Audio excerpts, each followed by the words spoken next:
The Adventures of the Saint, starring Vincent Price.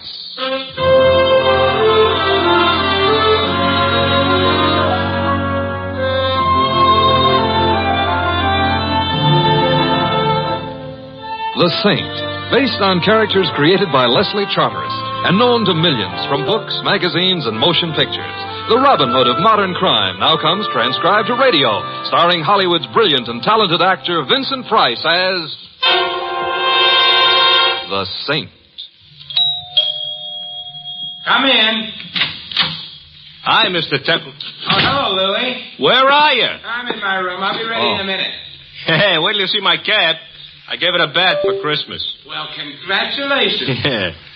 Look, I don't want to rush you, but if you don't hurry, Christmas Eve is going to be already Christmas morning, and what'll all them tots think? Oh, them tots will be singularly fortunate. However, all I have to do now is get my whiskers on. There. How do I look?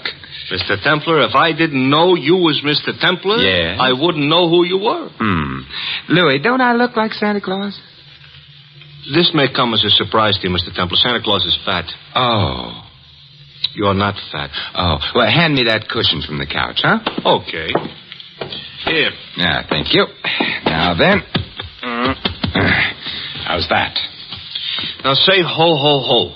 What for? Santa Clauses always say ho, ho, ho. Oh, I see. Ho, ho, ho. Well, anyway, you look like Santa Claus.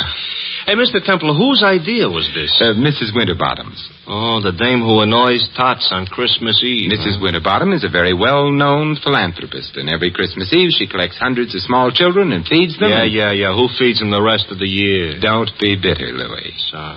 At least I ought to give the little tots a laugh. Yeah. And I suppose there is something to be said for Mrs. Winterbottom. Don't say it now. Don't worry. There's something to be said for Santa Claus, too. He does go around filling stockings. Yeah, I know, a blonde. Shouldn't say that either, huh? No. Someone at the door. Louis, would you mind? No. It's probably one of them tots. Correction. It's a tot 20 years later. Get in. I'm already in. Back up. I'm backing up. Thanks. Now, reach, gents. You know, that gun in her hand looks loaded. Now that you mention Reach. For what? The chandelier. I can't. Why not? No chandelier. Oh, a wise guy, huh? If you're going to shoot me, I insist on knowing your name. Just call me Sally. Sally. And your last name? Never mind that. How would you like to get plugged in the... Breadbasket? Where? Oh, let's pass lightly over that. I wouldn't like to get plugged anywhere. And shut up. All right. Where is it? Right down the hall. Are you trying to be smart? Not especially. So it's going to be like that, huh? Like what? Now, you listen to me, Fats Boylan. Huh? You shut up, too. I didn't say anything. Well, shut up anyway. I'm shutting up. What was I saying? You just finished calling me Fats Boylan. That's right. That's wrong. I'm not Fats Boylan. Ha. Well, it helps keep the conversation Look, going. Fats, are you going to stop stalling and hand over the stuff, or will I have to shoot? Since I am not Fats Boylan, and since I have no stuff to hand over, I'm afraid you'll have to shoot. Mr. Templar, that could be fatal. You keep quiet, punk. Who's a punk? You're a punk. Mr. Templar, am I a punk? Well, Sally is just a little confused this evening, Confused Louis. or not, she shouldn't call me a... Shut.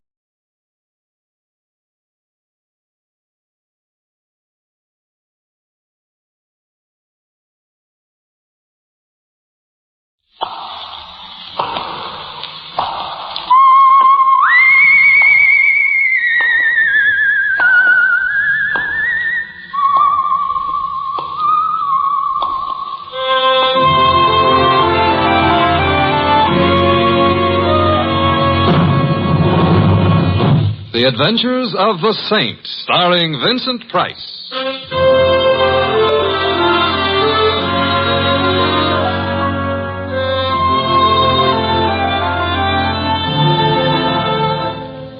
The Saint, based on characters created by Leslie Charteris and known to millions from books, magazines, and motion pictures. The Robin Hood of modern crime now comes transcribed to radio, starring Hollywood's brilliant and talented actor Vincent Price as The Saint. Come in. Hi, Mr. Temple. Oh, hello, Louie. Where are you? I'm in my room. I'll be ready in a minute. Hey, wait till you see my cat. I gave it a bath for Christmas. Well, congratulations. Yeah. Look, I don't want to rush you, but if you don't hurry, Christmas Eve is going to be already Christmas morning, and what'll all them tots think? Oh, them tots will be singularly fortunate. However, all I have to do now is get my whiskers on. There. How do I look? Mr. Templar, if I didn't know you was Mr. Templar, Yes? I wouldn't know who you were. Louis, don't I look like Santa Claus? This may come as a surprise to you, Mr. Templar. Santa Claus is fat. Oh. You're not fat. Oh. Well, hand me that cushion from the couch, huh? Okay. Here. Yeah, thank you. Now then. How's that? Now say ho, ho, ho. What for? Santa Clauses always say ho, ho, ho. Oh, I see. Ho, ho, ho. Well, anyway, you look like Santa Claus. Hey, Mr. Templar, whose idea was this? Mrs. Winterbottom's. Oh, the dame who annoys tots on Christmas Eve. Mrs. Winterbottom is a very well-known philanthropist, and every Christmas Eve she collects hundreds of small children and feeds them. Yeah. Who feeds them the rest of the year? Don't be bitter, Louis. Sorry. At least I ought to give the little tots a laugh. Yeah. And I suppose there is something to be said for Mrs. Winterbottom. Don't say it now. Don't worry. There's something to be said for Santa Claus, too. He does go around filling stockings. Yeah, I know a blonde. Shouldn't say that either, huh? No. Someone at the door. Louis, would you mind? No. It's probably one of them tots. Correction. It's a tot 20 years later. Get in. I'm already in. Back up. I'm backing up. Thanks. Now, reach, gents. You know, that gun in her hand looks loaded. Now that you mention Reach. For what? The chandelier. I can't. Why not? No chandelier. Oh, a wise guy, huh? If you're going to shoot me, I insist on knowing your name. Just call me Sally. Sally. And your last name? Never mind that. How would you like to get plugged in the... Breadbasket? Where? Oh, let's pass lightly over that. I wouldn't like to get plugged anywhere. And shut up. All right. Where is it? Right down the hall. Are you trying to be smart? Not especially. So it's going to be like that, huh? Like what? Now, you listen to me, Fats Boylan. Huh? You shut up, too. I didn't say anything. Well, shut up anyway. I'm shutting up. What was I saying? You just finished calling me Fats Boylan. That's right. That's wrong. I'm not Fats Boylan. Ha. Well, it helps keep the conversation Look, going. Fats, are you going to stop stalling and hand over the stuff, or will I have to shoot? Since I am not Fats Boylan, and since I have no stuff to hand over, I'm afraid you'll have to shoot. Mr. Templar, that could be fatal. You keep quiet, punk. Who's a punk? You're a punk. Mr. Templar, am I a punk? Well, Sally is just a little confused this evening, Confused Louis. or not, she shouldn't call me a... Shut up. Oh. You don't have to start bawling. I am not bawling. I am... You were just about to shoot me. Well, I know, but then you'd bleed. Oh, I'm sorry. I can't stand the sight of blood. Why don't you strangle him? Louis, don't be unkind. It seems to be the doorbell again. No, wait. Oh, it's very impolite to keep people waiting. But I must have been followed here. Sally, look, stop illustrating a point with that gun. It might go off. I don't care. But then I'd bleed. But where can I go? I've got to hide. Well, try the kitchen. All right. Oh, come on in. It's open house tonight. Well, my old pal, Fats I am not. Boylan. Although I'm beginning to waver. Perhaps I am. Simon, the split personality. Who are you? Well, Joe Hudson. You remember your old pal, Hudson? Hudson. Well, I must admit you look like a hornet, but your lines aren't as nice. Look, if I'm your old pal, why don't I know you? Oh, that's easy. We never met personally. Well, how else can you meet? Ignore that. But if we haven't met personally or otherwise, how can I be your pal? Oh, I was just being friendly. Besides, you got something for me. I have? Great little kidder, ain't you, Fats? Ain't he, pal? Now I feel better. I'm a pal, too. Look, I wish I deserved your delighted choice. Look, but... just leave me have the stuff, and then I'll get... Stuff again. What stuff? Am I going to have trouble with you? The door behind you is open. Why don't you use it, huh? In that way, nobody will have any trouble. I'll use it after. After what? Sounds like that, huh? Ever see one of these before? I'm afraid I'm going to disappoint you, but the answer is yes, I have. Good. And you know how it works. It shoots bullets at guys. Guys who get bullet shot at them have a habit of dying. Really? Well, then perhaps you'd better not shoot that gun at me. I won't. So gimme. So I ain't got... Well, that is, That is, you ain't got. Thanks, Louis. Basic, I ain't a patient man. Hand the stuff over, or I don't have any stuff. Or you get shot. I'd bleed. Who cares? I do. I hoped you might. However... This could be a stall. This could be trouble, so you... You can't shoot him. Why not? It's against the law. I read it in the papers. It's against the law. Yeah, I believe you. Oh, well, so that's okay. Yeah, but I like doing things against the law. Oh, well, you could go to jail. I already been there. Well, for shooting somebody, they'll hang you or something. If somebody told them. Well, I would. You would, huh? I would. So maybe I'd better shoot you first. Well, I wouldn't want to deprive Mr. Templar of the privilege. Well, Fats, it's your last chance. Oh, not that phrase. Also, I still don't know... So it looks like I'm going to break a law. Hey, who did that? You did, you dope. I did not. This here's a plan. But you won't get away with it. Goodbye, Mr. Hudson.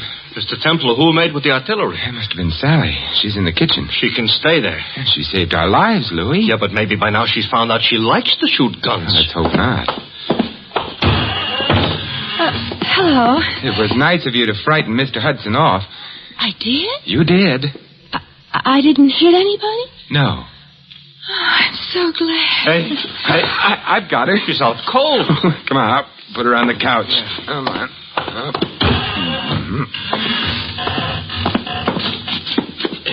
It's a little late, but somebody ought to mention she is not a bad-looking dish. You've mentioned it. Looking for smelling salts in a bag? No. Identification. Here's a driver's license. Her name is Sally Walters. Address 49 Arden Drive. Social Security card. She's the secretary. That's what I need. Take it back. She's coming, too. Better put the bag back. Yeah, but keep the gun, though. There's still some bullets in it. No. We don't want her to know we went through her bag. We're ashamed of ourselves? We're going to pay her a visit. She ain't home. But she will be after she leaves here, and then perhaps we can find out what keeps the home fires burning.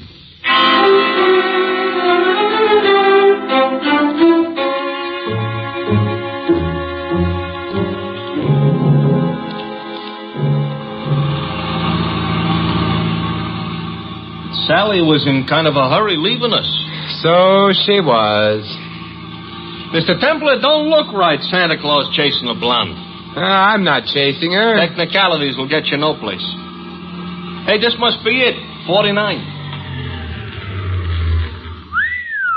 What is she a secretary of? The Treasury? I suspect this is where she works, Louis. She works overtime, huh? Yeah, and probably sleeps in. Come on. Yeah. I hope that nobody is peeking because they'll think Santa Claus is off schedule. I think perhaps I can manage without the whiskers. Yeah. Ouch! Now you look like an imposter. Will you ring, Louis? Okay. You know, this is the type house I got a feeling Santa Claus would have to use the saving central. Yes. I'm Simon Templar. You are? I am. There's nothing I can do about it. Mr. Templar, all butlers are like him? I doubt it. I think he's been practicing. Haw. Well, good night, then. I think not. Would you mind removing your shoe from the door? I would. You might at least have shined it. Humphrey, whoever is it at this time of night? No one, madam. Oh, but such an interesting-looking no one. Santa Claus, you've lost your whiskers. I haven't. They're right here in my pocket. How nice. Actually, my name is Simon Templar. I'm Carla Worth. This is Louis. Hi. Oh, I mean... Hi. Be kind to the peasants type. Did you want to see me? Now that I've seen you, yes. Well, come in then. Thank you. But, madam... Humphrey, go away. Yes, madam. Humphrey's such a problem sometimes. Shall we?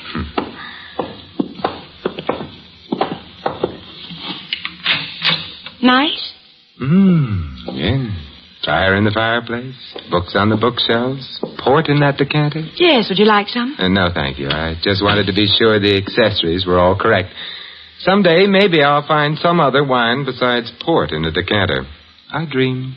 Simon, are you the one who found them? It's beginning again. Found what? My jewels, of course. Have they been lost? Simon, they were stolen. You know that, don't you? Should I?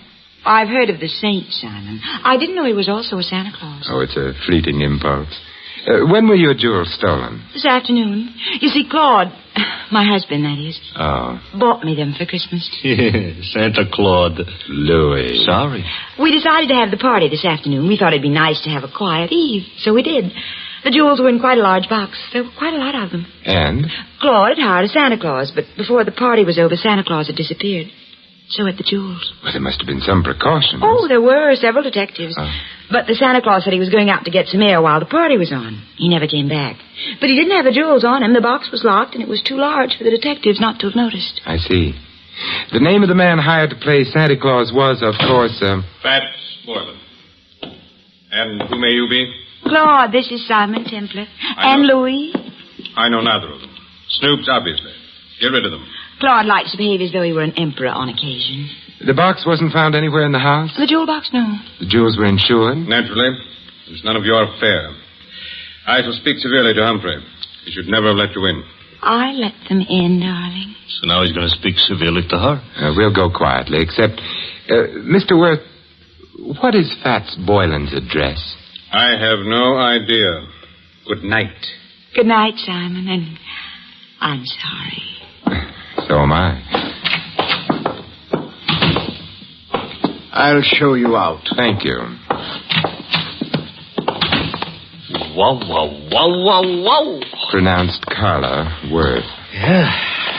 What do we do now, Santa Claus? We get into your nice, clean cab and... Hey, wait a minute, Louis.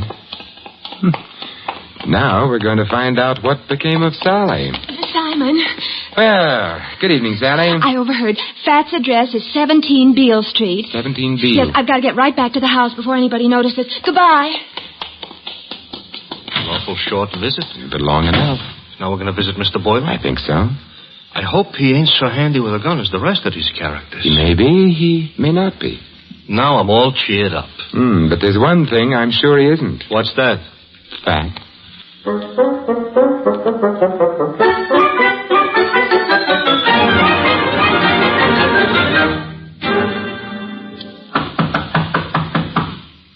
Quite a change from the Waits dump. Now this is a dump. Yeah, and Mr. Boylan would seem to be shy. Mr. Templar, you said something about the one thing he wouldn't be was fat. Why? Because he was called Fats? Not exactly. Louis, I'm worried. Hey, the door was open. Yes, Maybe that means our bird has flown? maybe. Come on, let's go in. Okay. I ain't usually so poetical, but the light's on, Yes. and the room looks funny. Looks like a hurricane came to stay for dinner. And remained for 6 months. Somebody was looking for a jewel box? And someone obviously didn't find it. The extent of the search indicates that. Nothing was left untouched. It's a funny smell in this room, you know. A couple of funny smells. Yeah. One's perfume and the other... Gunpowder. Huh? Gunpowder. That's why I ain't been looking behind any pieces of furniture. It really wasn't very far to look, Louis. Huh? He's behind the daybed. Fats? Facts, Louis. He ain't doing so good? He's dead. And Louis, Yeah? he wasn't fat.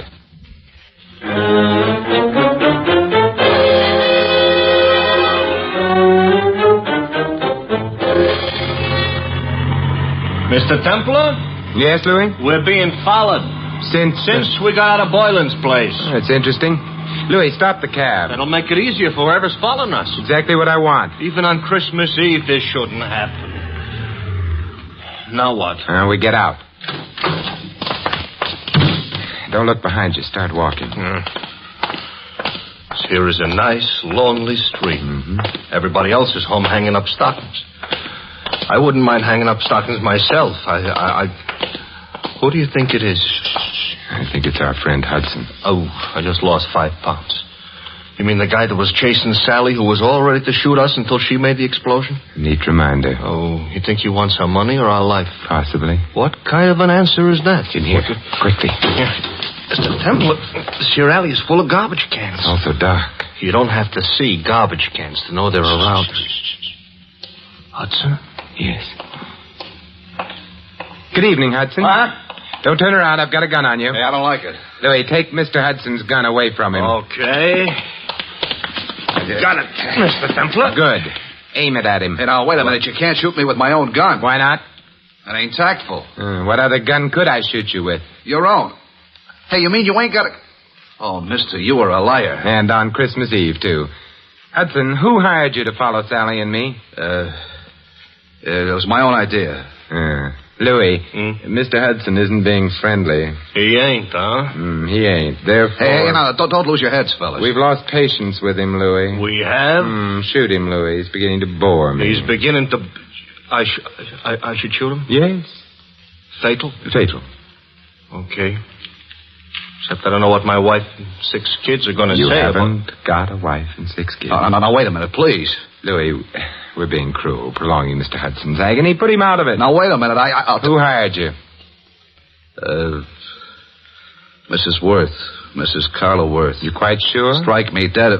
That is, don't strike me dead. Look, if she didn't, why would I say she did? You have a point there. But why should she have wanted you to follow Sally? Well, she had an idea. Her husband and Sally were kind of, decorating their own little tree together. I couldn't put it more tactful. I see. So if you got enough divorce evidence, Mrs. Worth could hold up her husband for plenty of alimony. No. No, Mrs. Worth is the babe with the dough. Mr. Worth is a very well-educated bum. Indeed. It's interesting. Louis, let me have the gun. Yeah, here. Wait, I told you the truth. I'm sure you did. No. Mr. Templar, that's gratitude? It's necessity. Oh. We need him out of the way for a little while. He's out of the way. Now, Yeah? Now we're going to find out who else knew that Fats Boylan was thin.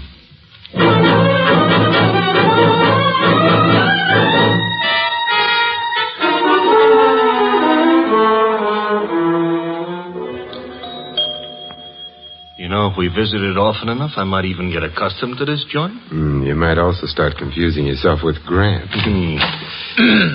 Good evening, Humphrey. I'm sorry the family have retired for the night. Well, it is late, I know. I wish to retire myself. Why, Humphrey, you don't look 65. Good night, sir. Aren't you going to ask us in? No.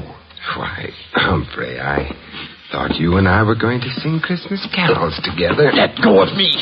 Shut the door, Louis. Okay. I shall complain. All right, but not now. Mr. Templar, I'm going to wear that gun out hitting people over the head with it. And I couldn't have him warn anyone we're here. Why, we're going to burgle the joint? In a way. Huh? And a kinder description would be search the place, Louis. Oh, for what? Oddly enough, something that can't be seen or touched. Sounds like a ghost. Yes, and in a way it is. The ghost of a murderer.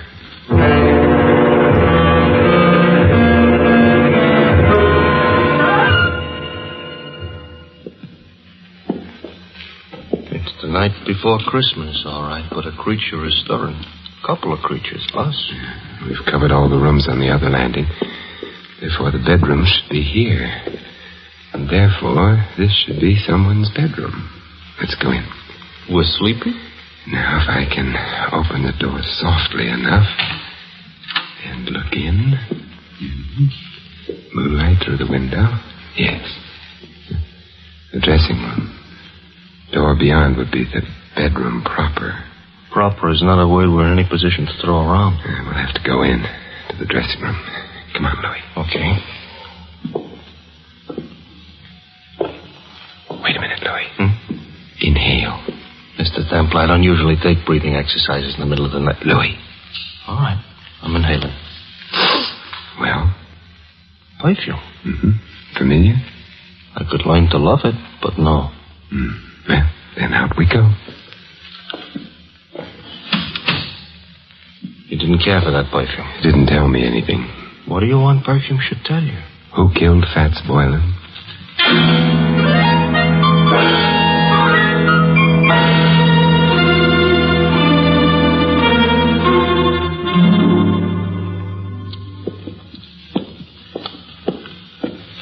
Another bedroom.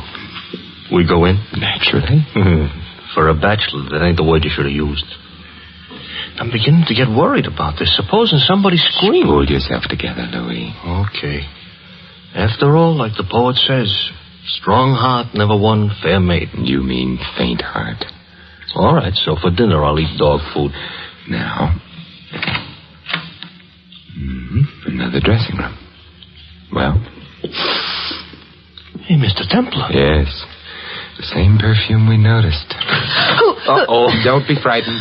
Simon, what are you doing in here? Louis and I have been testing perfumes. It's the middle of the night. You awakened me. I'm sorry. I'm even sorrier about something else. What's that? The perfume you use is very distinctive, Sally. Am I supposed to say thanks? No. Because the last place Louis and I noticed it was in Fats Boylan's room. Minutes after he'd been killed. Oh. Not good, Sally. You're making all this up, or... No. This bottle of perfume will be evidence. But I didn't kill Boylan. You must be joking about that. I don't think a jury would find it funny.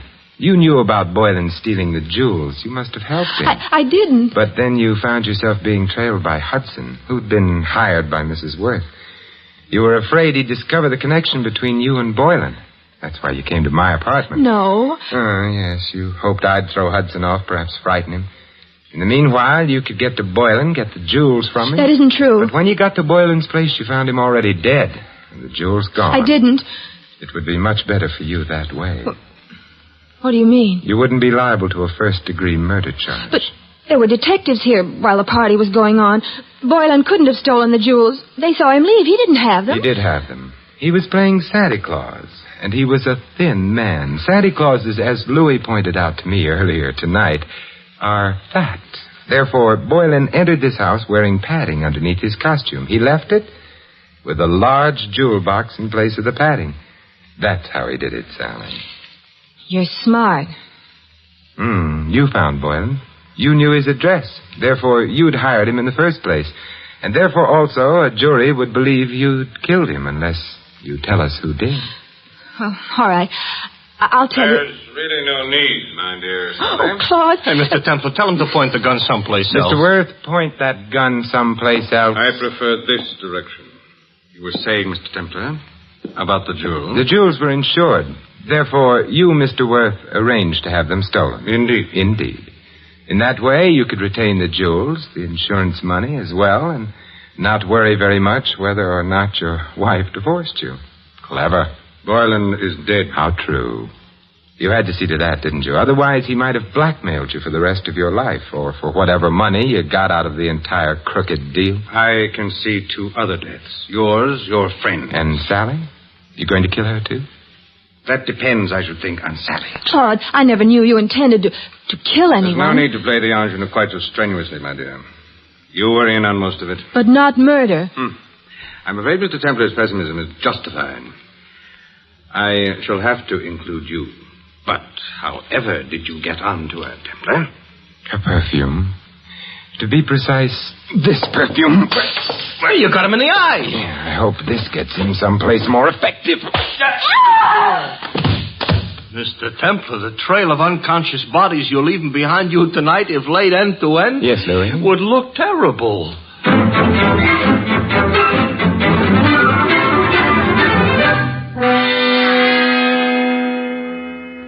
Simon. Yes, Carla? You've been very sweet. Even without your whiskers, you've been sort of a Santa Claus to me. May I? Oh, with pleasure. Well, I never knew Santa Claus could kiss like that. Santa Claus is no saint. Yes? Oh, hello, Louis. Mr. Templar, you better put on your whiskers. You forgotten all about Mrs. Winterbottom? Mrs. Oh, well, the hour is past midnight. The tots have undoubtedly tottered off to bed by now. Louis, you may tell Mrs. Winterbottom. I know. That the saint ain't no Santa Claus.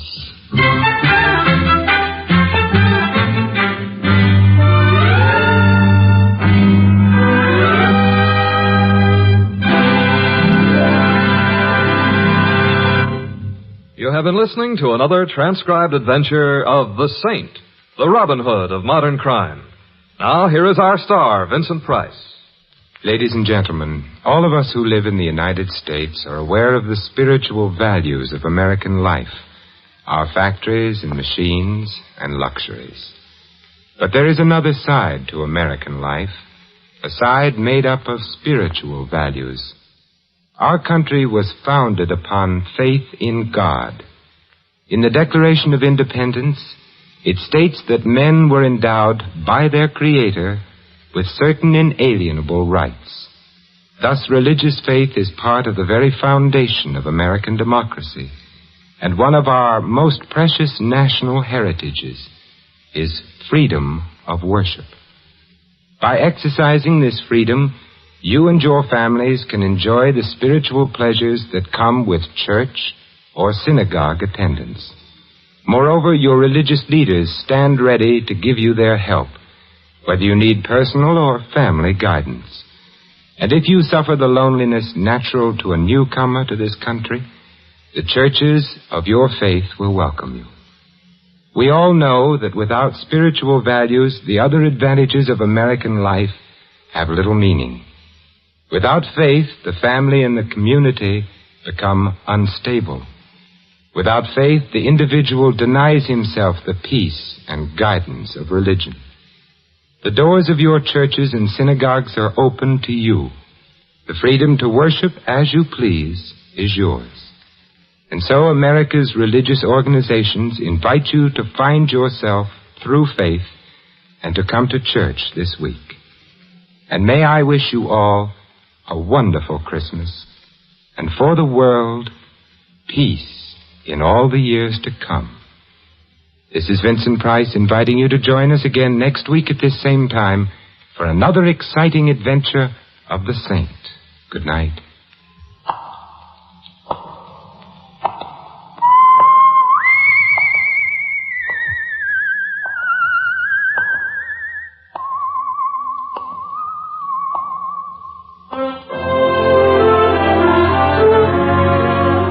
This adventure of the Saint was written by Louis Vittes. Our cast included Mary Shipp as Sally and Betty Lou Gerson as Carla. Hi Everback was Hudson, Ted Osborne, Claude. The butler, Stanley Farrar. Louis is played by Larry Dotkin. The Saint, based on characters created by Leslie Charteris, is a James L. Safier production and is directed by Helen Mack. Vincent Price is soon to be seen co-starring in RKO's production of His Kind of Woman. All you Saint fans will be glad to know that the Saint comic books are on sale at all newsstands. Your announcer, Don Stanley. 3 chimes mean good times on NBC. For your Christmas Eve listening pleasure, there's another broadcast of NBC's Sunday hour-and-a-half extravaganza, The Big Show. There's a whole Christmas stocking full of stars, including Tallulah, Jimmy Durante, Ed Wynn, Charles Boyer, Robert Merrill, and many more. Tonight also means your weekly visit with the Harris family on the Phil Harris-Alice Faye Show. Be sure to hear this special Christmas program later today on NBC. Happy holiday, happy listening. Happy holiday, happy listening. NBC wishes you a season of good cheer. A merry, merry Christmas. And a happier New Year.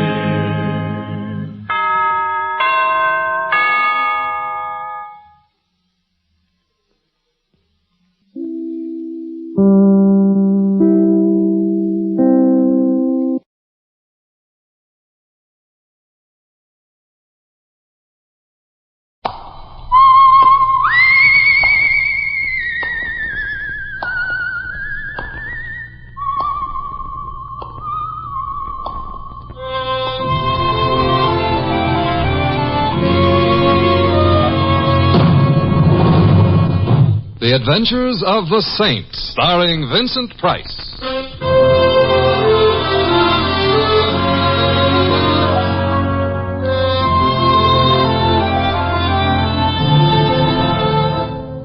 The Saint, based on characters created by Leslie Charteris and known to millions from books, magazines, and motion pictures. The Robin Hood of modern crime now comes transcribed to radio, starring Hollywood's brilliant and talented actor Vincent Price as the Saint. Coming. Mr. Templar. Yes? Let me in quickly. All right. My name is Claire Gordon. Well, I can recommend that chair. I don't have time, Mr. Templar. I want to confess. Confess what? Murder. Huh. Well, maybe I'd better take the chair. You're quite serious? Well, of course I am. Will anyone confess to murder merely as a joke? It might depend on their sense of humor. However, whom did you murder? My husband. I see. You don't believe me. I've no reason to believe or disbelieve. But I did kill him. All right. You ought to do something about it. Mrs. Gordon, I can think of many reasons why a woman might want to kill her husband. In some instances, she actually does. But I can think of no reason why she should come to me and tell me about it. Well, I had to confess to somebody. You could have chosen the police. Oh, they're so vulgar. Murder is not a monopoly of the upper classes, nor is it in itself an especially refined activity. You don't understand. Before I married Jim, I was Claire Wheelock. Of the something or other Wheelocks, no doubt. Still, I absolutely refused to go to some poky, dirty little police station. Well, some of them are quite large, and I understand cleaned from time to time. Tell some grubby little man all about my personal affairs. Murder, according to the statutes, is a public affair. I think you're nasty. I'm only trying to be reasonable, after all. I've heard you weren't always reasonable when beautiful women were concerned. Oh, that's true only on Shrove Tuesday. Oh, I despise you. Hey, wait, maybe today is Shrove... Oh, no, it's Sunday. Hey, she could be coming back to make an appointment for Shrove Tuesday. No. You're Simon Templar? I'm afraid I am. You seem to object. Why was my wife here? Your what? Wife. And don't try telling me you didn't know she was married, you low individual. I think you'd better tell me about myself inside, huh? Now then, you are... James Gordon. And my wife was just here. How do you know? I saw her leave. Are you going to try denying it? Well, not if you saw her just leave. Oh, that's good. Now, if you don't mind, I'll take my coat off. You're warm? I'm about to beat your brains out, you know. Watch your language. And why do you think your wife was here? Pretty obvious, isn't it? I don't know. After all, I never met your wife before. Furthermore, Mr. Gordon, you're dead. Are you being whimsical? I'm only trying not to make a liar out of your wife. She told you she was a widow? More or less. Actually, she came here to confess. Are you trying to pull my leg? I've always thought that a highly overrated indoor sport, except, of course, in the right company. She came here to confess to what? To murdering you. What? Apparently her confession was premature. If, that is, you really are James Gordon. Well, thanks for the premature. And, of course, I'm James Gordon. Who else would I be? Shall I guess? No. No, you can take a look at my wallet. Oh, thank you. Driver's license. Blue Shield medical plan card, dated. Oddly enough, only a week ago. What's odd about that? Apparently you don't expect to die. You are James Gordon. Well, thank you. Now, would you like to tell me why my wife was here? She came to confess to your murder. You know, Mr. Templar, I think I'm beginning to believe you. Fine. Keep working at it. Claire is eccentric. If you say she told you she'd murder me, well, she must have told you. She did? But why? I'm not dead. Therefore, she didn't murder you. Then why did she make such an idiotic confession? Wishful thinking, perhaps. No, just some Or minute. perhaps it was only anticipation. Oh, excuse me. Hello? Mr. Templar. Louis. A half an hour ago you called for a cab. A half an hour ago I arrived. A half an hour ago I was still warm. I am now understudying an icicle. Oh, Louis, I'm sorry. Come upstairs and thaw out. I've had company. A blonde? To start with. What are you up to now? Her husband. I'll come up. I'll bring a large wrench, too. That won't be necessary, Louis. Bye. Mr. Templar, what you said just before, you mean perhaps she intends to murder me. But why should she want to? She came to confess, not to confide in me. I'd better run along. Get hold of Claire and Well, I'm sorry I bothered you, Mr. Templar. Oh, it's all right. Thanks for your patience. Forget it. Goodbye. Bye. Well, so much...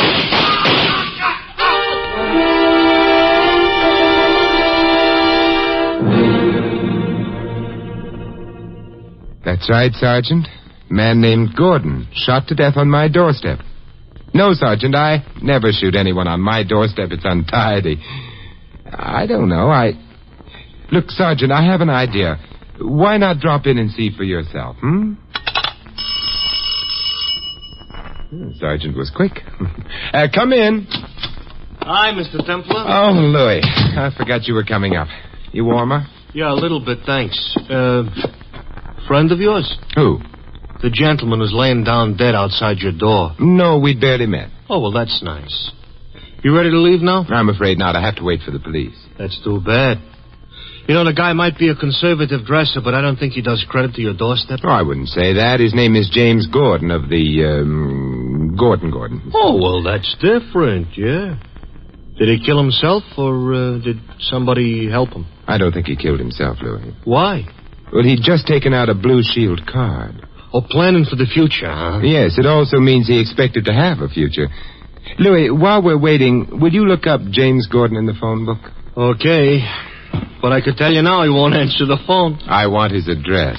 But he's moving. It's going to be the morgue. But his wife will still be there. Oh, here it is. 12 Seven Oaks Drive. Yeah, it's a very high-class neighborhood. A very high-class wife. Maybe I ought to run home and put on my white tie. Don't be silly, Louis. Under the circumstances, the tie should very definitely be black.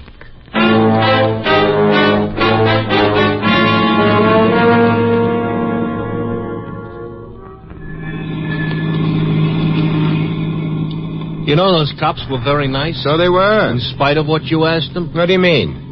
You asked them if somebody confessed to murdering James Gordon. So I did. Yeah, so don't you think it's a little early for a confession? Louis, you don't understand. You see, in this particular case, the confession was made before the murder. Oh, well, that explains it. That explains nothing. Louis, Mrs. Gordon visited me just before Mr. Gordon did. Uh-huh. No. No? No. What she did do was confess to murdering her husband. Yeah, but he was still alive. That's right. Maybe she's got clairvoyance or something. Oh, 12 Seven Oaks Drive, Mr. Thumper. Good. Yeah. Should I wait? You'd better come with me. Okay. Except but why? Well, I have a feeling I'll need a witness. Oh, so you really don't know Mrs. Gordon very well. Well, if her confession was true, I don't want to know her at all. But it couldn't have been, huh? Except maybe it was, huh? Yeah, that's one way of putting it. Sure. And that's a way nobody understands, too, me included. Good evening, gentlemen. Boy, is he half wrong. Good evening. We should like to see Mrs. Gordon. Come in, please. Whom shall I say is calling? Who? I beg your pardon. Who shall I say is calling? Better grammar.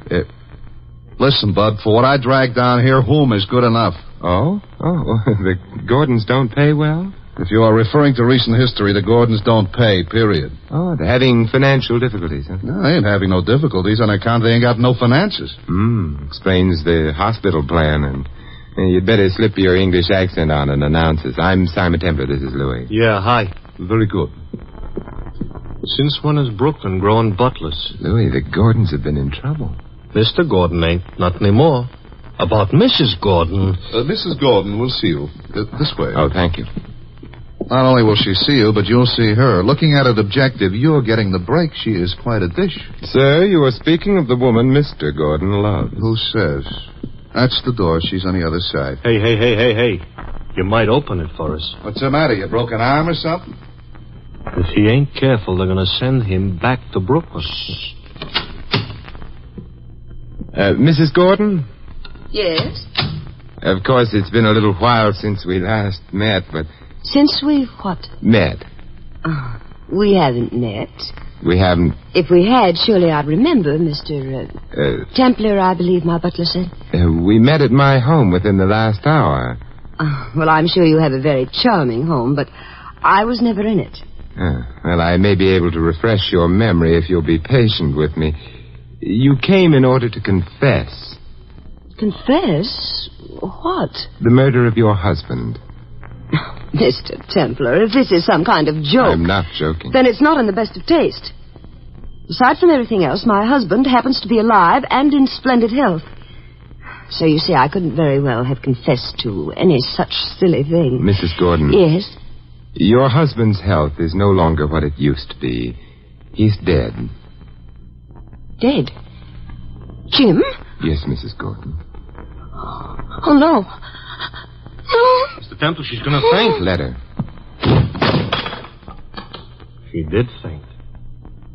Mr. Templar, King Arthur would never have let you sit down at his round table. I couldn't afford to be chivalrous, Louis. I had to make sure her faint was genuine. Oh, you thought you might be putting on an act? Yes. However, from the way she fell... It wasn't no act, huh? No.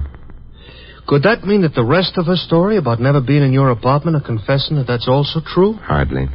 Well, then maybe she's a twin. No. Oh, why not? Too easy. Come on, help me put her on the couch. Yeah. You think maybe she's just plain nuts? Perhaps. Or perhaps, and I quote a playwright of some insight, there's a method in her madness. Here she's coming, too. The butler can look after her. Come on along. Really. Okay. Think you guys can find the front door? Oh, yes, we brought our compass. How was Mrs. Gordon? She was fine. I don't think she's doing quite so well now. You might look in on her. It'll be a pleasure. Good night. Good night. Well, that was a nice visit. Of course, our hostess happened to faint, but where are we going now? Maybe we could make somebody else faint. No, your cab, first of all. And then... Yeah? We wait. For what, Santa Claus? Mr. Templar, he was here recently. Not Santa Claus, Louis.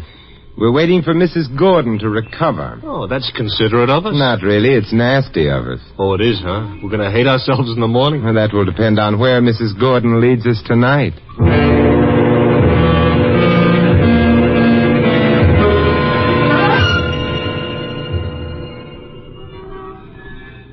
Well, she ain't in no hurry.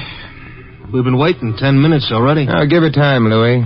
She had to recover from a faint, make a phone call, dress for the street. Yeah, maybe, but I get nervous. You probably need a tonic. Had a call. Yeah, it reminds me. I had a call up in the Bronx once. Oh. Sorry. A redhead comes out of the house 15 minutes after I start honking the horn. Has me drive her to Grand Central. I ask her why the delay. She says she was very busy murdering her husband, and I laugh like anything. But you know what? She had murdered her husband. That's the last time I'll tell you a story. I was supposed to say that. I'm sorry. Hey, Louis. Oh, yeah, down the block. Mrs. Gordon, huh? Mrs. Gordon. It's a nice car she got. Yeah, give her a chance to get into it. Oh, yeah, I always forget. Well, she's in now. Yeah, wait a minute. Give her time, Louis. She has to straighten her hat, do her lips, put on her gloves, signal for a right turn, and then... Yeah, and then pull away from the curb and then turn left. Right. Come on, let's go, Louis. All right. Hey, Mr. Templar. You think maybe she's leaving for parts unknown like that redhead? I doubt it. It would amount to a second confession and one that would be believed. Yeah. For a woman who just fainted, she's driving plenty fast. True. You see, Louis, no one dawdles in the shadow of the gallows.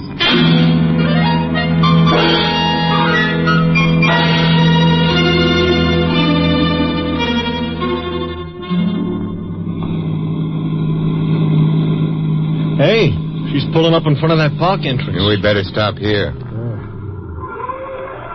Out, huh? Out. She's heading into the park. We follow her, huh? Yes. Strange. Maybe she's just a nature lover, Mr. Templar. At this hour of the night? Well, as the law says you gotta love nature only in the daytime. It isn't love which brings her here. Careful, Louis, she's stopping. Yeah. Near the lake.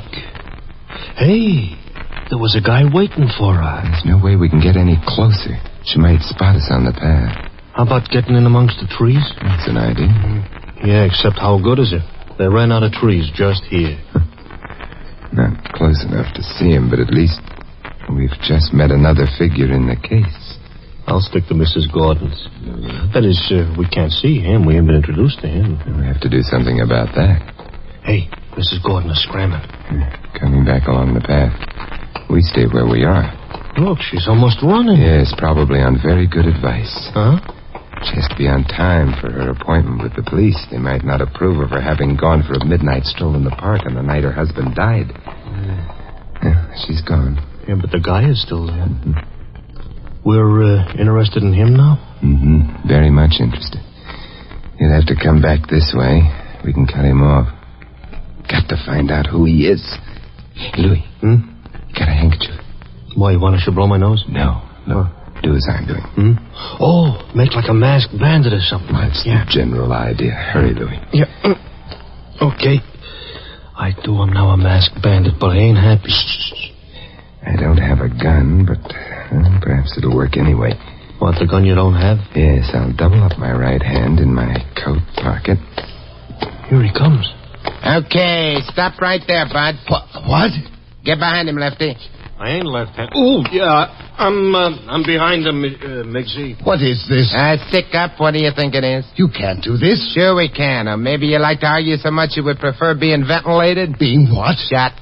Look, you don't have to shoot me. More of your lip and I'll enjoy it. Shut up. Hand over your poker. Hand over my what? Boy, are you ignorant. The money bag, mister, the wallet. Oh, here. Thanks. Now keep walking the way you were, see? And don't try looking around. I ain't got no objections at all to shooting a guy in the back. I won't look around. I won't.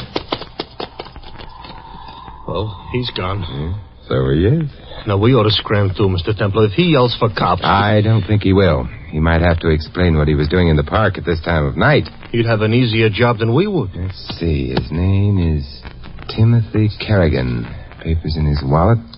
Member of the Bar Association. A lawyer, Louis. Oh, fine. He'll probably sue us for nothing. A lawyer? Most probably the lawyer for the Gordons. Well, that would explain why Mrs. Gordon yelled for him, but why would they have to meet in the park? I don't know, Louis, except that anywhere else they might have been seen together and overheard. And that would be bad? It might be murder.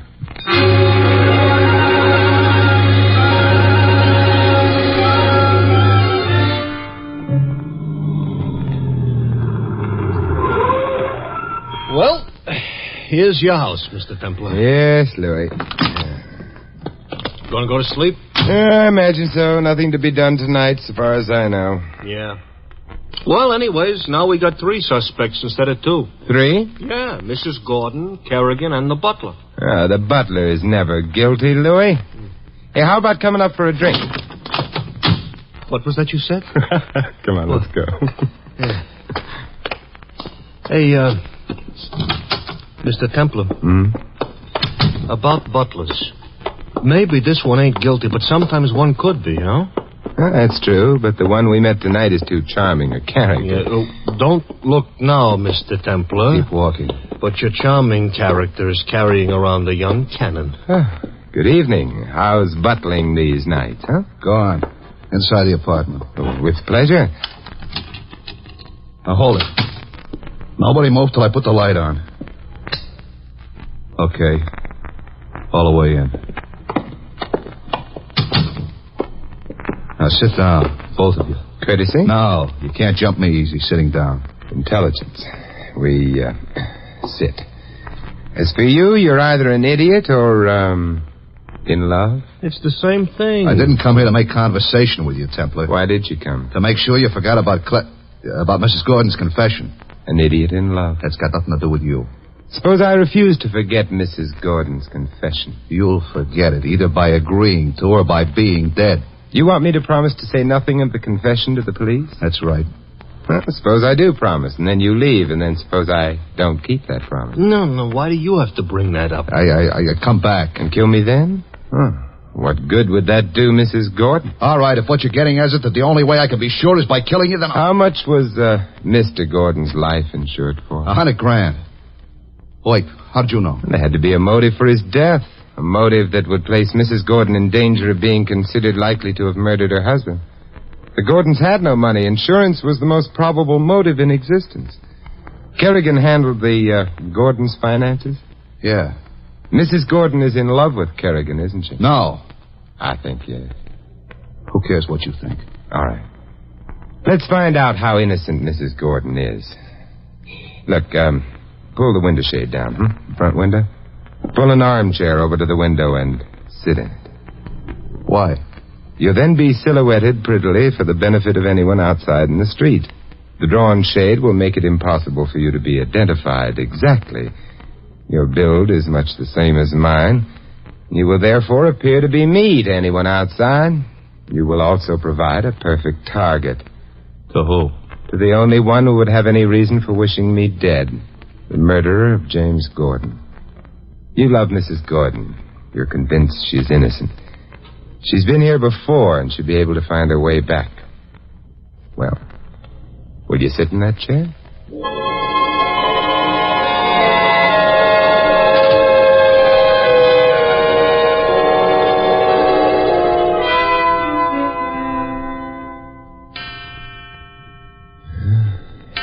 2 a.m.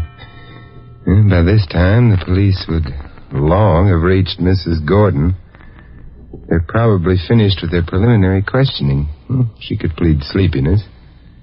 They'll have left the Gordon home, allowing 15 minutes to get here. She should be arriving at almost any moment. Shut up. Well, naturally, you're not worried. Perfect target, though you make. Yeah, and besides, Mr. Templar, even if she does shoot him, he'll be killed by the woman he loves. What more could a guy want? I told you to... Yes, you were saying? That car. Yes, I heard it. It doesn't have to be her. But I'm sure it is.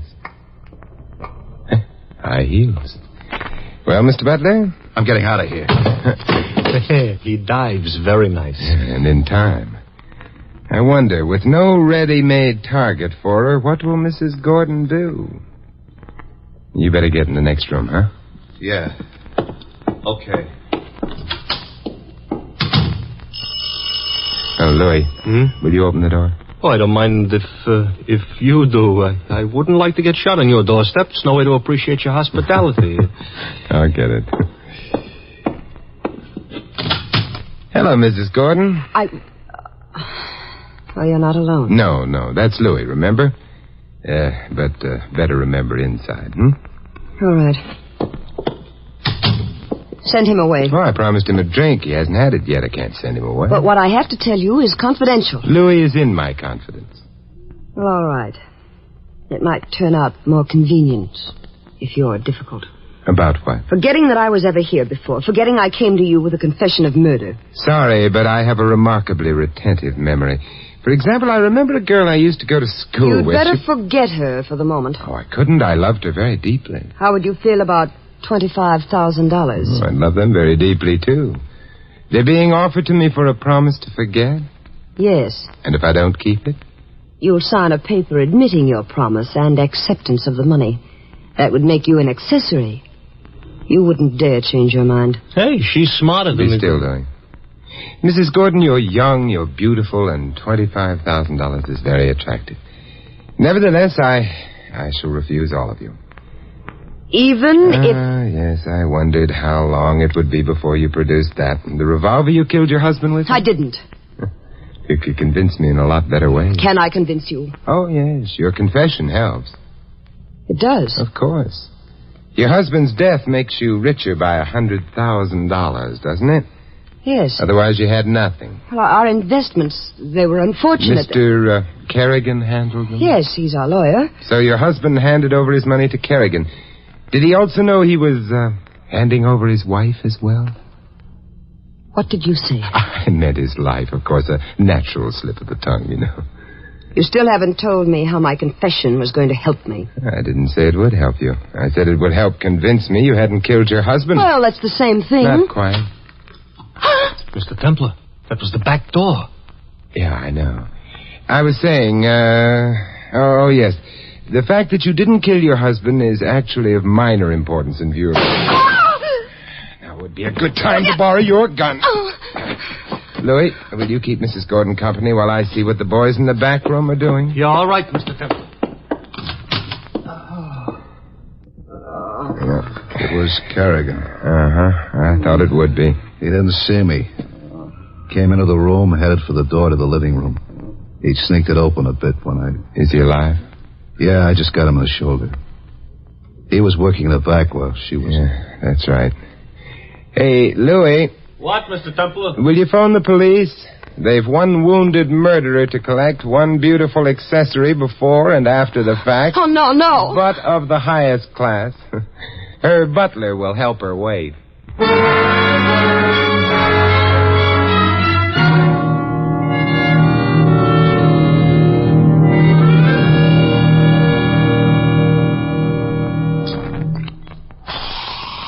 More soda, Louis? No. What are you trying to do, drown me? Here you are, Louis. Oh, thanks a lot. Oh. Hey, Mr. Templar, look. I know Kerrigan shot Mr. Gordon on account of he and Mrs. Gordon were like that. This is a new phrase. It'll catch on, Louis, believe me. Yeah, also because they needed the insurance, though, to live happy ever after on, being the high-class types. But why did Mrs. Gordon confess to you before her husband got killed? Oh, it was an attempt to establish an alibi for herself, Louis. She expected that I'd immediately phone the police or else take her back to her home to view the corpse. In the meanwhile, Kerrigan would murder Gordon. And that would have left Mrs. Gordon in the clear. Yeah, but you didn't do either of those things. Why? I didn't believe her. Oh. She had really killed her husband and was willing to take whatever consequences there might be. Why come to me? Uh-huh. So that loused up her alibi. Especially because her husband, instead of staying home and getting shot, had become suspicious of her and he trailed her here. Huh? And was in turn trailed by Kerrigan, who saw a natty opportunity for double-crossing Mrs. Gordon and keeping the money for himself. He handled the Gordons' affairs and had the power of attorney. Yeah, but look, Mrs. Gordon's faint when you told her about her husband's death, that was real. You pointed that out yourself. Of course it was, Louis. But she didn't faint at the news of her husband's death as such. The reason she fainted was because she realized that she'd confessed to me and that her husband had been shot at a time for which she had no alibi. Uh-huh. Well, now I'm almost smart. Now I can enjoy my drink. Oh, that's good. Yeah. Hey, that lovesick butler tells me he's going back to Brooklyn on account of life in the upper classes is too low for his tastes. Poor fellow. He loved not wisely, but too well. On the other hand, what's wrong with Brooklyn?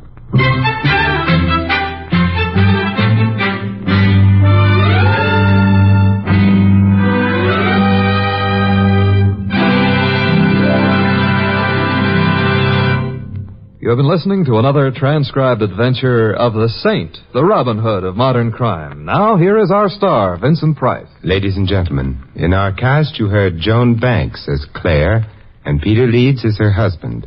Hy Averback was the butler and Jim Nusser, Kerrigan. Larry Dobkin plays Louis. This is Vincent Price inviting you to join us again next week at this same time for another exciting adventure of the Saint. Good night.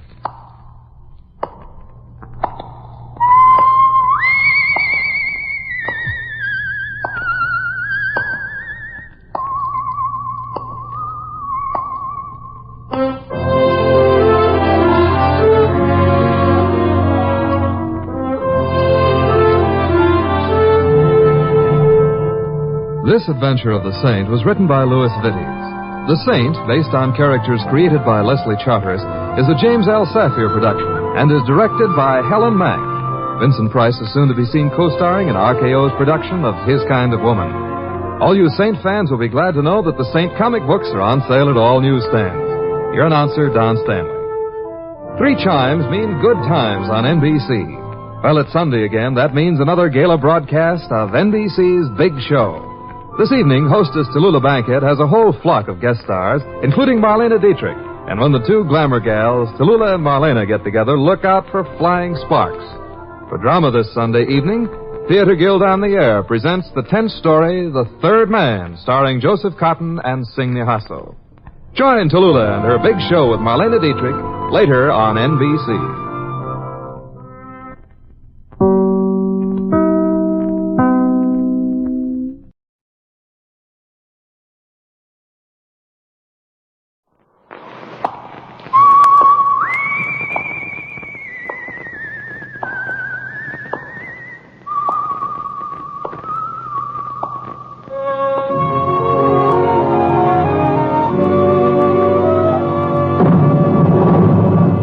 The Adventures of the Saint, starring Vincent Price.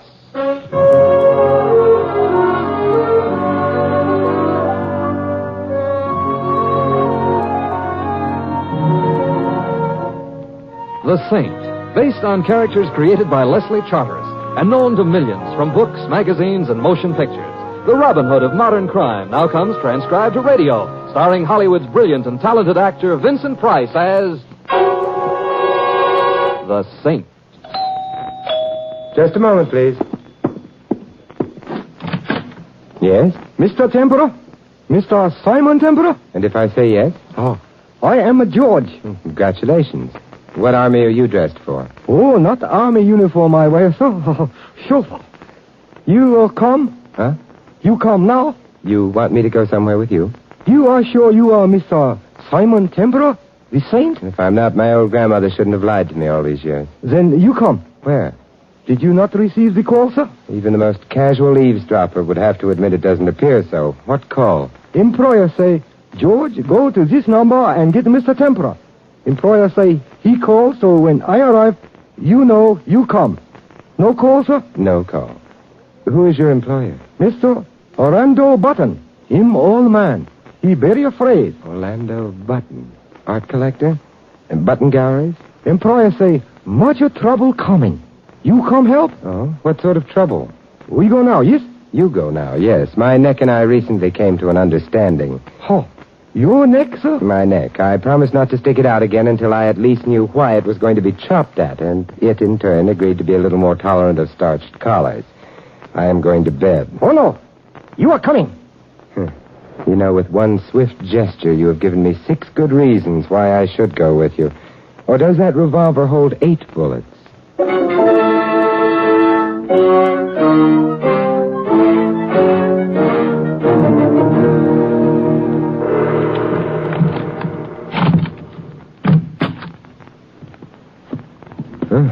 You sure this is a home? Oh, yes. Home of my employer, Mr. Orlando Button. Add a couple of ticket windows, scatter around a few timetables, and could easily pass for the home of the super chief. Employer awaits you in the study, Mr. Tempera. You come this way, please. Yes. Now, look, would it be too much to ask you to stop waving that gun under my nose? You come. I come. Now, you wait.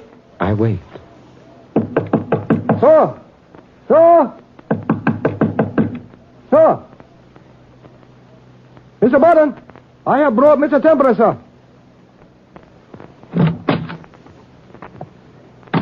Oh, yes. Thank you, George. I must have dozed off. Mr. Tempera, it was good of you to come, but Not half as good as it was of George to bring me. He is very persuasive. Eh? Mr. Tempera say no come. I invite him at the point of a pistol. You no call him, sir? No. I fell asleep. That will be all, George. Yes, Go. thank you. Yes. I'm sorry George had to resort to melodrama, Mr. Templar. Look, you'll forgive me, I'm sure. It's all a mistake. What's all a mistake? This incident. I never should have sent for you. My nerves. I'm a victim of my own imagination. Remarkable. Eh? Here you are, trembling, yet scarcely 2 minutes ago, according to you, you were in your study there napping.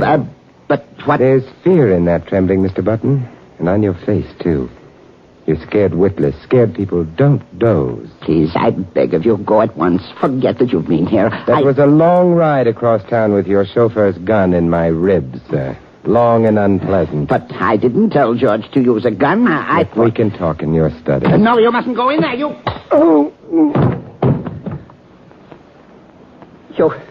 You shouldn't have done that. I tried to keep him out of here. I knew you didn't want him to see the... Why are you pointing that gun at me? What are you going to do?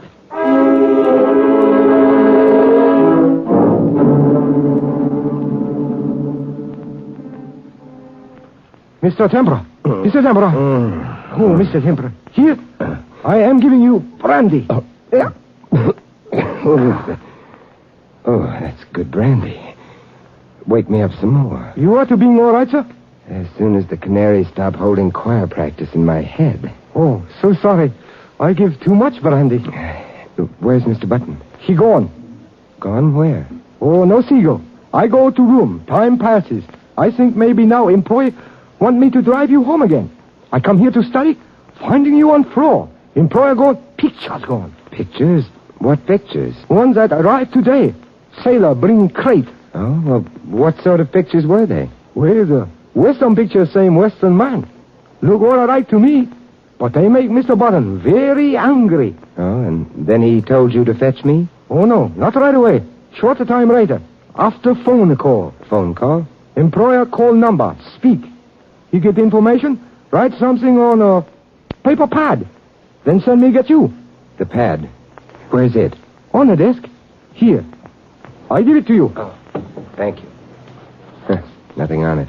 Maybe he tear writing page off. George, look, take your finger and dip it in the fireplace for me, will you? Keep it. Oh, too much brandy, too much. Go on now. Please, do as I say. Get some ashes on your hand. Ashes? Yes, in the fireplace. Oh, yes, sir. Oh, ashes. Fingers are all properly dirty with ashes. Now rub it on this page of the pad, Lightly, gently. You got another. Magic. Western magic, known only to those few hardy adventurers who have dared to visit the forbidden city of Brooklyn. What will coming forth on a pad? A picture of Anime Wall. Holy mackerel. Look now, rub the ashes in a little harder, huh? Yeah, there. Yeah, that's it. What is words? No, Pikachu. Words that were on former page torn off. If Mr. Motto should ever need an assistant. That's enough now. Now, give it to me. S-T-I... Stiano. You know Mr. Stiano, George? Not knowing so. Stiano. S-T-U... No, Tuscany. The SS Tuscany. Oh, sounding like steamboat. On second thought, maybe Mr. Motto ought to be your assistant. Goodbye, George. Oh, you go? I go. I come. You stay. You go find employer? Yeah. Why? Look, I like you, George, that's why. I don't want you to lose your job, so I... Oh. That's a funny place to put a chair. Your chair belong over here. Oh, Mr. Tempera, you say I am to losing job? Why? We have a quaint saying in this country, George. Chauffeur lose job if employer lose life.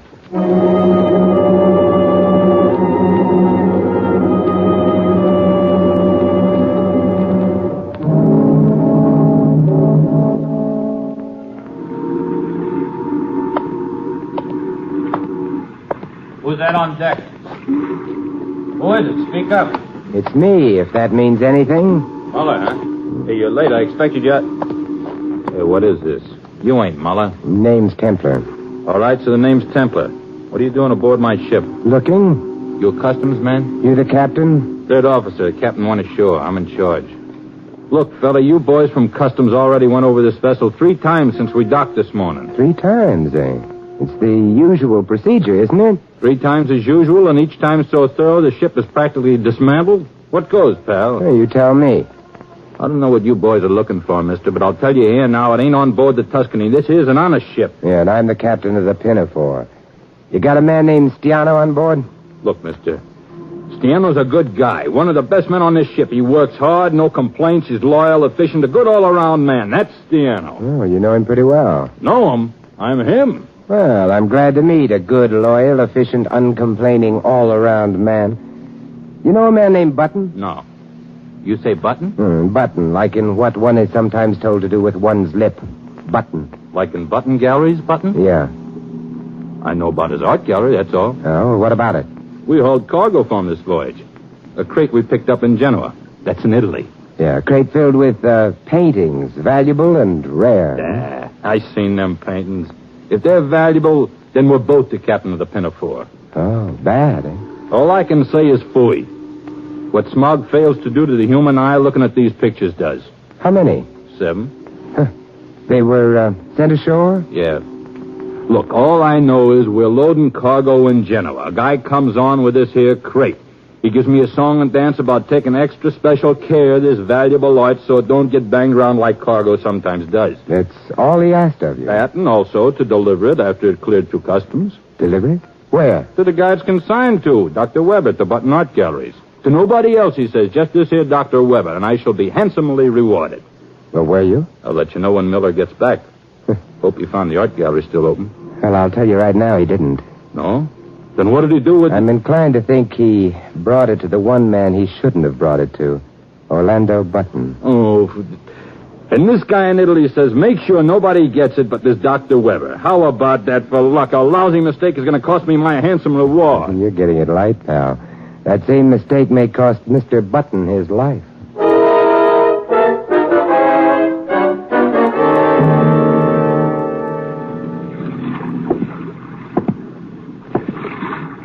Hello, Say. Hey, Kesa. Yeah. I want to make sure it was you who just come off the ship. I'm kind of glad it's you, sucker. Yeah, you know, I'm kind of glad to see you. Let's see how good you are without the gun, you sucker. Don't worry about it. When I finish tearing it off, I promise you I'll give it back to you. Come on now. What ill wind brought you out of retirement, Kasak? No temper in my kind of work. When a guy says he's retired, he's either trying to kid the cops or kid himself. You mean there's always another hoodlum who'd force you back into it, eh? Now let's have some talk, Kasak. Let go the arm first. Let loose the talk first. I got nothing. I'll loosen your tongue with a little history. When I first knew you, you worked for Scorelli as his trigger, till he was deported a couple of years back. My, you're full of news. What do you want from me, Saint? Who hired you to squeeze the trigger on me? Nobody has to hire me to gun you down, Saint. With me, that's a labor of love. Oh, my arm, you're breaking. Turn him loose. Hey, Kasek, either there's someone behind you or you've developed a decided talent for ventriloquism. He's no ventriloquist, and I'm no dummy. Huh? Who are you? I'm just a man with a gun, and the gun is in your back. Turn him loose. That's it. He's loose. Oh, pal, you sure came along when I most Beat it. needed. Huh? The boss wants you. Get right over there. Oh, you gonna handle the sucker? I'll handle him. You beat it. Okay, pal. Okay. All right, turn around, Templar. Carefully, very carefully. Good. You did that very nicely. Yeah, I've been taking dancing lessons. It's too bad someone doesn't sell lessons in how to mind one's own business. From now on, you're keeping your nose out of this affair. It doesn't concern you. Clear? Like tapioca. Yeah, I get shanghaied by a fast-drawing Oriental with a gun. I get my skull bashed so hard my brains are threatening to move out of the neighborhood. I get very sincerely menaced by a beady-eyed bandit with intent to kill, and now you come along and tell me this affair doesn't concern me? All this really happened? If I were dreaming, it wouldn't be about those kind of things. Okay. So what's the angle to all this mishmash? I can only make wild guesses. None of my ideas have had their final fittings yet. So suppose you tell me, what angle are you wearing today? Like I told you, Saint, me, I'm just a man with a gun. Yeah, so you said. And, the paintings? Paintings? Yeah, the crate of paintings, 7 in number, that arrived today from Italy for the Button Galleries. Now I'm dreaming. You mean you're chasing paintings? You mean you're not chasing paintings? Friend, either you're deliberately throwing me a curve or we're not even playing in the same ball game. No, I'm not chasing paintings. What I'm chasing is just a little more dangerous. You wouldn't say that if you were wearing my aching head. I'll be seeing you, art lover. Yeah, it's inevitable. And if you should run across an old party named Orlando Button before I do, will you please do something to help him stay alive? Now, this is the last pipe dream I'll listen to. Why can't this old party manage to stay alive on his own efforts? This is one of the wild guesses I was telling you about. The last time I saw Button, he was a very frightened man. The kind of fright that only comes to a man who expects he's going to be killed. If I see him, I'll do what I can to stop him from being afraid. And that statement can be taken 2 ways. And in the light of the fact that it was pronounced by a fellow who hobnobs with Killer Kasek. Goodbye, Saint. And if I were you, I'd worry about trying to keep myself alive.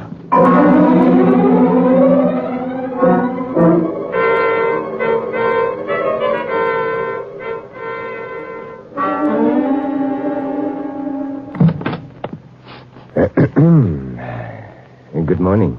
I believe the door is plainly marked private, isn't it? One finds it difficult to believe all one reads these days. You know, it's nice. What's nice? That they don't hang all the works of art in this gallery on the walls.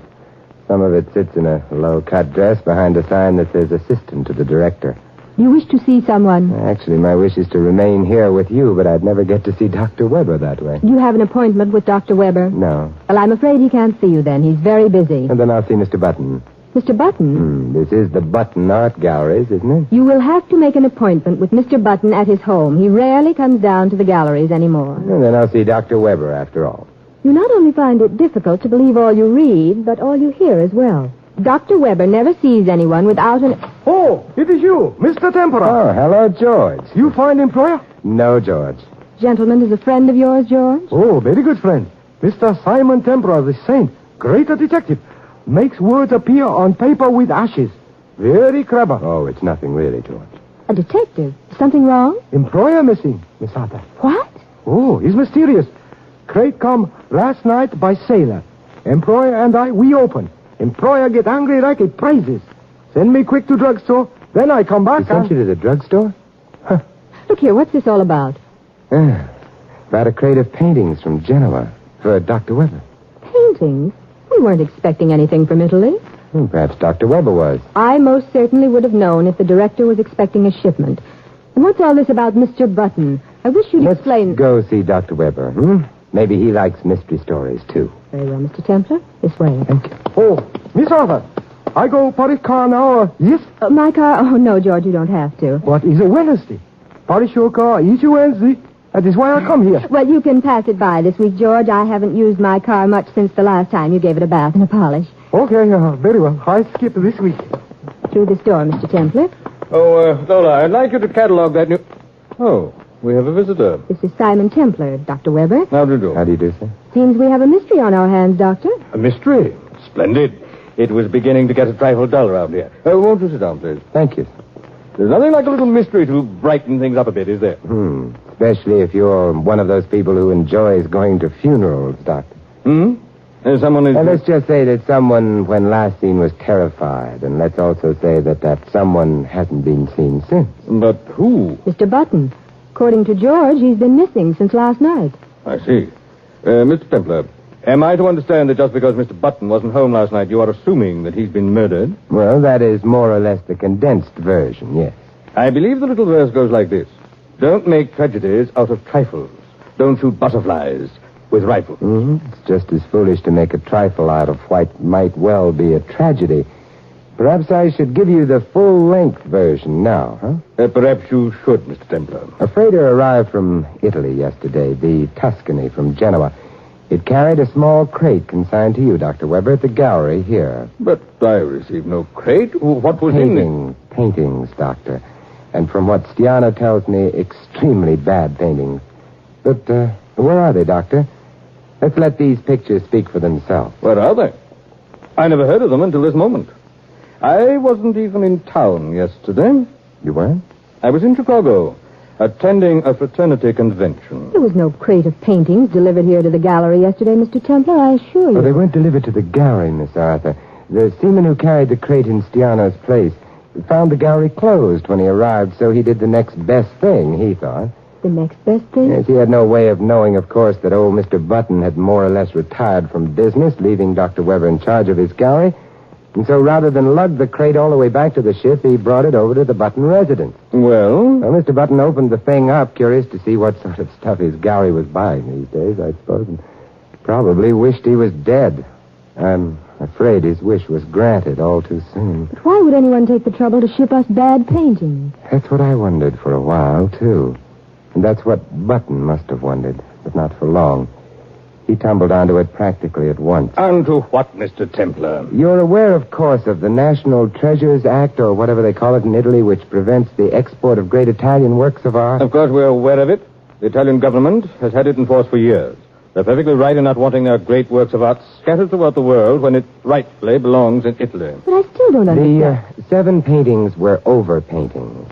Over-painting? Yeah, surely you've heard of the technique of painting over an oil painting with gouache, with a water-soluble paint. On the surface, these pictures look like something not even a lumber company calendar would be caught dead with. Underneath, as Mr. Button found when George came back from the drugstore with materials to remove the paint, they found masterpieces by master artists of the Renaissance. What? You're sure? Yes, I'm sure. Several dozen of Italy's treasures have been missing ever since the war. The customs men tell me the Italian government had a tip that some had recently been shipped to New York. How or on what ship, no one knew. But, Mr. Button, what did he do when he... Well, being an honest man with a reputation of many years as a reputable art dealer, he was shocked. He sent his chauffeur to fetch me. When I got there, he told me he'd changed his mind. I can assume that Button had his mind changed for him at the point of a gun. Speaking of points of guns, what do you think of the point of this one? Hello, Kasek. How's your arm? It's sore, Saint. Very sore. But not as sore as your head is going to be when I throw some lead in it. What is this? That's exactly what the boss wants to know. What is this? Okay, boss, you come in now. Hello, Saint. Scarelli. You got a good memory for faces, Saint. It's been a lot of years. Who could ever forget a face like yours, Scarelli? It could win an ugly contest anywhere. The way this guy talks, Kazak, a guy would think you're holding an invisible gun. Doesn't make any difference that he can't see it, boss. You'll feel it as good as anybody. I demand to know the meaning of this intrusion. You're in charge of this joint. I am Dr. Weber, the director. And the dame? Miss Arthur is my assistant. You do all right by yourself, Fatso. Maybe after we knock off the Saint and Fatso here, we'll keep her around a little, eh, Kazak? You're the boss. What brings you back to this country, Scarelli? The crime wave became just a ripple when you were deported. I'm moving back in, Saint. Bigger than ever. But first, I gotta clear something up. Huh? What sort of something? Except for you people and a few of my boys, nobody knows Scarelli smuggled himself back in on the Tuscany. You people ain't going to be around long enough to tell a fly about it. So I want to know something. Oh, why don't you try asking? I am asking.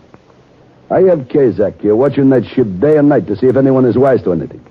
To see if the federal guys are maybe heard I come in on her and are retracing. And, they are, huh? That's what you're going to tell me, Saint. Kazak tells me he sees you snooping aboard the Tuscany. He sees lots of other guys, too. Guys with that cop look about them. Well, they are a kind of cop at that, Scarelli. They know Scarelli was smuggled in on that boat? They looking for me, Saint? These particular cops are customs inspectors, Scarelli. They're looking for pictures. Huh? Pictures? Yeah, painting. Oh, well, that's good news. You hear that, Kazak? They're not looking for Scarelli. They don't know him back yet. Let's get rid of these suckers, then, boss. They got mouths. Yeah. Start operating, Kazak. You're the doctor. Save the Saint for last. All right, drop it, Kazak. Kazak, got it! I said drop it. All right. All right. Everybody all right? Who are you, Dick Tracy? I've already told you, Templar. I'm just a man with a gun. That gun wouldn't happen to be federal property, would it? It would. And now you're going to ask how come a federal agent lets a mug like Kazak loose after he's been shooting his gun off at a private citizen. Yeah, I know how come. If I'd gone through with my intention of breaking off Mr. Kazak's arm, he'd have led you to a hospital instead of where you wanted him to lead you, huh? To Scarelli. Right, Mr. Templar. Come on, boys. Don't push me. Let's get away from this smart guy and be careful with those hands. Now, what was it you were saying before about things getting a trifle dull around here, Dr. Weber? This is a rather unusual morning, Mr. Templar. And the crime wave in your office isn't over yet. We're back to playing button. Mr. Templar, I'd prefer it, and so would Dr. Weber, if you put your cards on the table all at once instead of one at a time. We've had enough suspense for one morning. Are you accusing Dr. Weber of... How tall are you, Doctor? Well, I'm almost 6 feet. And you, Miss Arthur? Now, really, Mr. Templar, How tall? About 5 feet. Doctor, you wouldn't ever wear high heels, would you? High heels that left an impression on the leather upholstery of a chair that had been moved alongside of a doorway. I don't follow you. Miss Arthur does. She anticipated my wish to go into Button's library last night. Naturally, that wouldn't do at all. The paintings were there, and a couple of them already had the overpaint removed. Correct, Miss Arthur? You're insane. That rap across the skull you gave me is probably what made me insane. Being a rather little girl for a headbanger, you needed height, huh? So just before I entered the library, where you'd had Button under a gun before my arrival, you moved a chair. So you had height, and so when I walked in, I went out. Well, I suppose one should really humor him, Dr. Weber. And then what did I do, Mr. Templar? You removed both the paintings and Mr. Button. You probably killed Mr. Button somewhere along the line. Of course, you can prove all this. You can tell me, or the police, shall we say, exactly where Mr. Button's body lies, where the paintings are, and... Unfortunately, no. Well, then just as unfortunately, Mr. Templar, you have no case. Without the paintings found in my possession, without Mr. Button's body... Pardon, interruption, please? We're rather busy at the moment, George, please. Oh, we'll not take a moment. Miss Arthur, you are to making mistake. Oh, please, George, we're having a conference. Would you mind leaving? But, come all the way downtown to wash and polish car. You say car no dirty. Not need bath. Not need polish. George, will you please go now? But Miss is mistaken. Just see car in parking lot. Some other time, George. Car very dirty. Car need a wash, polish most bad. I go do so, yes? No. Of course you go do so, George. And while you're at it, take a look in the trunk compartment. No. Trunk compartment? What find in trunk compartment, Mr. Templar? Employer, George. Oh, employer in trunk? No. I didn't plan to kill him. I didn't plan to kill him. I go look in the trunk compartment. Never mind, George. Go call the police instead. Oh, yes, Mr. Templar. I go call. And, George. Sir? If Mr. Moto should ever need an assistant, I'll be very happy to give you a reference.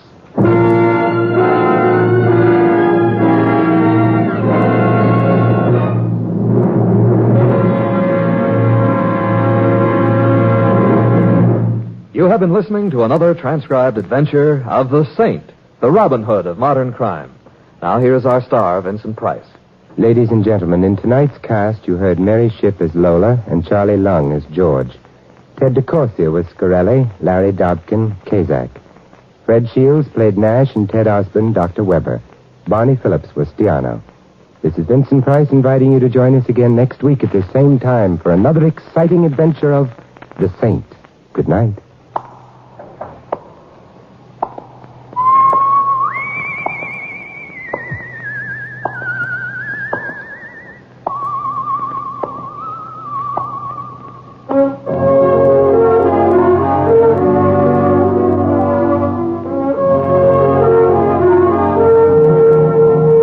This adventure of The Saint was written by Michael Cramoy. The Saint, based on characters created by Leslie Charteris, is produced by James L. Safier and directed by Helen Mack.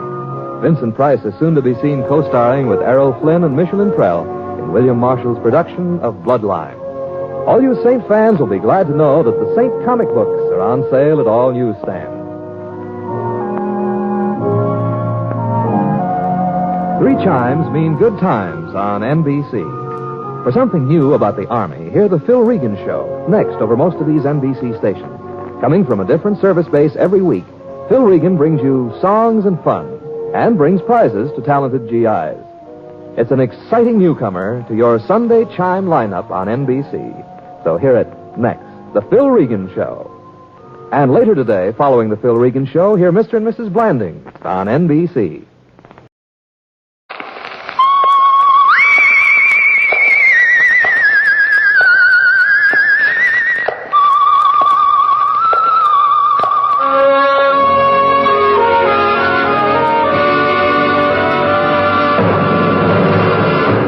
The Adventures of the Saint, starring Vincent Price. The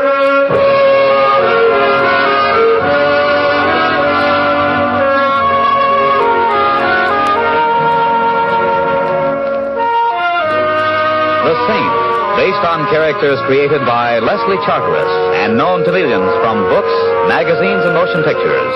The Robin Hood of modern crime now comes transcribed to radio, starring Hollywood's brilliant and talented actor, Vincent Price as The Saint. Going to the ball game, huh, Mr. Templar? It's a great day for it. Didn't know you was fond of baseball. You fond of baseball, Mr. Templar? Yes, indeed, Louis. I should have gone in for baseball instead of becoming a cab jockey. Grown men getting paid thousands of dollars for tossing a little ball around 2 hours a day. Can you beat it, can you, Mr. Templar? I'm asking you, can you beat it? Louis, Baseball, you can't beat it. No, I'd like to live in a town where they got Major League ball. The Blue Sox here is all right, but it's minor league. You think we'll ever get a big league ball in this town, Mr. Templar? I see, you think we'll ever get big league ball, Mr. Templar? You're kind of quiet today, Mr. Templar. My silence, friend Louis, is purely comparative.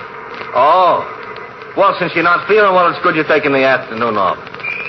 Been reading about that father and son of the Blue Sox, Lefty and Phil Miller? They're rather interesting. Supposedly the first time in baseball father and son have played on the same team. Yeah. The old man just down from the majors and the kid on his way up. Old Lefty was great in his day, though, and the kid will be great, too. They both playing today, Louis? Neither one. Phil ain't due to pitch till tomorrow, and the old man's got a game leg. Won't even be in uniform. That's what goes first in baseball, Mr. Templar, the legs. In my line of work... I know. Mr. Templar, you know something funny? There's rumors out about the Blue Sox. What kind of rumors, Louis? The rumors say the Sox are going to do business. Lose a ball game that maybe they should win. Oh, nonsense, Louis. Baseball is honest. You know that. Maybe so, but it's still got to be played by humans. You'd better step on it, my cynical friend. We're late. Sure, Mr. Templar. Most likely nothing to the rumors anyway. You know how it is driving a cab, you pick up all sorts of things. Me, it don't do no good to pick nothing up. I'm married. Hey! Did you hear that, Mr. Templar? I said, me, it don't do no good to pick nothing up. I heard, Louis. I heard. Pretty funny, huh? Louis, take me out to the ball game.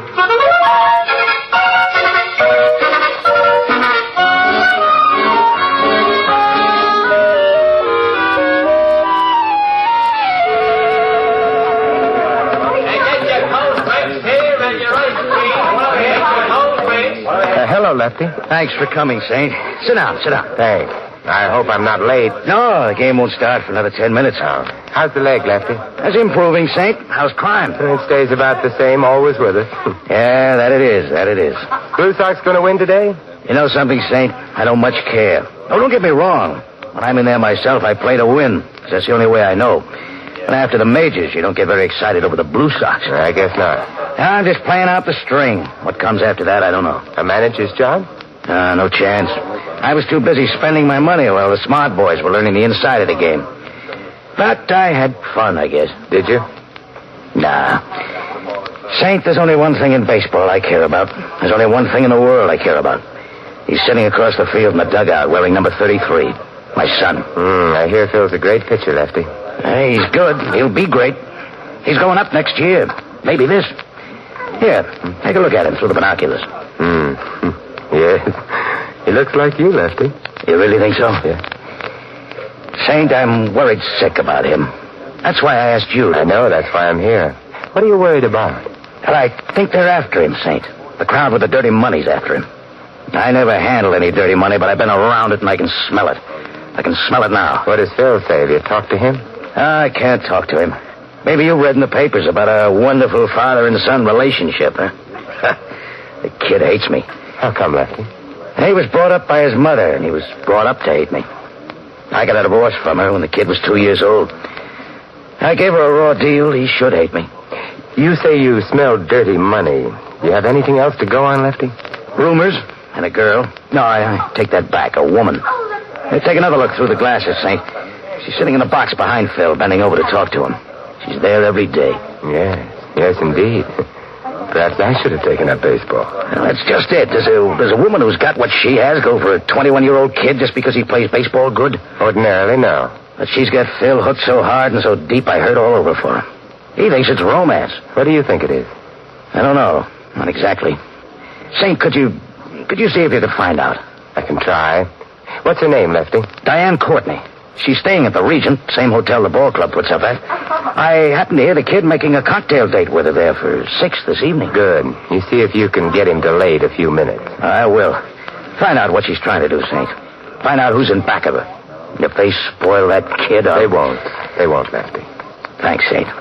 And if there's anything I can ever do... Don't worry about it. In fact, I'm looking forward to meeting Miss Courtney. I'm sure we'll have a lot in common. Baseball and...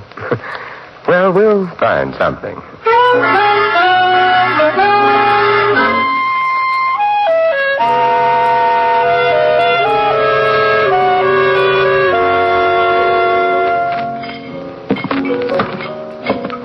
Mind if I sit down here? The bar seems to be rather crowded. Is it that crowded? As a matter of fact, it was crowded the minute you walked in. Sit down. But I am waiting for someone. He might be late. That's very true, but he won't be. What are we drinking, martinis? You say so.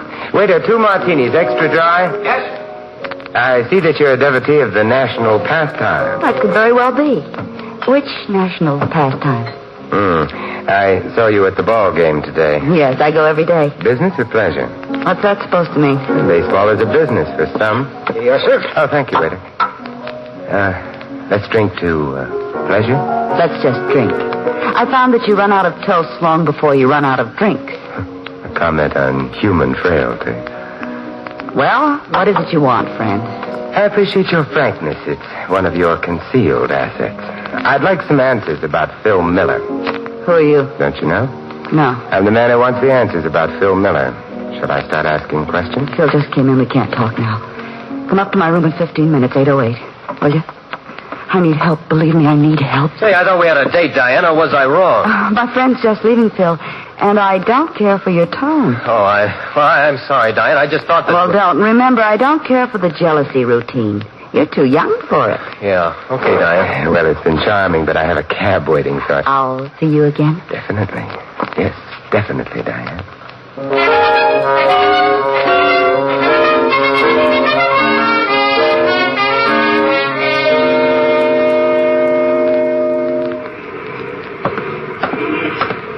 Call you a cab, sir? Oh, thank you. I have one waiting. Hey, here he is. Where to, Mr. Templar? Nowhere, Louis. I have a date in the hotel here in 15 minutes. You got a friend? I'm afraid not. Just dreaming. Louis, I'm not absolutely convinced about the purity of the lady's intentions. This is a cause for complaint? You misinterpret. Come up to room 808 10 minutes or so after I go up and knock on the door. I get you. But if I shouldn't happen to need a cab at that particular time... I'm ahead of you. There's times in everybody's life when the least thing he needs is a taxi. Louis, that's spoken like a philosopher.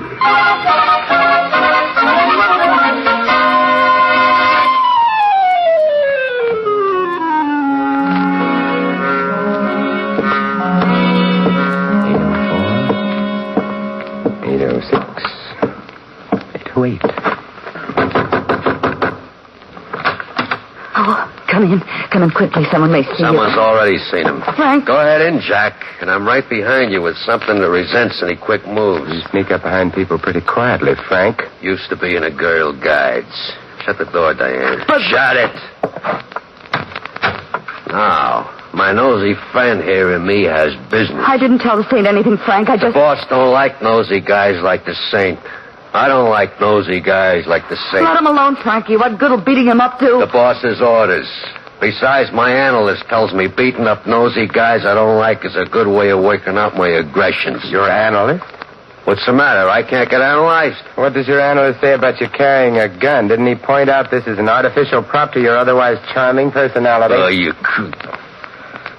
My analyst says I shouldn't get insulted at remarks by neurotics. You think I'm a neurotic? If you ain't now, Jack, you will be when I finish. Frank! Don't fall down yet, Saint. I got more for you before I let go. How do you want that? Stop it, Frank! Stop it! Okay. Darn it, I shouldn't have got mad. My analyst says I should have let my emotions color my business life.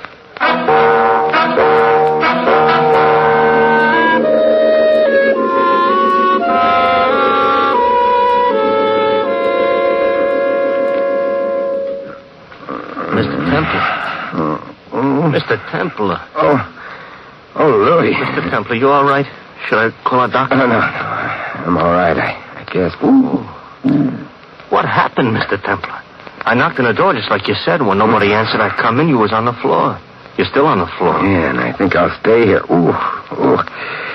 Got myself worked over, Louis, by a psychoanalytical muscle boy. Oh, he sure gave you some beautiful lumps. Yeah. Real neat professional job. Hey, what's this business card in your chest? Yours? No. Let's see. Frankie must have put it there. This is part of the warning, I guess. What's it say? It says the fixer. I fix anything. He ain't what you'd call modest, is he? No, but fixers rarely are. Look, I think we better have a doctor spray you with some mercurochrome. No, Louis, I'm going to be too busy. Doing what? Sleeping.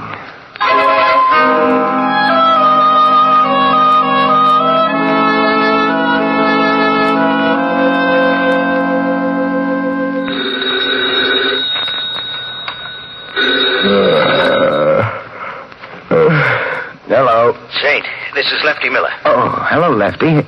What time is it? Midnight. You asleep? I went to bed early tonight. Had a rather trying evening. Look, I've been finding out things. Things about the crowd with the dirty money. And who the head of it is. You mean who the fixer is? Yeah. I found out what they're trying to get from the kid. From Phil. Can you meet me here at the hotel? Half an hour. Good. In the bar. I'm going after some more dope now. You better wait until I get there, Lefty. They're rough boys. I know. But don't worry about me. See you in half an hour.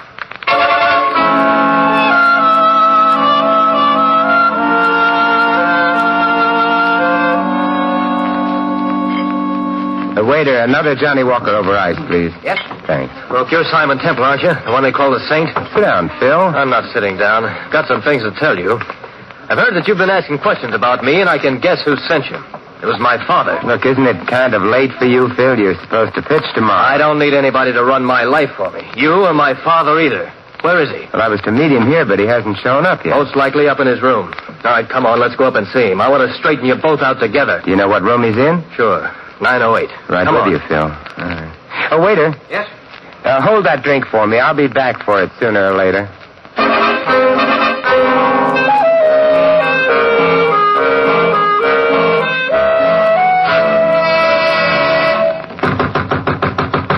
Hey, Dad. Open up. I want to talk to you. Doesn't look like your father is in. Try the door. Well, it's open. Yeah. Well, that's out of it. But there's no... Dad! Better look, Phil. Better not look. Look, I told you not to look. He shot himself. Why? Why? He's dead, Phil, and there's a gun in his hand, but he didn't pull the trigger. What are you trying to prove? Who did?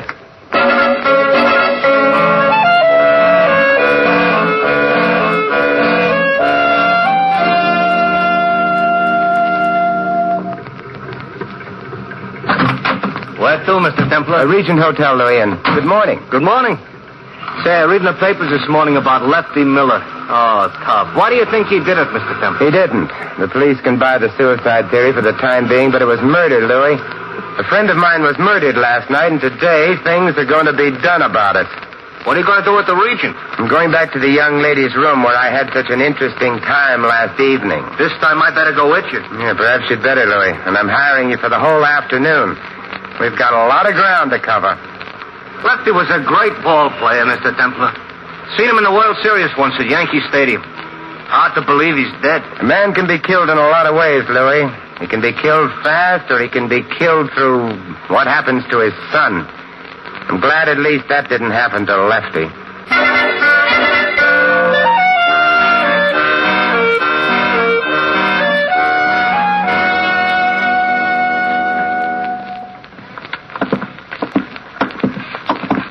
You sure nobody is in? I called on the house phone before we came up. I think this key will fit.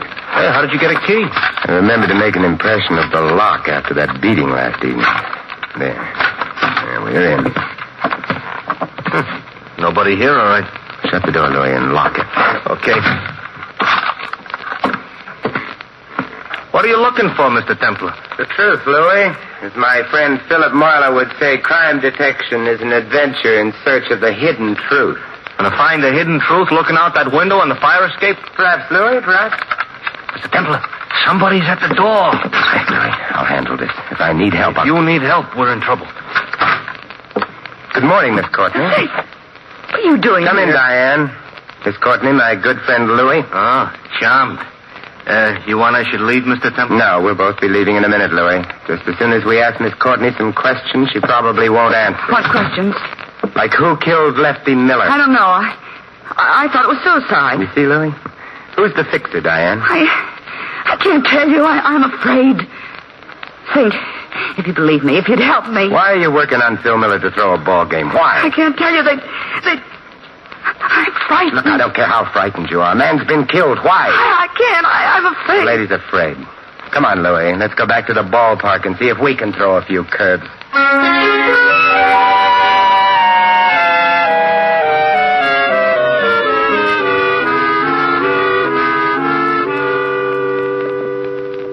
Mr. Bush, as manager of the Blue Sox, you must have known Lefty Miller fairly well. Not well, no. I manage the team, but you don't manage an old pro like Lefty. You just tell him what time the game is, and he does the rest. Yes. From what I saw of him, though, he's a good guy. I'm sorry. How's Phil taking it? Well, it's hard to tell about kids. He and Lefty weren't close. Well, maybe you knew that. Yes, I knew that. But it's hard to tell just how he was taking it. Tonight's his turn to pitch, and I told him, of course, I'd start somebody else, but no. He's going to pitch tonight? Insisted on it. Said he had it. He'll pitch. You think he should? Well, he's the best we got. And I might get a phone call tomorrow telling me he's sold to the major leagues. Anytime he wants to pitch, he'll pitch. Mr. Bush, have you heard any rumors about a fix on your ball club? Oh, Mr. Templar, there's always rumors around any kind of sport. I've never been in a phony ball game, and as far as I know, I've never seen one. So I don't listen to rumors. Thanks, Mr. Bush, and good luck tonight. To you and Phil both.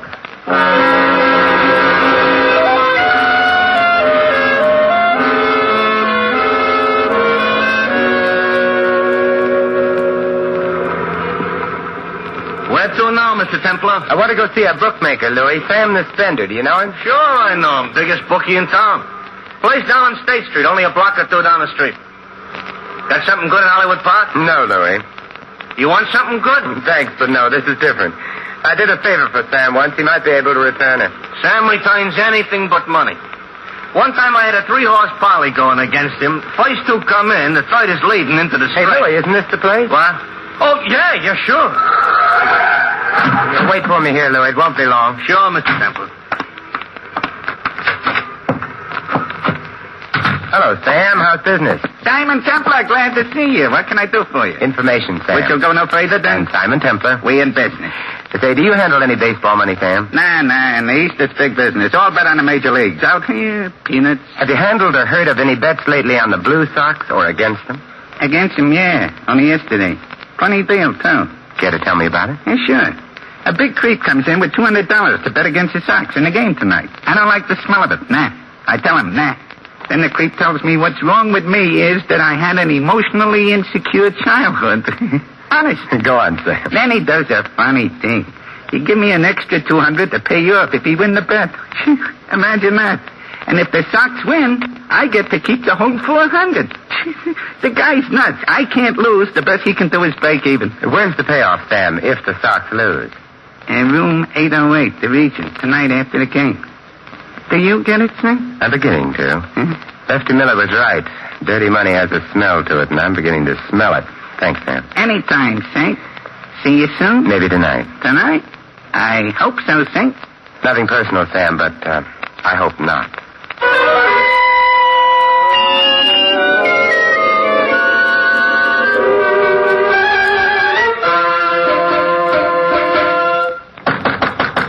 Who is it? Good evening, Diane. Well, it's our old friend Jack. How are you, Frankie? What is this room, Mr. Templar? You're home, away from home? Diane, let me throw the bum out. Easy, Frankie. Your aggressions are showing. Anything in particular you wanted, Saint? Frankie and I are busy. Yeah, I can see that. Busy packing. Too busy to go to the ball game tonight. Or did you know beforehand how it would come out? Let me throw the bum out. I hate schizophrenics. But he looks like such an interesting one, Frankie. And he's handsome, too. Why, Diane, you're not so frightened as you were. Well, It's all right. I won't tell the boss. Jack, you better get out of here. It ain't healthy. What's your trouble? You got a compulsion or something? No, it's just that when I start out on something, I like to be in on the payoff, and tonight's the payoff. The game should be over by now, and the people will be arriving. I'll be the host of our little party. You'll be host for a party of one in a wood box, Jack. Diane, shall I... Diane? It's a kid. Don't let him in, Frankie. Come in, Phil. Hello, sweetie. Hello, Diane. Frankie? Yeah. Hello, Mr. Templar. Hello, Phil. Ball game over, honey? Yeah, it's over. How you feel? Dirty. Oh, don't feel bad about it, sweetie. In a week or two, you'll forget all about it. Sit down, Phil. I've taken over the party. Let's all find out what games we've been playing. Diane, I'm getting an awful frustration listening to him. Let him talk. Thank you. Phil. Yes, Mr. Templar? What line did Diane use to get you to throw the game tonight? The fixer had something on her. She was afraid of him. Something would happen to her if you didn't do as he wanted. No, it doesn't matter. You know the real reason? Go on. Tell him, Jack. I will, Frankie. It was a trap for you, Phil.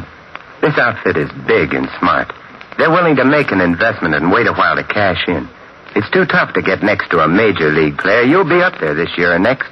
And when you get there, you'll do what the fixer tells you because there's a club over your head. Yeah? Yeah. A certain payoff you took in a hotel room at the Regent for throwing a game with the Blue Sox. You understand that? I understand. Your father found out about it. He had the room right over this one, 908, and he listened on the fire escape. He was seen from in here, and he was killed. Then they took him back up the fire escape to his room and rigged the suicide. But they forgot to wash all the blood off the iron outside this window. You gonna listen to him, kid? He's a neurotic. Diane, aren't you gonna say something? I didn't have anything to do with it, honey. It was the fixer who did it. Yeah, I believed in the fixer, too, at first, Diane, until I came to your room the first time. Down the bar, you said you didn't know me. Up here, you told Frankie I was the saint. You made other slips tonight. So? So I know who the fixer is. Who is he? You mean, who is she? Fixer is a very beautiful woman, Diane. The fixer is you.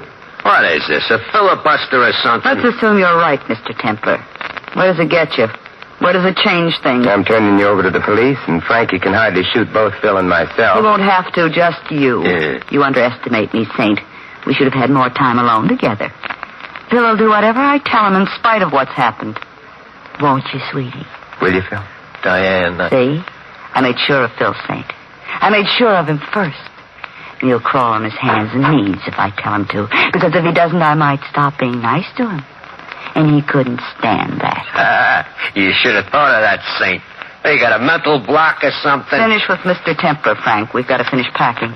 This gun says get over to the window, Saint. This time there won't be no blood on the fire escape. Just a lot on the sidewalk. Pretty messy that way, Frankie. Your subconscious will hate you. I won't look down. Now, you going over to the window quiet? Phil, sit down. Stand back, kid. I ain't playing with this thing. Phil, I told you to sit down. Watch out, Phil. He's going to... You killed my father. You... Give me that gun, Frankie, or I'll break your wrist. I'll kill you. No, you won't, Frankie. Think what your analyst would say. And this makes us even. Frankie. Phil, how bad is it? Not bad. Just my arm. But not my pitching arm. Oh, good. Why, you... Diane, stand still. Better go for the police, Phil. Can you make it? Yeah, I can make it. And Phil, thanks. What you did makes up for the game. We'll figure out that later. About Dad, Saint. He did all he could to protect you, Phil. Yeah, he did like me then. More than anything else, he told me. You better leave. I want you out of here before that bookie shows up to pay off. Mr. Templar, he won't be showing up. I didn't lose the game tonight. Tell me more, Phil. I pitched a 3-hit shutout. I figured it was the least I could do for Lefty.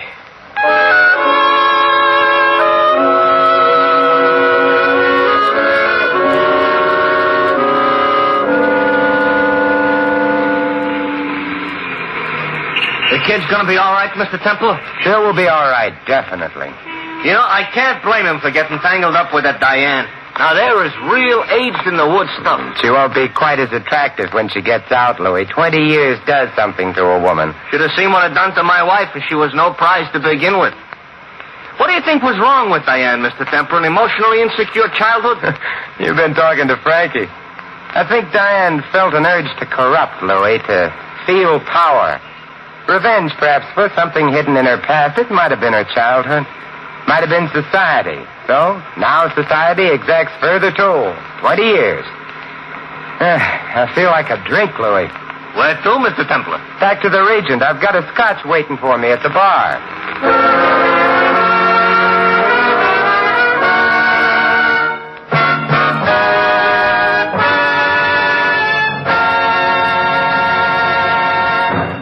You have been listening to another transcribed adventure of The Saint, the Robin Hood of modern crime. And now here is our star, Vincent Price. Ladies and gentlemen, the most priceless gift which a community can give its children is a fine education. Here in America, your parents have been able to take that education pretty well for granted. But that won't be true of the future, unless we plan now to cope with the educational problems of the future. There are going to be lots of them, we know that for sure. Because of the increased birth rate during and since the war, an extra 7 million children are going to be enrolling in our public schools. And the way things stand, our schools just aren't ready to handle them. The problem varies from district to district, but it's always a problem of shortages. In some localities, there aren't enough classrooms, and in others, not enough books and equipment. And overall, we're suffering from a shortage of teachers. In order to meet the challenge and make sure that our youngsters will get the education they deserve, we'll have to lay down an educational blueprint for the years ahead. Our local school boards are doing that right now, but they can't do it alone. They need everyone's efforts to build a stronger educational system. If you wish to help, simply contact your local school board. And for further information, write to the National Citizens Commission for the Public Schools, New York, New York. That's the National Citizens Commission for the Public Schools, New York, New York. Good citizens everywhere are helping, for they know that better schools make better communities. This is Vincent Price inviting you to join us again next week at this same time for another exciting adventure of the Saint. Good night.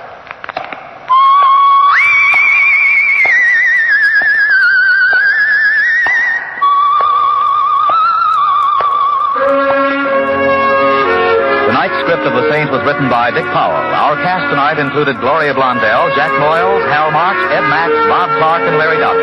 The music was composed and conducted by Von Dexter. The Saint, based on characters created by Leslie Charteris, is a James L. Safier production and is directed by Helen Mack. Vincent Price is soon to be seen co-starring in RKO's production of His Kind of Woman. All you Saint fans will be glad to know that the Saint comic books are on sale at all newsstands. Your announcer, Val Brown. 3 chimes mean good times on NBC. There's fine entertainment on Theater Guild on the Air returning next Sunday on NBC.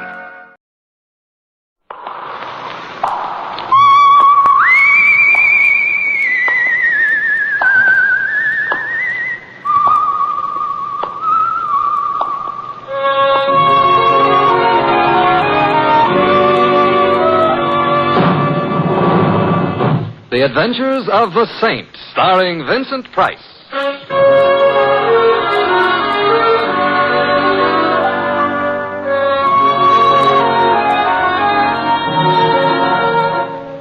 The Saint, based on characters created by Leslie Charteris and known to millions from books, magazines, and motion pictures.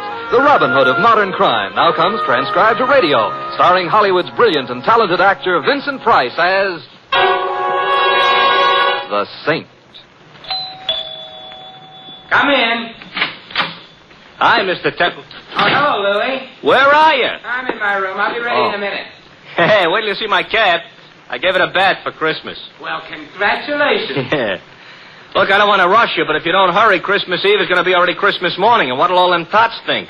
Oh, them tots will be singularly fortunate. However, all I have to do now is get my whiskers on. There. How do I look? Mr. Templar, if I didn't know you was Mr. Templar, Yeah. I wouldn't know who you were. Louis, don't I look like Santa Claus? This may come as a surprise to you, Mr. Templar. Santa Claus is fat. Oh. You're not fat. Oh. Well, hand me that cushion from the couch, huh? Okay. Here. Yeah, thank you. Now then. How's that? Now say ho, ho, ho. What for? Santa Clauses always say ho, ho, ho. Oh, I see. Ho, ho, ho. Well, anyway, you look like Santa Claus. Hey, Mr. Templar, whose idea was this? Mrs. Winterbottom's. Oh, the dame who annoys tots on Christmas Eve. Mrs. Winterbottom is a very well-known philanthropist, and every Christmas Eve she collects hundreds of small children and feeds them. Yeah. Who feeds them the rest of the year? Don't be bitter, Louis. Sorry. At least I ought to give the little tots a laugh. Yeah. And I suppose there is something to be said for Mrs. Winterbottom. Don't say it now. Don't worry. There's something to be said for Santa Claus, too. He does go around filling stockings. Yeah, I know a blonde. Shouldn't say that either, huh? No. Someone at the door. Louis, would you mind? No. It's probably one of them tots. Correction. It's a tot 20 years later. Get in. I'm already in. Back up. I'm backing up. Thanks. Now reach, gents. Hey, you know, that gun in her hand looks loaded. Now that you mention Reach. For what? The chandelier. You can't. Why not? No chandelier. Oh, a wise guy, huh? If you're going to shoot me, I insist on knowing your name. Just call me Sally. Sally. And your last name? Never mind that. How would you like to get plugged in the... Bread basket? Where? Oh, let's pass lightly over that. I wouldn't like to get plugged anywhere. And shut up. All right. Where is it? Right down the hall. Are you trying to be smart? Not especially. So it's going to be like that, huh? Like what? Now you listen to me, Fats Boylan. Huh? You shut up, too. I didn't say anything. Well, shut up anyway. I'm shutting up. What was I saying? You just finished calling me Fats Boylan. That's right. That's wrong. I'm not Fats Boylan. Ha. Well, it helps keep the conversation Look, going. Fats, are you going to stop stalling and hand over the stuff, or will I have to shoot? Since I am not Fats Boylan, and since I have no stuff to hand over, I'm afraid you'll have to shoot. Mr. Templar, that could be fatal. You keep quiet, punk. Who's a punk? You're a punk. Mr. Templar, am I a punk? Well, Sally is just a little confused this evening, Confused Louis. or not, she shouldn't call me a... Shut up. Oh. No, you don't have to start bawling. I am not bawling. I You were just about to shoot me. Well, I know, but then you'd bleed. Oh, I'm sorry. I can't stand the sight of blood. Why don't you strangle him? Louis, don't be unkind. It seems to be the doorbell again. No, wait. Oh, it's very impolite to keep people waiting. But I must have been followed here. Sally, look, stop illustrating a point with that gun. It might go off. I don't care. But then I'd bleed. But where can I go? I've got to hide. Well, try the kitchen. All right. Well, come on in. It's open house tonight. Well, my old pal, Fats I am not. Boylan. Although I'm beginning to waver. Perhaps I am. Simon, the split personality. Who are you? Joe Hudson. You remember your old pal, Hudson? Hudson. Well, I must admit you look like a hornet, but your lines aren't as nice. Look, if I'm your old pal, Why don't I know you? Oh, that's easy. We never met personally. Well, how else can you meet? Ignore that. But if we haven't met personally or otherwise, how can I be your pal? Oh, I was just being friendly. Besides, hey, you got something for me. I have? Great little kidder, ain't you, Fats? Ain't he, pal? Now I feel better. I'm a pal, too. Look, I wish I deserved your delighted choice. Look, just leave me have the stuff, and then I'll get... Stuff again. What stuff? Am I going to have trouble with you? The door behind you is open. Why don't you use it, huh? In that way, nobody will have any trouble. I'll use it after. After what? Such like that, huh? Ever see one of these before? I'm afraid I'm going to disappoint you, but the answer is yes, I have. Good. And you know how it works. It shoots bullets at guys. Guys who get bullet shot at them have a habit of dying. Really? Well, then perhaps you'd better not shoot that gun at me. I won't. So gimme. So I ain't got... Well, that is you ain't got. Thanks, Louis. Basic, I ain't a patient man. Hand the stuff over, or I don't have any stuff. Or you get shot. I'd bleed. Who cares? I do. I hoped you might. However... This could be a stall. This could be trouble, so you... You can't shoot him. Why not? It's against the law. I read it in the papers. It's against the law. Yeah, I believe you. Oh, well, so that's okay. Yeah, but I like doing things against the law. Oh, well, you could go to jail. I already been there. Well, for shooting somebody, they'll hang you or something. If somebody told them. Well, I would. You would, huh? I would. So maybe I'd better shoot you first. Well, I wouldn't want to deprive Mr. Templar of the privilege. Well, Fats, it's your last chance. Oh, not that phrase. Also, I still don't know... So it looks like I'm going to break a law. Hey, who did that? You did, you dope. I did not. This here's a plan. But you won't get away with it. Goodbye, Mr. Hudson. Mr. Templar, who made with the artillery? That must have been Sally. She's in the kitchen. She can stay there. She saved our lives, Louis. Yeah, but maybe by now she's found out she likes to shoot guns. Let's hope not. Hello. It was nice of you to frighten Mr. Hudson off. I did? You did. I didn't hit anybody? No. Oh, I'm so glad. Hey, I've got her. She's out cold. Come on, up. Put her on the couch. Come on. Up. Mm-hmm. It's a little late, but somebody ought to mention she is not a bad-looking dish. You've mentioned it. Looking for smelling salts in her bag? No. Identification. Here's a driver's license. Her name is Sally Walters. Address 49 Arden Drive. Social Security card. She's the secretary. That's what I need. Take it back. She's coming, too. Better put the bag back. Yeah, but keep the gun, though. There's still some bullets in it. No. We don't want her to know we went through her bag. We're ashamed of ourselves? We're going to pay her a visit. She ain't home. But she will be after she leaves here, and then perhaps we can find out what keeps the home fires burning.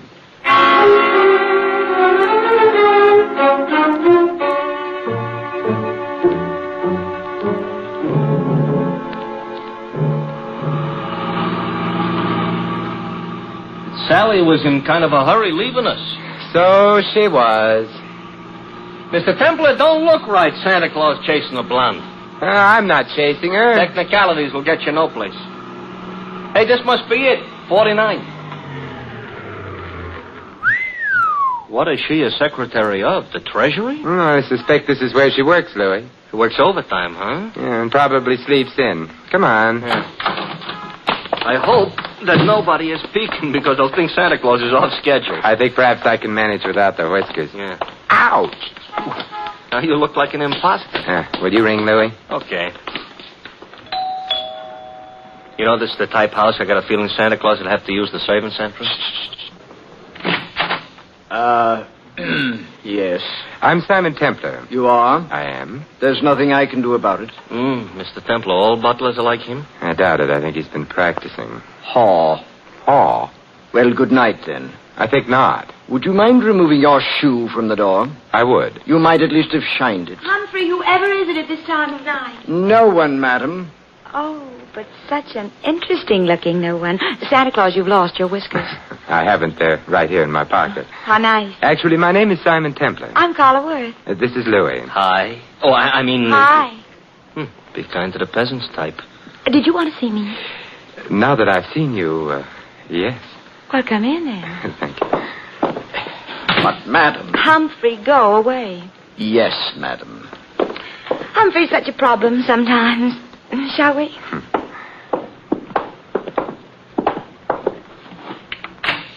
Nice? Yeah.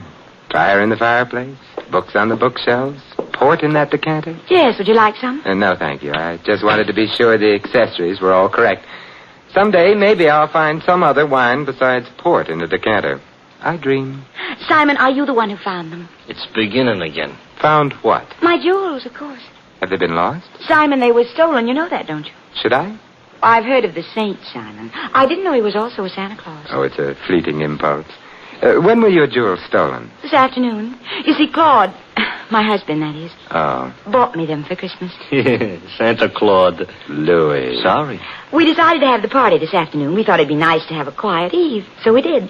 The jewels were in quite a large box. There were quite a lot of them. And? Claude had hired a Santa Claus, but before the party was over, Santa Claus had disappeared.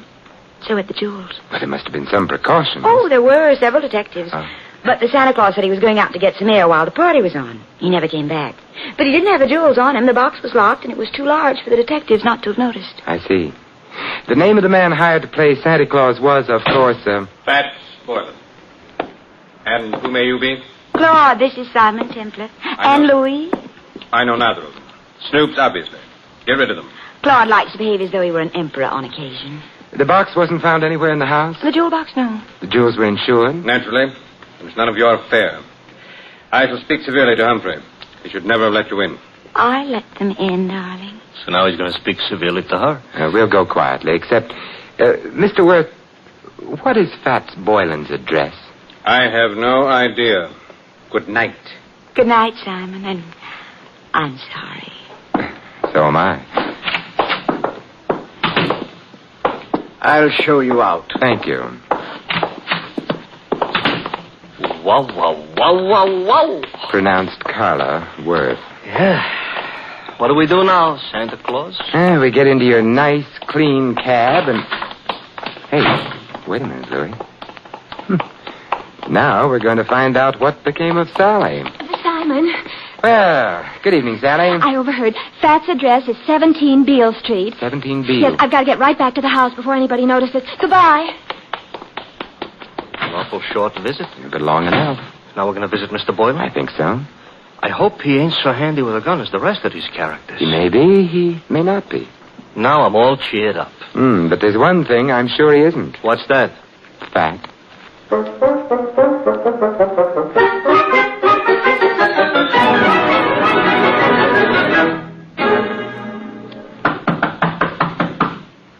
Quite a change from the Waits dump. Now this is a dump. Yeah, and Mr. Boylan would seem to be shy. Mr. Templar, you said something about the one thing he wouldn't be was fat. Why, because he was called Fats? Not exactly. Louis, I'm worried. Hey, the door was open. Yes. Maybe that means our bird has flown? Maybe. Come on, let's go in. Okay. I ain't usually so poetical, but the light's on. Yes. And the room looks funny. Looks like a hurricane came to stay for dinner. And remained for 6 months. Somebody was looking for a jewel box? And someone obviously didn't find it. The extent of the search indicates that. Nothing was left untouched. It's a funny smell in this room, you know. A couple of funny smells. Yeah. One's perfume and the other... Gunpowder. Huh? Gunpowder. That's why I ain't been looking behind any pieces of furniture. It really wasn't very far to look, Louis. Huh? He's behind the daybed. Fats? Fats, Louis. He ain't doing so good? He's dead. And Louis... Yeah? He wasn't fat.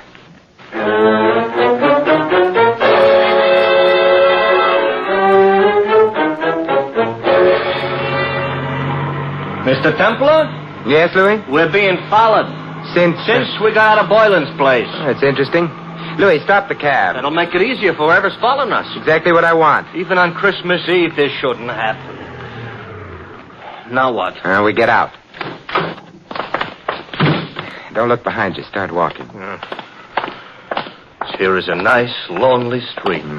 Everybody else is home hanging up stockings. I wouldn't mind hanging up stockings myself.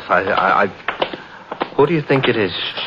I think it's our friend Hudson. Oh, I just lost 5 pounds. You mean the guy that was chasing Sally, who was all ready to shoot us until she made the explosion? Neat reminder. Oh, you think he wants our money or our life? Possibly. What kind of an answer is that? In here, quickly. Here. Mr. Templar, this here alley is full of garbage cans. Also dark. You don't have to see garbage cans to know they're around. Hudson? Yes. Good evening, Hudson. What? Don't turn around. I've got a gun on you. Hey, I don't like it. Louis, take Mr. Hudson's gun away from him. Okay. Got it, Mr. Templar. Good. Aim it at him. Hey, now, wait a minute. You can't shoot me with my own gun. Why not? That ain't tactful. What other gun could I shoot you with? Your own. Hey, you mean you ain't got a... Oh, mister, you were a liar. And on Christmas Eve, too. Hudson, who hired you to follow Sally and me? It was my own idea.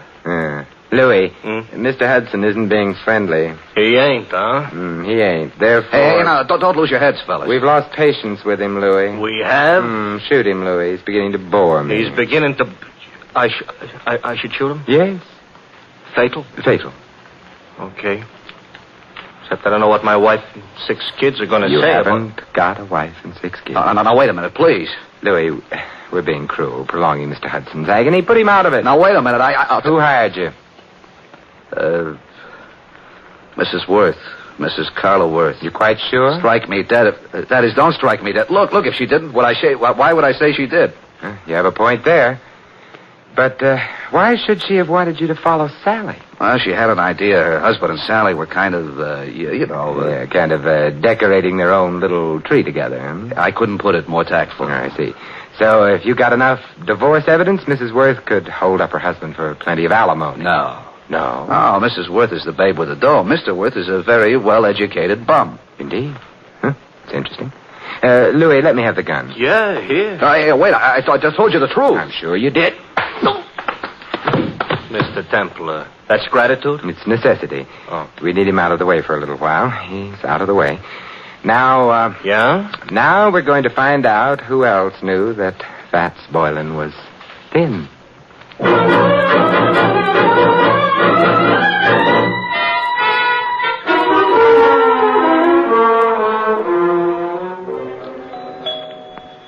You know, if we visited often enough, I might even get accustomed to this joint. You might also start confusing yourself with Grant.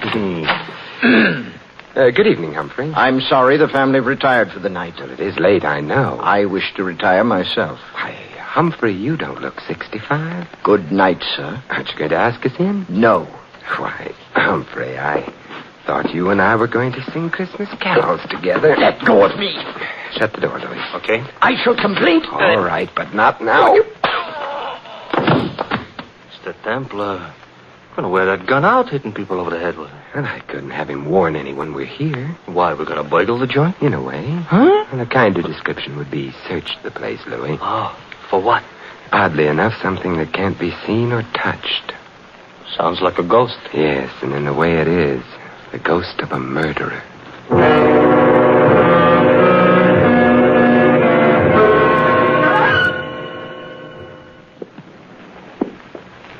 It's the night before Christmas, all right, but a creature is stirring. A couple of creatures, us. We've covered all the rooms on the other landing. Therefore, the bedroom should be here. And therefore, this should be someone's bedroom. Let's go in. We're sleepy? Now, if I can open the door softly enough and look in. Moonlight through the window. Yes. The dressing room. Door beyond would be the bedroom proper. Proper is not a word we're in any position to throw around. We'll have to go in to the dressing room. Come on, Louis. Okay. Wait a minute, Louis. Inhale. Mr. Templar, I don't usually take breathing exercises in the middle of the night. Louis. All right. I'm inhaling. Well? Perfume. Familiar? I could learn to love it, but no. Well, then out we go. You didn't care for that perfume. It didn't tell me anything. What do you want perfume should tell you? Who killed Fats Boylan?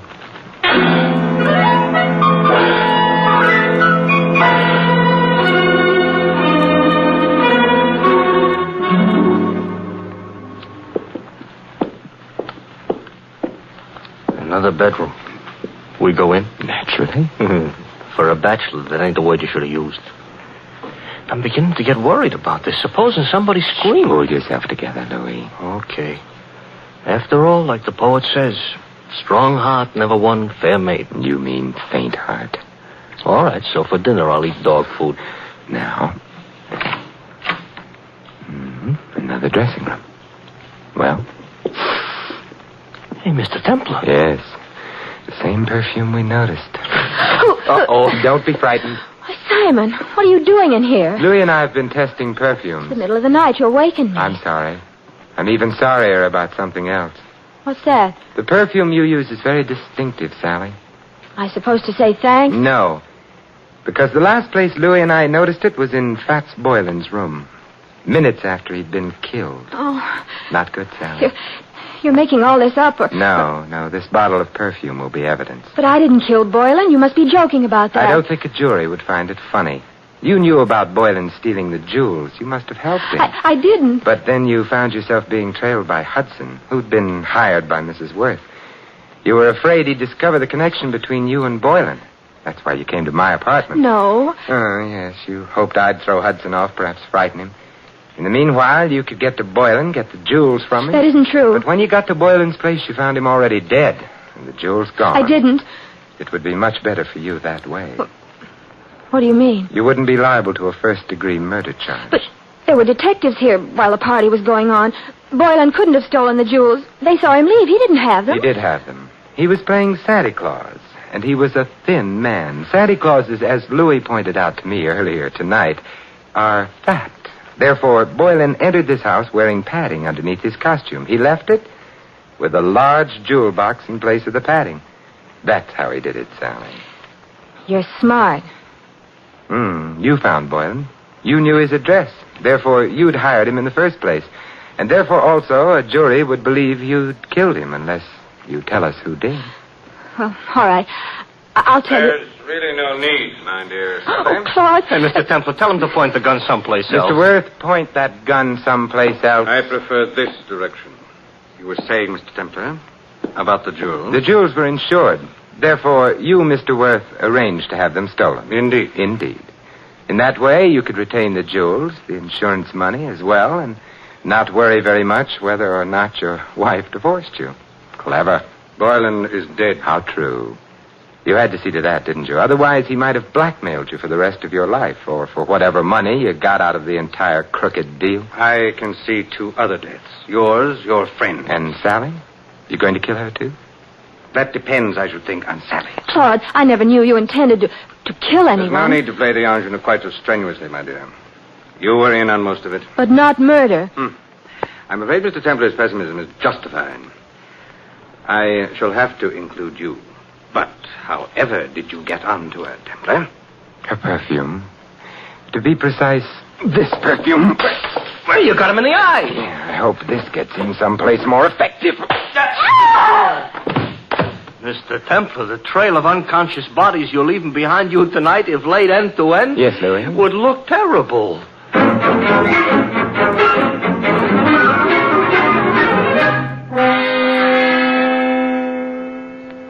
Simon. Yes, Carla? You've been very sweet. Even without your whiskers, you've been sort of a Santa Claus to me. May I? Oh, with pleasure. Well, I never knew Santa Claus could kiss like that. Santa Claus is no saint. Yes? Oh. Hello, Louis. Mr. Templar, you better put on your whiskers. You've forgotten all about Mrs. Winterbottom? Mrs. Oh, well, the hour is past midnight. The tots have undoubtedly tottered off to bed by now. Louis, you may tell Mrs. Winterbottom... I know. That the saint ain't no Santa Claus.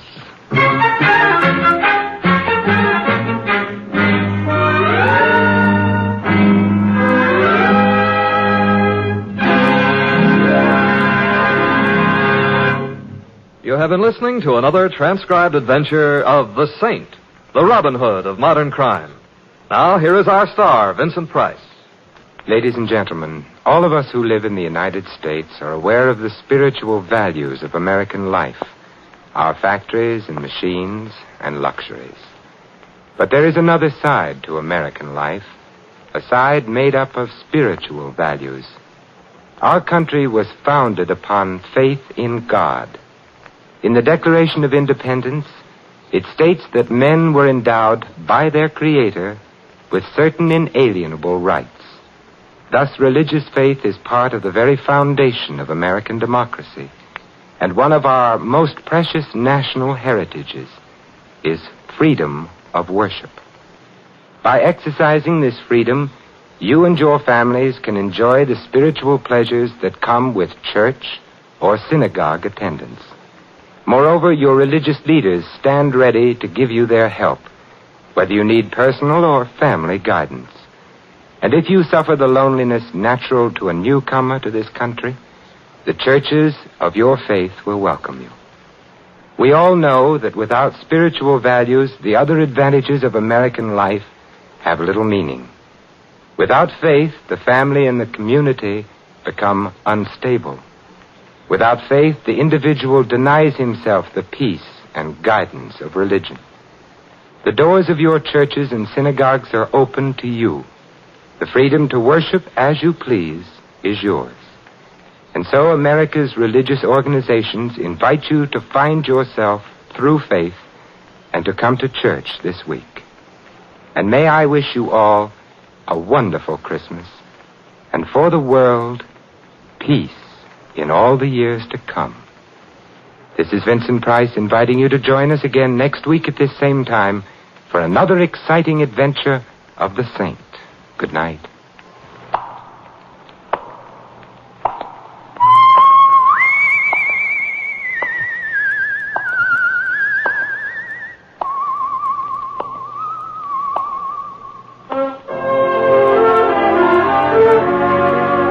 This adventure of the Saint was written by Louis Vittes. Our cast included Mary Shipp as Sally and Betty Lou Gerson as Carla. Hy Averback was Hudson, Ted Osborne, Claude. The butler, Stanley Farrar. Louis is played by Larry Dotkin. The Saint, based on characters created by Leslie Charteris, is a James L. Safier production and is directed by Helen Mack. Vincent Price is soon to be seen co-starring in RKO's production of His Kind of Woman. All you Saint fans will be glad to know that the Saint comic books are on sale at all newsstands. Your announcer, Don Stanley. 3 chimes mean good times on NBC. For your Christmas Eve listening pleasure, there's another broadcast of NBC's Sunday hour-and-a-half extravaganza, The Big Show. There's a whole Christmas stocking full of stars, including Tallulah, Jimmy Durante, Ed Wynn, Charles Boyer, Robert Merrill, and many more. Tonight also means your weekly visit with the Harris family on the Phil Harris-Alice Faye Show. Be sure to hear this special Christmas program later today on NBC. Happy holiday, happy listening. Happy holiday, happy listening. NBC wishes you a season of good cheer. A merry, merry Christmas.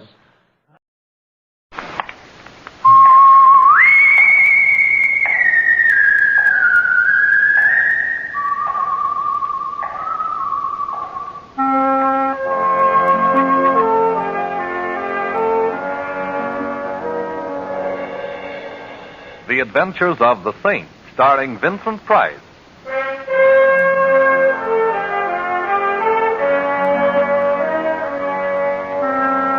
The Saint, based on characters created by Leslie Charteris and known to millions from books, magazines, and motion pictures. The Robin Hood of modern crime now comes to radio, starring Hollywood's brilliant and talented actor Vincent Price as the Saint. Well, hello. Who is... How is my favorite shipboard acquaintance this evening? Oh, Simon, you startled me. I could hardly see you through the fog here on deck. Oh, yes, it is getting thicker, isn't it? But I suppose it's to be expected. Last night, nature went on a binge of moonshine, and this is her foggy morning after.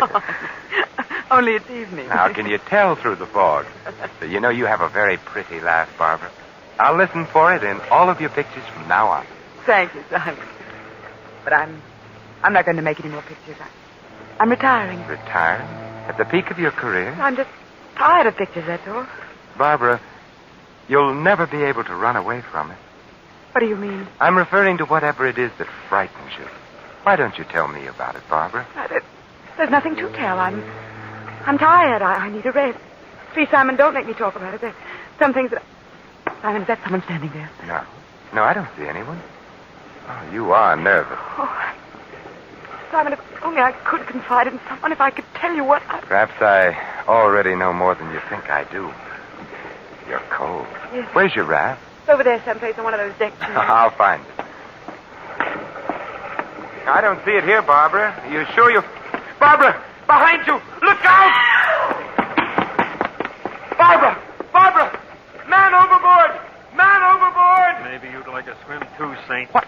Oh.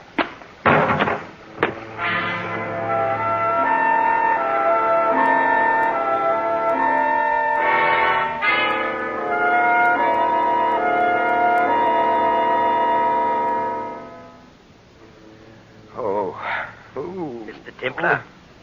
Mr. Templar? Hello. I suppose the usual question is, where am I? Sometimes they awaken from your type of custom-made coma asking, who am I? Evidently, I wasn't hit quite that hard. I even remember who you are, Dr. Norman. It is Dr. Norman, the celebrated psychiatrist, isn't it? Yeah, that is very good, Templar, but I'm afraid I must still confine you here to the ship's infirmary for a while. Huh? Possible concussion. Say, tell me what makes a famous neurologist like you pose as a mere ship's doctor. I'm really not posing. Partridge, the ship's physician, is ill. I was within earshot when I heard the familiar call, is there a doctor in the house? And, no, Simon, don't try to get up. I have a flask here. If a drink will make you happy. Oh, not right now, thank you. As I recall, I have some unfinished business to attend to. Barbara? Yes. Was she? They couldn't find her in the fog. She's gone. Poor Barbara. Yes, it was a horrible accident. Horrible, yes. Accident, no. You mean to say she didn't fall overboard? She was murdered. Murdered?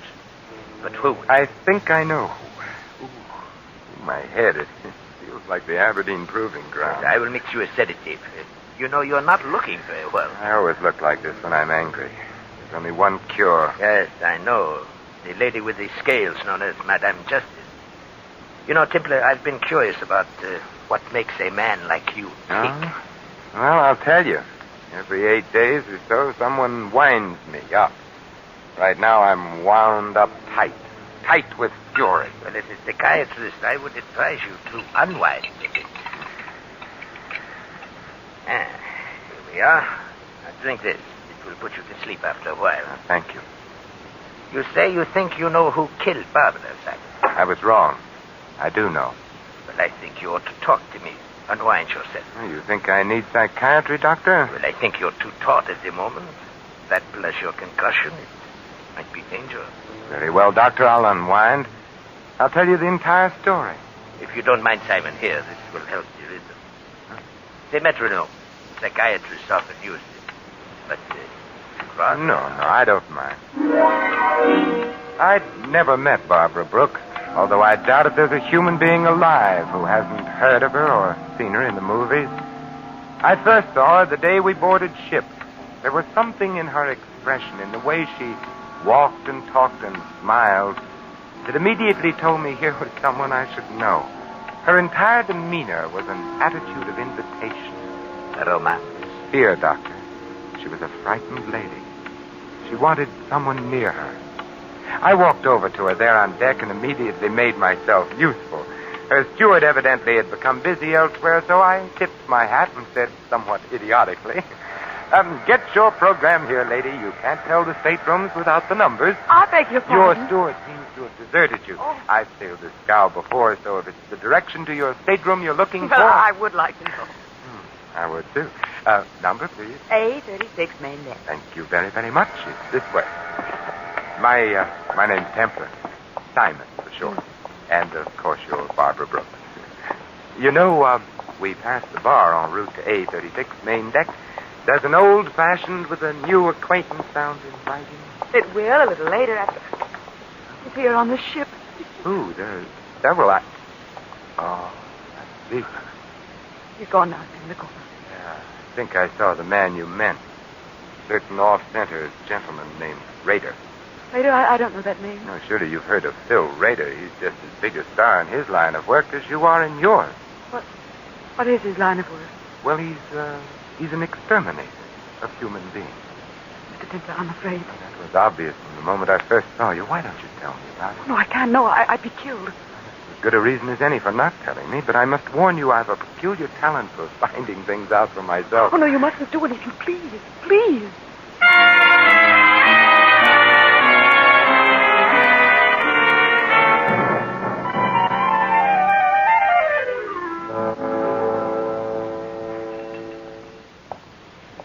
Hello, Rader. Well, Mr. Saint. Mm-hmm. World's getting smaller. Yes, but I understand you're doing your share to see that it doesn't get overcrowded. Traveling for your health again, or just traveling? Just traveling.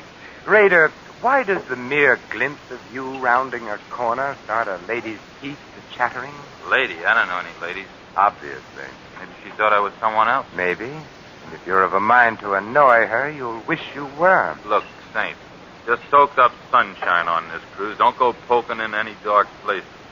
Might be bad for you. Oh, what sort of bad, Rader? Look, Big Shot, just so there's no misunderstanding. You butt in where you ain't welcome on this cruise and... Yes?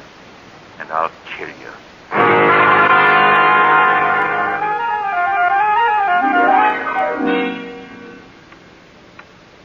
How is your head, Simon? And it feels as if a regimental crap game was going on inside of it with jet-propelled dice. You haven't drunk your sedative yet. Here. Oh, thank you. Shall I go on taking the load off of my concussion? Yes, by all means. I think I was present at the next sequence. Yes, Doctor, you were. It was the night of that ridiculous costume ball ship's captains are so fond of arranging. Yes. I remember. We were at the bar together. You were a pirate, I recall. Yes, and you were a clown. The ball was loaded with clowns, some of them not even aware of their clownishness. But it was gay and sprightly, and the music was good. I remember our conversation, Doctor. You suddenly appeared at my elbow and said in the most shivery, sinister manner... You know, Templar, I have a confession to make to you. Well, I'm always interested in confessions, Doctor. I've had a schoolboy crush on the beautiful Barbara ever since I saw her in pictures first. Tell me, what does one do about it? Well, I know exactly what I would do if I were you, Doctor. Yes? I'd consult the nearest psychiatrist. At the prices we charge? No, thanks. I was hoping you'd cut a fellow in on your acquaintanceship, Templar. But if you won't introduce me, won't you at least show me which mask she's hiding under? I think I might be able to make my own introduction. Oh, very well, Doctor. Look for a sylph-like figure in a blue and yellow harlequin costume. Thank you, Templar, thank you. And if you should ever need a good psychiatrist... At the prices you charge? I will be seeing you. Don't turn around, Mr. Templar. I have a pistol in the small of your back. Well, now, really, is that any way to enjoy a waltz? Listen, Saint, and listen hard. Oh, I'm all ears, except for the small of my back, which feels abnormally large at the moment. Certain arrangements have been made, Saint. It means a big head of lettuce if they go through. So? All the signs say, keep out. See that you do. Now, don't turn around. This costume's so pretty, I'd hate to have to put a hole through my pocket. Well, it's probably just a coincidence, but I've acquired the same regard for the small of my back. Keep regarding it that way, Saint. Don't let your nose wander where it doesn't belong. And you might begin by forgetting you saw certain people aboard this boat. See, just tell me how you're going to swing it, Mrs. Miller. Oh, don't be surprised. I'd recognize the notorious Lil Miller's voice on a party line. How are you going to take him, Lil? A palm base or perhaps a marked deck? This rod has a hair trigger, Saint. Just a touch and you're... Lil, what's the matter? That girl there, the one in the hall. Lil. You're lucky, Saint. I'd have shot. Give her air. Don't crowd. Crowd her all you want to. She won't mind now. Is she? Yes, a stiletto in the back leaves very little doubt. She's dead.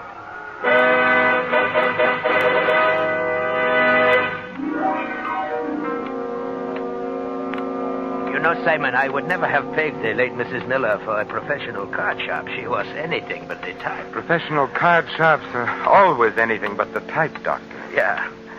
And to think I actually played bridge with her myself. with a crook and a hot-headed one at that. Well, as my old grandmother used to say, Doctor, beware of lady thieves with red hair. I guess the lady's red hair accounted for the lack of insulation in her temperament. Oh, how does your head feel, Simon? Better, Doctor. Much better. You still haven't touched your sedative, you know. Oh, haven't I? I think you'll find that it helps, Simon. Here. Oh, thank you. Well, you know, shortly after the murder of Mrs. Miller, Doctor, I called on her bereaved husband and partner in crime. A very interesting visit it was, too. You have the knack for making all of your visits interesting, Simon. Tell me about it. Well, I found Miller in the bar, quenching his sorrow with the merry waters of the River of Forgetful. 50 grand in the palm of our hands and beep. No more Lil. No more Lil, no more sucker. No more sucker, beep. No more 50 grand. I see you valued your wife highly. Who was the sucker, Miller? Ha ha. You're funny. Tell me, what's Phil Rader cruising for, Miller? And don't tell me it's a coincidence he's on board the same ship. You get funnier and funnier. Why is Barbara Brooks so afraid of Rader? You ain't even warm, Saint. You're a mile wide of the target. Well, I'd better use a different kind of ammunition then, Miller. Yeah? Like what? Like a little murder performed on an unwilling sucker in Reno. Huh? What do you know about that? You won't like going back to Reno, Miller. It gets hot in the summertime, especially in the penitentiary. Rader was with Lil and me on this deal. All right, Miller, put the zipper on. Rader. I wasn't going to say anything, Phil. Honest, I was just... Skip it, Miller. I always knew someday you'd show Canary Yellow. I thought you and I had a little understanding, Saint. You've got a reputation for wrong thoughts, Rader. Yeah, but right or wrong, I back my ideas up. To the hilt, Saint. Keep that frog sticker under cover, Rader, or I might take it away from you. And the Dutch courage that rides with it, too. I'll keep it hidden for now. You just be careful of the places where the lights don't shine, Saint. Come on, Miller. I want to talk with you. Well, I'll be out in a little while, Phil. I want a drink. You've drunk enough, Canary. Come on. You'd better go, Miller. And if you can't talk your way out of it, my regards to the fishes.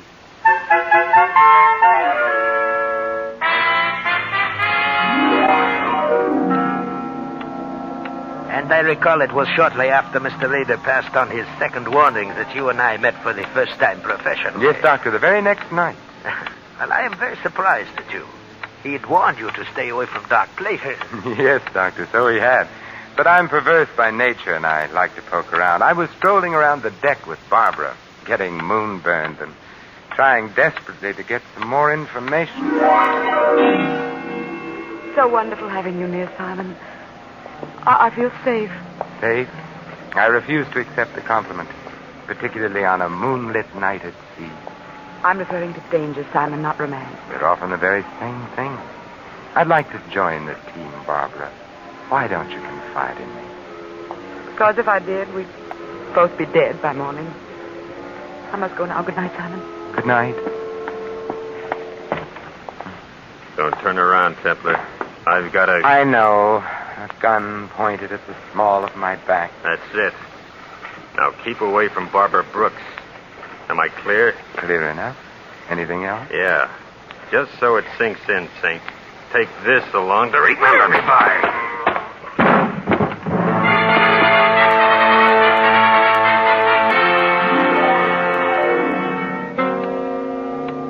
Once again, you enter the picture, Dr. Norman.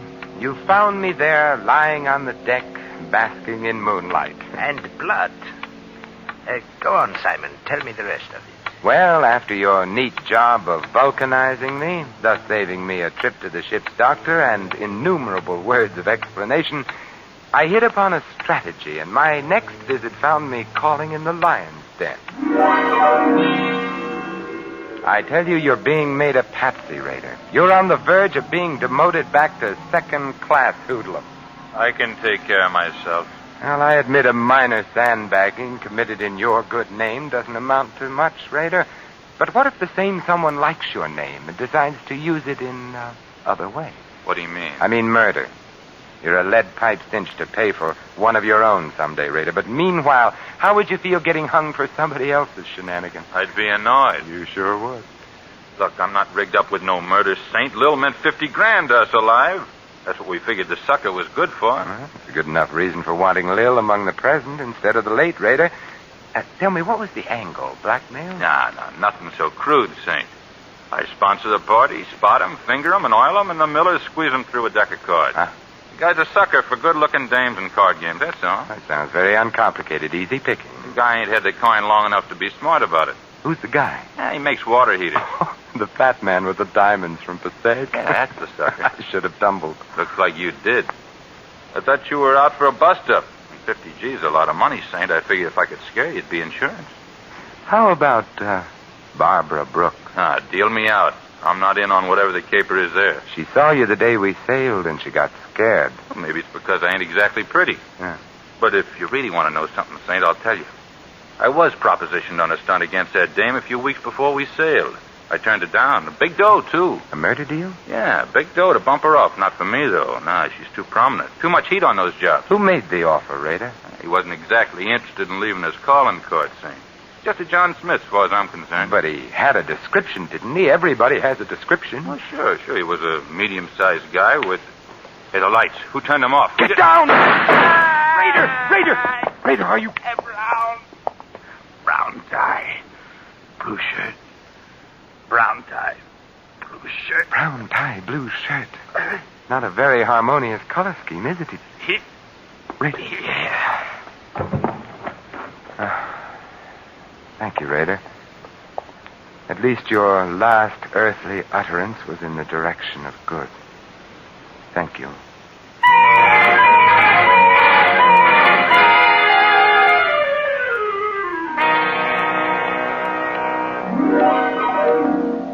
Brown tie, blue shirt. What did he mean, Simon? Well, it means that either the man for whom I search isn't a very fastidious dresser, Doctor, or else...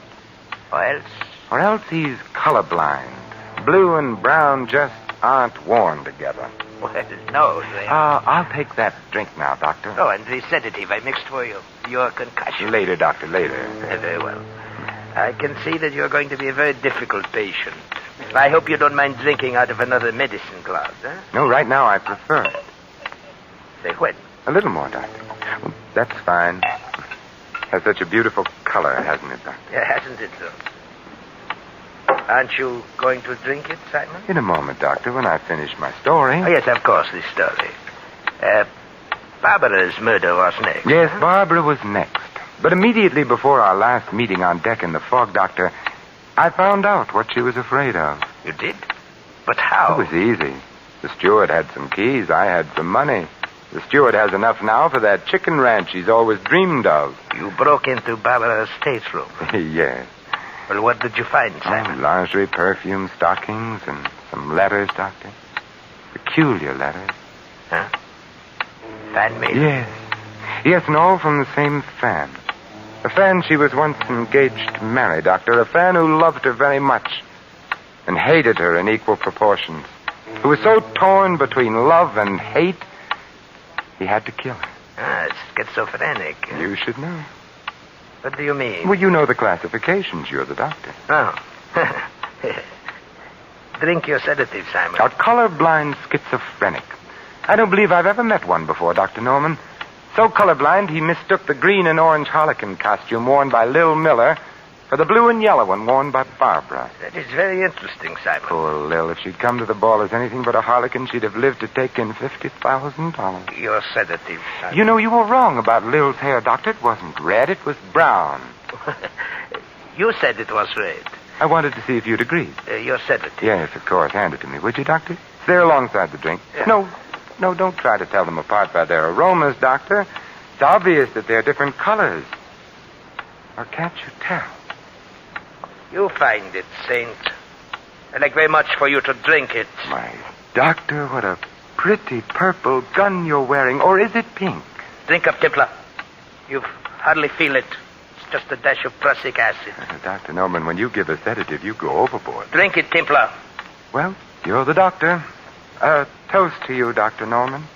To your green shirt, blue tie, and gray handkerchief, none of which match.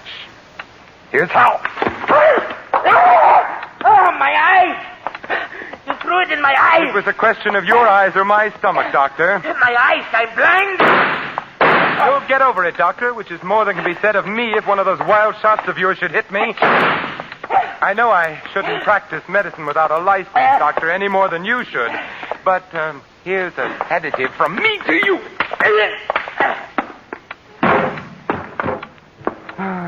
Pleasant nightmares, Dr. Norman.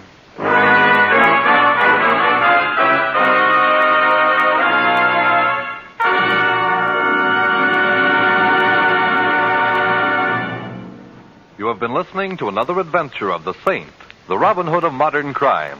And now here is our star, Vincent Price. Ladies and gentlemen, in a prejudice-filled America, no one would be secure in his job, his business, his church, or his home. Yet racial and religious antagonisms are exploited daily by quacks and adventurers whose followers make up the irresponsible lunatic fringe of American life. Refuse to listen to or spread rumors against any race or religion. Help to stamp out prejudice in our country. Let's judge our neighbors by the character of their lives alone, and not on the basis of their religion or origin. This is Vincent Price inviting you to join us again next week at the same time for another exciting adventure of the Saint. Good night.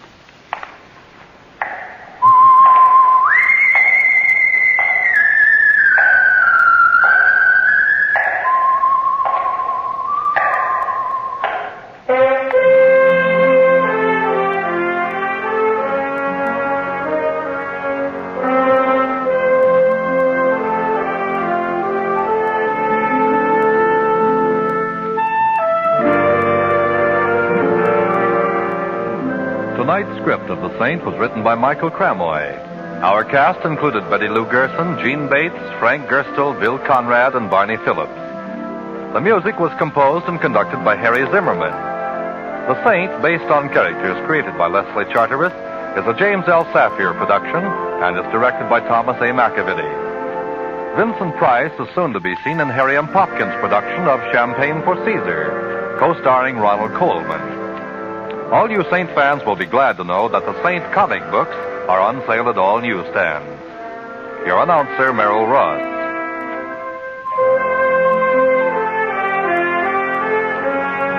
This is the Mutual Broadcasting System.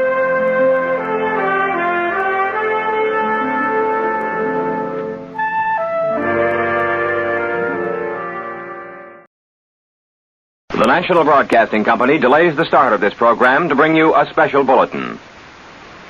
From the NBC newsroom in New York, a display of perfect teamwork by American ground and air forces has stalled the communist drive on the Chonan front. One dispatch says the North Koreans have suffered their first real thrashing of the invasion. And their push on Tajan with 50,000 troops has been halted, at least for the moment, at a point some 35 miles from Tajan. Keep tuned to your NBC station for the later news.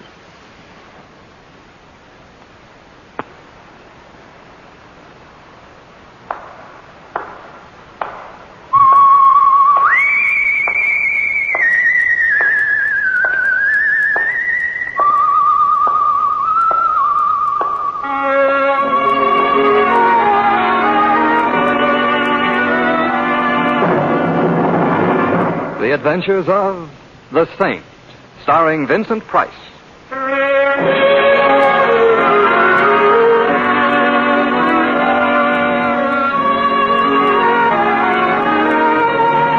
The Saint, based on characters created by Leslie Charteris and known to millions from books, magazines, and motion pictures. The Robin Hood of modern crime now comes to radio, transcribed, starring Hollywood's brilliant and talented actor Vincent Price as The Saint. Taxi! Taxi! You don't want a taxi, Mr. Templar. I got a car right here. What? Well, Augie Cofflethwaite. When did you leave Alcatraz? Oh, I got my diploma a couple of months ago.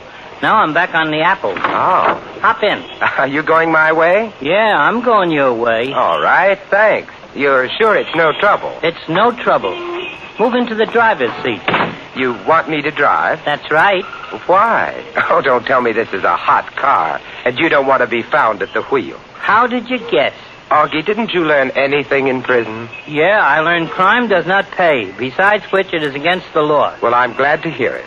Didn't you know? I mean, I'm glad to find out you know. Oh, sure, Mr. Templar. I learned my lesson. I'm off crime for keeps. But then this car. Ain't it a beaut? And the keys was in it. With a setup like that, it'd be a crime not to take it. And like I said... Yes, you're off crime for keeps. Yeah. Now, let's go, shall we? Start her up. Oh, but Augie... Do like I tell you. Oh, certainly, Augie. That's right. Now, put her into first. Oh, Augie, why didn't you swipe a car with automatic drive while you're at it? I just wasn't thinking. Augie, why the gun? So you'll do like I tell you. Oh. That's how come you're driving. I want to keep my eye on you. The eye I don't mind. It's the gun I resent. Put it away and I'll be grateful as long as I live. Trouble is, you ain't gonna live very long. Oh, so that's how we stand. Yeah. I'm sorry, Mr. Templar, but what can I do? The job's a job. Chuck the job. You know the saying, all work and no play. Oh, I'll play after I knock off. You mean after you knock me off? That's right. But, Augie, you know, if you kill me, you'll hate yourself in the morning. Yeah, I know. But if I don't, I'll hate myself tonight. It's a cash deal. And if I top whatever you're getting? No dice. I got my reputation to think of. Oh, pardon me for being crude. Oh, that's all right, Mr. Templar. Well, as long as you're determined to get rid of me, at least tell me who's giving the orders. Oh, sorry. That's confidential. Oh, I won't breathe it to a living soul, believe me. Huh? Oh, I guess you won't at that. So there's no harm. I guess you're right, under the circumstances. Well, then? It's a guy named Ronald Stanton. Ronald Stanton? Who's he? In my business, you don't ask questions. All right, a guy named Ronald Stanton. But what's he got against me? Look, in my business, you don't... yes, but in my business you do. Oh. Well, all I know, Stanton calls me in, gives me the assignment, gives me a down payment, and I get the rest on delivery. Of my course. Right. Well, it's nice work if you can get it. Gee, I'm sorry about this, Mr. Templar, but times are tough. Mm-hmm. You've got to take what comes along. Mm-hmm. Opportunity only knocks once. Mm-hmm. A guy's got to live. My sentiments exactly. Hey, wait a minute. What are you doing? I'm just stepping on the gas. Slow down. I said slow down or I'll plug you. You think we can find a coffin built for two? Look out for that car! Close. What are you trying to do, scare me to death? It's a thought. If you don't stop... Yes?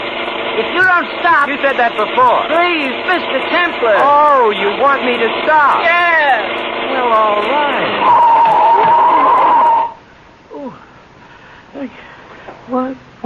What hit me? The windshield, and now I'll take that gun. Come on, Augie, snap out of it. Mr. Templar, what was the idea? Don't you realize we might have been killed?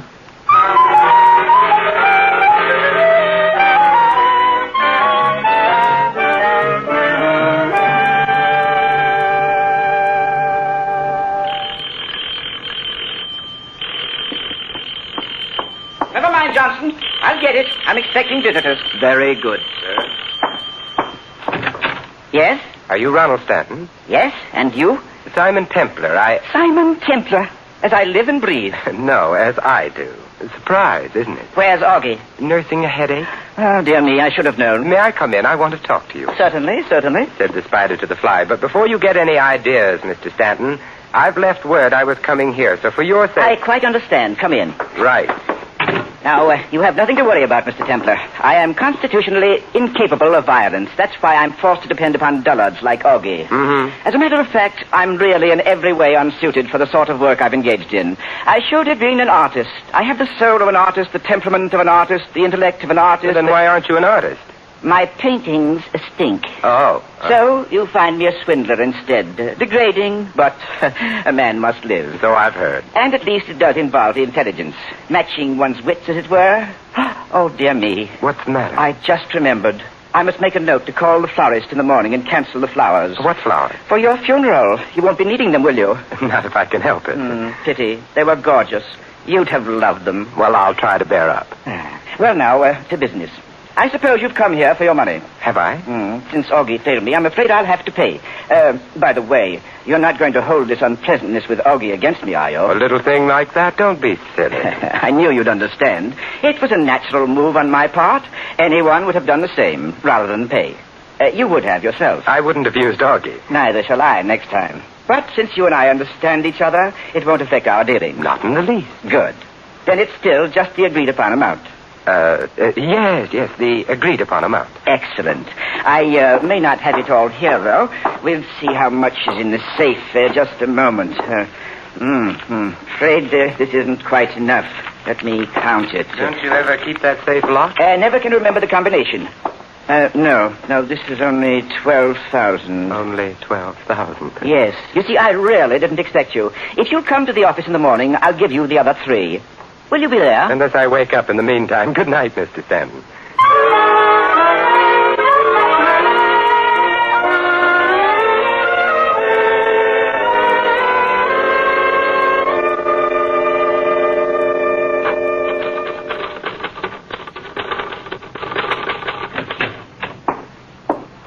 Yes. May I help you? Well, Mr. Stanton has a well-equipped office, hasn't he? Yes, very. And a well-equipped receptionist. Oh. What do you want? What do I want? We'll get around to that later. Right now, I want to see Mr. Stanton. Who shall I say is calling? Simon Templar. Simon Not the Saint. All right, not the Saint. Oh, but you must be. All right, I am. Well, I wish you'd make up your mind. Well, I'm really Bulldog Drummond, but I'm traveling incognito. Now, may I see Mr. Stanton? Just a moment.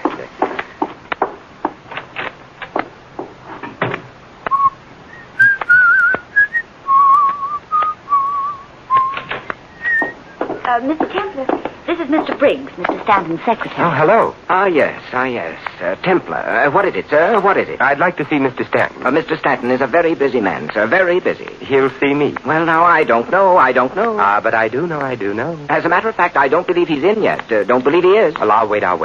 Can't I help you? Have you got $3,000? The $3,000. $3,000 to go with 12. I don't understand. I didn't think you would. I'll wait for Mr. Stanton. Very well, if you insist. Very well. Come inside. You can wait there. Thanks. The name is Linda. Oh, well, I hope you'll be here when I get back.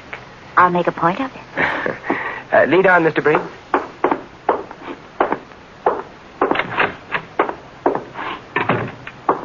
You can wait in my office. This door right here. Go on in. Thanks. Do you... Oh...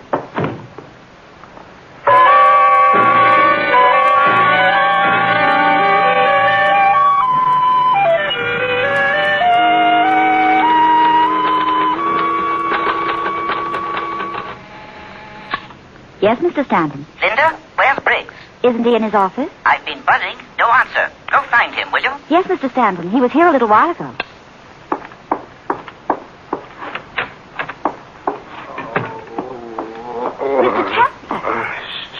What's the matter? I've just been put to sleep, and with you in my dreams, I don't want to wake up. But what happened?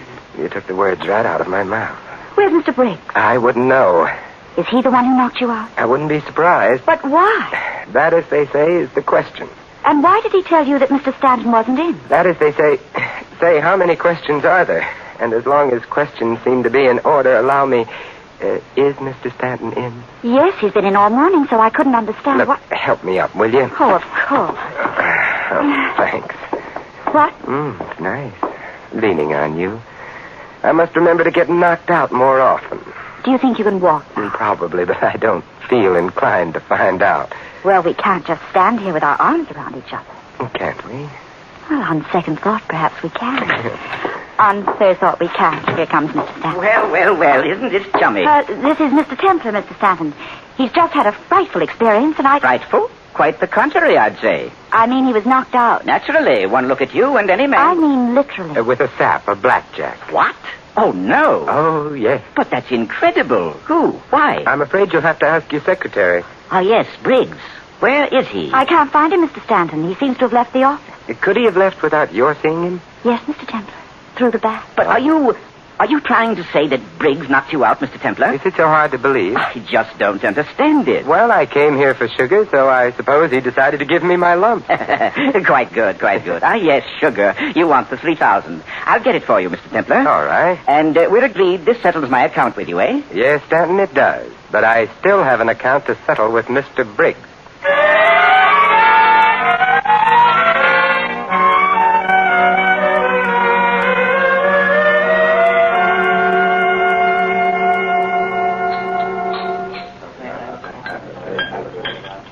Hello, Linda. Oh, Mr. Templar. I didn't expect to see you. I invited you for dinner. Did you think I'd stand you up? I mean, under the circumstances. What circumstances? Haven't you heard? They've found Briggs. Good. I'll settle with him later. Right But now... aren't you afraid you'll be seen? Now, don't tell me you have a jealous husband. I don't have a husband. There, you see, life can be beautiful. But the police. Are a very dull topic of conversation. I prefer... But they're looking for you. For me? Yes. So I'll buy a dog license. It's not about a dog license. I told you, they've found Briggs. So you did. What's he been saying about me? Nothing. Dead men never do. Well, then, dead men? Yes, didn't you know? He's been murdered. I beg your pardon, monsieur. Would you care to order now, sir? I'll be very honest with you, Captain. I'm not a bit hungry. But, monsieur, may I suggest... No, thank you. But the chef has prepared pheasant under glass. Tell the chef to have one on me. Very well, monsieur. Now, Linda, what were we talking about? Oh, Simon. So I'm suspect number one. Yes. Did you do it? Kill Briggs? I hardly knew him. I only kill old friends. You don't seem to realize how serious this is. My conscience is clear, and I've got a good lawyer. Tell me something about Stanton, Linda. What about him? What's his racket? Why, he's in the real estate business. So it says on his door, but what's his racket? I don't understand. I wonder. All I know is Mr. Stanton has some big project underway. He's been selling stock in it. So that's it. What? The racket. I don't know about it being a racket. It's a business deal. I thought it was legitimate. Look, you don't pay off somebody to the tune of $15,000 to shut him up about a legitimate business deal. Did Mr. Stanton do that? Mm-hmm. Well, I don't know much about it. I've only worked for him a short while. Who did he pay off? Me. You? But you said you didn't know. I didn't. But then we all make mistakes. You mean Mr. Stanton is a swindler, and he thought you found out, so he paid you to shut up? Mm-hmm, that's right. And you accepted his money? Well, it seemed a shame to spoil his fun, but I'll contribute it to a worthy cause. Do you feel like a worthy cause? But what made Mr. Stanton think that you knew? Briggs, obviously. He must have been blackmailing Stanton in my name. Why your name? If I say so myself, Linda, and I do, it's a name that carries weight with the underworld. But why didn't he use his own name? He anticipated Augie. What? Blackmail is a hazardous occupation. Briggs wanted to avoid the hazards, so he used my name, probably intending to send a messenger for the money. But Stanton jumped the gun by sending Augie after me. Who is Augie? One of nature's mistakes. That's not very specific. If I were any more specific about Augie, I'd spoil your appetite, and it's time for dinner. So let's forget about Augie and order, shall we?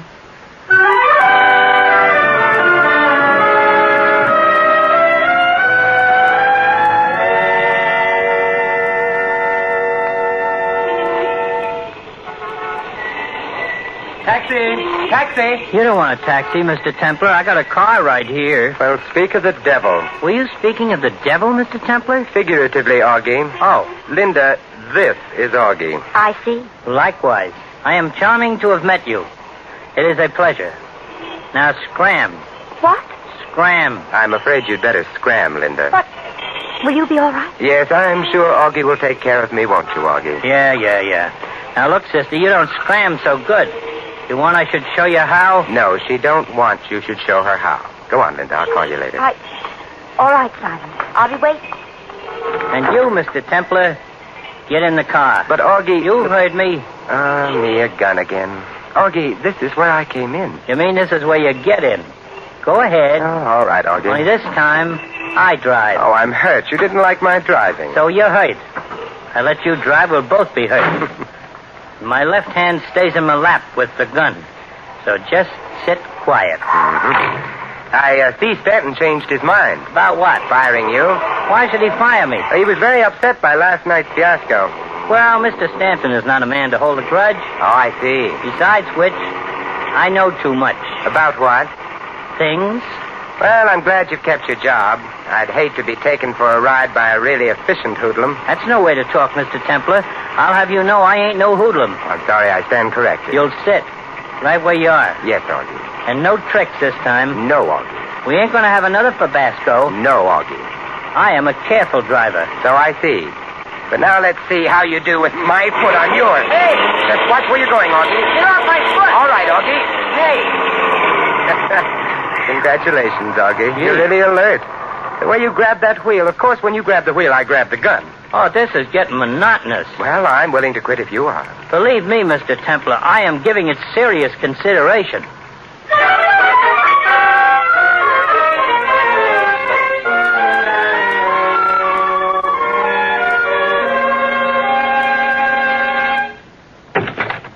Mr. Templar. As you live and breathe. Quite. But where's Augie? He met with another Fabasco. I beg your pardon? You ought to, Stanton, and you can cancel the flowers again. I'm still alive. Why, of course you are. Why shouldn't you? Oh, dear me. Did you think that Augie was trying to kill you again? Wasn't he? Dear me, no. I simply asked him to bring you here. He doesn't extend a very cordial invitation. No, I'm afraid not. But here I am anyway, Stanton, so what do you want? It's rather difficult to ask without Augie. It shouldn't be hard to ask. It might be hard to get. Yes, but since Augie failed again, why did you come? To find out why you sicked him on me again. I understood that when you paid me off this morning, we were quits. Ah, but that was before the murder. That alters matters. How? You have $15,000 of mine. Yours? I don't wish to discuss ethics, Mr. Templar. Let's just view this pragmatically as simply a bit of tit for tat, as it were. Very well, pragmatic tit for tat. What does it mean? I paid you $15,000 for silence. I thought you might care to repay me the 15 for same. What would I want you to be silent about? Your whereabouts. The police are looking for the man who was in Stanton's office this morning. I see. If you were here in Augie's custody, I could offer you the choice of freedom or arrest. But since Augie once again failed me, the whole matter becomes an academic question. Mm-hmm. But you can't blame me for trying. After all, you would have done the same. In fact, you did the same, eh? Every man for himself. And no hard feelings, right? Quite. Good night, Mr. Stanton.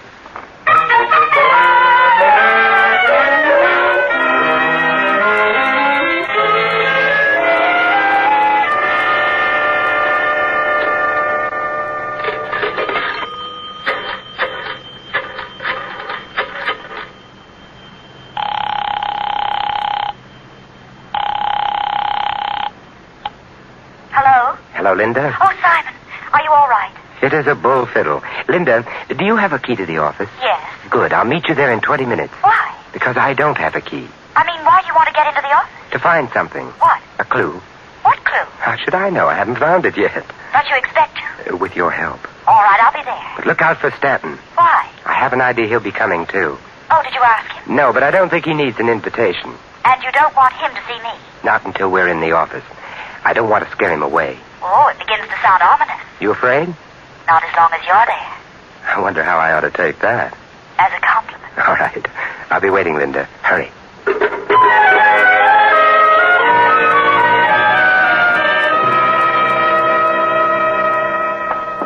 Am I late, Simon? Right on the nose. Oh, good. I hurried. Well, let's go in. All right. Now, don't turn on the light. I don't want Stanton to know we're here. Whatever you say. But what makes you so sure he's coming? I just paid him a visit. I could see he was packing. He's preparing to leave town, and he'll probably want to clean out the office first. He's running away? So it would seem. Well, now what do we do? I'm going in back to see what I can find. You stay here at your desk. If Stanton comes, buzz me. You mean I stay alone in the dark? I'll only be a minute, then we'll stay together in the dark. All right. Can you find your way to the door? Yeah, I found it. I'll be right back. All right.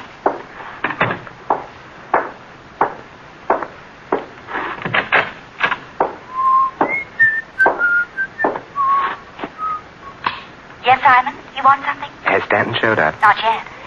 Well, I'll be right out. Did you find what you were looking for? Yes. Already? Already.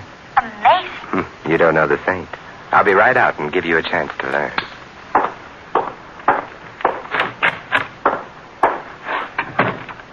Simon? Yes, Linda. What did you find? Do you see what I see? I don't see anything. It's so dark. At the door. Silhouette. Oh.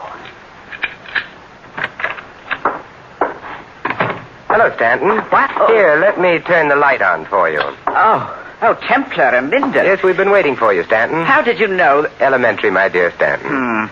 Seems you've beaten me, Templar, to everything except the draw. Put up your hands. I thought gunplay was out of your line, Mr. Stanton. Sometimes one is forced to take matters into one's own hands. But I assure you I don't relish it, so please do as I say, both of you. Because if I'm forced to shoot you, I know I shall be quite ill. What are you going to do? If you two will just stand quietly with your hands raised. I have a better idea. He's between us, Linda. He can't watch us both at the same time. Get over next to her, Templar. Ordinarily, there's nothing I'd rather do, but under the circumstances... If you don't obey me, much as I hate the sight of blood, I shall be forced to shoot you. In other words, Stanton, there comes a time when even you are willing to commit murder. Only when absolutely necessary. It's a nice distinction. I don't care to discuss it. Now, will you get over next to Linda? On the contrary. Linda, while he's watching me, now's your chance. Clout him with that standing ashtray. No, you don't. All right, Stanton, now that you've turned to her, I've got you covered. Drop your gun. All right. Don't shoot. As I've told you, I can't stand the sight of blood, especially my own. Pick up his gun, Linda. Oh, I've got it. Dear me. Perhaps Augie isn't so incompetent after all. Gunplay can be quite complicated. Well, we'll send you where you can learn the art from experts. Let me have his gun, Linda. And then you can call the police. All right. The police? But you can't. Can't we? You promised. If I paid you... I didn't promise a thing, Stanton. That was Briggs. What?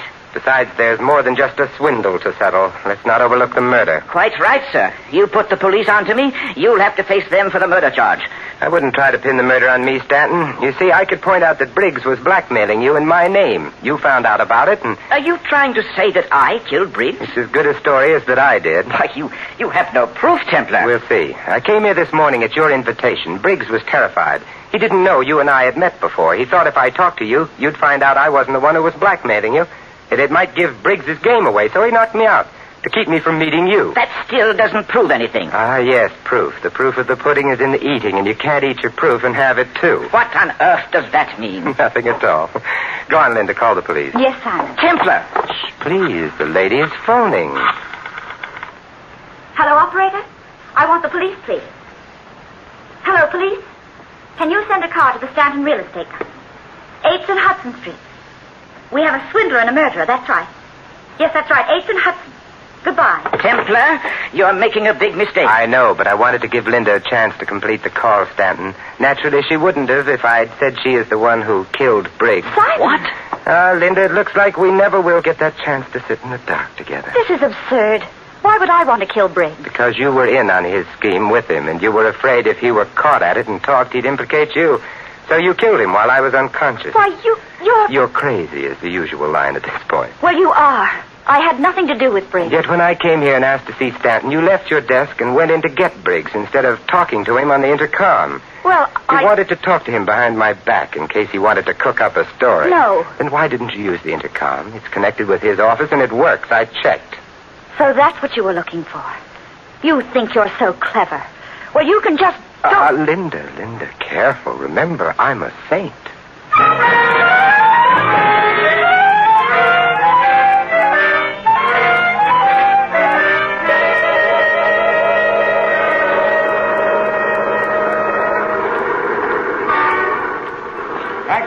Taxi! You don't want a taxi, Mr. Templar. I got a car here. Oh, no, Augie, not again. What's the matter, Mr. Templar? Don't you like my company? It's not that, Augie, but I'm warning you, if you keep driving a hot car around town, some nice policeman is going to speak harshly to you and pull you in. Mr. Templar? Yes, Augie? To tell you the truth, it ain't a hot car. Not even slightly warm? Nope. I bought it. Paid cash. But...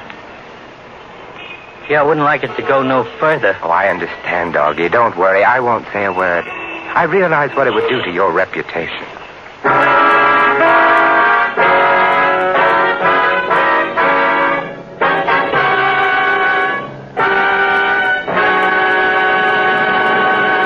You have been listening to another adventure of The Saint, the Robin Hood of modern crime. And now, here is our star, Vincent Price. This year, the Forest Service of the United States Department of Agriculture prevails on the vacationing and motoring public to exercise extreme care with fire while living, working, or visiting in or near forest and woodland areas. Remember, friends, it only takes a moment's carelessness or thoughtlessness to set fire loose in the forest. So let's all be careful. This is Vincent Price inviting you to join us again next week at this same time for another exciting adventure of the Saint. Good night.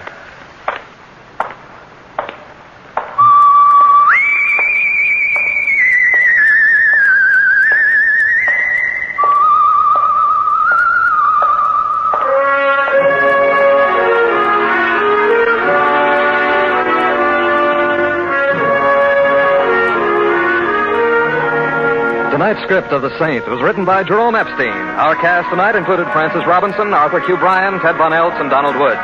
The music was composed and conducted by Vaughn Dexter. The Saint, transcribed based on characters created by Leslie Charteris, is a James L. Safier production and is directed by Helen Mack. Vincent Price can now be seen in the Universal International picture Curtain Call at Cactus Creek. And all you Saint fans will be glad to know that the Saint comic books are on sale at all newsstands. Your announcer is Don Stanley. Night Beat and Top Secret, two suspense-filled, action-packed shows, come to you tomorrow night on NBC. Make a date. Hear Top Secret with Lona Massey as a counter-espionage agent, and Night Beat, the story of Chicago after dark. Both top shows tomorrow night on NBC.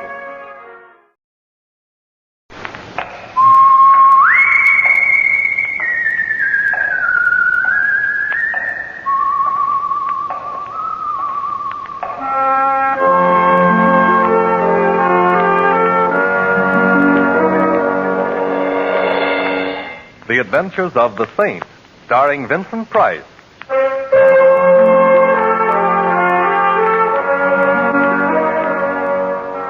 The Saint, based on characters created by Leslie Charteris and known to millions from books, magazines, and motion pictures. The Robin Hood of modern crime now comes to radio, starring Hollywood's brilliant and talented actor Vincent Price as the Saint. Taxi! Taxi! 4500 Sutter, please. It's kind of late, ain't it? Yes, it is. Comes this time of night, I figure a guy should ought to... 4500 Sutter, please. Mind you, I don't like to get personal, you Driver. know, but, yeah? Of all the cabs in San Francisco, most of them operated by drivers who mind their own business. Why did I have to get your cab? Well, I like...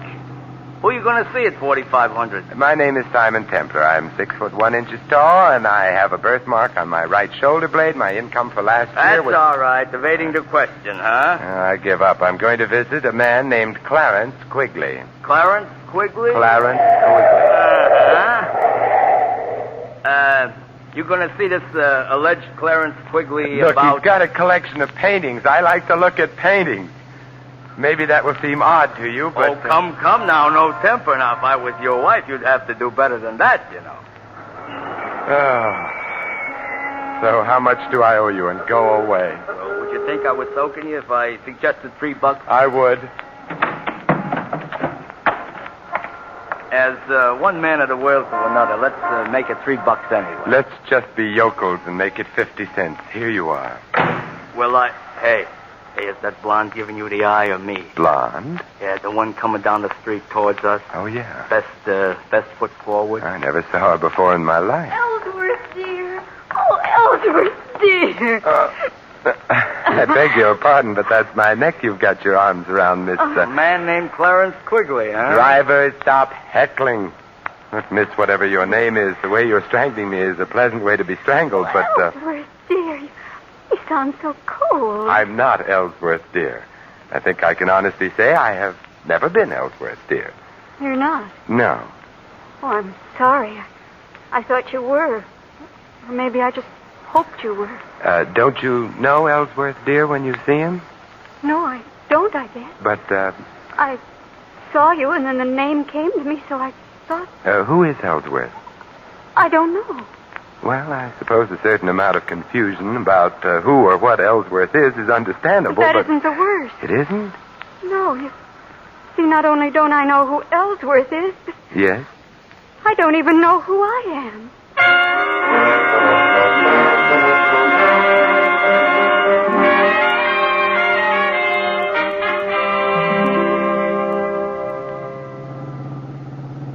What I want to know in a general sort of way is how Mr. Clarence Quigley is going to feel. Driver, would you mind concentrating on your driving? You know, he's liable to be frustrated, like, I'm taking you and a lady right back to where you started. My apartment, yes, because Miss X needs help.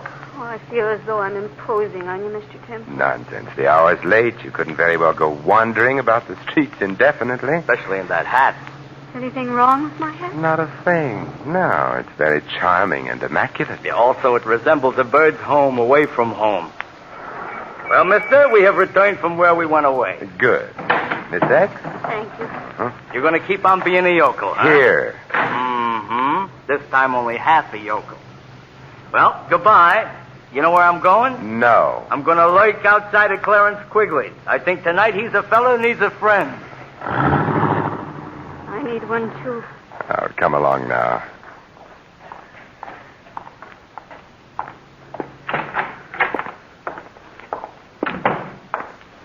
There you go. Now, take your hat off and make yourself comfortable. All right. I'm so afraid and Oh, lost. quiet now. Let's take a look at your back. Here. Mm-hmm. Usual odds and ends, and a compact. Initials. DM. DM, does that suggest anything? DM? Hmm. No. No, it doesn't. Nothing means anything. All I remember is being outside an art gallery on Sutter. Hey, you're well dressed. Contacts gold, no latchkey, which means you probably don't live alone, which could also mean you've been missed. Your phone? Yes, the police, Missing Persons Bureau. They, hello? Oh, get me Inspector Murray, Thanks, I'll hold on. I hope maybe they know about me. Oh, What's the matter? I just touched the back of my head. It's terribly painful. Come here. Huh.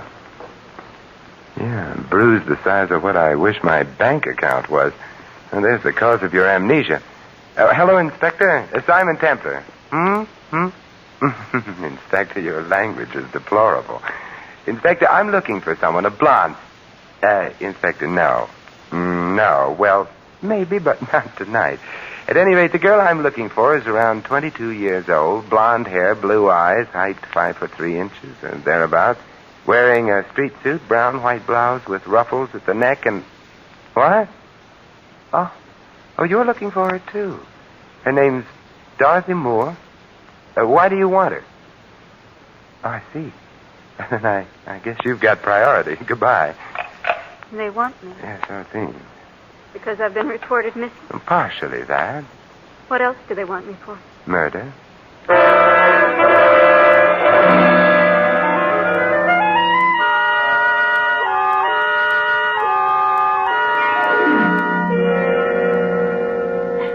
Here, now, try another cup of coffee.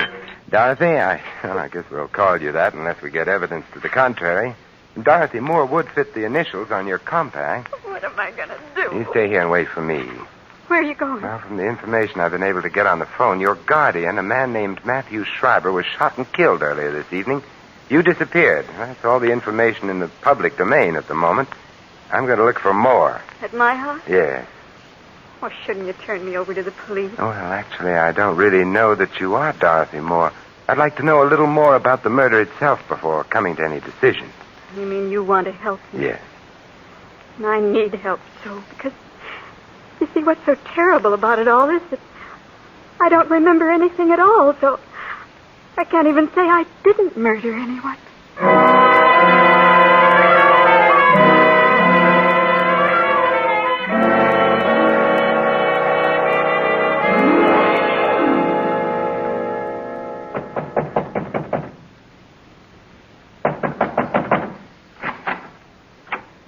Hello.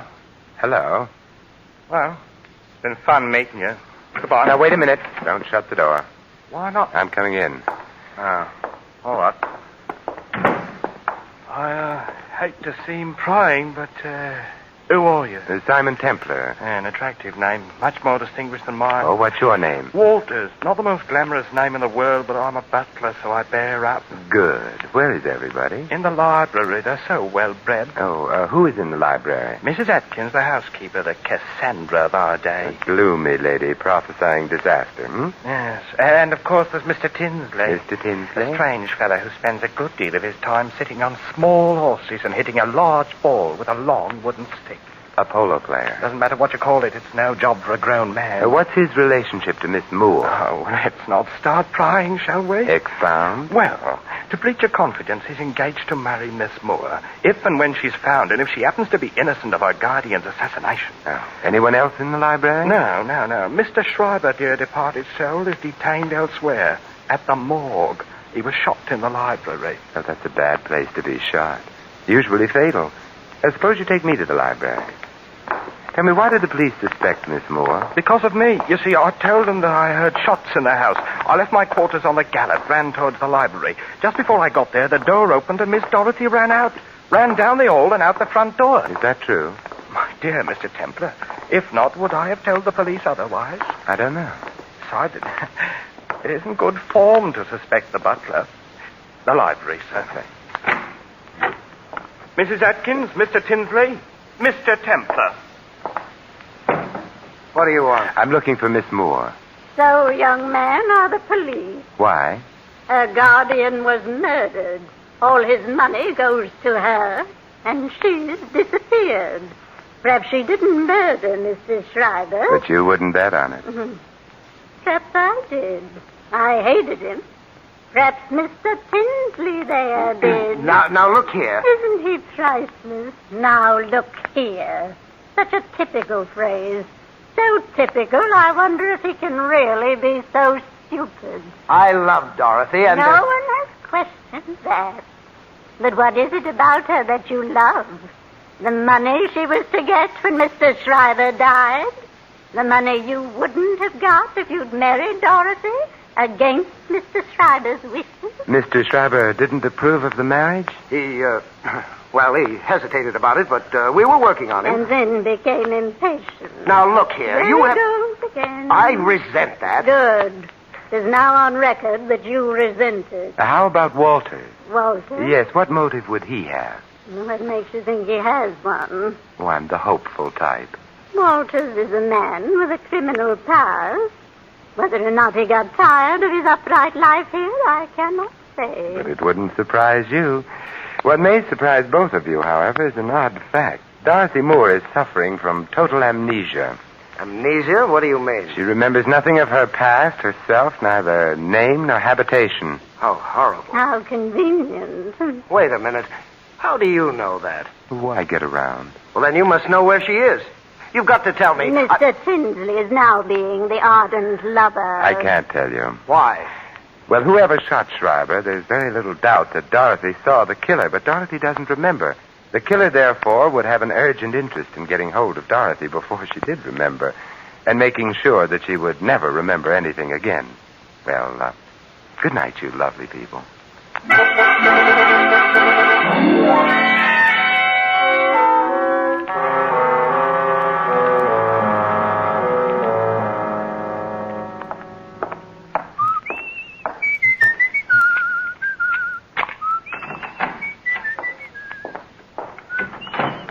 Dorothy? Dorothy? Dorothy? Dorothy!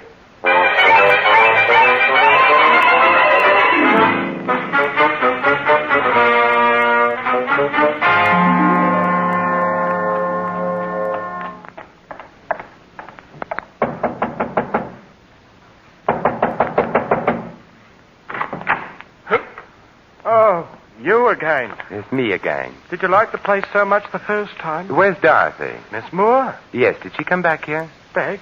From where? She was at my apartment. When I got there, she was gone. She did come back here. She didn't ring. Let's find out. Tinsley and Mrs. Atkins still around? Mrs. Atkins has gone up to bed, I think. As for Mr. Tinsley, I imagine he's sampling the whiskey. We'll find out. Tinsley, What? Oh, it's you. Yes, where's Dorothy? You're the one who knows. I'm the one who knew. Did she come back here? I haven't seen her. Walters, where's Mrs. Atkins' room? This way, sir. Come along, Tinsley. I'd like both of you in sight. If you insist. Mrs. Atkins will not be pleased at having her sleep interrupted. I'm not pleased either. This is her room, sir. Oh, thanks.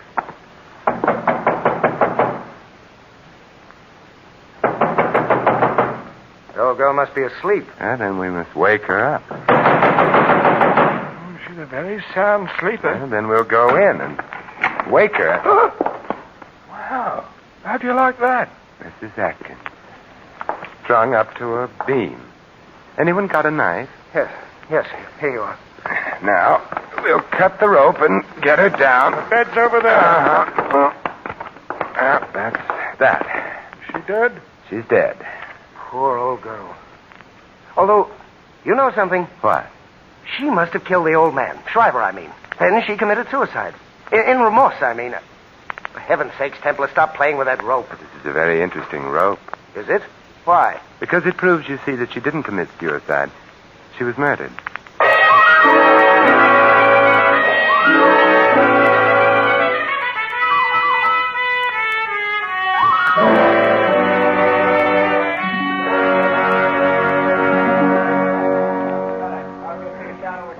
Templar? Yes, Inspector Murray. I understand you don't think that Mrs. Atkins committed suicide. I know she didn't. Well, while the boys are playing with fingerprints and stuff, would you mind explaining to a poor benighted member of the lower intellectual classes, a cop like me? Oh, Murray, now stop pulling my leg. You're one of the brainiest men I know. Then why do you always beat me to a case? Oh, I'm prettier. Uh-huh. Now, about this alleged phony suicide. Well, take a look at the rope with which Mrs. Atkins is supposed to have hanged herself. Well, let's see. The rope was thrown over the beam there. I'm afraid you're right, Templar. Yeah, it wasn't hard to spot. Her weight would have pulled the rope sharply down over the beam. The fibers of the rope, therefore, should have slanted upward. Instead of which they slant down, indicating that somebody put the rope around Mrs. Atkins' neck and then hauled her up. We were supposed to think that Mrs. Atkins committed suicide as a confession of guilt. Which leaves us where? In the Schreiber home. I'm more interested in where the girl is. Dorothy Moore? Uh-huh. Why? Because I have... Hey, Mary. Look, coming through the door. Oh, I'm not sure. Simon. Oh, hello, Dorothy. I don't know exactly how I got here. I don't recognize the place at all. Yet I should, shouldn't I? Yes, you should, Miss Moore. Because this is where you live. But I'm afraid you're not going to stay very long. What do you mean? I'm placing you under arrest on suspicion of murder.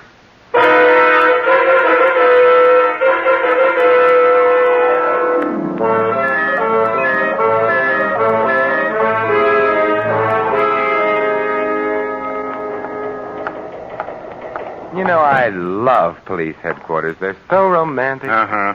Mary, how are you going to prove anything against that girl if she's suffering total amnesia? By proving that her amnesia is a fake. Oh, how? I have an alienist coming over here to look at one of our guests. I'll have him see Miss Moore, too. He's due any minute. I'll go get the girl now. I wonder. Oh, the other door. Come in. Hello. Well, you're not Murray. I was supposed... Who are you? Doll, of course.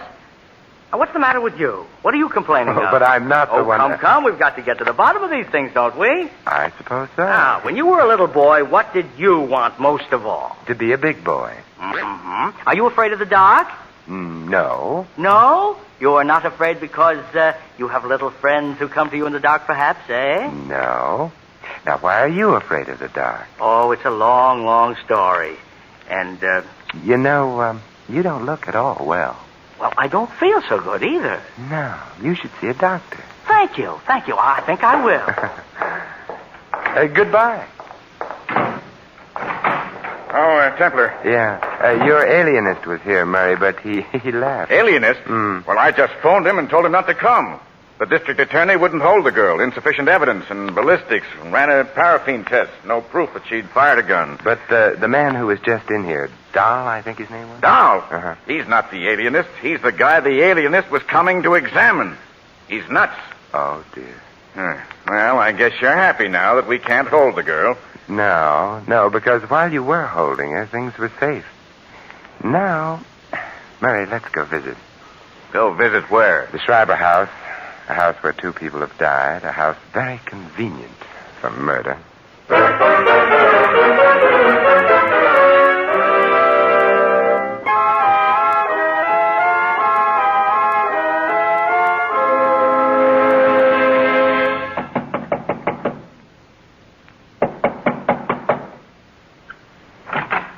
Yes? It's no Oz, Walters. We're coming in. Yes, sir. Dorothy's home? Yes, sir. She got here when? 10 minutes ago, perhaps. Well, we'll go to the library. Yes, sir. She got here 10 minutes ago, and then? She sat in this room for a few minutes, made a phone call, and went up to bed. She tried to phone you, Mr. Templar. I'll wake her up and get her down here. Hold on. Tinsley around? In the guest room, playing solitaire, I think. Get him down here, too. That I will, sir. And Walters. Yes? You come back, too. Sure. Having fun, Templar? I don't care very much for this stage of any case, but What are you doing with that telephone? hiding it under the couch here. Are you being subtle again? Again? Oh, you flatter me. Simon. Hello, Dorothy. Sorry to have had you waked, Oh, but I wasn't asleep. I was trying to remember. You will if you get the chance. Tinsley's here in the house, isn't he? Yes, he is. For heaven's sakes, is a man never to get any peace? You know Inspector Murray, Mr. Tinsley? Oh, yes. The policeman. Oh, look, now get off your polo pony and where's Walters? By now, on his way to Canada, I imagine. Dorothy, get on the phone right away. The phone? Yes, of course. Oh, well, there doesn't seem to be one in here. Perhaps in the next room. Why do you want me to phone? I don't. But you just said. Dorothy, didn't there used to be a phone in this room? I don't know. I don't remember. Oh, yes, your amnesia. But you remember everything that happened since the blow on your head, don't you? Well, of course. Well, then equally, of course, since you were in this room a very little while ago, and since you used a phone in here, you should have remembered that. Why didn't you? Well, I don't know. It slipped my mind. No, Dorothy, it didn't slip your mind. You were merely being over-careful. What does that mean? It means that you are not now, nor ever were, suffering from amnesia. Why should I pretend to have amnesia? Because you killed your uncle. You knew you'd need something to help you out in court, so you wandered about until you found someone on whom you could try out your amnesia. That happened to be me. You're just saying those things without proof. Besides, there was a paraffin test. It indicates merely that you wore gloves when you shot your uncle. It indicates I might have worn them. If I'd shot him, you can't prove I did. I can prove your amnesia was phony, that along with some other things. How can you prove it? Very simple. Your hat. What? When you arrived at my apartment, you took your hat off, discovered a large bruise on the back of your head. That was to supply a plausible reason for your amnesia. But, Dorothy, as I remarked to the cab driver at the time, your hat was immaculate, untouched. You're asking us to believe that the killer knocked you out and then carefully put your hat back on your head again? I'm not asking you to believe anything. I'm going. What a charming revolver. The one you used on your uncle? It still has bullets in it, so don't try to stop me. Dorothy, you didn't ask me how I could be so sure the killer hadn't done that business with your hat. I don't care. I'm so sure because of Walter's statement. Remember, he saw you rush out immediately after the shot? All right, you're smart, but you'll never stop me. Perhaps not, but Walters, who's right behind you, will. Oh, no, you can't fool me with He that. wasn't trying to, Miss Dorothy. I think I'd better... Well, you're no gentleman. You knocked Miss Moore out with a bottle. Yes, sir. But you said you were going to Canada. You misunderstood me, sir. I merely said I was going to get some Canada Dry. Now the bottle's ruined. That's too bad. Oh, never mind, Walt. There's no harm done. Inspector Murray, you'll take Miss Moore, and I'll take an old-fashioned.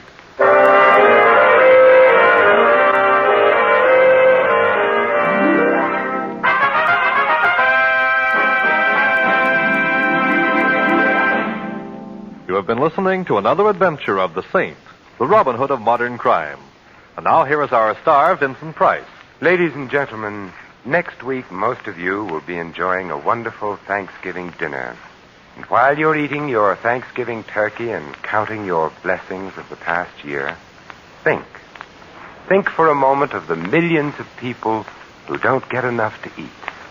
Think, and then send your subscription right away for a food package to be delivered to some needy family in Europe. Send your contribution to CARE, C-A-R-E, New York. This is Vincent Price inviting you to join us again next week at this same time for another exciting adventure of the Saint. Good night.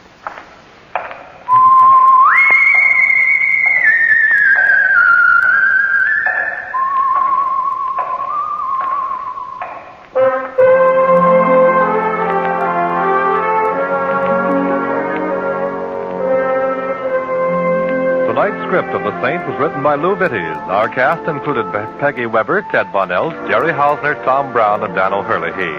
The music was composed and conducted by Harry Zimmerman. The Saint, based on characters created by Leslie Charteris, is a James L. Safier production and is directed by Thomas A. McAvity. Vincent Price is soon to be seen in Robert Lippert's production of The Baron of Arizona. All you Saint fans will be glad to know that the Saint comic books are on sale at all newsstands. Your announcer, Merrill Ross. This is the Mutual Broadcasting System.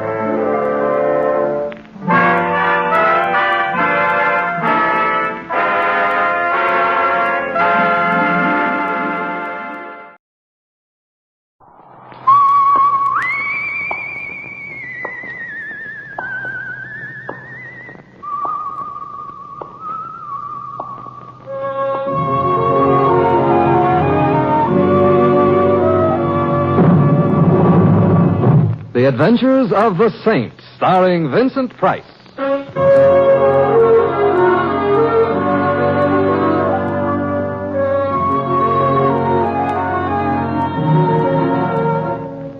The Saint, based on characters created by Leslie Charteris and known to millions from books, magazines, and motion pictures. The Robin Hood of modern crime now comes transcribed to radio, starring Hollywood's brilliant and talented actor Vincent Price as the Saint.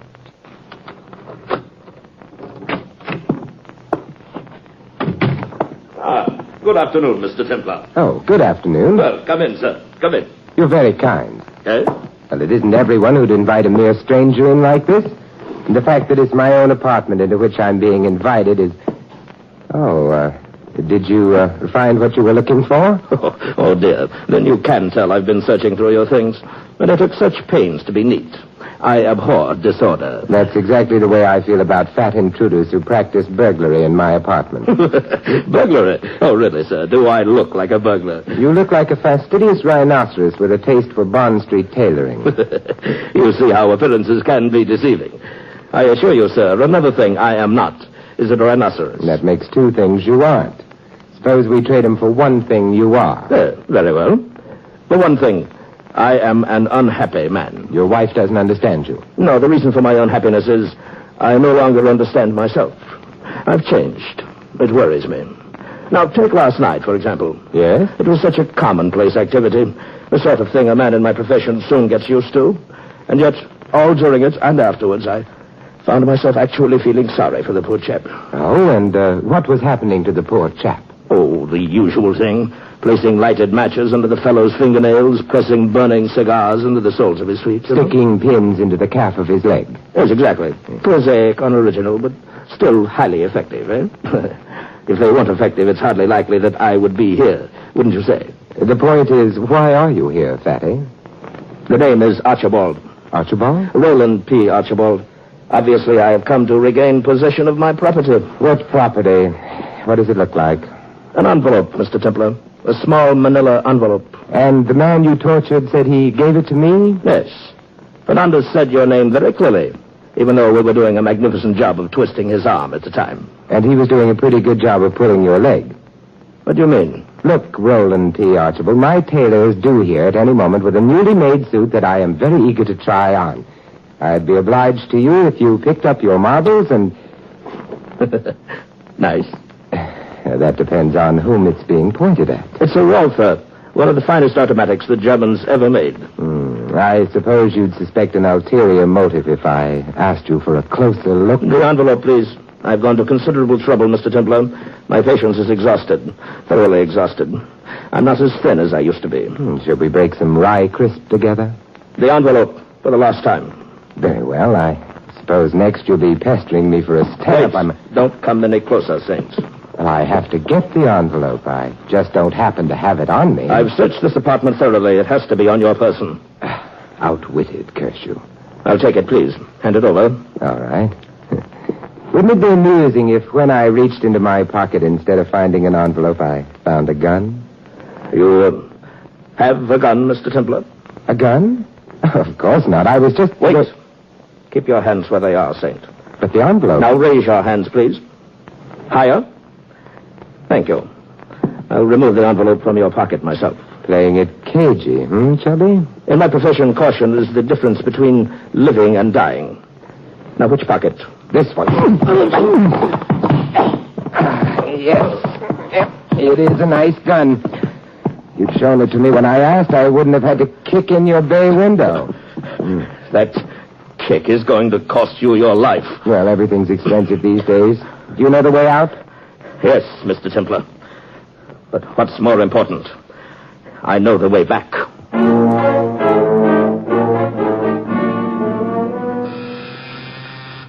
Who is it? It's Finley, Mr. Templar. I've brought your suit. Oh, come in, Finley.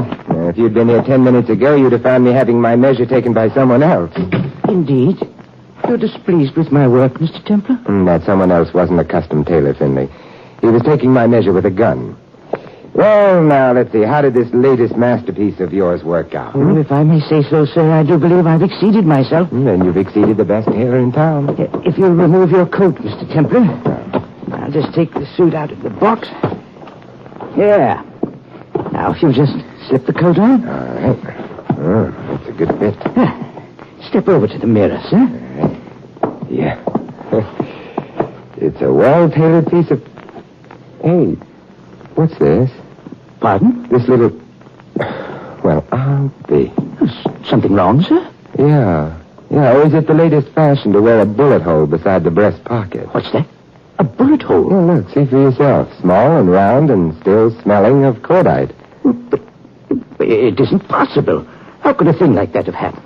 Well, did this suit have any known enemies? Say a bargain basement blue serge with a jealousy neurosis? Mr. Templar, I'm dumbfounded. I don't know what to say. What's this? Another bullet hole? Huh. Something in the inside pocket. It feels like it's an envelope. What? Yeah, a small manila envelope. Now, that has a familiar ring. And so has this name penciled across the flap. Name? Yeah. Do you have a customer named Fernandez? Fernandez? Why, no, sir. I know no one by that name. Who is he, sir? A man who tells tall tales when his arm is twisted. A man who right now is probably very dead.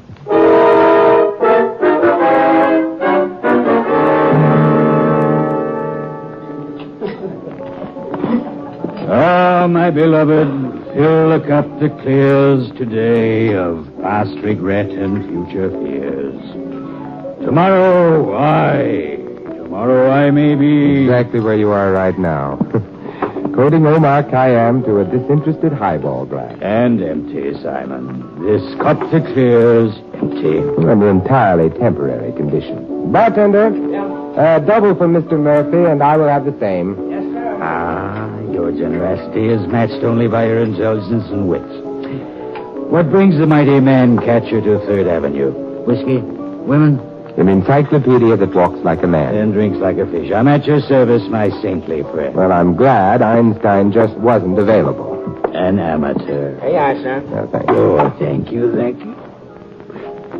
Ah. Ask me anything, Simon. My brain is in your hands. I will start with names. 2 names. Name them. Roland P. Archibald. Neat, natty, and fat with an extra bulge under the arm. That probably means a gun. Mm-hmm, that's Roland. And that's all. Now, don't tell me that filing system you call a brain has slipped up on Roland P. I'm afraid so, Simon. He has, no friends, no acquaintances, no known occupation, no known anything. A very mysterious cookie. Oh, I'd put him more in the plum pudding class. Next name? Fernandez. Fernandez? Oh, Simon, I know so many. I was afraid you would. 3 bartenders, a manufacturer of hearing aids, a truck driver. Oh, best and safest driver I ever knew. All truck drivers are the best and the safest. Any more? Safecracker, a professor of Oriental languages, 3 more bartenders. What's the use? I wouldn't know the right one if I heard it. Look, take a look at this. 4 sheets of foolscap. You want to know what it is? I know what it is. It's a formula, a complicated formula in nuclear physics. Oh, now I'm learning.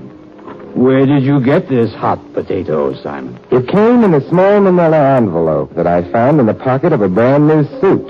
And you want me to tell you what the formula means? Too bad Einstein wasn't available. I'm more concerned with whom this belongs to rather than what it means. These initials printed in the upper left-hand corner. Initials. Oh, yeah. D-R-L. Which means? D-R-L. Well, Simon, on a formula in nuclear physics, the L probably stands for laboratory. Bartender, triple for Mr. Murphy. Yes, sir. Drop in any time, Simon, any time. I shall always be glad to receive you.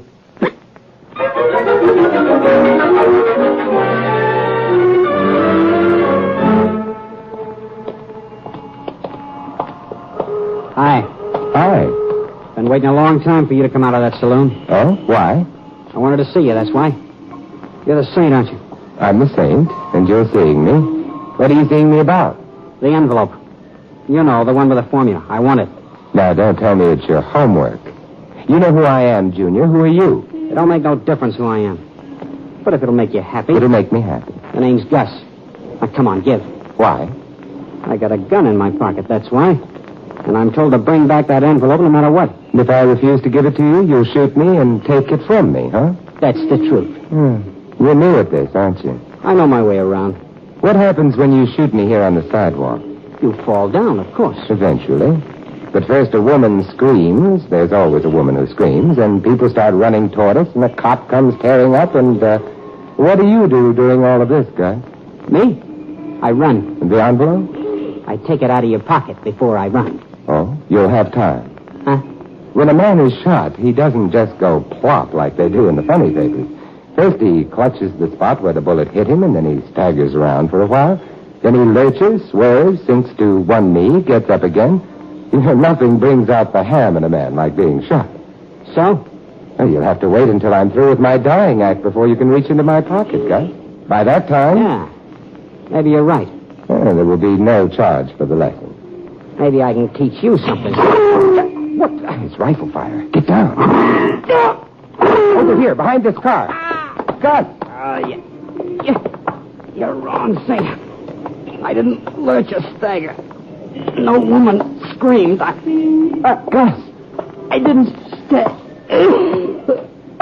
Gus! I guess mine was the last lie you'll ever hear.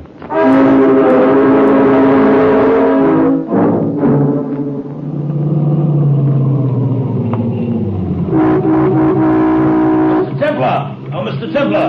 Oh, it's you, Fatty. Oh, Mr. Templar, I wish you wouldn't persist in calling me by that absurd name. Well, yours by any other name. I suppose the same sort of reasoning applies to a rat. Well, is this the big moment, Roland? Eh? Archibald's revenge, the payoff I was promised for, the kick in the stomach I delivered? I would hardly honk my horn after you shout your name at the top of my voice on a busy thoroughfare if it were my intention to kill you, Mr. Templar. No, I suppose you wouldn't. You'd park your car somewhere and stalk me from it with a high-powered rifle. Well, you know, that sounds rather effective. I must bear it in mind for the future. Yeah, I'm still bearing it in mind from the past.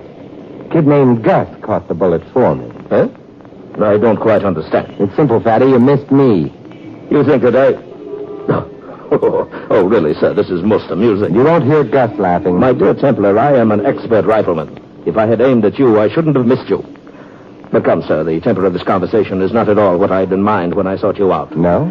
I should like to suggest an armistice, a peace plan, as it were, with the loser paying a generous amount as reparations to the winner. Meaning that you wind up with a formula and I with the customary 30 pieces of silver. Oh, come, Templar. You make it sound as if treason were involved. I assure you the formula has nothing to do with any government project. Then what is it, Chubby? A recipe for sweet potato pie? A method of manufacturing quick frozen bourbon? What is it? The only person who can answer that is Dr. Vargas. Dr. Vargas? Vargas? Thanks. Where are you going, Mr. Templar? Consult a phone book. You've just given me the answer to another one of 3 puzzling initials, Chubby.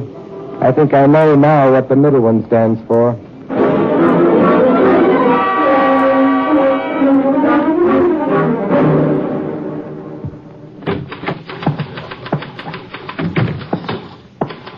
Good morning. Good morning. May I help you? So this is VRL, Good old VRL. I beg your pardon. I'd like to see Dr. Vargas. Dr. Vargas? You seem surprised. This is the Vargas Research Laboratories, VRL. Of course, but Dr. Vargas never sees visitors. Oh, I'm not a visitor. What I've got in a small manila envelope practically makes me a member of the firm. I beg your pardon? Again? And on such short acquaintance? But what? Merely tell the doctor it's probably a matter of life or death. But I've strict instructions never to interrupt the doctor. Who shall I say is calling? Simon Templar. Vincent? With a question mark where my halo ought to be. Do we know each other? No. Something tells me that we will. But until that happy moment, If that's Templar, send him right in. Hey, did you hear something? Something that sounded like artillery fire with the ability to make words? Through that door, Mr. Templar. Oh, thank you. Well, come in. Don't take all day about it. You can close the door now. Sit down, Templar. I believe we have something to discuss. I have something to discuss with Dr. Vargas. And who am I supposed to be, Snow White? I'd rather not answer that. Let's get right to the heart of it, Templar. I'm a busy woman. And I'm a puzzled man, Doctor. And one of the things that puzzles me is how you knew I was coming here. A friend told me to expect you. A friend who carries about 75 extra pounds and who dislikes being called fatty, Not so sure I like your friends. And I'm not so sure I give a hang. Just for the record, I've been checked and double-checked by almost every government agency in this and several other countries. Oh, then you are doing government work. Your fat friend is a terrible liar. Take it up with his clergyman. We're here to discuss a formula. One that somehow found its way out of this laboratory and into your pocket. You have it? Yeah, it's burning a hole in that pocket. Toss it over. This is what the fuss is all about? That. Good day, Templar. Yes, it is rather nice out. Then please feel free to go out and enjoy it and take this mishmash with you. Mishmash? Gibberish, prattle, nonsense. Pick your own word. The word I pick is why. Why? Why what? Look, if this formula is mishmash, why does a fat man named Archibald want it so badly? Why does a kid named Gus threaten to gun me down for it? And wind up getting a rifle slug right into another world? And why is a new suit delivered with a bullet hole over the heart? And why did... I'm a scientist, not a policeman. Goodbye, Mr. Dr. Vargas, excuse me. Yes? You're one in the laboratory right away. Okay. Mr. Templar is just leaving. Will you show him out, Miss Fernandez? Did she say Fernandez? That's my name, Jean Fernandez. And I'm delighted to hear it. You have a father, a husband perhaps, or is it a brother who might be mysteriously absent? You know it. Oh, Mr. Templar, you must help me. You must. How? My brother Louis, No, we can't talk here. Later. Here's my address. And if you see a certain beef trust named Archibald before I do, don't tell him your name is Fernandez. But he knows Oh, Mr. Templar, I'm afraid. I'm afraid.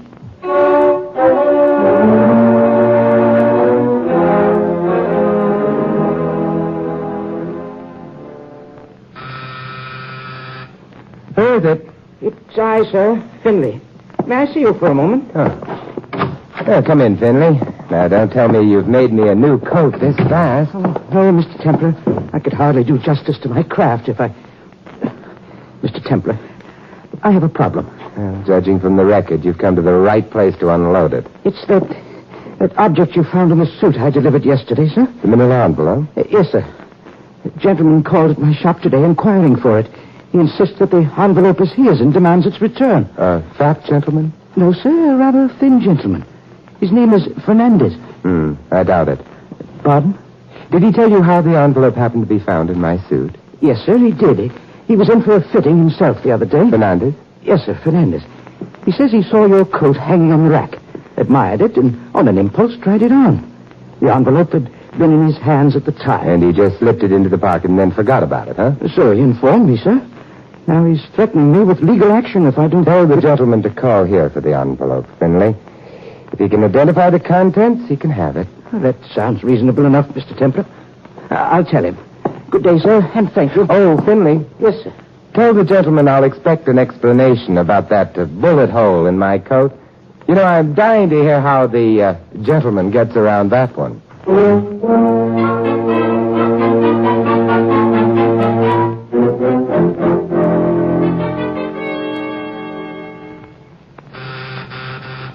Who is it this time? It's me, Jean Fernandez. Quick, let me in. Gee, I expected you hours ago. I couldn't get away, and when I did, he followed me. I had to lose him. Who? The fat man, Archibald. You know, it's remarkable that he stays that fat, getting around as much as he does. Oh, Mr. Templar, please. I haven't seen or heard from Louis in 3 days. Do you know where... No. But I thought It isn't what you thought or what you think that's going to find your brother, Jean. It's what you know. What I know. I don't understand. Jean, what's your brother mixed up in? No, I can't tell you. I came here because I thought you knew where Louis is. I'm going now. You want to see your brother again? Alive? What? What do you mean? The first and last I heard of your brother was when Fatty told me about putting lighted matches under his fingernails. Oh, no. No. I didn't mean to break it to you so ungently.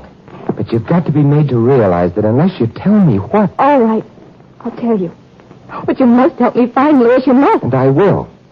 Now, first, that formula that seems to be so important and yet isn't. I did that. You did what? I'll begin at the beginning. It's a good place to begin from.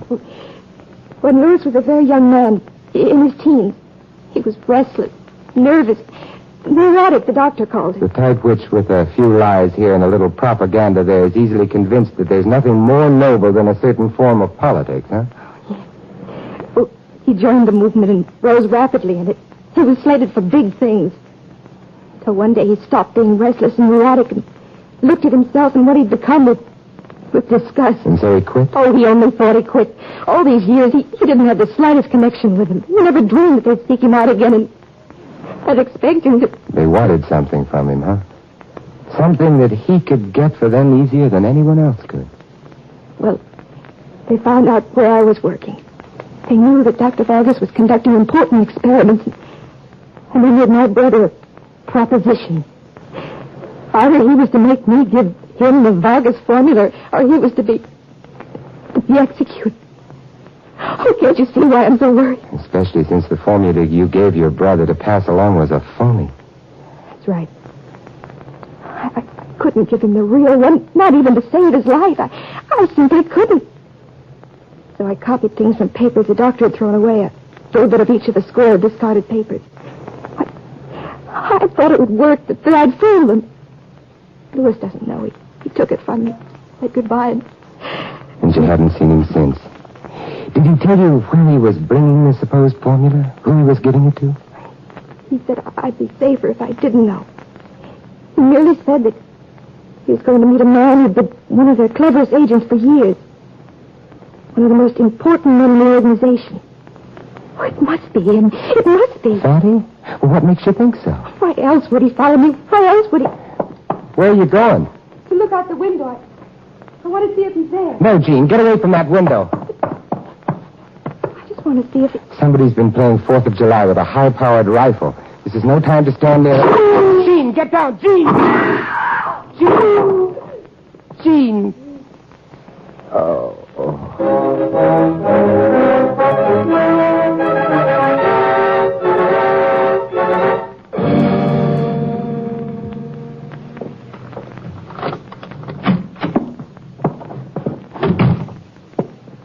Hello. Welcome home. Again? Come in, Mr. Templar. Come in, sir. Someday I'll open the door of my apartment, walk in, and... this time you weren't quite so neat about it, Fatty. The name is Archibald. And this time, Mr. Templar, it was someone else. Someone with deplorably messy habits who searched your apartment. You've been to the hospital? Yes. Miss Fernandez is... She'll live. How about her brother, will he? He's still in a coma. I suppose we discuss Roland P. Archibald and what brings him here this time. Well, my dear sir, the formula, naturally. No, Roland, not the formula. Huh? I'm certain Dr. Vargas must have told you by now that the formula... Why should she tell me anything? Because of what you are, Roland. Something had been stolen from a laboratory, so you set out to bring it back. That's your job. We're both on the same team. But, my dear Templar, I'm the villain in this opera. I'm the fellow who swore that he'd have your life, remember? Your cover. You were making like the criminal element as a cover-up. You're a counterintelligence agent. Am I? Yeah, I began to get on to you and to what part you were playing in this drama when I called on Vargas this morning. Huh? She was expecting me. And the only one who could possibly have told her that I'd be dropping in was you. And so? The doctor is doing important work. She's been security checked from here to Sunday. So, since you're playing ball with her, you must be playing for the home team. Have you anything at all that might help us find out who pressured Fernandez to go after the formula? He's the same man who's been shooting off his rifle. If we could only find out who he is. I know who he is. You do? Sure. Fernandez gets the formula from his sister, goes to deliver it, has a few unpleasant words with Uncle Joe's one-man spy ring, and they start fighting with guns. My new suit is a casualty. So was Fernandez, but he managed to get away and come to us. He's been in a coma ever since. Keeps muttering your name and the words, in the pocket, in the pocket. Which led you to me and the pocket I was wearing instead of the pocket of the new suit that was hanging in the shop with my name on it. Would you mind explaining? Well, Fernandez wasn't sure he'd be able to get away. So he hid the manila envelope with the formula in the pocket of my new suit. Get away? Get away from where? From the tailor shop where he went to meet the spy. But why the tailor shop? What? Because the spy has a cover identity, too. He happens to be Up your hands, both of you. I was saying he happens to be a tailor. A tailor named Finley. Keep those hands up. A tailor named Finley who one day tells me he's never heard of a man named Fernandez, and the next day tells me an old customer named Fernandez is called to claim the manila envelope. You're very clever, Mr. Templar. But where did you come from just now? Where were you hiding? I was in the closet, Fatty. You very rudely dropped in here while I was going through Mr. Templar's things just before. Still looking for that elusive manila envelope, eh, Finley? Yes. But the search seems to be about over, Mr. Templar, sir. Oh, I know what you're going to say. It's worthless. Don't waste your words. Your last words. Just take the envelope out of your pocket and hand it over. Well, if you insist, and I see that you do. Careful, Saint. Very careful now.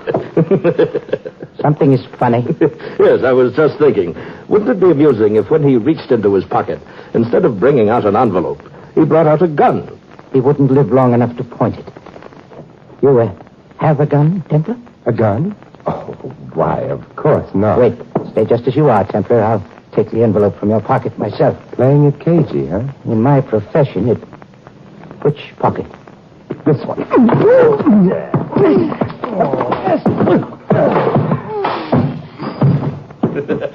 Oh, that's splendid, Mr. Templar. Splendid, splendid. You must teach me that kick trick sometime. And the knockout punch was magnificent. Oh, I enjoyed it. Thank you. But I don't think you enjoyed it nearly as much as I did. In fact, Fatty, I'm a little sorry it's over. Oh, Mr. Templar, for the last time, the name is... Yes? Never mind. I think you've earned the right to call me Fatty.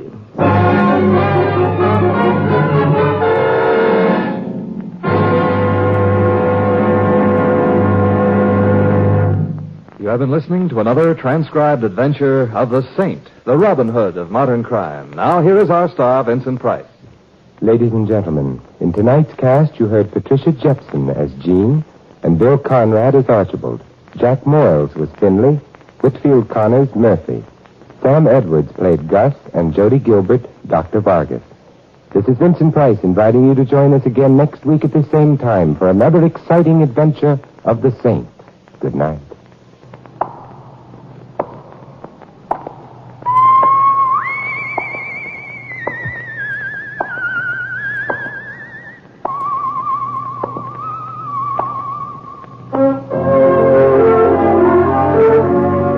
Tonight's script of The Saint was written by Michael Cramoy. The Saint, based on characters created by Leslie Charteris, is a James L. Sathya production and is directed by Helen Mack.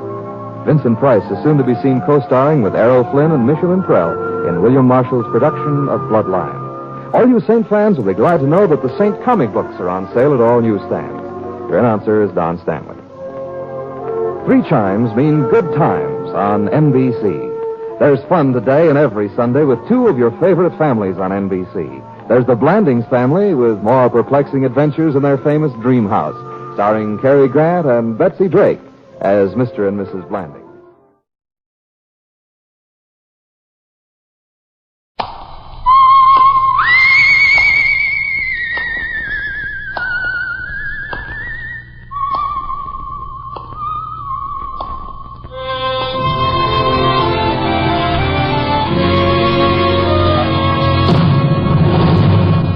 The Adventures of the Saint, starring Vincent Price.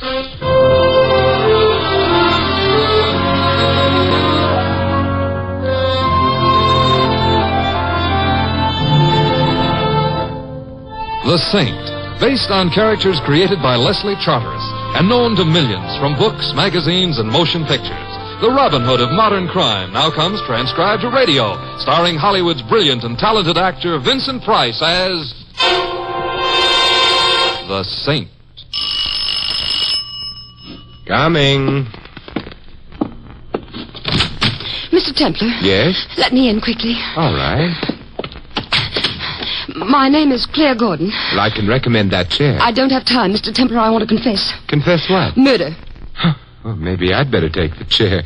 You're quite serious? Of course I am. Will anyone confess to murder merely as a joke? It might depend on their sense of humor. However, whom did you murder? My husband. I see. You don't believe me? I've no reason to believe or disbelieve. But I did kill him. All right. You ought to do something about it. Mrs. Gordon, I can think of many reasons why a woman might want to kill her husband. In some instances, she actually does.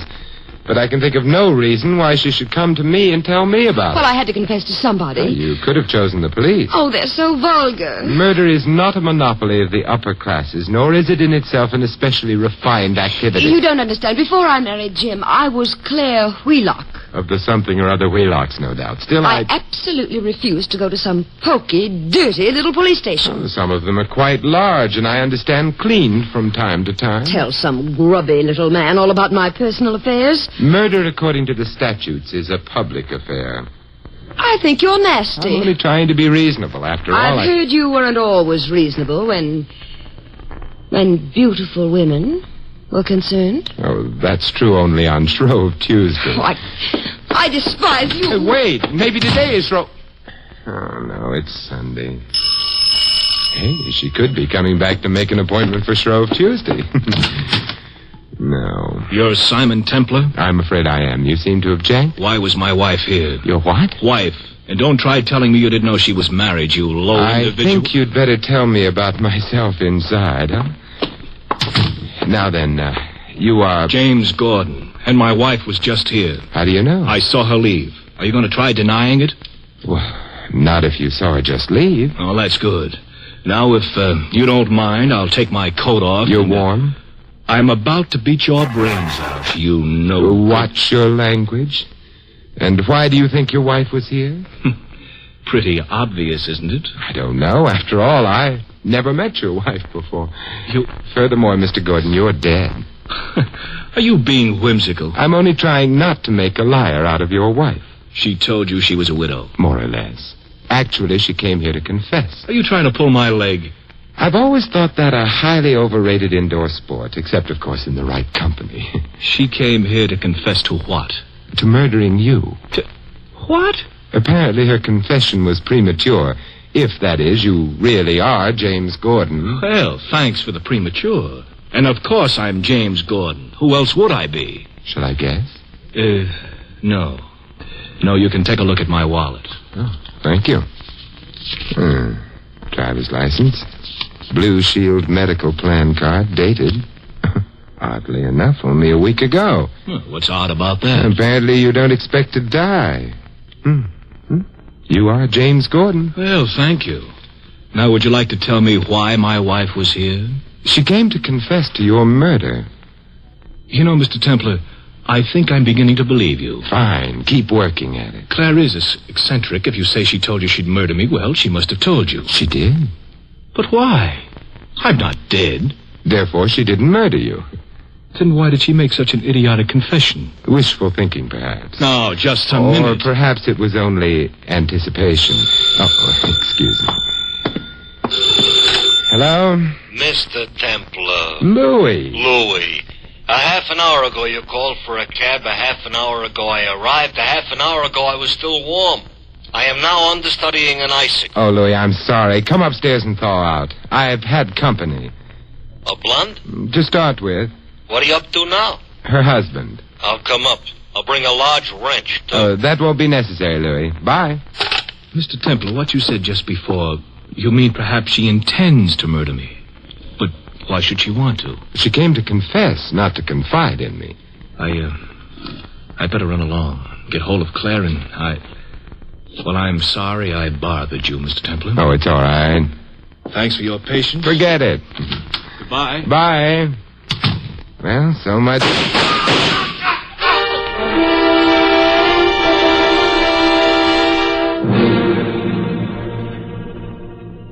That's right, Sergeant. Man named Gordon, shot to death on my doorstep. No, Sergeant, I never shoot anyone on my doorstep. It's untidy.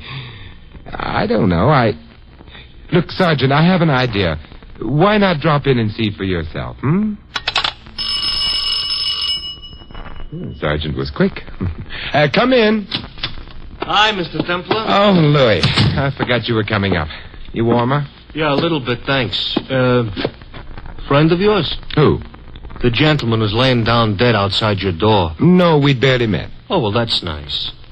You ready to leave now? I'm afraid not. I have to wait for the police. That's too bad. You know, the guy might be a conservative dresser, but I don't think he does credit to your doorstep. Oh, I wouldn't say that. His name is James Gordon of the, Gordon. Oh, well, that's different, yeah. Did he kill himself, or did somebody help him? I don't think he killed himself, Louis. Why? Well, he'd just taken out a Blue Shield card. Oh, planning for the future, huh? Yes, it also means he expected to have a future. Louis, while we're waiting, will you look up James Gordon in the phone book? Okay. But I can tell you now he won't answer the phone. I want his address. But he's moving. It's going to be the mall. But his wife will still be there. Oh. Well, here it is. 12 Seven Oaks Drive. Yeah, it's a very high-class neighborhood. A very high-class wife.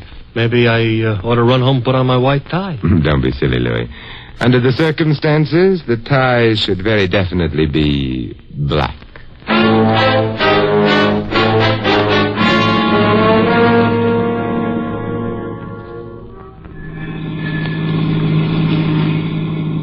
You know, those cops were very nice. So they were. In spite of what you asked them. What do you mean? You asked them if somebody confessed to murdering James Gordon. So I did. Yeah, so don't you think it's a little early for a confession? Louis, you don't understand. You see, in this particular case, the confession was made before the murder. Oh, well, that explains it. That explains nothing. Louis, Mrs. Gordon visited me just before Mr. Gordon did. Uh-huh. No. No? No. What she did do was confess to murdering her husband. Yeah, but he was still alive. That's right. Maybe she's got clairvoyance or something. Oh, 12 Seven Oaks Drive, Mr. Temple. Good. Yeah. Should I wait? You'd better come with me. Okay. Except but why? Well, I have a feeling I'll need a witness. Oh, so you really don't know Mrs. Gordon very well. Well, if her confession was true, I don't want to know her at all. But it couldn't have been, huh? Except maybe it was, huh? Yeah, that's one way of putting it. Sure. And that's a way nobody understands, too, me included. Good evening, gentlemen. Boy, is he half wrong. Good evening. We should like to see Mrs. Gordon. Come in, please. Whom shall I say is calling? Who? I beg your pardon. Who shall I say is calling? Better grammar. Listen, Bud, for what I dragged down here, whom is good enough. Oh? Oh, the Gordons don't pay well? If you are referring to recent history, the Gordons don't pay, period. Oh, they're having financial difficulties, huh? No, they ain't having no difficulties on account they ain't got no finances. Explains the hospital plan, and you'd better slip your English accent on and announce us. I'm Simon Templar. This is Louis. Yeah, hi. Very good. Since when has Brooklyn grown buttless? Louis, the Gordons have been in trouble. Mr. Gordon ain't, not anymore. About Mrs. Gordon... Mrs. Gordon will see you. This way. Oh, thank you. Not only will she see you, but you'll see her. Looking at it objective, you're getting the break. She is quite a dish. Sir, you are speaking of the woman Mr. Gordon loves. Who says? That's the door. She's on the other side. Hey. You might open it for us. What's the matter? You broke an arm or something? If he ain't careful, they're going to send him back to Brooklyn. Mrs. Gordon? Yes? Of course, it's been a little while since we last met, but... Since we've what? Met. We haven't met. We haven't... If we had, surely I'd remember, Mr. Templar, I believe my butler said. We met at my home within the last hour. Well, I'm sure you have a very charming home, but I was never in it. Well, I may be able to refresh your memory if you'll be patient with me. You came in order to confess. Confess? What? The murder of your husband. Mr. Templar, if this is some kind of joke... I'm not joking. Then it's not in the best of taste. Aside from everything else, my husband happens to be alive and in splendid health. So you see, I couldn't very well have confessed to any such silly thing. Mrs. Gordon. Yes? Your husband's health is no longer what it used to be. He's dead. Dead? Jim? Yes, Mrs. Gordon. Oh, no. No. Mr. Templar, she's going to faint. Let her. She did faint. Mr. Templar, King Arthur would never have let you sit down at his round table. I couldn't afford to be chivalrous, Louis. I had to make sure her faint was genuine. Oh, you thought she might be putting on an act? Yes. However, from the way she fell... Oh, it wasn't no act, huh? No. Could that mean that the rest of her story about never being in your apartment or confessing that that's also true? Hardly. Well, then maybe she's a twin. No. Oh, why not? Too easy. Come on, help me put her on the couch. Yeah. You think maybe she's she's just plain nuts? Perhaps, and I quote a playwright of some insight, there's a method in her madness.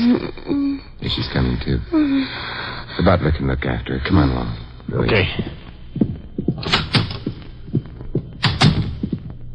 Think you guys can find the front door? Oh, yes, we brought our compass. How was Mrs. Gordon? She was fine. I don't think she's doing quite so well now. You might look in on her.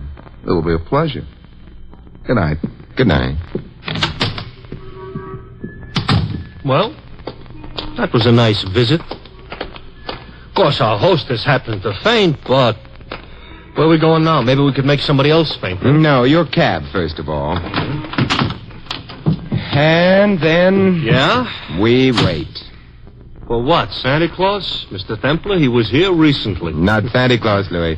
We're waiting for Mrs. Gordon to recover. Oh, that's considerate of us. Not really. It's nasty of us. Oh, it is, huh? We're going to hate ourselves in the morning? Well, that will depend on where Mrs. Gordon leads us tonight.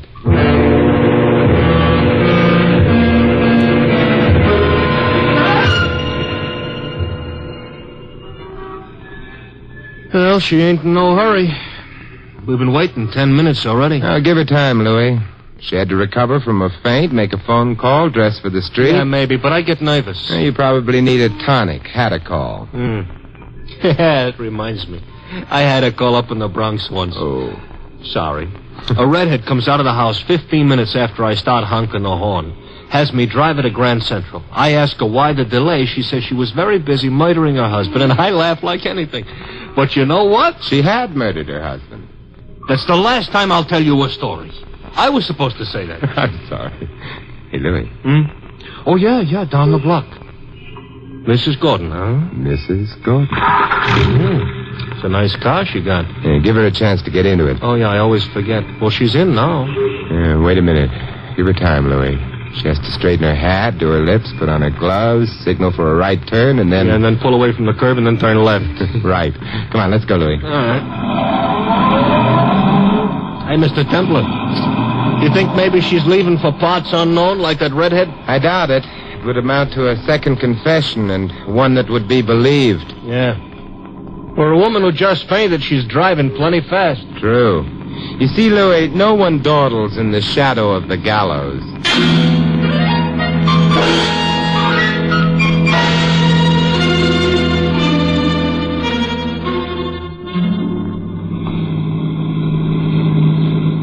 Hey, she's pulling up in front of that park entrance. We'd better stop here.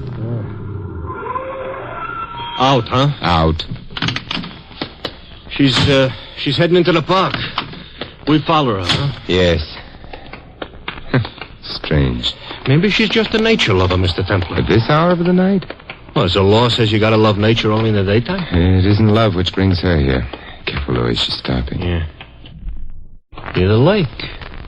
Hey, there was a guy waiting for her. There's no way we can get any closer. She might spot us on the path. How about getting in amongst the trees? That's an idea. Yeah, except how good is it? They ran out of trees just here. Not close enough to see him, but at least we've just met another figure in the case. I'll stick to Mrs. Gordon's. That is, we can't see him. We haven't been introduced to him. We have to do something about that. Hey, Mrs. Gordon is scrambling. Coming back along the path. We stay where we are. Look, she's almost running. Yes, probably on very good advice. Huh? She has to be on time for her appointment with the police. They might not approve of her having gone for a midnight stroll in the park on the night her husband died. She's gone. Yeah, but the guy is still there. We're interested in him now? Very much interested. You'll have to come back this way. We can cut him off. Got to find out who he is. Hey, Louis. Got a handkerchief. Why, you want I should blow my nose? No. Look, do as I'm doing. Oh, make like a masked bandit or something. That's the general idea. Hurry, Louis. Yeah. Okay. I do. I'm now a masked bandit, but I ain't happy. Shh. I don't have a gun, but perhaps it'll work anyway. Want the gun you don't have? Yes, I'll double up my right hand in my coat pocket. Here he comes. Okay, stop right there, bud. What? Get behind him, Lefty. I ain't left-handed. Oh, yeah. I'm behind him, Miggsy. What is this? Stick up. What do you think it is? You can't do this. Sure we can. Or maybe you like to argue so much you would prefer being ventilated? Being what? Shot. Look, you don't have to shoot me. More of your lip and I'll enjoy it. Shut up. Hand over your poker. Hand over my what? Boy, are you ignorant. The money bag, mister, the wallet. Oh, here. Thanks. Now keep walking the way you were, see? And don't try looking around. I ain't got no objections at all to shooting the guy in the back. I won't look around. I won't. Well, he's gone. So he is. Now, we ought to scram too, Mr. Templar. If he yells for cops... I don't think he will. He might have to explain what he was doing in the park at this time of night. He'd have an easier job than we would. Let's see. His name is Timothy Kerrigan. Papers in his wallet. Member of the Bar Association. A lawyer, Louis. Oh, fine. He'll probably sue us for nothing. A lawyer? Most probably the lawyer for the Gordons. Well, that would explain why Mrs. Gordon yelled for him, but why would they have to meet in the park? I don't know, Louis, except that anywhere else they might have been seen together and overheard. And that would be bad? It might be murder.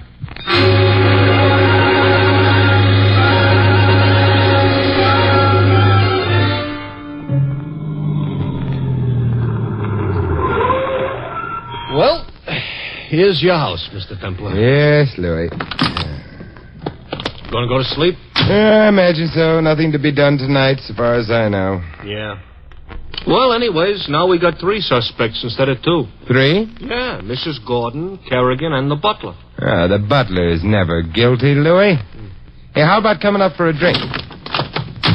What was that you said? Come on, let's go. Hey, Mr. Templar. About butlers. Maybe this one ain't guilty, but sometimes one could be, huh? That's true, but the one we met tonight is too charming a character. Yeah, don't look now, Mr. Templar. Keep walking. But your charming character is carrying around a young cannon. Good evening. How's butling these nights, huh? Go on. Inside the apartment. With pleasure. Now, hold it. Nobody move till I put the light on. Okay.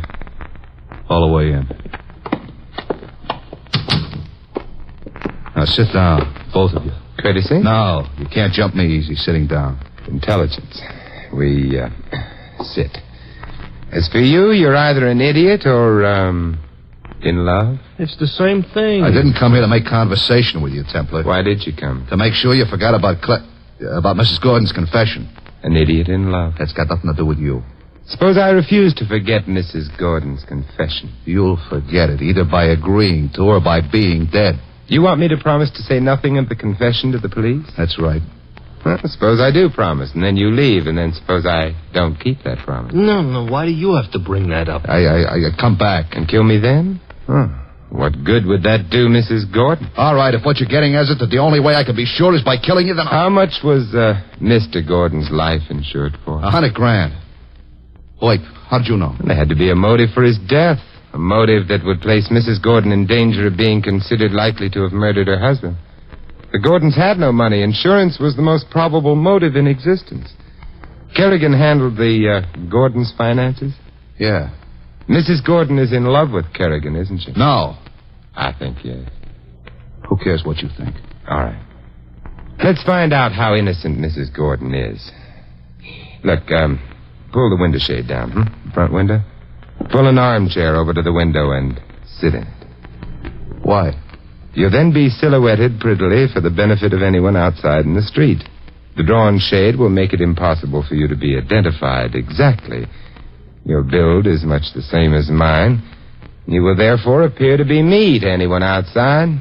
You will also provide a perfect target. To who? To the only one who would have any reason for wishing me dead. The murderer of James Gordon. You love Mrs. Gordon. You're convinced she's innocent. She's been here before, and she'll be able to find her way back. Well, will you sit in that chair?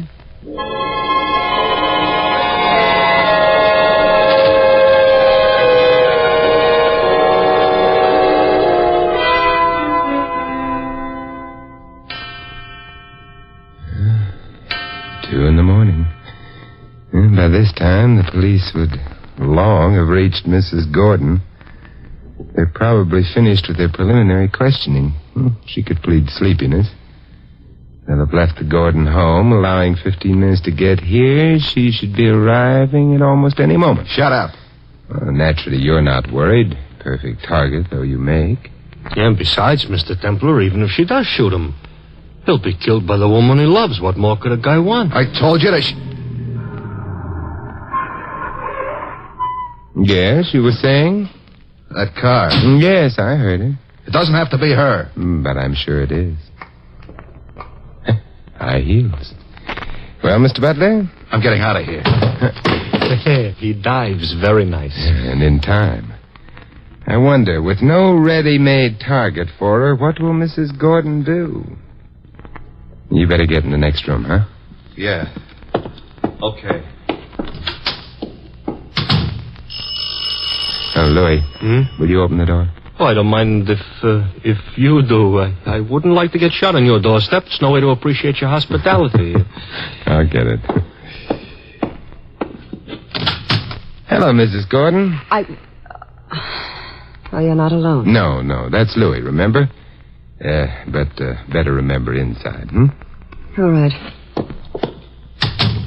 Send him away. Oh, I promised him a drink. He hasn't had it yet. I can't send him away. But what I have to tell you is confidential. Louis is in my confidence.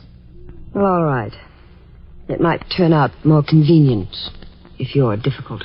About what? Forgetting that I was ever here before. Forgetting I came to you with a confession of murder. Sorry, but I have a remarkably retentive memory.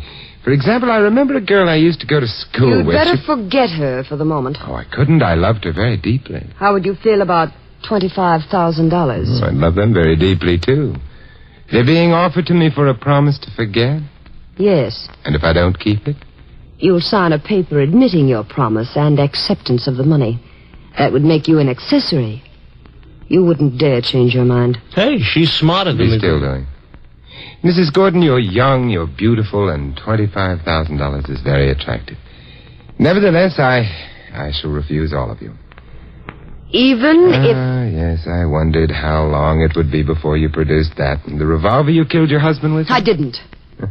You could convince me in a lot better ways. Can I convince you? Oh, yes, your confession helps. It does. Of course. Your husband's death makes you richer by $100,000, doesn't it? Yes. Otherwise you had nothing. Well, our investments, they were unfortunate. Mr. Kerrigan handled them? Yes, he's our lawyer. So your husband handed over his money to Kerrigan. Did he also know he was handing over his wife as well? What did you say? I meant his life, of course, a natural slip of the tongue, you know. You still haven't told me how my confession was going to help me. I didn't say it would help you. I said it would help convince me you hadn't killed your husband. Well, that's the same thing. Not quite. Mr. Templar, that was the back door. Yeah, I know. I was saying, oh, yes. The fact that you didn't kill your husband is actually of minor importance in view of... Now would be a good time to borrow your gun. Louis, will you keep Mrs. Gordon company while I see what the boys in the back room are doing? You're all right, Mr. Templar. It was Kerrigan. Uh-huh. I thought it would be. He didn't see me. Came into the room, headed for the door to the living room. He'd sneaked it open a bit when I... Is he alive? Yeah, I just got him in the shoulder. He was working in the back while she was... Yeah, that's right. Hey, Louis... What, Mr. Templar? Will you phone the police? They've one wounded murderer to collect, one beautiful accessory before and after the fact. Oh, no. But of the highest class. Her butler will help her wait.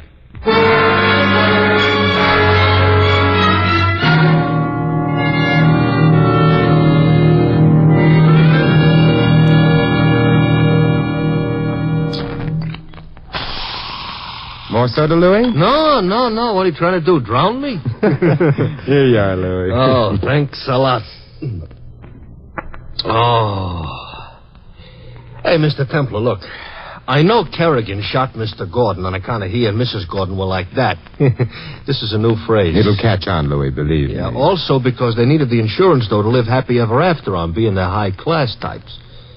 But why did Mrs. Gordon confess to you before her husband got killed? Oh, it was an attempt to establish an alibi for herself, Louis. She expected that I'd immediately phone the police or else take her back to her home to view the corpse. In the meanwhile, Kerrigan would murder Gordon. And that would have left Mrs. Gordon in the clear. Yeah, but you didn't do either of those things. Why? I didn't believe her. Oh. She had really killed her husband and was willing to take whatever consequences there might be. Why come to me? Uh-huh. So that loused up her alibi. Especially because her husband, instead of staying home and getting shot, had become suspicious of her and he trailed her here. Huh? And was in turn trailed by Kerrigan, who saw a natty opportunity for double-crossing Mrs. Gordon and keeping the money for himself. He handled the Gordons' affairs and had the power of attorney. Yeah, but look, Mrs. Gordon's faint when you told her about her husband's death, that was real. You pointed that out yourself. Of course it was, Louis. But she didn't faint at the news of her husband's death as such. The reason she fainted was because she realized that she'd confessed to me and that her husband had been shot at a time for which she had no alibi. Uh-huh. Well, now I'm almost smart. Now I can enjoy my drink. Oh, that's good. Yeah. Hey, that lovesick butler tells me he's going back to Brooklyn on account of life in the upper classes is too low for his tastes. Poor fellow. He loved not wisely, but too well. On the other hand, what's wrong with Brooklyn?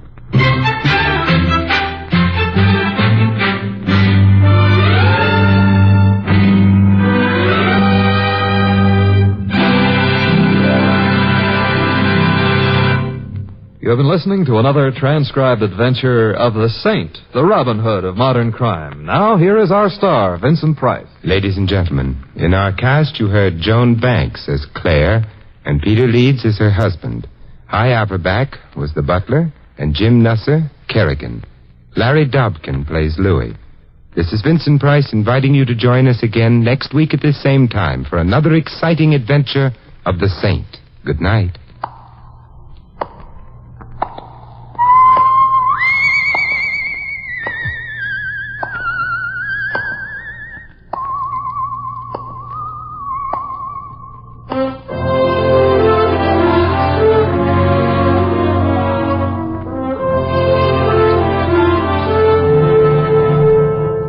This adventure of the Saint was written by Louis Vittes. The Saint, based on characters created by Leslie Charteris, is a James L. Safier production and is directed by Helen Mack. Vincent Price is soon to be seen co-starring in RKO's production of His Kind of Woman. All you Saint fans will be glad to know that the Saint comic books are on sale at all newsstands. Your announcer, Don Stanley.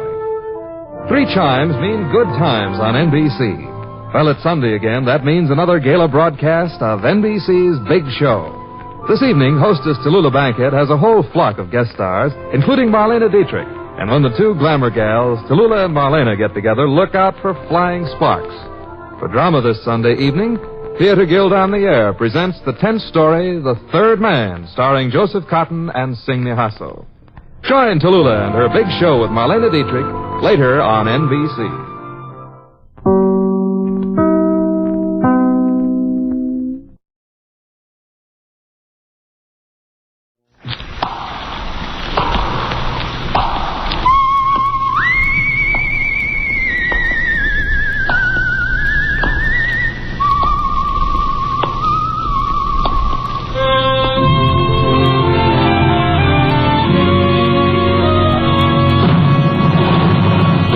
The Adventures of the Saint, starring Vincent Price.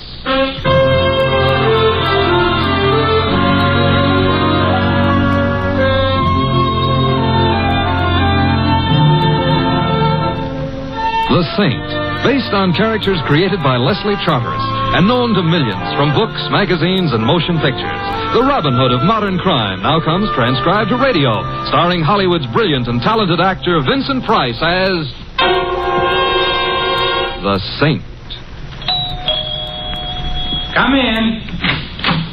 Hi, Mr. Temple. Oh, hello, Louis. Where are you? I'm in my room. I'll be ready in a minute. Hey, wait till you see my cat. I gave it a bath for Christmas. Well, congratulations. Yeah. Look, I don't want to rush you, but if you don't hurry, Christmas Eve is going to be already Christmas morning, and what'll all them tots think? Oh, them tots will be singularly fortunate. However, all I have to do now is get my whiskers on. There. How do I look? Mr. Templar, if I didn't know you was Mr. Templar, yes, I wouldn't know who you were. Louis, don't I look like Santa Claus? This may come as a surprise to you, Mr. Templar. Santa Claus is fat. Oh. You're not fat. Oh, well, hand me that cushion from the couch, huh? Okay. Here. Yeah, thank you. Now then. How's that? Now say ho, ho, ho. What for? Santa Clauses always say ho, ho, ho. Oh, I see. Ho, ho, ho. Well, anyway, you look like Santa Claus. Hey, Mr. Templar, whose idea was this? Mrs. Winterbottom's. Oh, the dame who annoys tots on Christmas Eve. Mrs. Winterbottom is a very well-known philanthropist, and every Christmas Eve she collects hundreds of small children and feeds them. Yeah. Who feeds them the rest of the year? Don't be bitter, Louis. Sorry. At least I ought to give the little tots a laugh. Yeah. And I suppose there is something to be said for Mrs. Winterbottom. Don't say it now. Don't worry. There's something to be said for Santa Claus, too.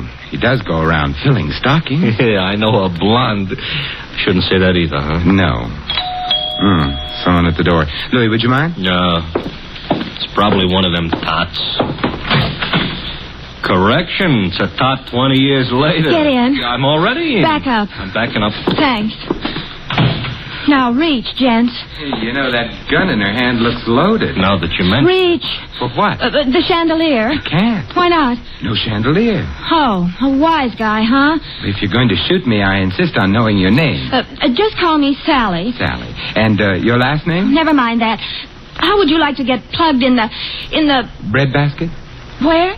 Oh, let's pass lightly over that. I wouldn't like to get plugged anywhere. And shut up. All right. Where is it? Right down the hall. Are you trying to be smart? Not especially. So it's going to be like that, huh? Like what? Now, you listen to me, Fats Boylan. Huh? You shut up, too. I didn't say anything. Well, shut up anyway. I'm shutting up. What was I saying? You just finished calling me Fats Boylan. That's right. That's wrong. I'm not Fats Boylan. Ha. Well, it helps keep the conversation Look, going. Fats, are you going to stop stalling and hand over the stuff, or will I have to shoot? Since I am not Fats Boylan, and since I have no stuff to hand over, I'm afraid you'll have to shoot. Mr. Templar, that could be fatal. You keep quiet, punk. Who's a punk? You're a punk. Mr. Templar, am I a punk? Well, Sally is just a little confused this evening, Louis. Confused or not, she shouldn't call me a... Shut up. You don't have to start bawling. I am not bawling. I am... You were just about to shoot me. Well, I know, but then you'd bleed. Oh, I'm sorry. I can't stand the sight of blood. Why don't you strangle him? Louis, don't be unkind. It seems to be the doorbell again. No, wait. Oh, it's very impolite to keep people waiting. But I must have been followed here. Sally, look, stop illustrating a point with that gun. It might go off. I don't care. But then I'd bleed. But where can I go? I've got to hide. Well, try the kitchen. All right. Well, come on in. It's open house tonight. Well, my old pal, Fats I am not. Boylan. Although I'm beginning to waver. Perhaps I am. Simon, the split personality. Who are you? Joe Hudson. You remember your old pal, Hudson? Hudson. Well, I must admit you look like a hornet, but your lines aren't as nice.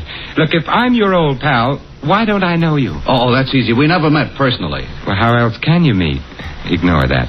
But if we haven't met personally or otherwise, how can I be your pal? Oh, I was just being friendly. Besides, you got something for me. I have? Great little kidder, ain't you, Fats? Ain't he, pal? Now I feel better. I'm a pal, too. Look, I wish I deserved your delighted choice. Look, just leave me have the stuff, and then I'll get... Stuff again. What stuff? Am I going to have trouble with you? The door behind you is open. Why don't you use it, huh? In that way, nobody will have any trouble. I'll use it after. After what?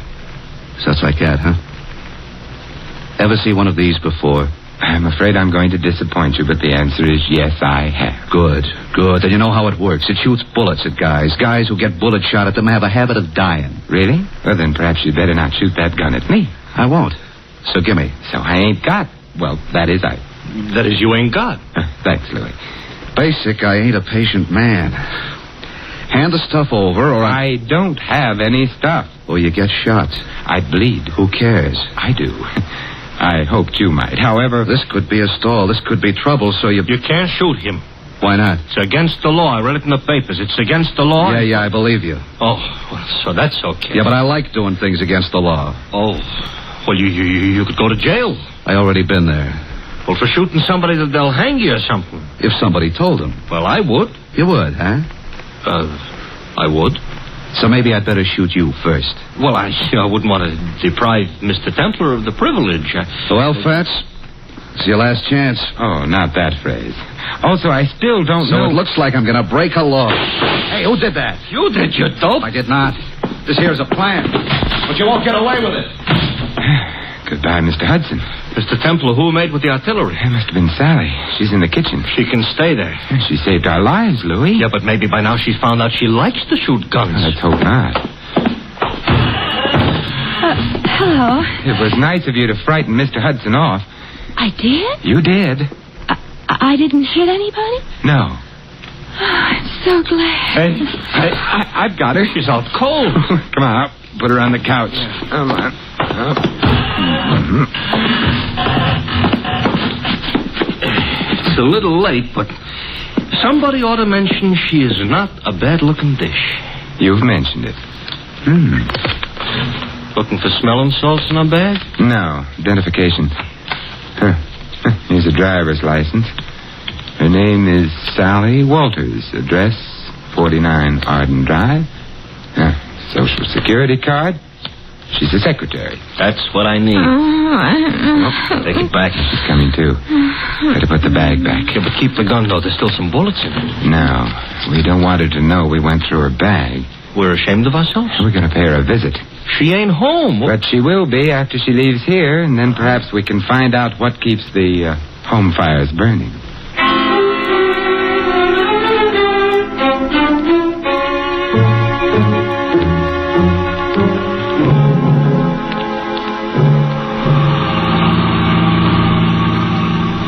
Sally was in kind of a hurry leaving us. So she was. Mr. Templar, don't look right, Santa Claus chasing a blonde. I'm not chasing her. Technicalities will get you no place. Hey, this must be it. 49. What is she a secretary of? The Treasury? I suspect this is where she works, Louis. She works overtime, huh? Yeah, and probably sleeps in. Come on. Yeah. I hope that nobody is peeking because they'll think Santa Claus is off schedule. I think perhaps I can manage without the whiskers. Yeah. Ouch! Now you look like an imposter. Will you ring Louis? Okay. You know, this is the type house I got a feeling Santa Claus would have to use the servants' entrance. Yes. I'm Simon Templar. You are? I am. There's nothing I can do about it. Mr. Templar, all butlers are like him? I doubt it. I think he's been practicing. Haw. Well, good night, then. I think not. Would you mind removing your shoe from the door? I would. You might at least have shined it. Humphrey, whoever is it at this time of night? No one, madam. Oh, but such an interesting-looking no one. Santa Claus, you've lost your whiskers. I haven't. They're right here in my pocket. How nice. Actually, my name is Simon Templar. I'm Carla Worth. This is Louis. Hi. Oh, I mean... Hi. Be kind to the peasants type. Did you want to see me? Now that I've seen you, yes. Well, come in then. Thank you. But, madam... Humphrey, go away. Yes, madam. Humphrey's such a problem sometimes. Shall we?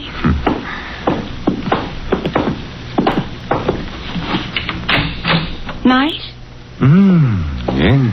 Fire in the fireplace, books on the bookshelves, port in that decanter. Yes, would you like some? No, thank you. I just wanted to be sure the accessories were all correct. Someday, maybe I'll find some other wine besides port in the decanter. I dream. Simon, are you the one who found them? It's beginning again. Found what? My jewels, of course. Have they been lost? Simon, they were stolen. You know that, don't you? Should I? I've heard of the saint, Simon. I didn't know he was also a Santa Claus. Oh, it's a fleeting impulse. When were your jewels stolen? This afternoon. You see, Claude, my husband, that is, bought me them for Christmas. Santa Claus. Louis. Sorry. We decided to have the party this afternoon. We thought it'd be nice to have a quiet eve, so we did. The jewels were in quite a large box. There were quite a lot of them. And? Claude had hired a Santa Claus, but before the party was over, Santa Claus had disappeared.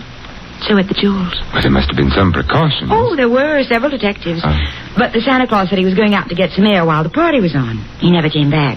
But he didn't have the jewels on him. The box was locked, and it was too large for the detectives not to have noticed. I see. The name of the man hired to play Santa Claus was, of course, Fats Borland. And who may you be? Claude, this is Simon Templar. And Louis. I know neither of them. Snoops, obviously. Get rid of them. Claude likes to behave as though he were an emperor on occasion. The box wasn't found anywhere in the house? The jewel box, no. The jewels were insured? Naturally. It's none of your affair. I shall speak severely to Humphrey. He should never have let you in. I let them in, darling. So now he's going to speak severely to her. We'll go quietly, except... Mr. Worth, what is Fats Boylan's address? I have no idea. Good night. Good night, Simon, and I'm sorry. So am I. I'll show you out. Thank you. Wow, wow, wow, wow, wow. Pronounced Carla Worth. Yeah. What do we do now, Santa Claus? We get into your nice, clean cab and... Hey, wait a minute, Louis. Now we're going to find out what became of Sally. Simon. Well, good evening, Sally. I overheard. Fat's address is 17 Beale Street. 17 Beale. Yes, I've got to get right back to the house before anybody notices. Goodbye.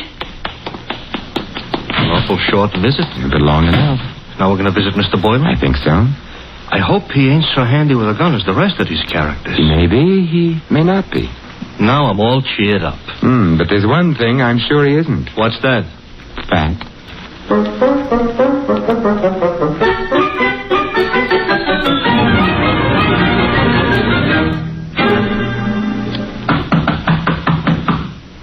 Quite a change from the Waits dump.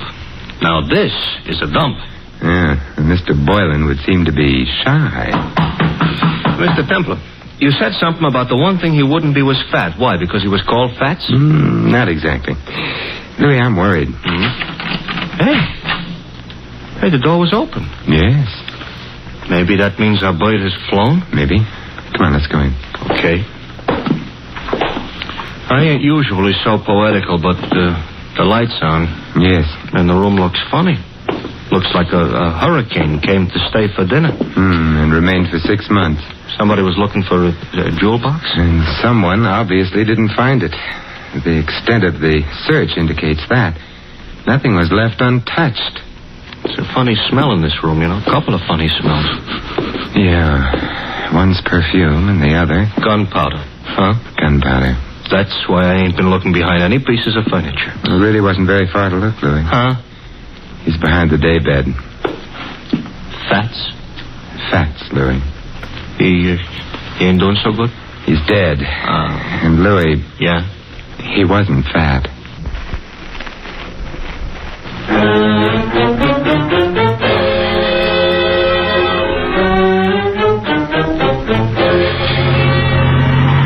Mr. Templar?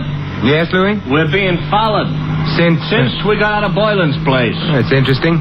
Louis, stop the cab. That'll make it easier for whoever's following us. Exactly what I want. Even on Christmas Eve, this shouldn't happen. Now what? We get out. Don't look behind you. Start walking. Here is a nice, lonely street. Everybody else is home hanging up stockings. I wouldn't mind hanging up stockings myself. Who do you think it is? I think it's our friend Hudson. Oh, I just lost 5 pounds.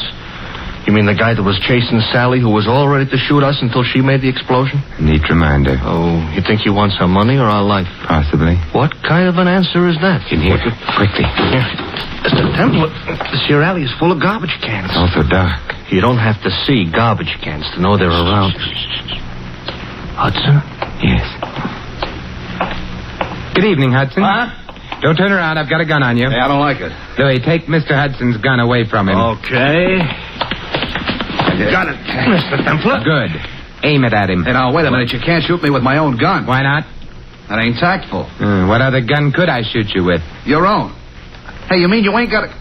Oh, mister, you were a liar. And on Christmas Eve, too. Hudson, who hired you to follow Sally and me? It was my own idea.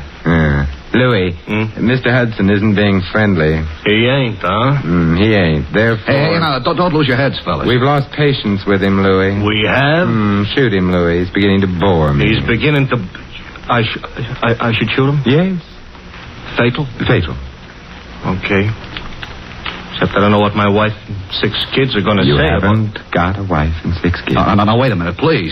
Louis, we're being cruel, prolonging Mr. Hudson's agony. Put him out of it. Now, wait a minute. Who hired you? Mrs. Worth. Mrs. Carla Worth. You quite sure? Strike me dead. That is, don't strike me dead. Look, if she didn't, why would I say she did? You have a point there. But why should she have wanted you to follow Sally? Well, she had an idea. Her husband and Sally were kind of, decorating their own little tree together. I couldn't put it more tactful. I see. So if you got enough divorce evidence, Mrs. Worth could hold up her husband for plenty of alimony. No. No? Oh, Mrs. Worth is the babe with the dough. Mr. Worth is a very well-educated bum. Indeed. It's interesting. Louis, let me have the gun. Yeah, here. Wait, I thought I told you the truth. I'm sure you did. Mr. Templar, that's gratitude? It's necessity. Oh. We need him out of the way for a little while. He's out of the way. Now, Yeah? Now we're going to find out who else knew that Fats Boylan was thin.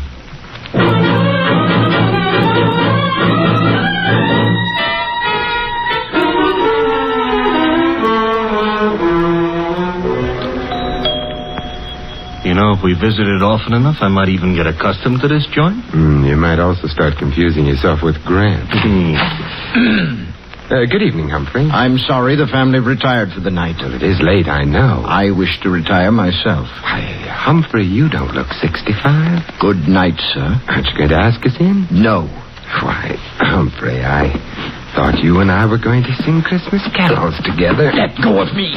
Shut the door, Louis. Okay. I shall complain. All right, but not now. Mr. Templar, I'm gonna wear that gun out, hitting people over the head with it. And I couldn't have him warn anyone we're here. Why, we're gonna burgle the joint? In a way. Huh? And a kinder description would be search the place, Louis. Oh, for what? Oddly enough, something that can't be seen or touched. Sounds like a ghost. Yes, and in a way it is. The ghost of a murderer.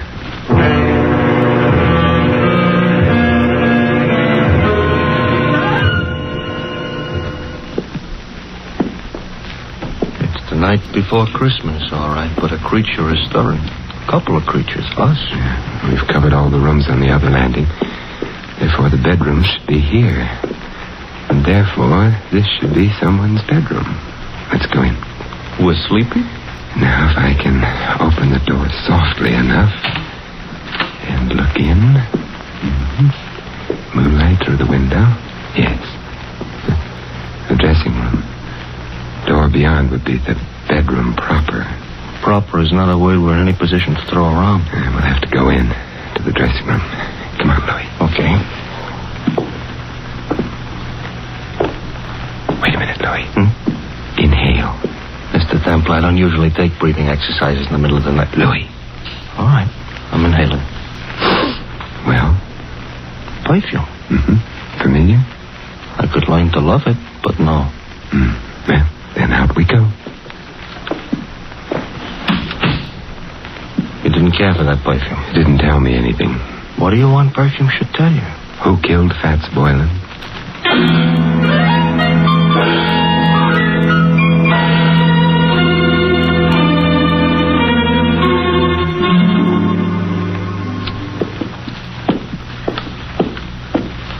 Another bedroom.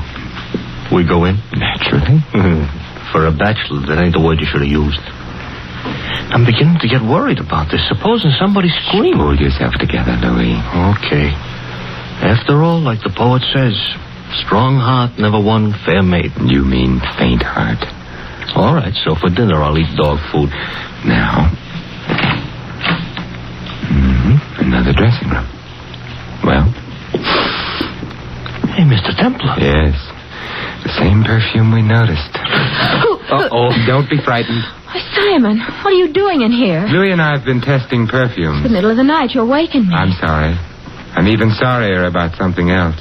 What's that? The perfume you use is very distinctive, Sally. I supposed to say thanks? No. Because the last place Louis and I noticed it was in Fats Boylan's room. Minutes after he'd been killed. Oh. Not good, Sally. You're making all this up. No. This bottle of perfume will be evidence. But I didn't kill Boylan. You must be joking about that. I don't think a jury would find it funny. You knew about Boylan stealing the jewels. You must have helped him. I didn't. But then you found yourself being trailed by Hudson, who'd been hired by Mrs. Worth. You were afraid he'd discover the connection between you and Boylan. That's why you came to my apartment. No. Oh, yes. You hoped I'd throw Hudson off, perhaps frighten him. In the meanwhile, you could get to Boylan, get the jewels from him. That isn't true. But when you got to Boylan's place, you found him already dead, and the jewels gone. I didn't. It would be much better for you that way. What do you mean? You wouldn't be liable to a first-degree murder charge. But there were detectives here while the party was going on. Boylan couldn't have stolen the jewels. They saw him leave. He didn't have them. He did have them. He was playing Santa Claus, and he was a thin man. Santa Clauses, as Louis pointed out to me earlier tonight, are fat. Therefore, Boylan entered this house wearing padding underneath his costume. He left it with a large jewel box in place of the padding. That's how he did it, Sally. You're smart. You found Boylan. You knew his address. Therefore, you'd hired him in the first place. And therefore, also, a jury would believe you'd killed him unless you tell us who did. Well, all right. I'll tell you. There's really no need, my dear Sally. Oh, Claude. Hey, Mr. Templar, tell him to point the gun someplace else. Mr. Worth, point that gun someplace else. I prefer this direction. You were saying, Mr. Templar, about the jewels? The jewels were insured. Therefore, you, Mr. Worth, arranged to have them stolen. Indeed. Indeed. In that way, you could retain the jewels, the insurance money as well, and not worry very much whether or not your wife divorced you. Clever. Boylan is dead. How true. You had to see to that, didn't you? Otherwise, he might have blackmailed you for the rest of your life, or for whatever money you got out of the entire crooked deal. I can see 2 other deaths. Yours, your friend. And Sally? You going to kill her, too? That depends, I should think, on Sally. Claude, I never knew you intended to kill anyone. There's no need to play the ingenue quite so strenuously, my dear. You were in on most of it. But not murder. I'm afraid Mr. Templar's pessimism is justified. I shall have to include you. But however did you get onto her, Templar? Her perfume. To be precise, this perfume. Well, you got him in the eye. Yeah, I hope this gets him someplace more effective. Mr. Templar, the trail of unconscious bodies you're leaving behind you tonight, if laid end to end, yes, Louis, would look terrible.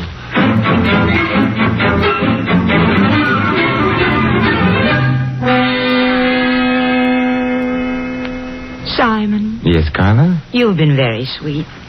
Even without your whiskers, you've been sort of a Santa Claus to me. May I? Oh, with pleasure. Well, I never knew Santa Claus could kiss like that. Santa Claus is no saint. Yes? Oh. Hello, Louis. Mr. Templar, you better put on your whiskers. You forgotten all about Mrs. Winterbottom? Mrs. Oh, well, the hour is past midnight. The tots have undoubtedly tottered off to bed by now. Louis, you may tell Mrs. Winterbottom. I know. That the saint ain't no Santa Claus.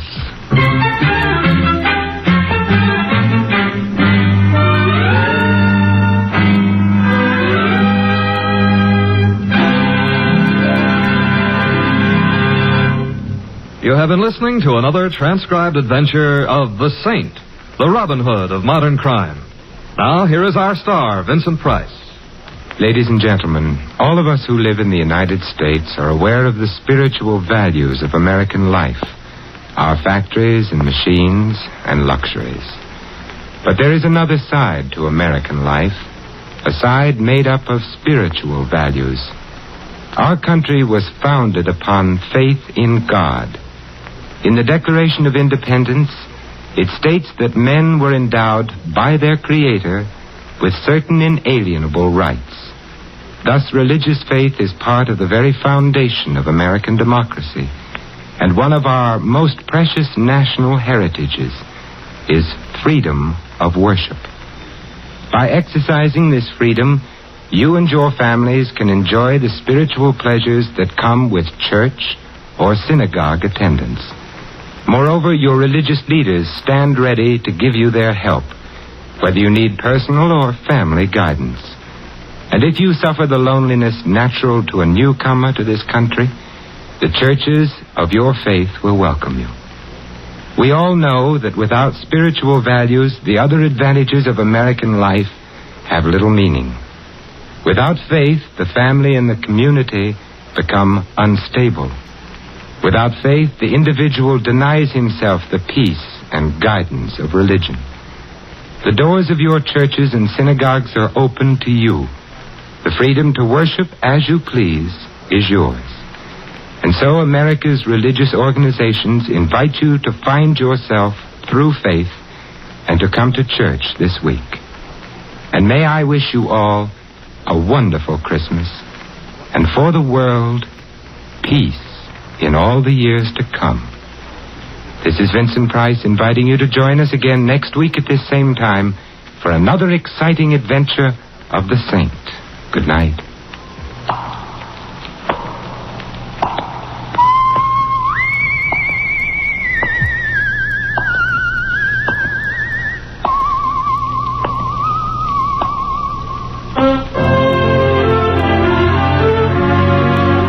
This adventure of the Saint was written by Louis Vittes. Our cast included Mary Shipp as Sally and Betty Lou Gerson as Carla.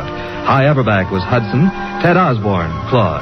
The butler, Stanley Farrar. Louis is played by Larry Dopkin. The Saint, based on characters created by Leslie Charteris, is a James L. Safier production and is directed by Helen Mack. Vincent Price is soon to be seen co-starring in RKO's production of His Kind of Woman. All you Saint fans will be glad to know that the Saint comic books are on sale at all newsstands. Your announcer, Don Stanley. 3 chimes mean good times on NBC. For your Christmas Eve listening pleasure, there's another broadcast of NBC's Sunday hour-and-a-half extravaganza, The Big Show. There's a whole Christmas stocking full of stars, including Tallulah, Jimmy Durante, Ed Wynn, Charles Boyer, Robert Merrill, and many more. Tonight also means your weekly visit with the Harris family on the Phil Harris-Alice Faye Show. Be sure to hear this special Christmas program later today on NBC. Happy holiday, happy listening, happy holiday, happy listening. NBC wishes you a season of good cheer. A merry, merry Christmas. And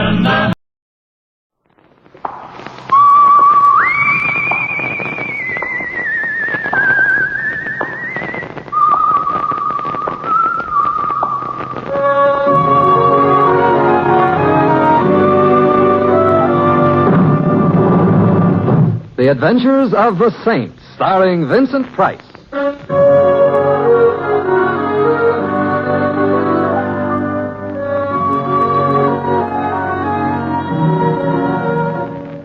The Saint, based on characters created by Leslie Charteris and known to millions from books, magazines, and motion pictures. The Robin Hood of modern crime now comes transcribed to radio, starring Hollywood's brilliant and talented actor Vincent Price as The Saint.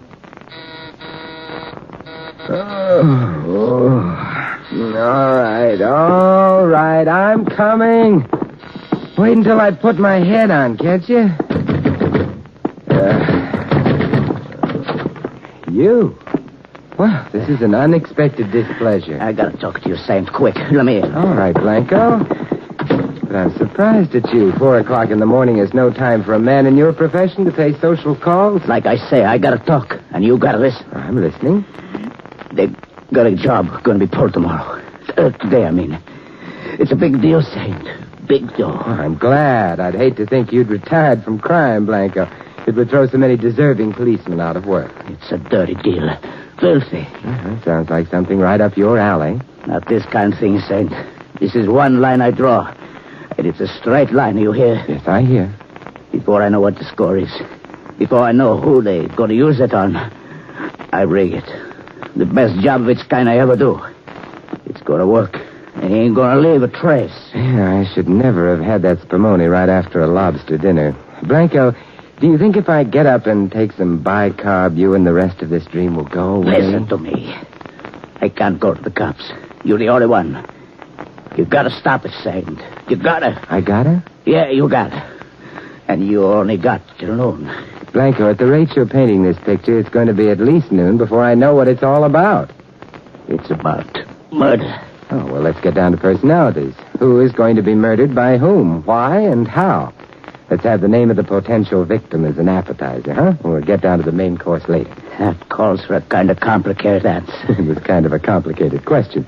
But do your best. Neatness counts. You remember Frank Kane? Of the Chicago Canes? Of course.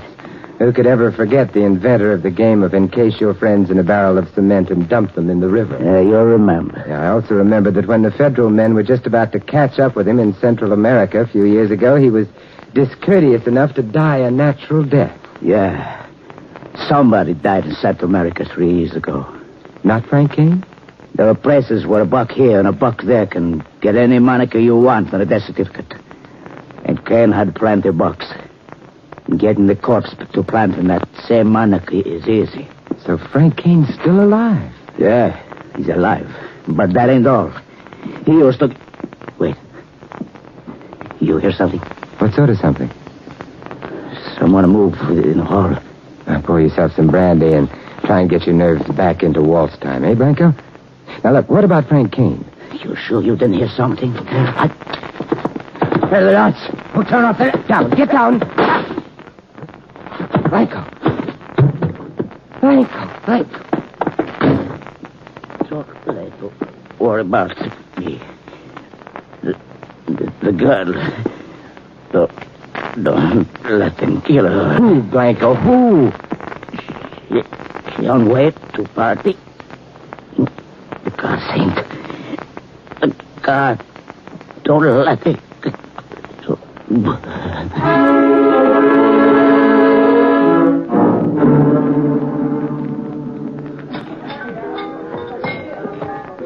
It's good to see you again, Mr. Templar. And here I've been thinking you'd given up after I was drinking. I just about have. And it's a pity because I like this bar of yours, Morgan. Why don't you make an honest saloon out of it and open up during legal hours? My customers would never stand for it. No? My customers all learned to drink during Prohibition. In speakeasies. The way they look at it, a drink just doesn't have any kick in it if it's legal. Yeah, and this is the part of the lost generation that's still lost, eh? Would you like a table? Just some information. Yes? About a year ago, when I was one of your regular patrons, a lady used to frequent this place. A lady in this place? Her name was Violet, and so was the color of her hair. She used to sit at a table around the bend there and make tender speeches to a bottle of scotch. Do you remember Violet? Indeed I do. Where can I find her? At a table around the bend there, making tender speeches to a bottle of scotch. I should have known. There was a love that was fated to last. Thanks, Morgan. You're welcome, Mr. Templar. Hello, Violet. Go away. Oh, now that's no way to treat an old friend. Oh, friend, you're no old friend. Don't have friends. Go away. You mean you've forgotten me? What's your name? It's an old Scotch name, 8 years old. Sit down, friend. Thank you. Hey, waiter. Yes, sir? The usual for the lady doubled, Coming right up, sir. Sit down again, friend. Thanks. No. Look, speaking of friends, whatever became of Louis Blanco? Blanco? Mm-hmm. You friend of Blanco? A former friend. What do you want him for? You cop? No. I have some money for him. Money? Your money? What for? Well, he did a job for me. Job? How about? I'd like to pay him before he gets the wrong idea. Where does he hang out? You don't know? What? About the job he got, the garage. What garage? Central Garage, 55th Street. Oh, yes, of course. Here you are, sir. My old friend. Violet, look, tell me something. You know I like you. Yeah, I like you, Violet. But tell me, why does a fellow like Blanco hang around a garage? You don't know? No. You're no friend of Blanco. You're a cop. You're pumping me for him. Let's have a drink. Yeah, let's. How's Frank these days? Frank? If you know Blanco, you certainly must know Frank. Blanco used to work for him in the old days. Frank Kane, remember? How do you torture me like this? You know Frank's dead. You sure? Sure. I ought to know whether or not I'm a widow. Why do you think I drink like this? Why do you think... Go away, go away.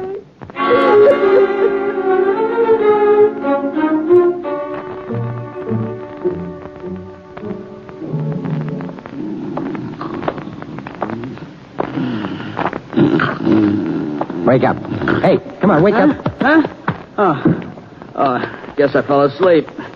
Gets kind of lonesome here in this garage all night. I'm sorry I woke you. That's okay, mister. You bringing a car in? No. Taking one out? I just want to talk. You woke me up just to talk to me? Hey, you said you were lonesome. What do you know about a man named Blanco? Blanco. Customer? I thought perhaps he worked here. Nobody by that name here, mister. You sure? Sure, I'm sure. There's 4 of us working here. Me, Ed Williams, Pulaski, and that new guy, Stevens. We take turns working nights. Tonight was my turn. The new man, Stevens, what does he look like? Look, pal, why don't you give a guy a break? Huh? So he did time once. Is that any reason for you cops to come checking up on him every time you got nothing else to do? What does he look like? You don't get any help from me. I'm a law-abiding citizen. I believe in helping the law, but not when it starts hounding a guy. And I'll give it to you straight, friend. There was a murder committed tonight. The chances are the guy you're asking about had nothing to do with it. If Stevens and Blanco are the same man, he had a lot to do with it. What, do you think he killed somebody? He's the corpse. He's dead? What did he look like? About medium height, dark hair, dark eyes, sort of dark complexion. He's dead. That's Blanco. Gee. Well, who did it? That's what you're going to help me find out. Me? Mm-hmm. What did Blanco do around here? Same as we all do. Sleep. We're mechanics, mister. Last night was the guy's night on. It was supposed to be my turn, but he asked me to swap with him. Last night, eh? Yeah, so I swapped. It made no difference to me. He made out like it was important. What did he work on while he was here last night? Well, how should I know? Don't you keep records? Well, sure. Well, then that's how you should know. All right, come on in the office. All right. This is your record file, huh? Yeah. Yep, here's the report. Yesterday's date. Mechanic, Stevens, lube job, Andrews. Oh, yeah, that's that Hudson Hornet out there. Belongs to a real classy chick. Here's another report. Engine tune-up. Maddox. Maddox. Oh, yeah, that's a foreign job. The chauffeur-driven bus over there, but, that's funny. Oh, why? Well, I tuned the engine on that heap only 3 days ago, and I did a good job. Why should they want it done again? Let's go take a look. Maybe we can find out. Yeah.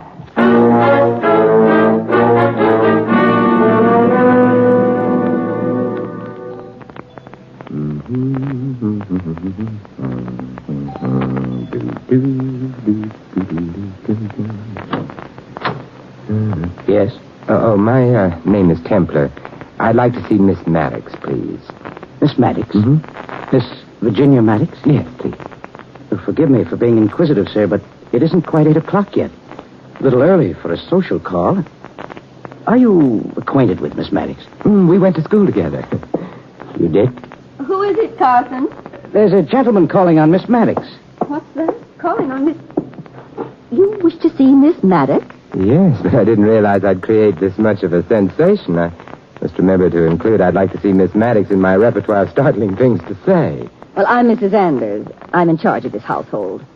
Do you know Miss Maddox? The gentleman went to school with Miss Maddox. He went to school with her? That's what he said. There's something about all this that reminds me of the time a friend of mine tried to negotiate a federal loan. Oh, show the gentleman into the library, Carson. I'll go call Miss Maddox. If you'll just be seated, Mr. Templar. Oh, thanks. No, I didn't catch his name, but it's someone who went to school with you. I know. I'll bet it's Fatso. Why, you're not Fatso. I suppose I should say thank you, but certainly you're not Miss Maddox. Why, of course I am. Now, don't tell me she's changed that much since your school days. I'm afraid I'm the one who's changed. As a matter of fact, I feel myself changing slightly this very moment. Oh, well, when you find the right Virginia Maddox, you can both have a laugh over this. Yes, a good long laugh. Yeah, I think the time to laugh is right now. And you can all join in. You see, this is the Virginia Maddox I'm looking for. I beg your pardon? There's a foreign car, an Assetto Fascini, at the central garage, registered to a Virginia Maddox at this address. Why, of course, it's mine. Yours? Oh, it's mine, all right. Although, naturally, I don't drive it. You see, I'm only 8. And if you lived in California, you'd have been driving it for years. I'm afraid I don't understand what you're trying to say. I'm not saying, Mrs. Anders. I'm asking. Did you ever hear of a man named Blanco? Blanco? No, I don't believe I ever have. I haven't. Have you, Carson? No, Miss Virginia, I don't... Wait a minute. When I took the Asada down to the garage the other day, there's a new mechanic there. I think his name is Blanco. Now, that's interesting. You're a detective. That's what you are. A detective. No, Virginia. Besides, if I were a detective, I'd know the answer to something Carson just said without having to ask. And what does that mean? Suppose you tell me. What? How you knew that the new mechanic's name was Blanco when even the men who worked with him thought it was Stevens. Well, maybe it was another man. I'll tell you what I mean, Carson. You're the first real link, the first hopeful sign that I'm heading in the right direction. Look here, what is this all about? Virginia, didn't I just hear your doll cry? Oh, Mr. Templar, I haven't played with dolls since I was a child. Oh, yes, of course. I should have known. You don't have to make an excuse, Mr. Templar. I know you want me to leave the room. You want to talk grown-up talk. Virginia, you're the most fascinating woman I've met in years. But there are a few questions I want Carson to answer. Mister, whatever your name is, I'll give you just 3 seconds to put up your hands. Very well, if you insist. And now, sir, I should like to know what you mean by forcing your way into this house. But Uncle Roger, can't you see? He's a detective, just like in the comic book. Exactly. Fire that gun, sir, and I'll bleed ink all over this handsome carpet. He forced his way in on the pretense of seeing Virginia, Mr. Pierce. But it appears that it was really Carson he wanted to see. You know this man, Carson? No, Mr. Pierce. I never saw him before. His name is Templar. Templar? Simon Templar? And I'm certainly not fatso, am I, Virginia? No. Oh, so you're the saint. I'm very glad to meet you. Then, may I put my hands down? Of course. But what is the reason for this rather strange and unsaintly visit, Mr. Templar? Virginia, why don't you go try on your party dress, huh? The one you're going to wear this afternoon? Oh, I've already tried it. But how did you know I was going to Janice Fuller's party this afternoon? We comic book detectives know everything. Is Carson going to drive you in the car? Well, of course. The only way to get to Janice's house is by car. Unless you feel like walking all the way up the mountain. Mountain? Yes, it would have to be a mountain, wouldn't it? Mountain road with a great many curves. I am still waiting for your explanation, Templar. The child. Leave the room, Virginia. No, I want to Virginia? stay. Oh, very well. But you know I'll find out everything anyway. Carson will tell me. Won't you, Carson? If I can, dear. Goodbye, Mr. Templar. Goodbye, Virginia. I've enjoyed meeting you. Now, Mr. Templar, what did you want to see us about? About murder, Mr. Pierce. One that was committed a few hours back and another one that I hope to prevent. It's scheduled to take place in a few hours from now. What? Mr. Templar, please explain. Well, a few hours ago, I was paid a call by a hoodlum named Blanco. This led to a brief but informative conversation with a lady barfly named Violet, which in turn led to an interesting half hour with a limousine named Isata Frashini. And so, here I am. I'm afraid I I'm afraid I don't understand either. All that's clear to me as of now is that there's been a murder, and there's a good chance there's going to be another one. Murder? Who was murdered, Mr. Templar? The aforementioned hoodlum, Blanco. But shed no tears. He'll be missed only by the manufacturers of small arms ammunition who, I'm afraid, are going to notice a rather remarkable drop in their sales. What? It's the car that I'm here about, Mr. Pierce. The Asada Frashini that spends its spare time at the central garage. The registration slip says that it lives here. Yes, that's our car. It is the central garage we use, Carson, is it not? Yes, sir. I understand the car is owned by that charming child, although she informs me she doesn't actually drive. Yes, the car is hers. Mr. Pierce, I hope you won't think I have an ulterior motive. I'm a little old for Virginia, but she's loaded. She's extremely wealthy. You see, Mr. Templar, shortly before Virginia's father died in South America, he drew up a will giving the child his entire fortune. I was designated her guardian until she comes of age. Oh, then you're not really her uncle. I'm an uncle in name only. Oh, I see. Tell me something. Where in South America did the child's father die? In Honduras. That's Central America. Oh, is it? Why, I do believe it is. Why do you ask, Mr. Templar? I wasn't really asking. I was shooting in the dark. What? When I return to this house in an hour or two, Mr. Pierce, we must all have another delightful talk. It will be a different kind of talk, perhaps, but nonetheless delightful. But what in heaven's name Later, Mr. Pierce, later. Right now I have a date with a lady with violet hair who thinks I'm a bottle of scotch.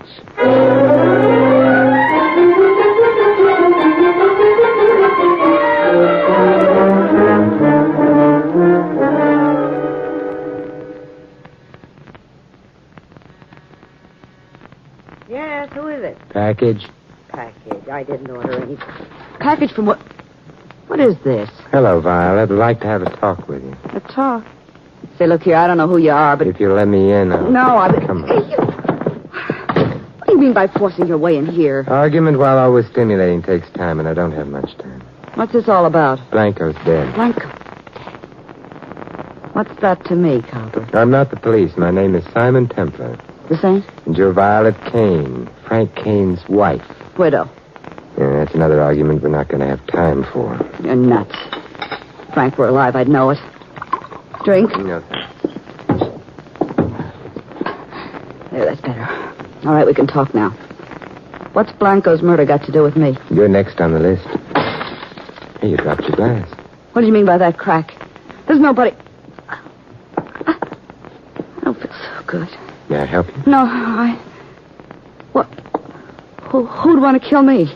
Somebody who's related to you. I'm not sure who. Related to me, but I've only got one... I don't feel so good. What is it? Oh, it burns. Violet, come on, now let me... No, listen to me. Picture on the table. Only relative...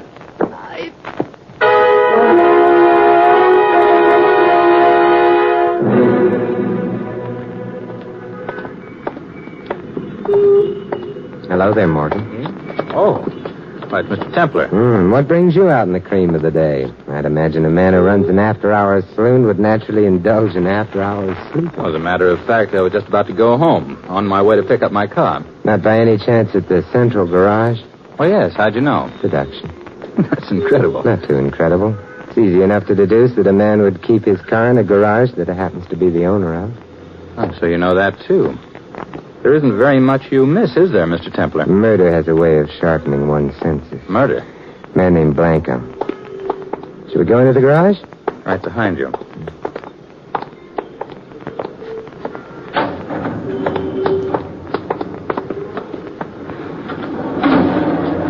You, said his name was Blanco? Yeah. And just now, Violet Kane. Violet dead? But how? Someone evidently thought her whiskey would have a bigger kick with a pinch of poison in the bottle. It did. It's ghastly. Terrible. But who did this thing? You did. Me? I realize it's rather early in the day for a man to be at his best, but don't you think that joke is in bad taste? If it were a joke, it would be. The Asata. Beautiful automobile that child owns, isn't it? Look at those lines.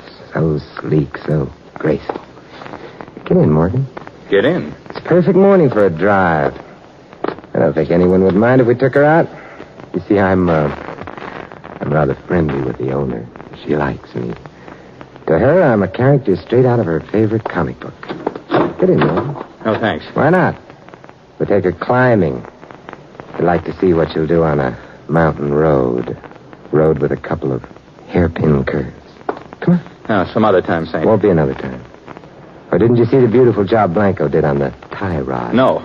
Sawed through until it's hanging together by the proverbial hair. One sharp turn, like the turns you'd find on a mountain road, and the steering system collapses. And there's an accident. Yeah. Yeah, Blanco did an excellent job until he learned who the victim was to be. It was too much for even his stomach. Oh, you're dreaming. Why would anybody want to wreck an expensive bus like this? A little girl who was going to a party on top of a mountain this afternoon has too much money, Morgan. If she should happen to fall off that mountain in this car, some happy next of kin would have a very happy fortune. Well, that lets me out, Saint. I'm nobody's next of kin. There was a picture Violet pointed out to me before she died. A snapshot taken at a wedding. And do you know who the bride and groom were? Okay, we've talked long enough, Saint. Frank Kane left a lot of money when he died. I'm too close to it. That's another mistake you made, Morgan. Huh? It's me, Frank Kane. Kane? Say, what are you pulling your Carson, the chauffeur? Carson's only his nom de plastic surgery. It's Kane with a new name and a new face. Yeah, but with the same old trigger eye. Kane, are you... Yeah, but never mind me. Don't let him get away. You took care of that. You're the one who didn't let him get away, Kane. A man loses all inclination to run when there's a bullet in his kneecap. You keep until the police come. Good. Say, Virginia, little girl. See, look, don't try to talk now. Gotta tell you. See that she... Don't worry, Kane. Your daughter will be safe. I'm going to make sure of that right now.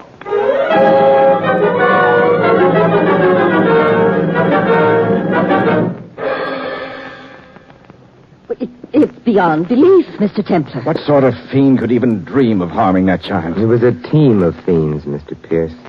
And one of the fiends has just given up his membership in the inhuman race. There were two of them? Yes, Miss Anders, two of them. Morgan and someone else. Someone who would be Virginia's only surviving relative once Violet Kane, the child's mother, had been erased from the picture. The only surviving relative and inheritor of the child's fortune. But we know of no relatives, do we, Roger? There was only Frank Kane, her father. But legally, at least, he was dead. Now he's dead in fact as well. But there is another relative. I'm amazed that you don't know. Who? Violet pointed to a wedding picture as she was dying. Who's your wedding picture, Mrs. Anders? You were the bride. Morgan was the groom. Yes. I was married to Morgan once. But surely that doesn't mean that I... Look here, Templar, this is preposterous. It would be even more preposterous if Violet hadn't had a sentimental nature. What do you mean? The snapshot. She wrote the names of each member of the wedding party on the snapshot. The names? Mm-hmm. She had your name written. Rose, isn't it? What makes the photograph really interesting is the man standing next to the groom. It was you, Mr. Pierce. Of course it was me. Is it a crime to attend a wedding or have one's name written on a picture? No, but in this case it solves a crime. Because, Mr. Pierce, under your picture, Violet affectionately wrote, "My dear brother, Roger." What? You... Don't bother. I'm sure I've been called it before. Come on, brother. We're going visiting. There's a new district attorney downtown who's dying to make himself a reputation.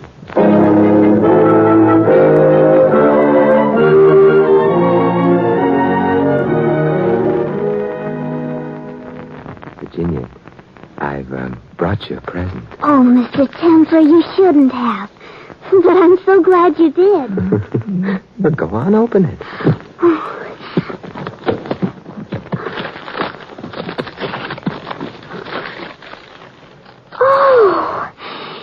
It's the most beautiful doll I ever saw. You did tell me once that you hadn't played with dolls since you were a child, but... Mr. Templar, I'll tell you a secret. What, Virginia? I just said that to be sophisticated. Something tells me that a certain young man named Fatso is going to be trimmed right down to your size.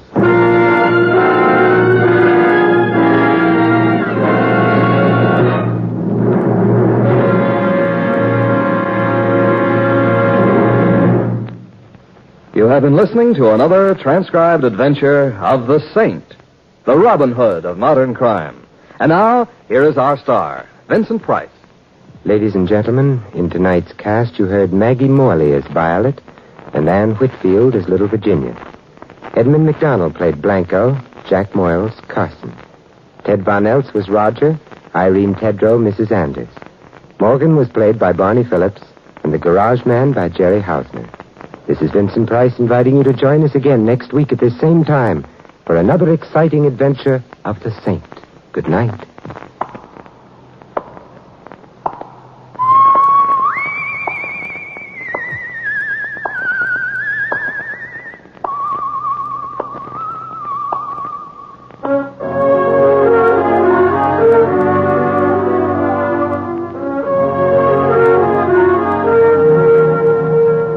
This adventure of the Saint was written by Michael Cramoy. The Saint, based on characters created by Leslie Charteris, is a James L. Safier production and is directed by Helen Mack. Vincent Price is soon to be seen co-starring in RKO's production of His Kind of Woman. And all you Saint fans will be glad to know that the Saint comic books are on sale at all newsstands. This is Don Stanley speaking.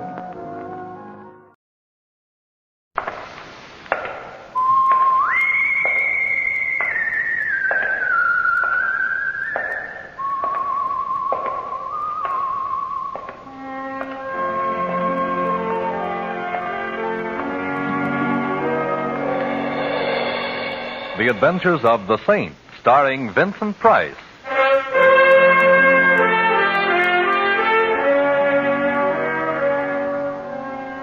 The Saint, based on characters created by Leslie Charteris and known to millions from books, magazines, and motion pictures. The Robin Hood of modern crime is now transcribed for radio, starring Hollywood's brilliant and talented actor Vincent Price as the Saint.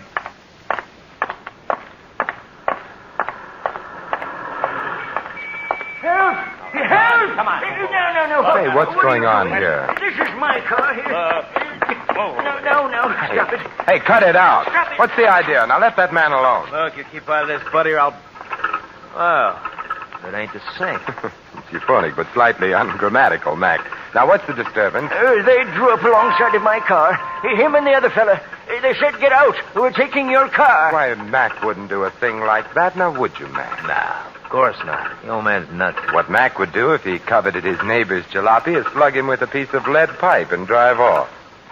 So good night. I'll get business. Now, wait, Mac. You could satisfy my curiosity a little. Why should you want to steal this gentleman's old automobile when you've got nicer, newer ones to choose from? Yes, ask him, mister. Ask him. Yeah, ask me, Saint. Go ahead. I'm going to satisfy a little curiosity of my own. I didn't think you had any, Mac.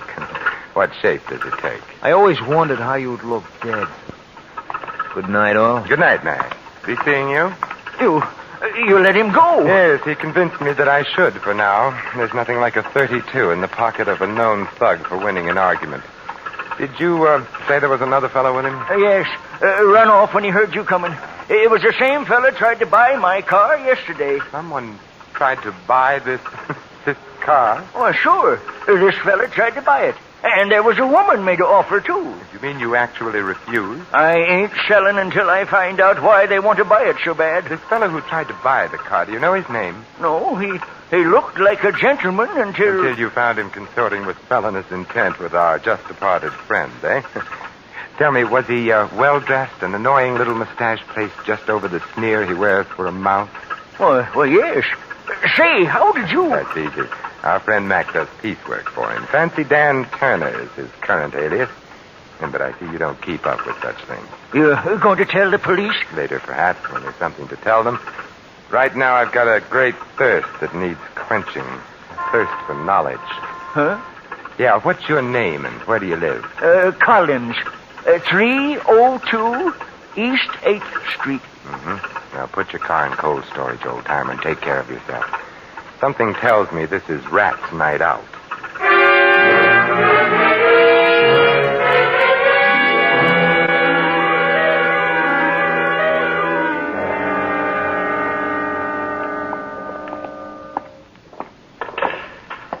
Hello, Smitty.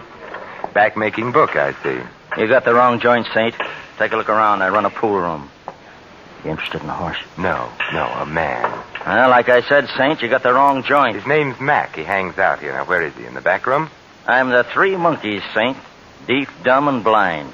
The only Mac I know is a truck. Oh, then if you don't mind, I'd like to look in your back room and see if he's parked there. I mind. But you won't even know, Smitty. You're deaf, dumb, and blind. Oh, have a heart, Saint. I ain't got no back room. Besides, last time you dropped in my place, a lot of my customers started patronizing elsewhere. Including you, Smitty, remember? I've only been back from the Gray place a week, and I ain't forgetting it. Oh, come on, Saint. Be a good guy. Beat it, huh? No, Smitty. Let him stay a while. Hello, Mac. I was hoping you were smart enough to go home and get some sleep.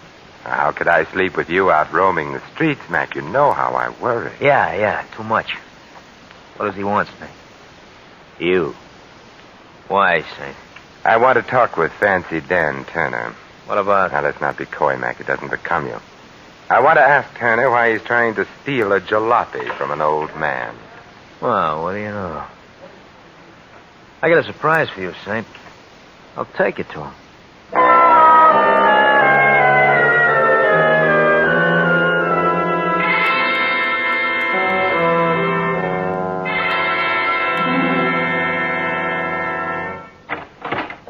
The boys say you're looking for me, Saint. The boys are right. So you found me. So? I understand you're interested in a certain old car. So what? Probably the Smiling Irishman is, too. A broken down 1929 sedan seems a little slow for a fast man like you, Fancy Dan. Well, maybe I like to go slow enough to read the billboards when I drive. What's it to you, Saint? It depends on what it is to you, Turner. What's on the fire? You are. There's a handle with care sign on this deal, and I don't want just anybody cutting in. You're a fouler-upper. You've been stepping high and fancy-free too long, Turner. You're beginning to irritate me. The feeling's likewise, Saint. Only I got more than fingers in my fist and you haven't. It's a nice gun you're so bravely wearing, Turner. It must be a pretty big pot to change a small-time con artist like you into a fire-breathing gunman. Big potatoes, huh? Yeah, plenty big, Saint. So big I wouldn't hesitate to shoot at the slightest move. Am I clear? You couldn't be clearer if you were a day ordered by the Chamber of Commerce. Good. Now, it ain't a palace, Saint. It's just the back room of a pool parlor, but please stay and be my guest. Oh, very well, for a little while anyway. Where are the boys? Out. They're wasting their time. Collins won't sell his old wreck. Some old men are stubborn. And Collins seems like a hard man to intimidate. Well, that all depends on who's doing the intimidating, Saint. Now, Mac's a chowderhead and Smitty's even worse, but put the two boys together and you'll get a job of work done. Dan, I've adopted old man Collins as a friend. Ah, how big are you? Yes. You know how I feel about people who push other people around, Turner? Especially when the guy getting the shoving is a friend. You know, if I had a glass of beer, I'd cry into it. Sit back and relax, Saint. The boys will be back with what they want after soon enough, and maybe then I'll let you go home. You mean they're coming back with a car? Well, maybe not the whole car. Sit back and relax. Hey, relax. Hey, what are you doing? Sitting back with my chair to the wall, Turner. You want me to relax, don't you? Yeah, Hey, let go of that cue stick. As my old grandmother used to say, Turner, there's nothing as relaxing as a game of pool. Particularly with a hoodlum's head as the cue ball.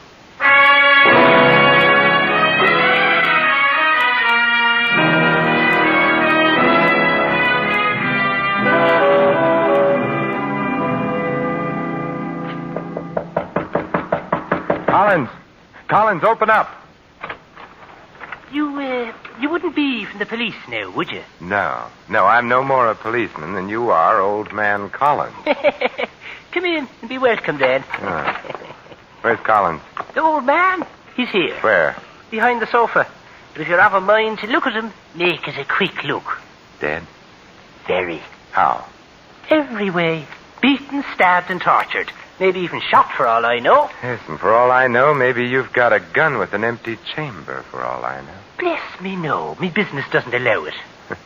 Just what sort of business are you in, Irish? The name's O'Brien. Ah. When a job is pulled and the police go after the boys who pull it, I make an end run and go after the swag. Or at least part of it. Oh, I see. What's the swag here? Collins' wallet? Not unless there's 400 grand in it. 400? Oh, no, I'm afraid you'll find the old man a few cents short. Who killed him? Not I. How do I know? You don't. You're right. What brought you here? Why, I'm here about the old car, of course. You want to buy it? Certainly, don't you? Say, maybe you're not being cute. Maybe you really don't know about the... About what? Well, now, I'm greatly relieved. When I first saw you come through that door, I said to myself, O'Brien, here comes some more competition. But I see you're not. I'm relieved, laddie. Greatly relieved. Turner is competition enough, eh? Yes, but Turner and his ugly ducklings are nothing compared to... Who? In time. I got here just a minute before you, laddie. The old man was dead when I arrived. Beyond that, I know nothing. Get down. Oh, O'Brien! O'Brien! Competition. Getting worse. All the time. I'll call the doctor. No. Thanks, laddie. Lay off this frolic. He'll get you next. You're gonna die, mister. You're gonna... O'Brien, the old man's car, what... Well, I guess I'll have to try another angle. This one's pretty dead.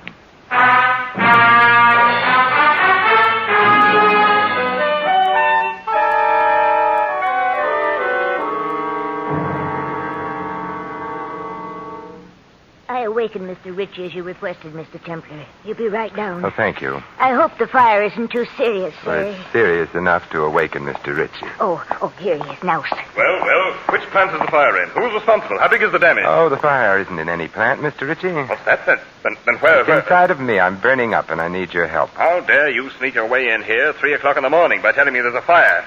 Look here, who are you? Simon Templar. Oh, yes, the Saint. I've heard of you. If you have business with me, Mr. Templar, I'd suggest you phone my secretary for an appointment.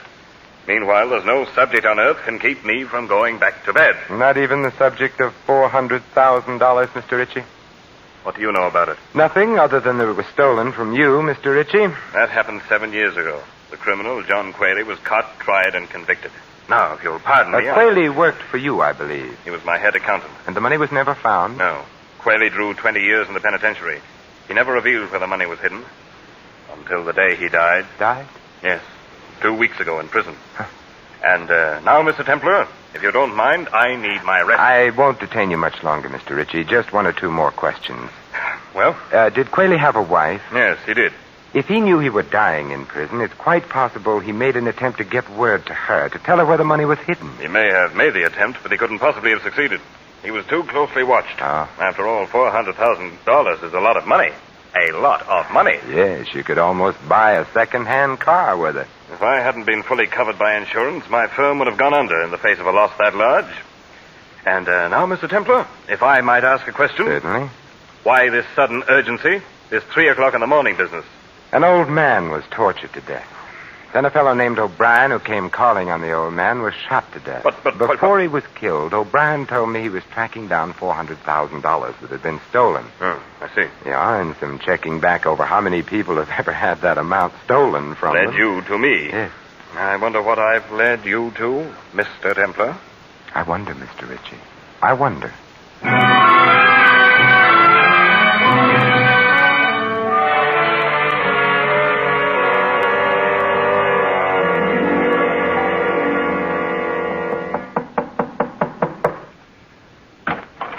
Yes? What is it? Mrs. Qualey? What do you want? Several things, Mrs. Qualey. Like what? A murderer. You've got the wrong apartment, mister. An old automobile. No sale. Anything else? Maybe you'll buy this, Mrs. Qualey. Collins was murdered a little while ago. Collins? Oh, the old man. Why? Someone wanted his car. Someone who evidently couldn't wait any longer for the newer model. So? So I saw Collins' car in your garage, Mrs. Qualey. Maybe you better come in after all, mister. But come in careful. Careful enough? Keep those hands high. Sure. I don't like you, mister. You're nailing together a frame and you're trying to put my picture into it. Collins sold me that car. When? Tonight. I could have bought a Cadillac for cheaper, mister, but I wasn't in any position to haggle. Yes, I know. What do you know? That's what I want to find out. I know that Collins' car is worth about $20, but if something else is worth in the neighborhood of $400,000. And you know that's an awfully nice neighborhood. Nice and exclusive. Chiselers aren't invited to move in. I've been gathering that impression all evening. Well, what have we here? You name it. An acetylene torch, welder's mask, a few chisels, a hammer, steel wire.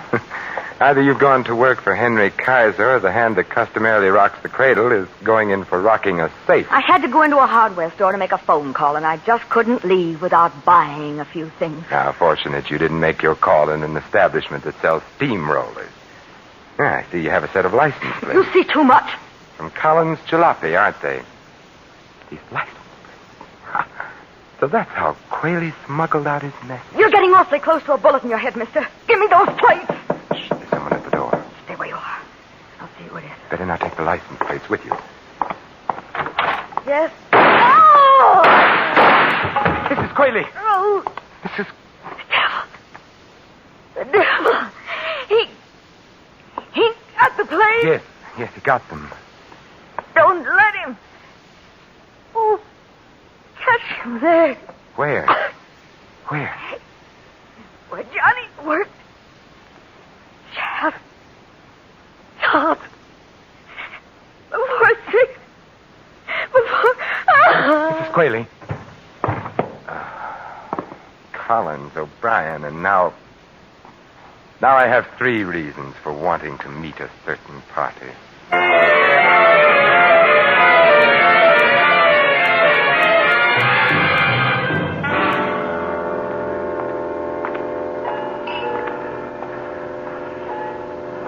Taxi!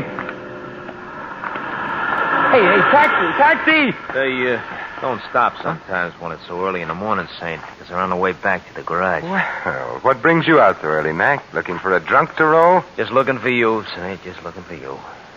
See here what I got in my hand? Oh, there goes that coy streak in you again, Mac. All right, so it's a gun. Well, what does it want me to do? Come, go, turned handsprings, quote Shelley, play the bassoon? You have to speak for it, Mac. Very funny. Look out, it shouldn't speak for itself, Saint. I and the gun warn you should get in that there car. You have a most persuasive way of offering a fellow a lift, Mac. Yeah, a lift. Right now, it's a lift. Later on, it may grow into a ride. Come on. Where are we going, Mac? Back to our little gray home in the rear of the pool room, Saint. Fancy Dan Turner wants he should thank you for showing him a new trick. Oh, it really isn't necessary. He feels like it is, Saint. He feels like it is. He's got a couple of tricks he wants to show you. Sounds like fun. Go on into the car, Jim. Turner's waiting. He's got very little patience.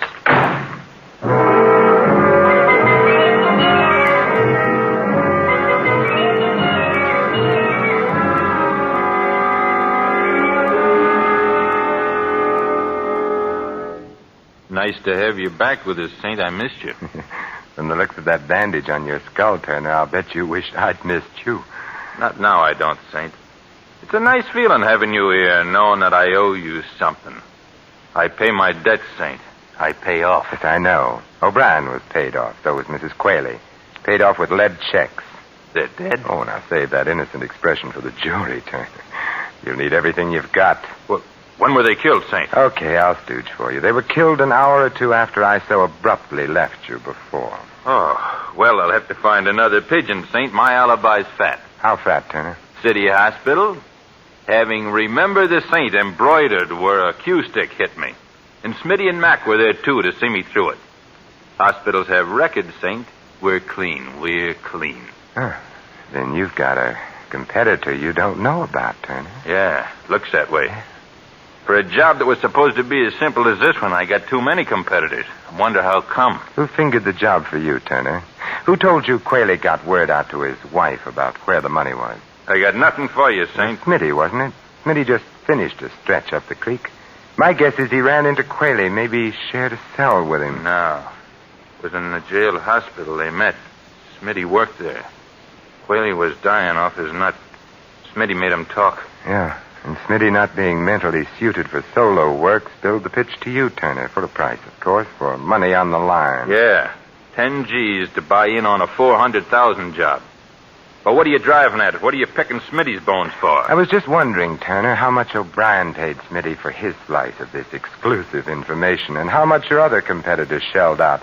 The one who happily goes around killing people. What do you mean? If you ask me, Turner, your pal Smitty is the sort of rat that even rats on rats. He sold Qualey's secret 3 times that we know of. Hey, thanks for handicapping it for me, Saint. If you're really grateful, Turner, you can return the favor by telling me what time. It's 5:15 in the morning, Saint, but you ain't going nowhere. I have a date to keep before 6, Turner, with your competitor. Yeah, Saint, that's what you think. Maybe not, Turner. What do you say we play a little pool while we're waiting for the board? Get away from that pool table. I ain't playing any games with you, Saint. Well, maybe pool was the wrong game. How about a game of pitch and catch? What? Yeah, I pitch like this. Oh! And you catch it like that. Hate to leave you all by yourself there in the side pocket, but like I said, I have a date to keep.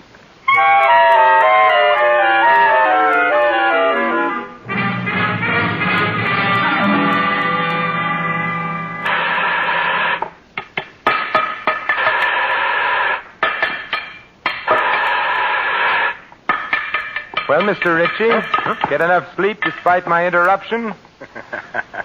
I wasn't really asleep when you called on me, Mr. Templar. I know, Mr. Ritchie. Your hair was a little too carefully combed for a man who's been suddenly awakened and told he's having a fire. You're very clever, Mr. Templar. But not clever enough to catch you before you committed 3 murders. Well, you're Smitty's silent partner, huh? See what low company's gotten you into, Ritchie? Yes, I see. $400,000. Buried in the siding of this elevator shaft.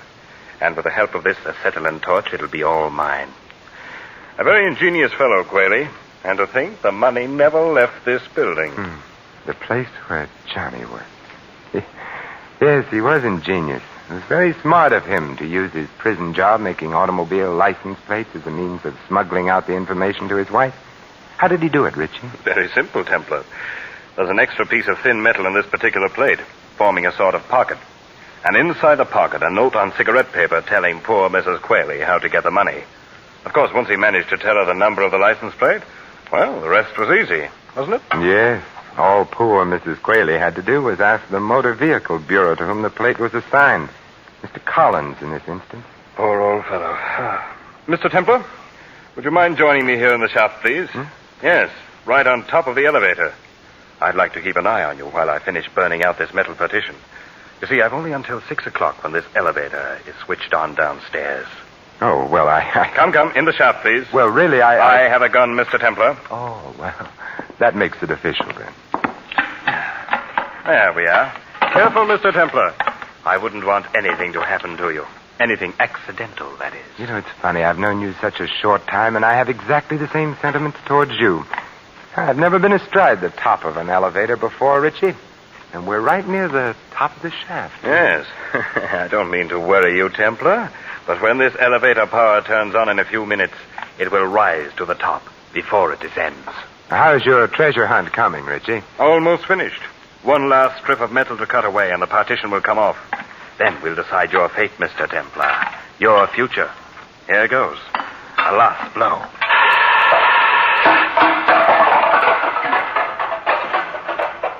It's there. It's there. I see it. $400,000 in currency, Templar. Think of it. Think of it. You think of it, Richie, and also think of how much blood was spilled on it. Preaching, Templar? You? I never thought. What's that? The elevator, Richie. Maybe it came to work a little early today. My money. My money. Come on, Richie. Come on, get off. No, there's still some money left here. I want it. I want it all. All. Come on, we've got to get off. Jump, Richie, jump. No, my money. I must save the money. Richie, you fool. All right, I got it.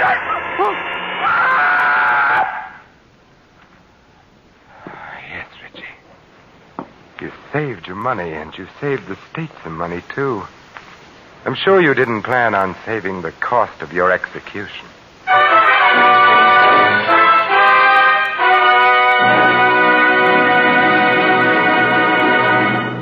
You have been listening to another adventure of the Saint, the Robin Hood of modern crime. And now, here is our star, Vincent Price.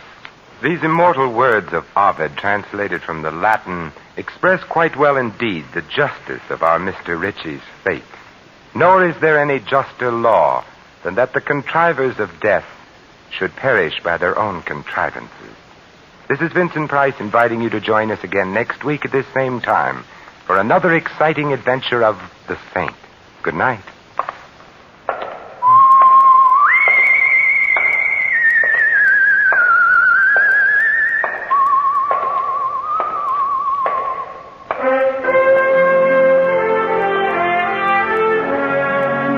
Tonight's script of The Saint was written by Michael Cramoy.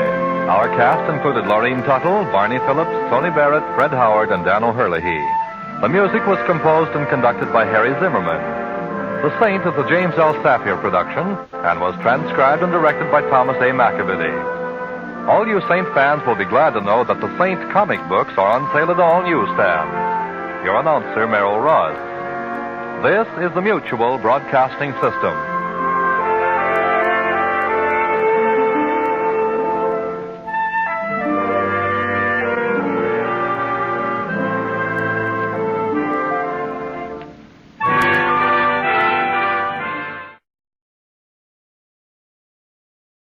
We delay the start of this program to bring you a special news bulletin. From the NBC newsroom in New York, 2 fresh columns of North Korean troops have crossed the Han River and are moving southward below Seoul. 2 other invader columns have outflanked the town and airstrip of Suwon on the east. And a spokesman at a U.S. advanced headquarters in Korea says the defense situation has definitely worsened in the past 24 hours. Keep tuned to your NBC station for the later news.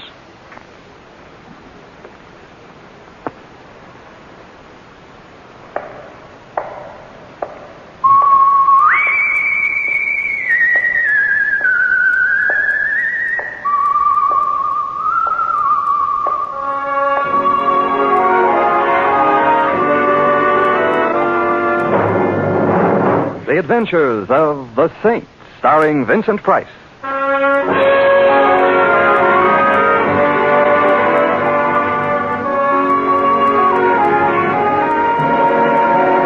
The Saint, based on characters created by Leslie Charteris and known to millions from books, magazines, and motion pictures. The Robin Hood of modern crime now comes to radio, starring Hollywood's brilliant and talented actor Vincent Price as the Saint.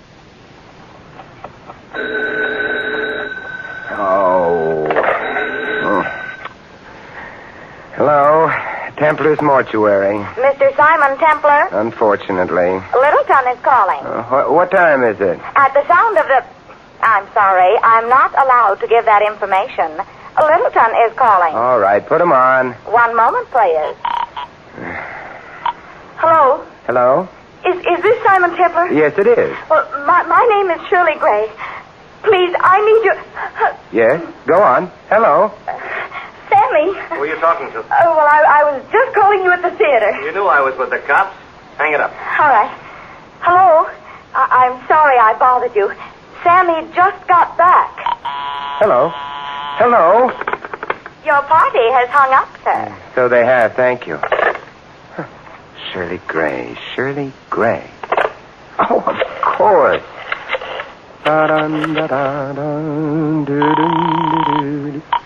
Homicide, Lieutenant Schwartz. Guess who?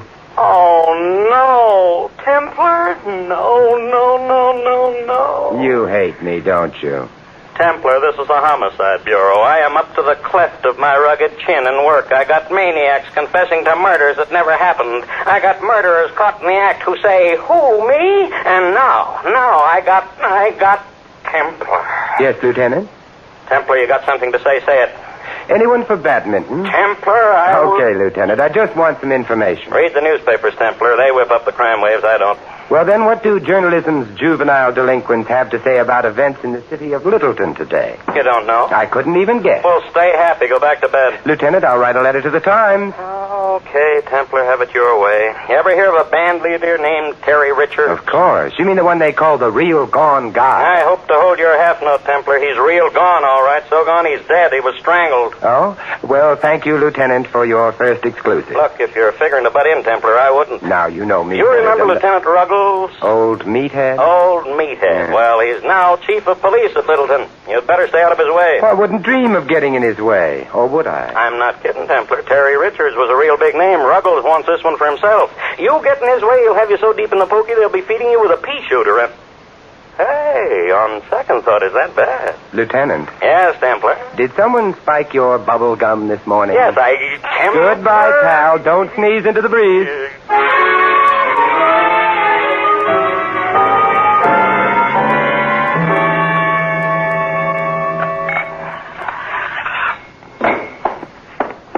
Yes, sir? I'd like to go backstage, please, Mr. Doorman. Well, it's possible to get there if your cultural development is at a certain level. Well, I'm fond of Mondrian. I collect Americana. I am fond of portraits of those men who have become our presidents.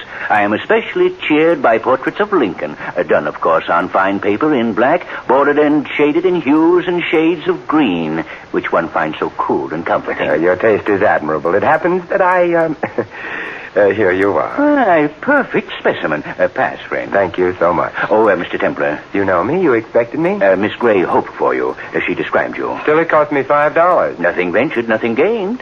Miss Gray is in her dressing room. First corridor to your right, and first door to the left. Oh, thank you. Say, tell me something. Is this the same Shirley Gray who sings ballads so wonderfully? The same. But she sings them no more. Merlo Rooney El Rowdy. You swallowed something? Bop. That's what the great Terry Richards played. Oh, I gather you were not a fan of the late Mr. Richards. The man who knocked him off was a hero. I see. Miss Gray is the only nice person in the band. Take care of her, will you? You think she needs taking care of? There's a killer running around, Mr. Templar. Of course, if he's just after another musician, that's all right. Patillo's going to hate you in the morning. He wouldn't dare. First corridor to your right, first door to the left, Mr. Templar.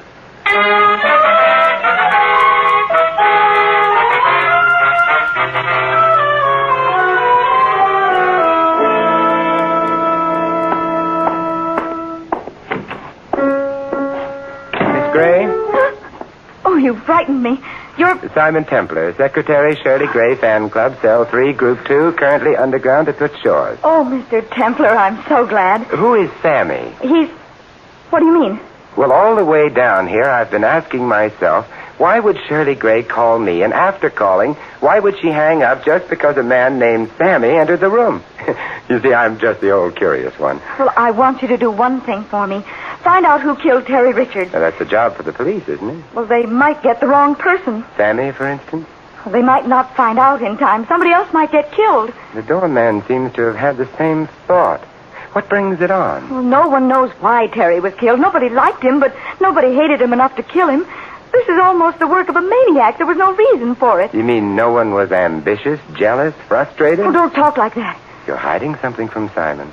Please don't choke. I found Terry's body. I called the police, and they said he must have been strangled with a stout, thin cord, but... Well? Well, they're wrong about it and about everything else. He was strangled with a... What's this? Another cup? Oh, Sammy, this is Simon Templar, the saint. Simon, I told you to let it alone, Shirley. Get out, Templar. I'm happy to know you too, friendly one. Look, Templar, we're being held in this offbeat burg and we can't get out. I'm spending all my time at the jail answering the silly questions of these cornball cops. And now you. I've got rehearsals to do. Now, will you get out? Oh, no, Sammy. No, not rehearsals already. Why, Terry hasn't even been... Yes, Sammy. Why are you so anxious to get in rehearsal? We've got a contract for a concert tour. That's what we were doing in this corn palace, warming up for the tour. The band's got to be in shape in a week or the contract is canceled. No contract, no tour. No tour, no band. No band. We're in a panic. Do you see? No. Just where do you fit in here? I like money. I eat it. It's cheaper than food these days. Besides, if we make out, the agency is giving me the band. I got it coming. Just like Terry had what happened coming to him. Oh, Sammy. Well, Terry was a Slav, and you know it. You are a man of grace and charm, Sammy. Send him away, Shirley. Get him out of here. Gentle psychotic, isn't he? As we jazz lovers say, this routine is murder. Oh, I'll talk to him. Will you wait for me, Simon? Need you ask?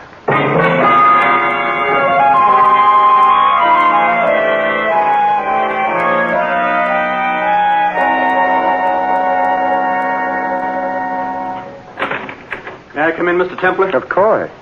Say, how did you know me? I talked Shirley into calling you. My name's Dick Carver. Oh. You're with the band?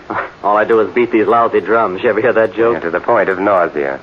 Who killed Terry Richards? I don't know. The cops thought Shirley might have because she found him, but it wasn't Shirley. I had her call you so you could prove it was someone else. Well, what was she doing in his dressing room? Was it her habit to go there? Look, Carver, dear boy, if you want me to help Okay. Lay out the 4 bars and I'll give you the score. I understood Terry Richards. I didn't like him any more than anybody else, but I did understand him. I've been with him since the year 1. Sammy has, too, only he played a 3-year job with the Army. Sammy called Terry a slob. Yeah. Before the war, Sammy and Terry started this band. Terry funded it, Sammy arranged and conducted rehearsals. The man sent him greetings, and he went into the paratroops and came back tough and hard. I thought he'd kill Terry when he found out Terry had cut in for 100% of the band. I remember his hands were just aching. Why did he come back with Terry? Terry was up here, Mac, number 1. He was willing to pay for Sammy's talent and pay good. That's the only way he could keep anybody, including Shirley. Poor kid. It wasn't enough she had to work for him. She had to go along with him a little way if she wanted her job. And she did. Why? Why, she used to be the biggest name on radio without Terry Richards. How did she ever become a band singer? Canaries are hard to figure. Maybe that's the question you've got to answer. This Terry Richards seems to have been a dismal kind of snail. Well, I admired him, Mr. Templar, for one reason. He knew how to compete. Fight, cheat, steal, hit below the belt, but stay on top. He had one philosophy, and it fit this world great. Hooray for me and nuts to you. If I could have had that, I'd have done all right. I'd have been bigger than Terry Richards. But I haven't got it. I admired the man who had it. This has been an enchanting recital of the foibles of humanity, but who killed Terry Richards? I wish you'd find out. Why are you so anxious, dear? Because without Terry, this band can still go places. Oh, we needed him like the Met needs Carmen Lombardo. Now Sammy will be in charge, don't you see? And he'll give everybody a chance, even me. What do you mean? But Terry wouldn't give any of us a chance to shine. We always had to feature his guitar. Well, we got a real gone arrangement of Temptation. Just me on timps and Shirley on voice. Real gone. But Terry wouldn't even listen. I've heard of progressive music as a sample, I'd say it hasn't gone quite far enough. It's still in the range of hearing. Oh, now, Mr. Templar. That's Shirley. Come on, let's go. This way, the green room. Good heavens, Shirley. Out of the way. Call the cops. Hurry. Oh, Mr. Templar.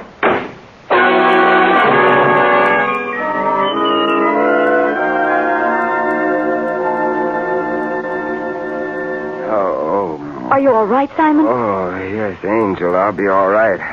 Hey, I thought you were dead. She just fainted, Templar. Did you call the police, Dick? Between giving her smelling salts and bathing your head, I haven't had much of a chance. What, as they say in the whodunits, happened? Well, somebody slugged you from behind and pushed me through the door and slammed it. Oh, my neck. Oof, there must have been a rabbit punch. Do you want a doctor, Simon? Dear heart, I want an answer.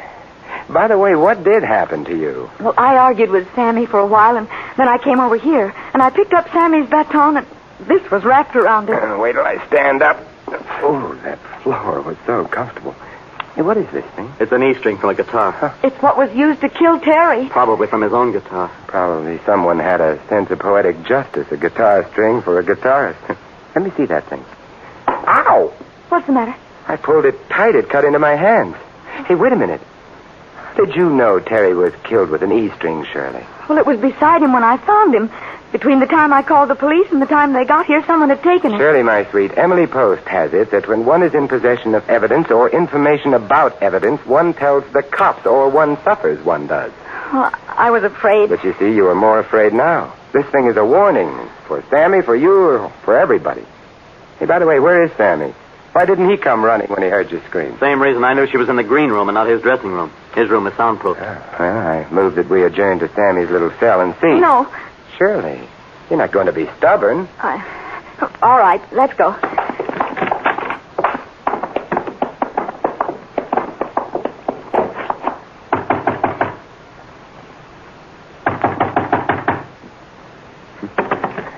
Something tells me we've got to break it down. Oh, Sammy! The E-string again. All right, Dick, now. The cops? The cops. But Sammy We'll take care of Sammy, I hope.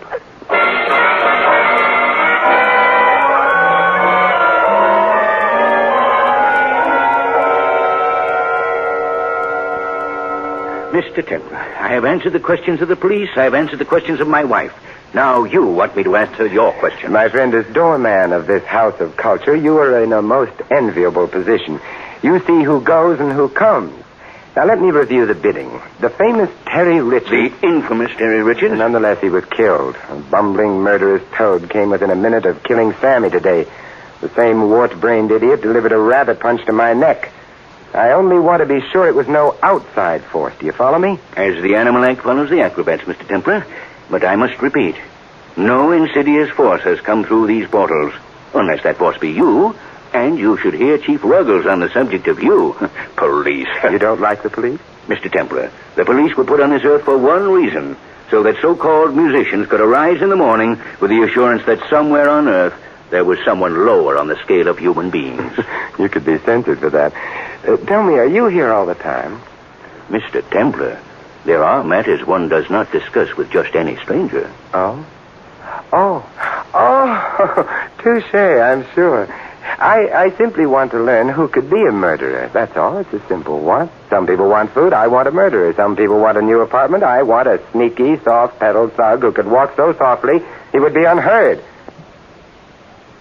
And who would slug me from behind. Even I could do that, Mr. Templar. I wear sneakers. They're relaxing. I could come upon you so quietly. So you could. I'll give it thought. Thank you so very much. It was nothing, Mr. Templar. I know. Nothing.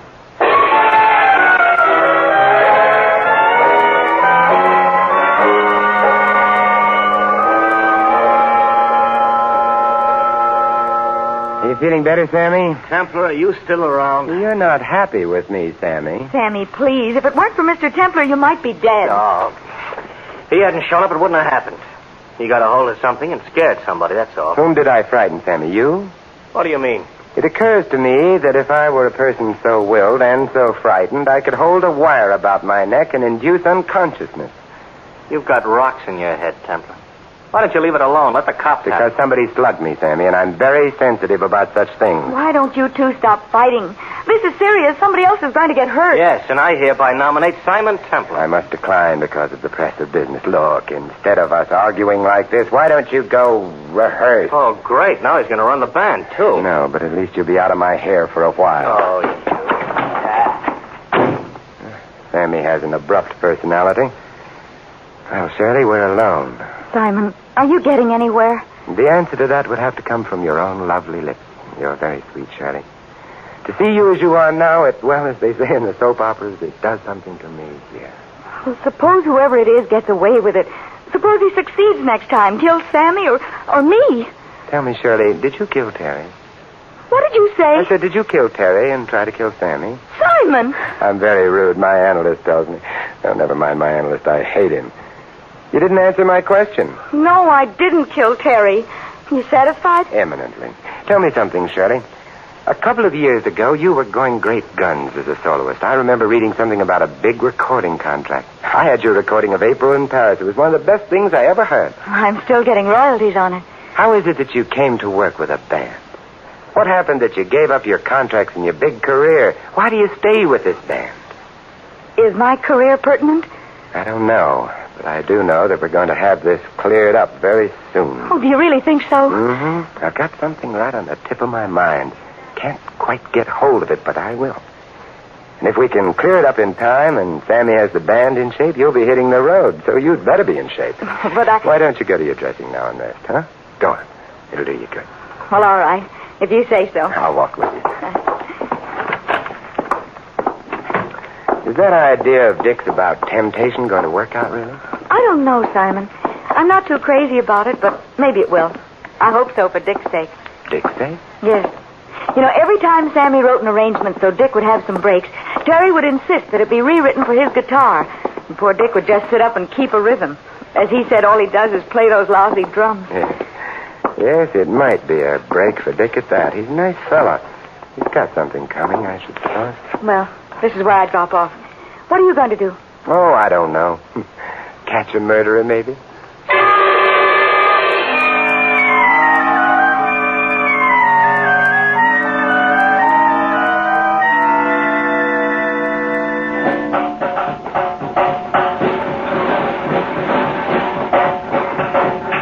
Dick? Oh, hello, Mr. Templer. Oh, no, don't stop playing. Go right ahead, Dick. Oh, I was just passing the time of day. You having any luck? Well, I'm about to step out of the store window and call for Philip Marlowe. Well, if there's anything I can do, or any of the fellas for that matter, I know they'll help. I thought they were all happy to see your late maestro go. That was the impression I had. Now, Sammy might give you that impression, or that whacked-up doorkeeper out there. But I don't think anybody likes to see somebody murdered. Especially when they know the killer is still on the loose. Mm-hmm, but you fellas seem to be taking it in stride. Some people, yes. Some people, no. Me, I'm worried. Oh, take it easy now. Say, you certainly need a lot of paraphernalia in your trade. Yeah. Cymbals, chimps, bongo, tambourine. What are these things? These? These are clays. What are they for? Set a rhythm for the Latin American stuff. Here, let me show you. See? Very simple. Yes, indeed. Very simple. Yeah, this is quite an array of stuff for one who just beats the drums. That's all I do.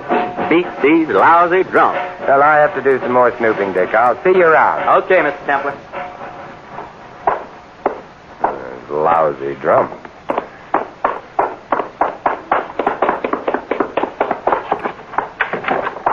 Hey, what's the idea of busting in here? Sammy, I've got 2 questions for you if you're interested in finding Terry Richards' killer. I'm not. Number 1, you were in the paratroops? Yes, I was in the paratroops. Number 2, did you make patrols behind the lines where you had to kill a man with your own hands? You scum. I asked you a question, did you? That's my answer. Now get out of here. And if I set eyes on you again, I'll... Kill me, Sammy? Get out!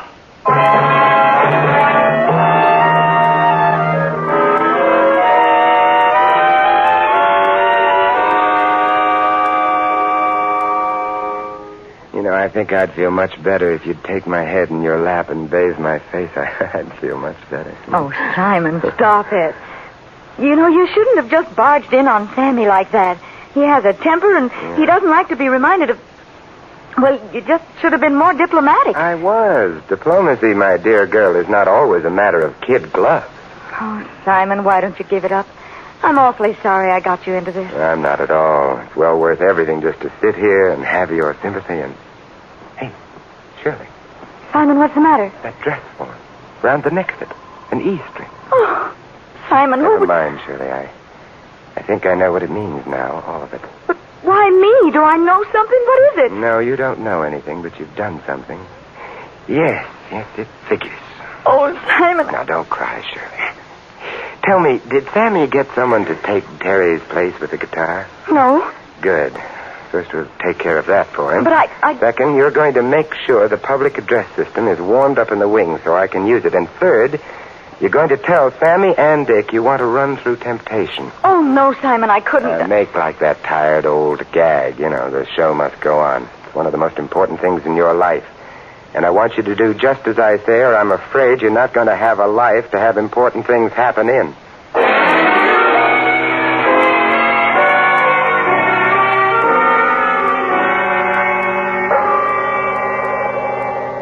Okay, let's take it once and then forget it. No count. It's up to you, Dick. Take it in the downbeat.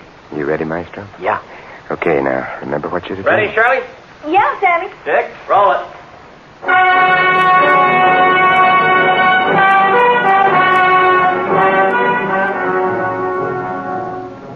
You came, I was alone. I should have known you were temptation. You smiled, luring me on. My heart was gone. You were temptation. Okay, Maestro, it's yours.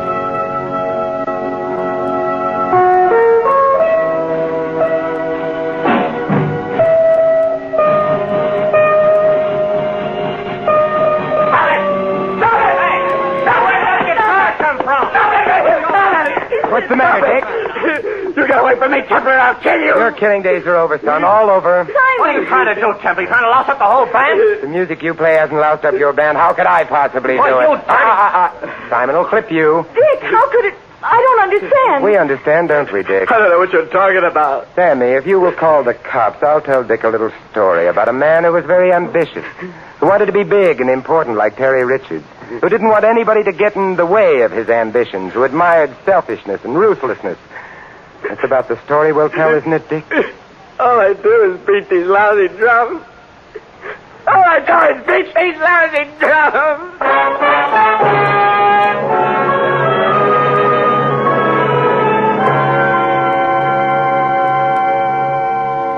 Why did he try to kill me, Simon? Quiet, dear. Just remain as you are. Isn't this romantic? Simon, you should know that... Oh, I do know. He killed Terry because, as you said, Terry took all the licks. Is that what you say? That Dick thought belonged to him.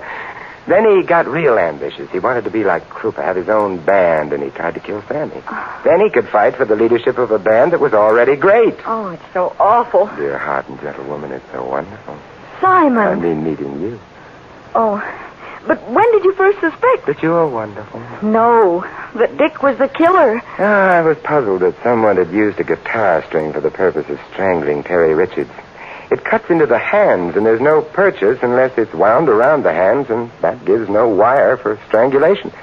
Then I came across the claves and Dick's drums, and everything fell into place. I see. You know, I remember when Sammy got back from the army and we had a party, and he got drunk and told us how they used to kill the enemy with wire, the ends of which were tied to batons to give them, what did you say, purchase? Sure. You're making Simon sound anticlimactic, and that's not in the contract. Oh, I'm sorry, Simon. You really did a good job, but... Now, just stay as you are, dear. Oh, Simon... Well, in any event, Dick remembered Sammy's tales with the paratroops. He tied the ends of the guitar strings to the claves he used for Latin American rhythms. And then he approached his victims from the rear, looped the wire over their heads and curtains. Ooh, how terrible. It was very clever. When you screamed and fainted and we came to you, he stepped behind me and slugged me. Then he ran to make his pass at killing Sammy. He wasn't clever enough to take his time and make it thorough. Oh, I think it's so gruesome. I think it's wonderful. Oh, Simon, you can't. But I do. The more I explain, the more you shiver, and the more you shiver, the closer you come, and it's wonderful. Oh, will you please listen to me for a moment? No, dear, you're upset. You'll be going back to the city now. You know, I think that monster Chief Ruggles will release all of you. Why don't you have dinner at my place, just you and me? You'll like my place. I have a fine collection of modern art, especially Picasso. You're inviting me to come up and see your Picasso? My dear, when one as charming as you comes to my place, it's not to see the Picassos, but the handwriting on the wall. What are you doing with my wife, Templar? My wife. Oh, how depressing. Simon, that's what I've been trying to tell you. You asked why I stayed with this band and gave up my other career. Well, it's because Sammy and I have been secretly married for 6 months. Oh, no. Well, that's why I called you. I was afraid when the police found out they'd think that Sammy killed Terry because of jealousy. I would still like to know, Templar, what you were doing with your arm around my wife. I was consoling her. Oh. I've got some consolation for you. Sammy, I wouldn't advise violence. I'm ready this time. Violence? You've got me all wrong. Chief Ruggles. Sammy. Now, what do you want? You still looking for Templar? What else? Here he is. Oh, no. Templar. Hello, Chief. I want to talk to you. Say goodbye to the nice man, Shirley. Goodbye, Simon. And thanks. Adieu, my sweet. We'll meet again. Over my dead body. I'll try to arrange it.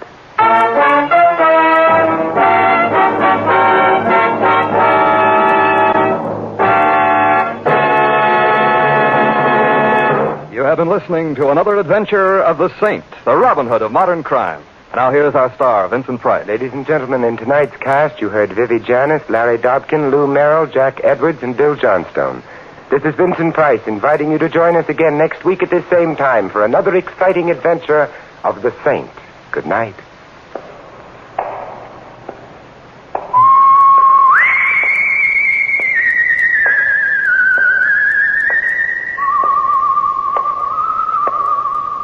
Script of The Saint was written by Charles Glenn. The music was composed and conducted by Vaughn Dexter.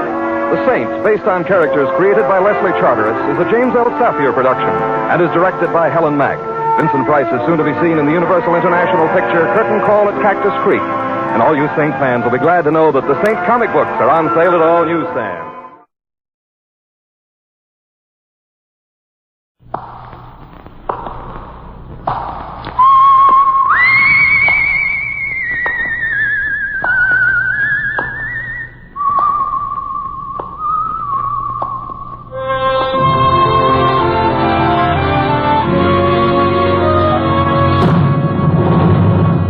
The Adventures of the Saint, starring Vincent Price.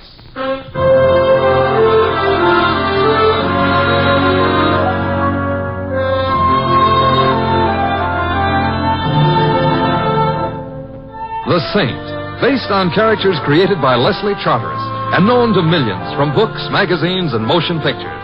The Robin Hood of modern crime now comes transcribed to radio, starring Hollywood's brilliant and talented actor Vincent Price as the Saint. Just step a little closer, if you will, my friend. You might be the start of a mighty insurgent front. You mean me? You and none other. Slumming tonight, friend? Oh, I just happen to like carnivals. The gentleman says he likes carnivals. And now let us all step up a little closer here while we talk about the greatest attraction on the mighty Midway. A test of strength, courage, and endurance, attracting attention all over the civilized world and further. Texas. It's a joke, friend. Oh, sorry. Yeah, sorry. Indeed. Well, I am talking about that little lady inside the tent here that all your friends have told you positively not to miss. The courageous girl who lies buried alive 20 feet below the surface of the earth. Are you going in, friend, or am I wasting my time? I'm still on the fence. Yeah, indeed. Well, you have heard her name, you have read about her in the papers, and now you are going to see Mona, the buried alive girl, who has lain in her grave on these premises for 222 hours, 36 minutes, and 21 seconds, and is now attempting to break the world's record of 244 hours. Ooh, how strenuous. Inside the tent, you will see her, talk to her, ask her any questions that happen to be on your mind. Tell me more. My friend, I don't request that you buy a ticket for this great attraction. I just ask that you put this question to yourself. Yes? Would I have the courage to change places with Mona, the buried alive girl? No. I thank you for your kind attention, and the box office is now open. Oh. One, please. One, he says. Some days it don't pay to get buried alive. Hey, son, the entrance is right in front of you. My change? Oh, Oh, yeah. Yeah, the change. That's right. It's mere oversight, sir, I assure you. Here you are, right straight ahead. Yeah, thank you.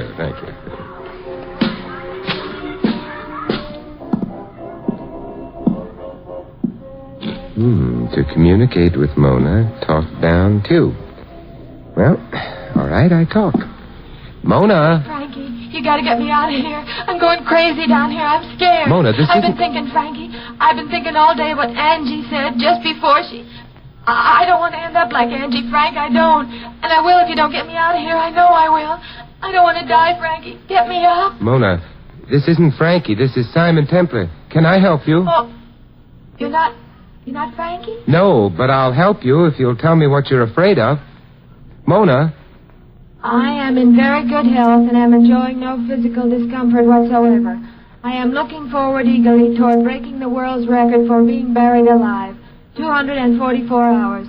Pictures of me are available at the box office at nominal cost. Mona, what are you afraid of? I am in very good health and am enjoying no physical discomfort whatsoever. I am looking forward eagerly to... I know, I heard. Hey, what you doing here?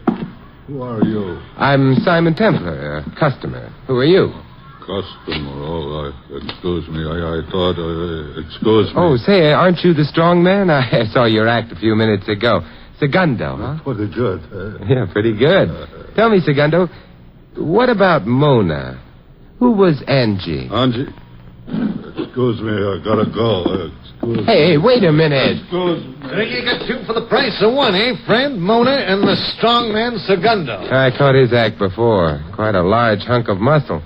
I wouldn't like him to step down on my foot. Yeah, the guy is built like a Hudson. Only trouble is his motor don't run so good. Oh, a few chips light in the head, huh? A whole stack. Well, did you enjoy your chat with Mona? Tell me, who was Angie? Angie, oh, yeah, Angie, that's a real sweetheart. That was Mona's sister. Angie used to do the buried alive act before she died. Oh, a real doll. Was it an accident? Accident? No, it was a weak heart. That Angie, oh, she was all heart. Oh, we miss her. How'd you know about her? Tell me about Mona. Why? I might like to help her, that's all. Hey, look, my friend, nobody in this county needs no help from you. We take care of each other. We always have and we always will. Nobody on the outside cares nothing about us, and we don't care nothing about them. Now, beat it. Who's the owner of this carnival? B. St. Clair, and the trailer's right down the midway, and she'll tell you the same thing I did. I'm hard to discourage. Friend, there's nobody here needs no help.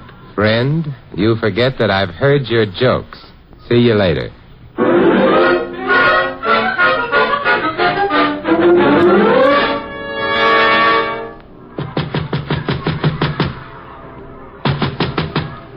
Come in.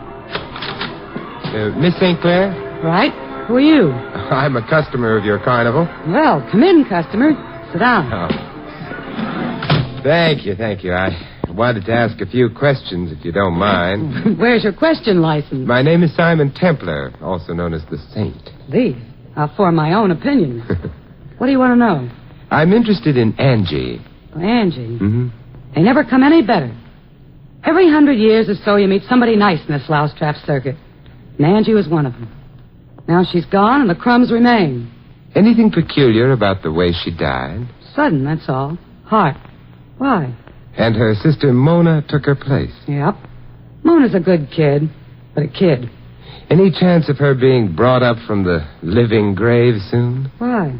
I got the impression she didn't like it down there. Well, you did. You know something? I don't like running this flea circus of a carnival either. Some mornings I don't even like living. But I don't come running to you about it, Mr. Templar. You won't bring her up then, huh? No. I got nothing to say about it anyway. It's up to her husband, Frankie Fowler. You catch his act? Frankie, the tattooed boy? I'm afraid I'm not an art lover. Well, he's no Mona Lisa, Jack. Any more questions? Would I get any more answers? No. But when a woman says no, that's not always what she means. Jack, that's an entirely different type of question.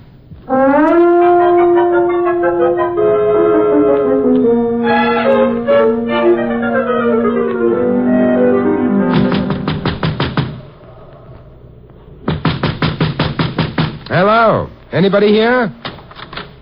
Yeah? Frankie, I'd like to talk to you.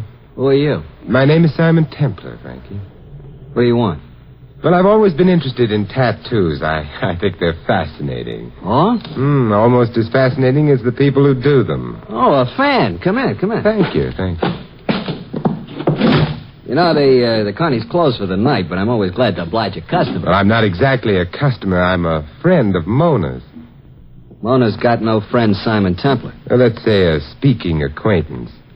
Did you know Angie, Frankie? Know her. Angie was my wife. Wonderful girl. Almost killed me when she passed away. Omaha. She's buried there? I couldn't leave her behind. Not with strangers. Call me sentimental if you want to, but that's the way I felt. You see that urn over there on the table? Now Angie's with me always. I see. They say us Carney people got no heart. Hey, you like to see some real artistic work in tattoo, Mr. Templar? Oh, maybe some other time, Frankie. Look at that. Here. Monitor and a Merrimack. Civil War. Authentic, 100%. They don't do work like that anymore. Frankie, Everything I got on me is art. Art! I seen a guy the other day ask him what he had on. He said surrealism. Surrealism. I told him right out. I said, the guy that tattooed that on you ain't American. That's what I told him, and I'll stand by it. Surrealism. Frankie, I've been talking to Mona. What about? She's buried too far under the earth, Frankie. She wants to come up. Well, she does she? She say anything else, did she? I just got the impression she was frightened down there. Well, let her be. Let her stay there. She's getting just like Angie. Oh? Angie was frightened? Well, no, that's not what I meant. Angie was the greatest. It's just that they're sisters, see? What's this to you? Nothing, except I think it might be better if you brought Mona up. Oh, you do? Segundo! Frankie. Come in here. Now you see what happens to guys who get nosy. Afraid to do your own strong-arm work, eh, Frankie? Why, you... Here I am. Look, Segundo, this guy came in here saying bad things about Angie. About Angie? Yeah. You shouldn't have said that, mister. Not about Angie. I don't like nobody to say bad things about Angie. I'm trying to help her, Segundo. And Mona. Don't listen to him, Segundo. Get him. I don't trust strangers. Hit him again, Segundo. Throw him out. Yeah. You shouldn't have said bad things about Angie.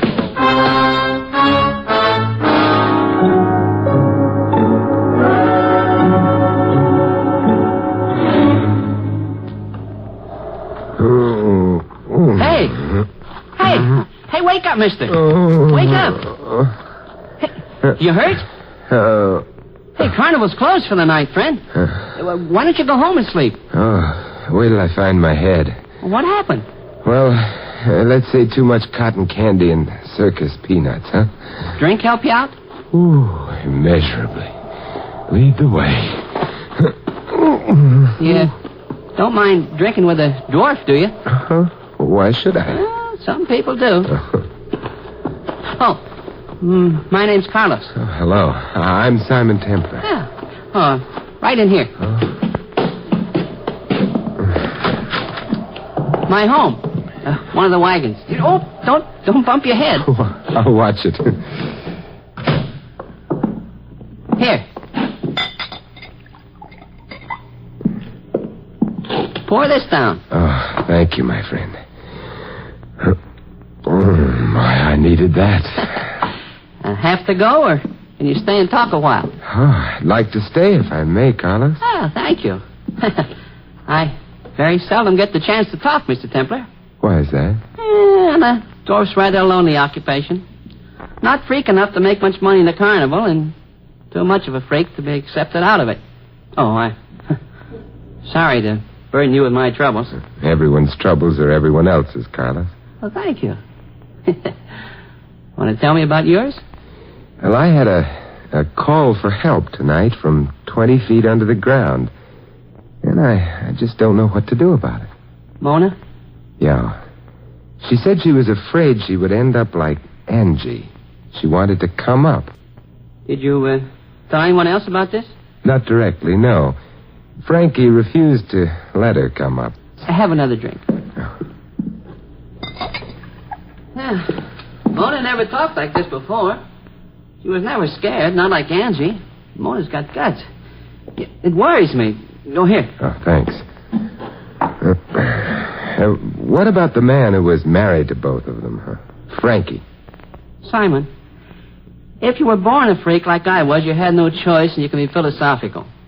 But if you make yourself a freak like Frankie did, you gotta hate yourself and everybody else as long as you live. And you had 2 women married. Don't rub it in. I'm sorry. I shouldn't have jumped you. I'm not always as philosophical as I try to be. I can't help thinking of Mona, buried alive, afraid. Afraid of what? And she mentioned that Angie said something to her just before she died. What? She didn't say. Tell me, how far are we from where Mona is? Just across the Midway. You want to go over there? I'd feel better. And so would I.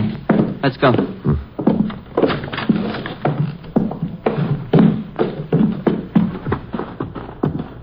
What about B. St. Clair, Carlos?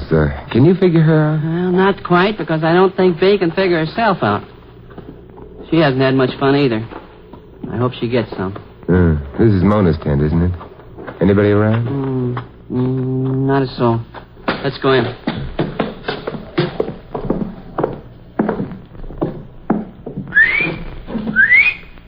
Mona! Mona! Oh, she must be asleep. Now, let me try. Mona? Can you hear me? Mona? She's not asleep. There's something wrong. Mona? Mona, it's Carlos. Mona! What was it she said? She might wind up like Angie? Mona! Carlos, go get every man you can and every shovel, and then get a doctor and an ambulance. Yeah. He wanted to break the record. Well, maybe she will. Maybe she will. Like Angie.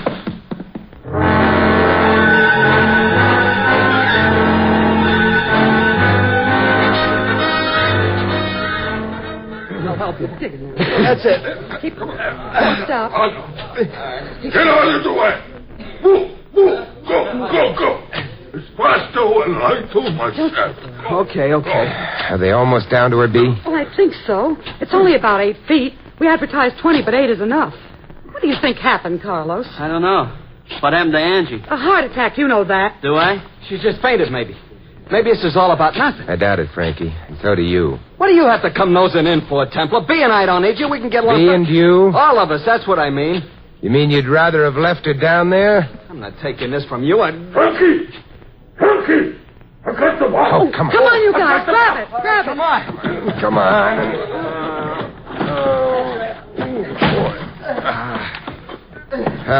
There now. Give me a hand with the lid. You better come over here, Doctor. Right, Mr. Templar. There. What is it, Doc? Is she... Well, she's still breathing, but that's about all. Any symptoms? If I had to make a guess, symptoms of poisoning. Get her over to the ambulance. All right, come on. Mr. Templar, I'm sorry I didn't get her up sooner. I should have made it plainer, but I didn't know who to trust. Well, do you now? Just who not to trust. And who's that? Everyone.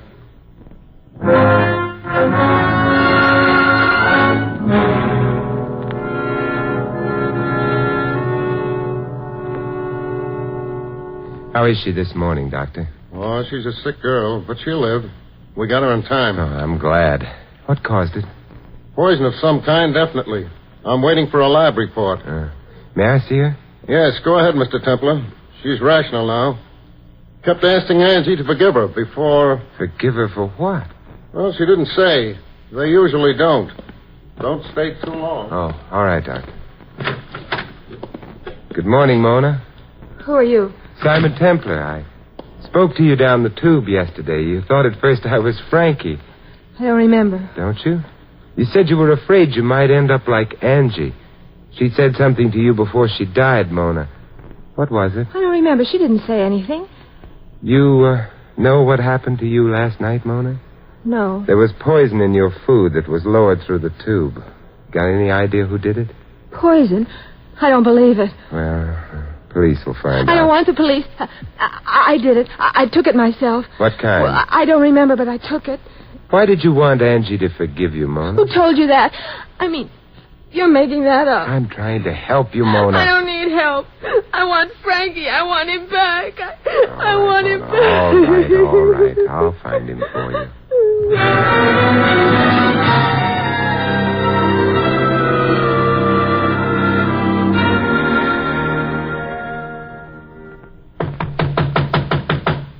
Come in. Simon, come in. How are you, B? How's Mona, Simon? Better, Carlos. I was at the hospital all day. Had to wait for the lab reports on the poison. Who did it? Oh, it could have been put there by anyone. To the police now? Not yet. Mona claims she took it herself. She's obviously protecting someone, or is afraid of someone. But who? B, you don't have to answer unless you want to. What, Simon? Has there been anything between you and Frankie? Well, everybody gets lonely. Are you still lonely? Jack, I got no ambition to travel around the country in an urn. That answer it? That's good enough. If I can wind this thing up tonight, will the two of you help me? You especially, Carlos. Anything I can, Simon. All right. You're not closing the carnival down tonight, Dee. We'll stay open if you say so. Well, it might make it easier. Carlos, you go to Frankie's trailer while he's doing his show and take the urn. Would you mind doing that? I'll do it. Good. Put it in a safe place, doesn't matter where, and come back to the trailer. All three of us will wait for Frankie to come back after his show. What happens then? I don't know for sure, but I have a theory.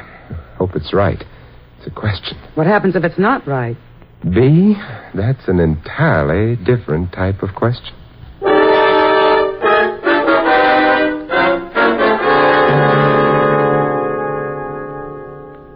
Simon, why do we have to wait in the dark for Frankie? It's creepy in here. He might not come in if he saw the lights, B. Do you mind, Carlos? Not a bit. The dark is a friend of mine. Oh, I'm getting jumpy. You can leave if you want to. I might be able to handle what I have to do alone. Oh, I'll stick. But give me a chance to gripe, will you? How about you, Carlos? Oh, I'm enjoying it, Mr. Templar. Gives me a chance to feel important. I don't get many chances like that. Gee, Frankie's late. He should have been here by now. Well, maybe business was good tonight. Well, usually is. Oh? Say, B, I don't want to be personal, but running a carnival, is it lucrative? Jack, I don't want to brag, but I am loaded. Oh, how nice for you. Why, last year alone, Someone coming.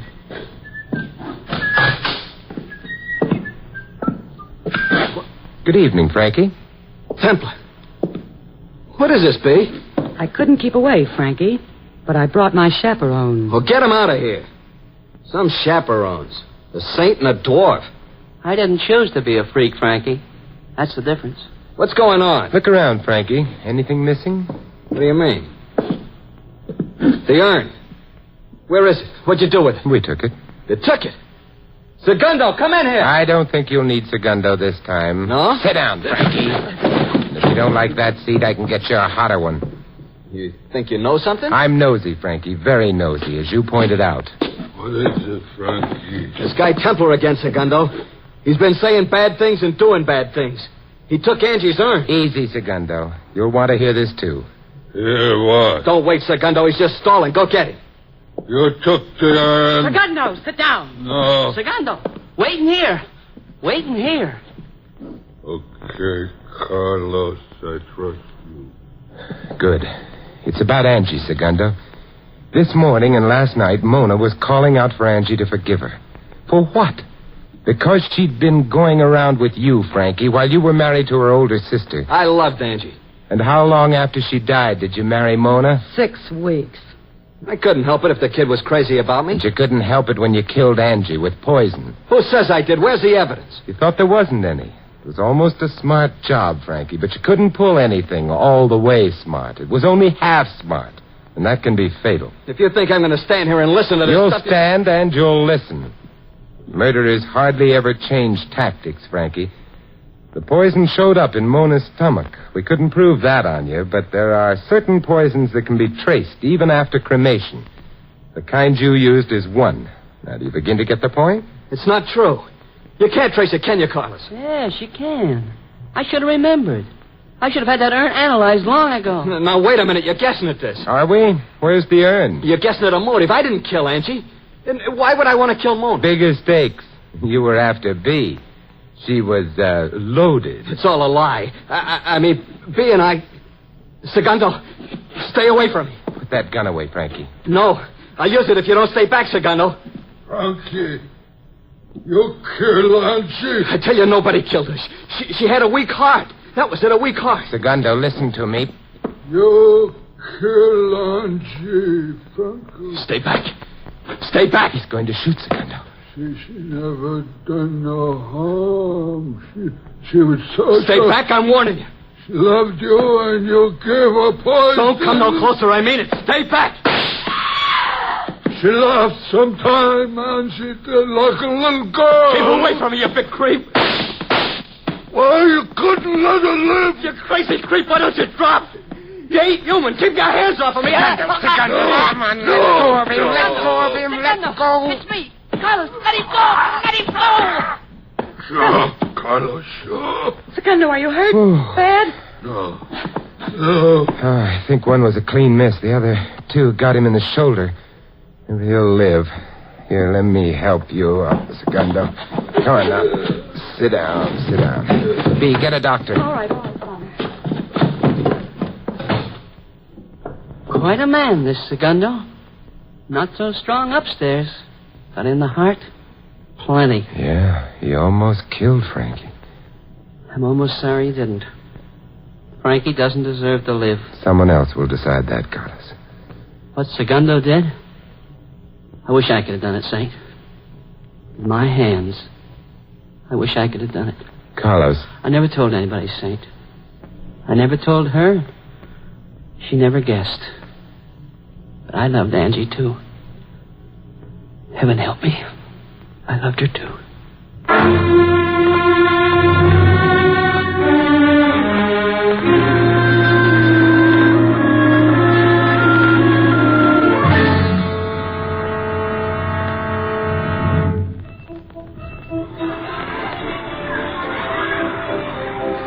Just step a little closer, if you will, my friend. You mean me? I mean you. Hey, do you care to see the fat lady, friend? Weight 9,324 ounces. Well, that's better. How are you, Mr. Templer? I'm fine. Tell me, how's Mona? Oh, she's all right. It's a funny thing, Mr. Templer. I think Angie must have told her when she was dying that she suspected Frankie. But Mona could never bring herself to believe it. She still can't. But I guess she will. See, going in to see the fat lady, Mr. Templer? You talked me right into it. Here's a $5. Thank you, and the interest is straight ahead, friend. My change? Yeah, change. Here's your $5 back. For Simon Templer, everything is always on the house. On the house? Yeah. Well, thanks. Say, you'd make a wonderful bartender. Oh, now, Mr. Templer, that wouldn't be refined. Oh, well, just a lovely dream, a wild, lovely dream.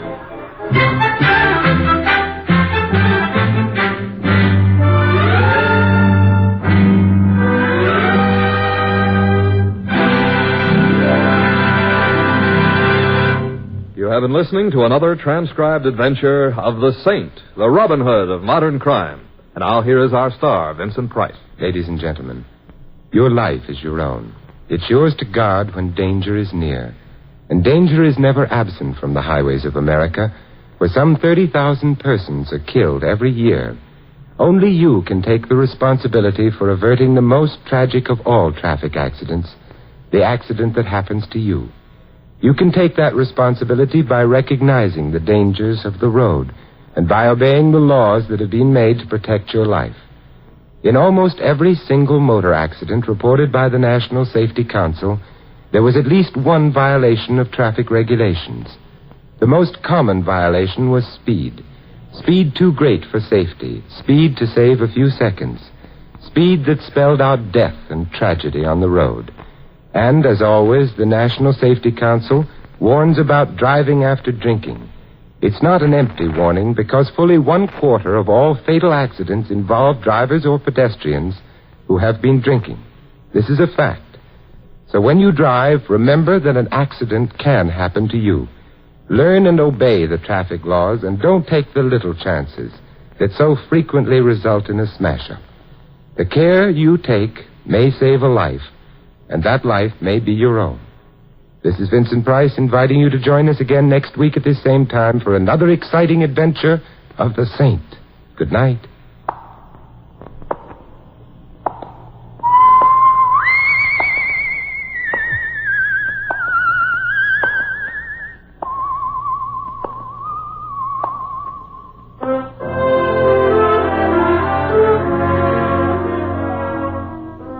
This adventure of the Saint was written by Dick Powell. In our cast, you heard Mary Shipp as Mona and Sheldon Leonard as the Barker. Bob Jellison was Carlos, Ed Mack, Segundo. Henny Bacchus played Bee, Harry Bartell was Frankie, Harry Brown was the Doctor. The Saint, based on characters created by Leslie Charteris, is a James L. Safier production and is directed by Helen Mack. Vincent Price is soon to be seen co-starring in RKO's production of His Kind of Woman. All you Saint fans will be glad to know that the Saint comic books are on sale at all newsstands. 3 chimes mean good times on NBC. Today, Theater Guild on the Air presents the dramatic story Come Back, Little Sheba, starring Gary Cooper and Shirley Booth. Sunday also means another 90 wonderful minutes with The Big Show. And among this Sunday's stars are Jimmy Durante, Fred Allen, Judy Holliday, and many, many more. And, of course, Tallulah will be the MC. And for a sparkling article about the glamorous Tallulah, see the latest issue of Look magazine, now on sale. This is NBC, the national broadcasting company.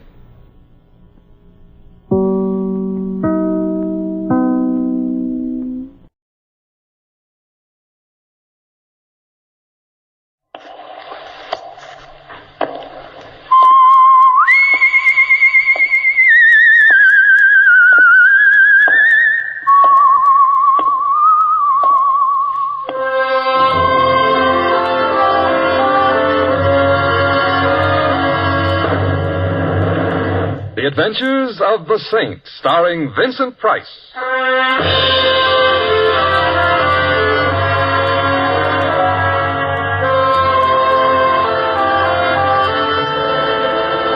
The Saint, based on characters created by Leslie Charteris and known to millions from books, magazines, and motion pictures.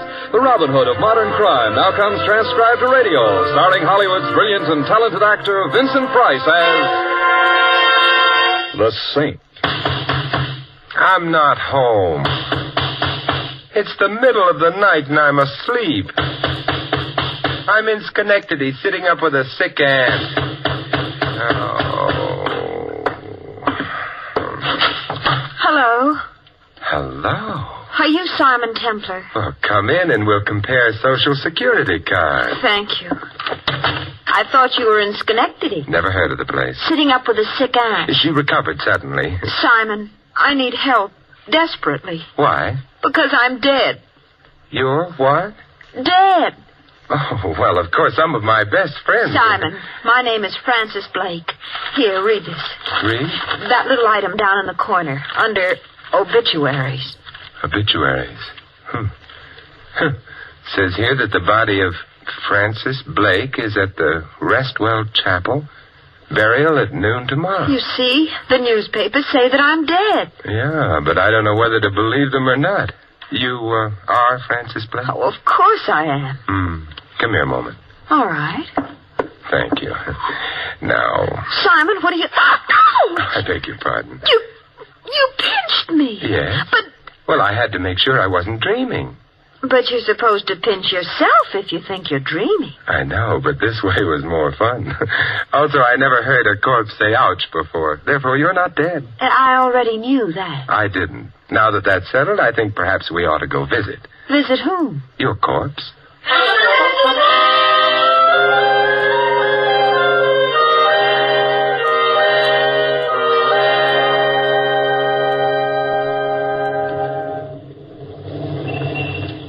Taxi! Taxi! Day or night, rain or bright. Never mind, Louis. Oh, Mr. Templar, had I have known it was you, I wouldn't have bothered with the whims. Had I known it was you, I just wouldn't have bothered. However, Francis... Thank you. Louis should perhaps be explained. He's a cab driver I try to avoid. I rarely succeed. Which proves to me that my life isn't all that it should be. Keep it clean. And where at this hour of the night are you going? The Restwell Chapel. Get another cab. Louis. Okay. Some sport. takes a girl to see a funeral parlor in the middle of the night? I'm merely taking her home. She lives in a funeral parlor? She's dead in a funeral parlor. Who's dead? Miss Blake. Huh? Me. Excuse me, but Louis, don't take your hands off the wheel. I already did. Yeah, so? She said ouch. Personally, I would like to find out for myself, but if you say so... I do. I'll take your word for it. Only how are you going to explain to the funeral parlor her riding around in cabs with you? Simple. I am apparently the kind of a man a girl wouldn't mind being seen dead with.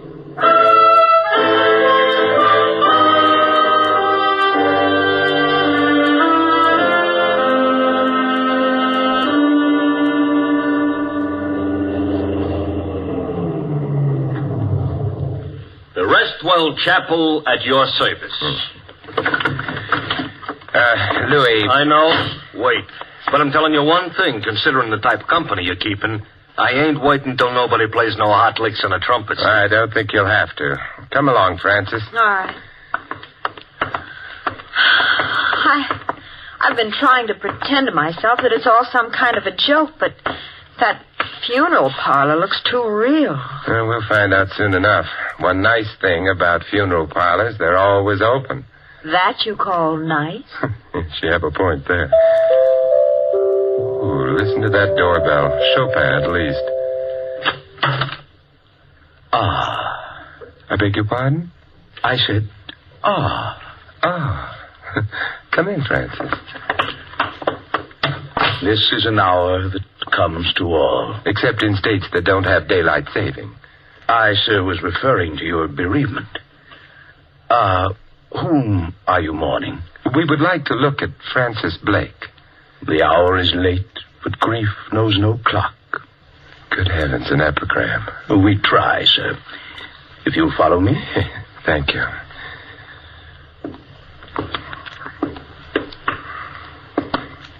Here we are. And there she is. Beautiful, isn't she? Very. Simon, she does look like me. A little bit, but hardly enough to explain. How did she get here? Miss Blake? The police brought her. Oh, I see. Who identified her? Well, that was hardly necessary. Her coat over there in the corner. Simon! Wait a minute, Francis. What about her coat? It had her name on the label. Now I shall withdraw. You'll want to be alone with your grief. All right, but make a sound withdrawing, please. So we'll know you're withdrawn? Oh, really, sir, it's no use jesting. The dead never laugh. Well, he's withdrawn. Simon, that's my coat. It is mine, Simon, but look. Yes, 2 holes in the front of it, bullet holes. Bullet holes? The girl here, whoever she is, was murdered. Come on, we better get out. All right, but I'm taking my coat. I don't think... It's mine, not hers. It belongs to me, even though she was murdered in it.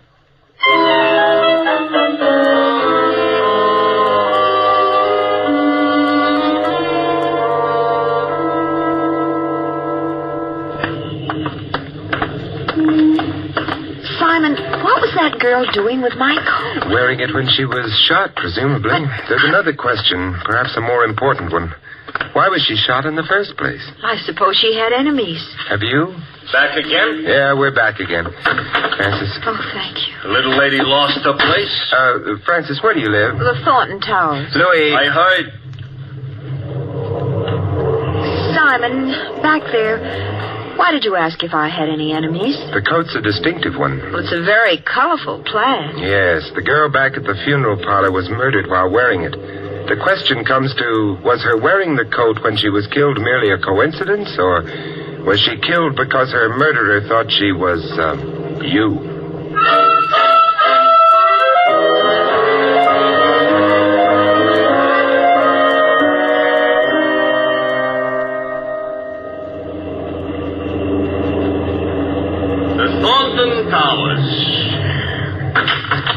Yeah, here you are, Louis, and... I know. Don't wait. On account of you're sitting up with a dead friend.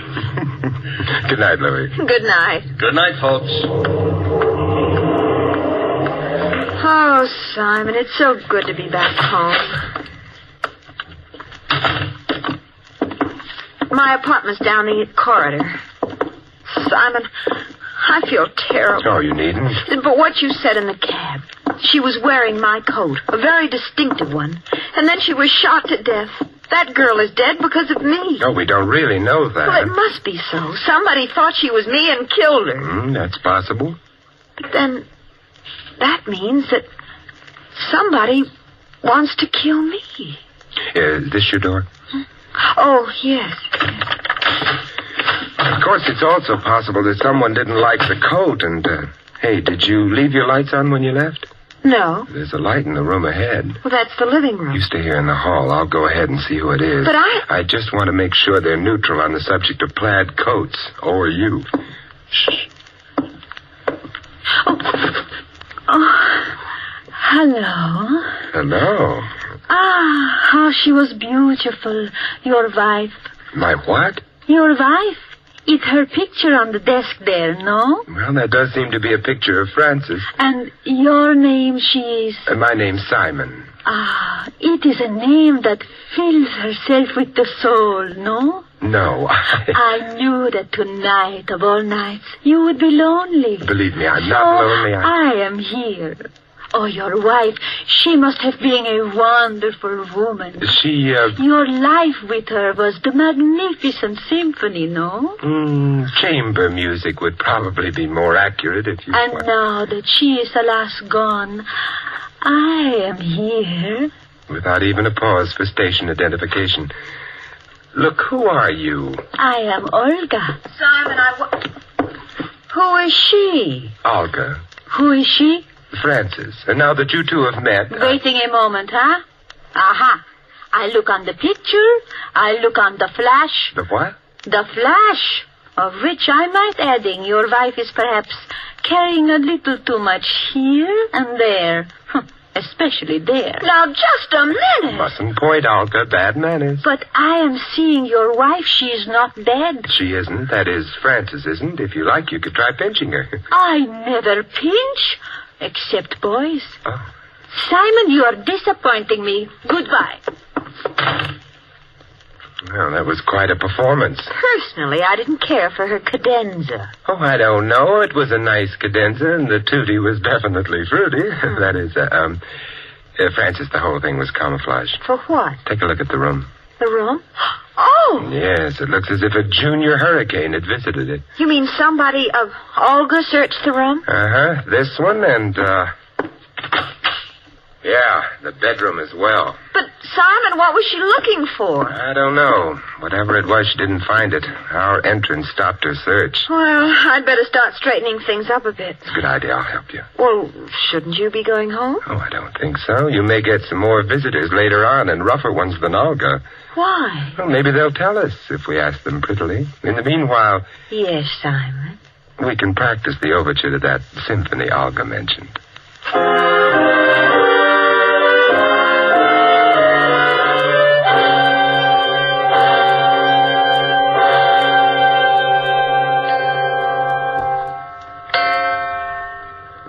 Simon. Yes?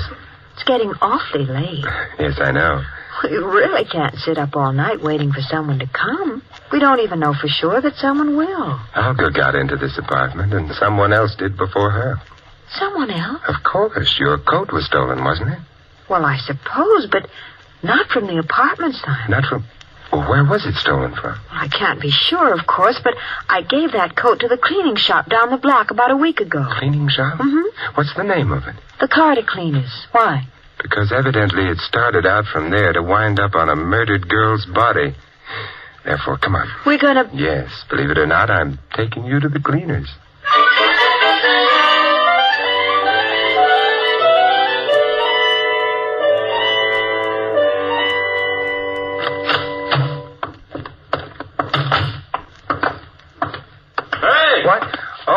Louis, I thought I told you not to wait. This is a free country? Yes, There's a parking limit on this here curb, maybe? No, but... I waited.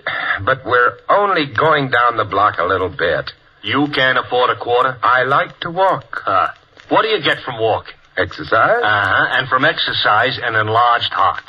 From an enlarged heart, you know how many people each year drop dead? Add them up. We're walking. Come on, Frances.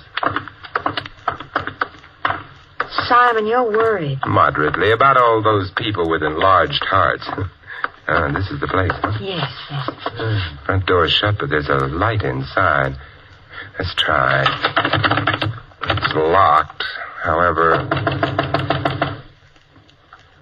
I think someone's coming. Recognize him? Yes, that's Mr. Maxon, the manager. Oh, what do you want? Do you mind if we come in? Look, it may have escaped your attention, but it happens to be after 2 o'clock in the morning. Why do you want to come in? The rain. It's not raining. But suppose it starts I happen to be a very tired man. You should go home earlier. I shouldn't be bothered by drunks. I'm not drunk. We've stopped by for Miss Blake's coat. Coat? The plaid. As I may have mentioned before, we are not open for business. And then what are you doing here? I'm crazy about carbon tetrachloride fumes. I'd still like the coat. Oh? Then please do stop by. In the morning. Simon, why did you... I wanted to find out if the cleaning store knew the plaid coat was gone. But we didn't find out, did we? No, nevertheless, we've worried Mr. Maxon. Thank heaven Louie's handy. Hey, Louie! Louie! You give up, huh? Yeah. Into the cab, Francis. All right.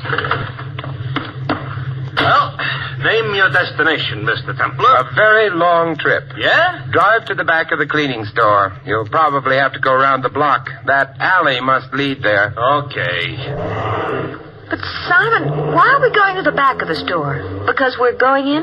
No, because I suspect Mr. Maxon is going out.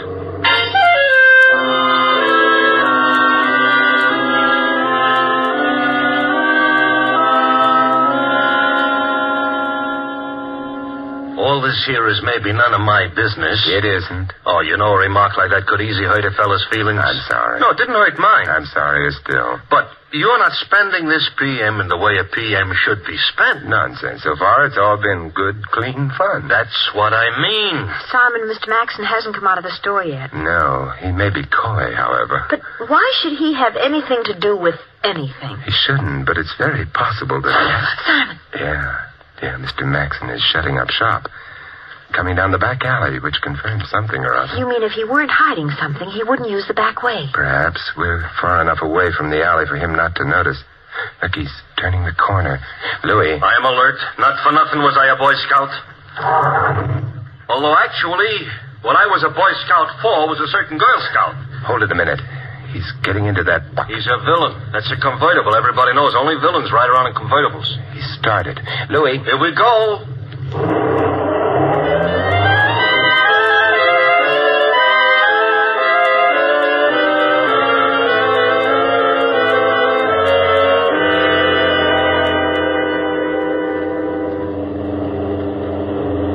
Look, Maxon's stopping. Yeah, I better stop right here, huh? Uh-huh. Simon, he's going into that nightclub. Interesting place for a store manager to finish his evening's work. Let's go, Francis. Leave me know how the floor show is. I'll be sure to. Barker's Bandbox. I've heard of the club. Yeah, and I've heard of Barker. Nothing complimentary either. Well, here it is, and in we go. Dark, crowded, and needs ventilation. The floor show? Emphasis on show. Simon, Mr. Maxon's over there. Yeah, ducking out of the door near the piano. Let's follow in his shifty footsteps, huh? Gee, I hope nobody notices us. With what's going on, or rather coming off, I don't think so. Oh.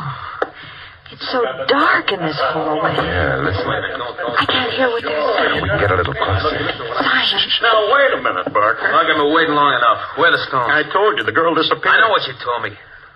Don't give me the stones. Now, suppose you tell me where the stones are. I don't know where they are. Stones. Yeah, Barker's got quite a reputation as a crook of various kinds. Stones are jewelry, and unquestionably stolen jewelry. Having fun, fellas? Hope I didn't frighten you, lady. Coming up behind you, two nosy people like this. That was her asthma. Yeah. This here's a rod. How cute. Could I see it? Let go. Simon, I've got his gun. Yeah, and I've got a fist. Let's see what happens. How gratifying. I hit him and he fell down. Jake? Come on. All that could happen to us in here would be fatal.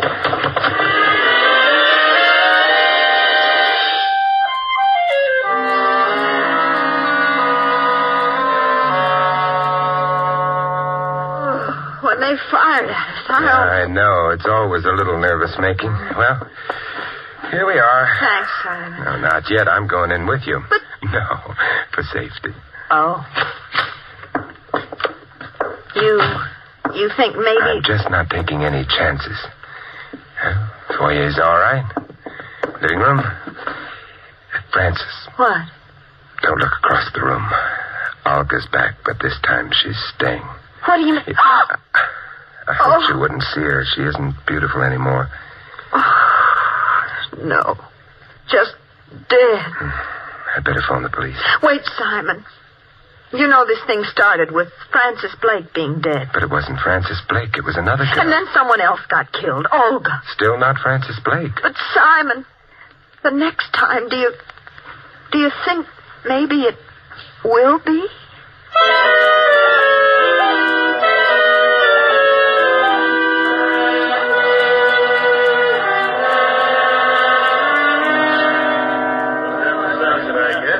Come on, boys. Let's get out of here. Good night, Temple.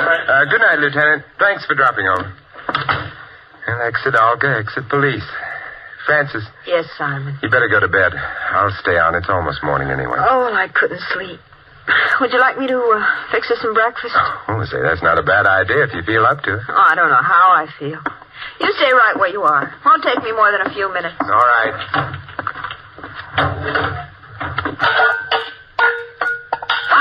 Okay, that's all the sound you're going to make, sister. The gun's loaded. If you got ideas about yelling for help, remember this. Bullets get to you quicker than help. Now, let's get out of here. By the service door, like I come in. But, Simon... And the boyfriend, you write him a letter from where you're going. If you're lucky, sister. And I hope you're lucky. You're too pretty to enjoy dying so quick.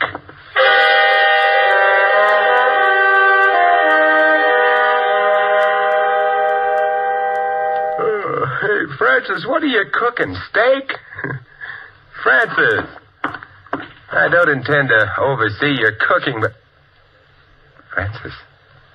Francis.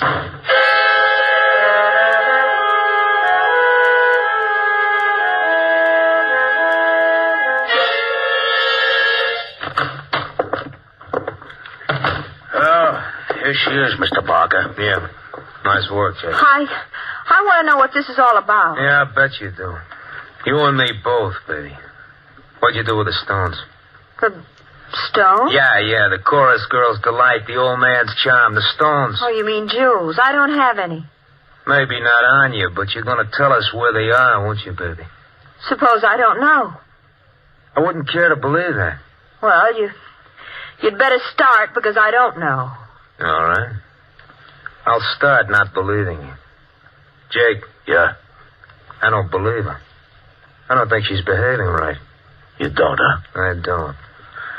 Okay, Mr. Barker. What are you going to do? I'll slap you around a bit.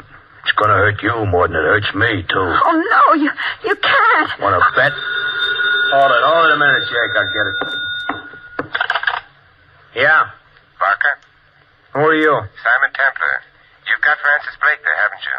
It's your phone call. You must have. Listen, if you don't hurt her in any way, I'll get you the stones you're looking for. She doesn't know where they are.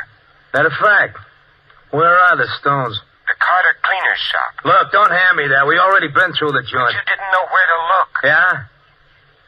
That could be a deal. Okay. But your girlfriend will be under a gun all the time. First funny move and she gets it. No funny moves. We'll be seeing you. Okay, Jake. We'll go and visit. Maybe we'll trade in a babe for the stones. If the stones are handed over. If they ain't, we'll just trade her in.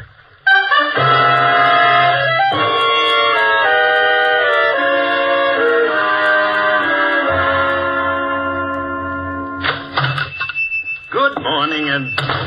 Oh. You were here last night. That's right, Mr. Maxon. I was looking for a plaid coat. Plaid? Yes, maybe it would be here on this rack. Oh, it wouldn't be there. You see, this rack is for dresses. And this is for last night. Oh. Sorry to have upset you, Mr. Maxon, but company's coming, and I've got to set the table for them.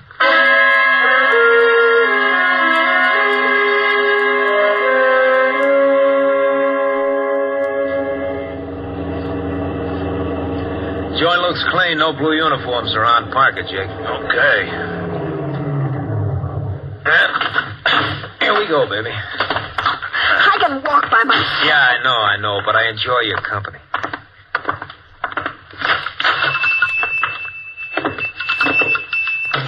Simon! Hello, Francis. You Templar? That's right. Simon, Hey, stay next to me, sister. I better just lock the door so we won't be interrupted. All right, where are the stones? Yeah, they're in the place here. They must be. I don't like the sound of that. It could be a stall.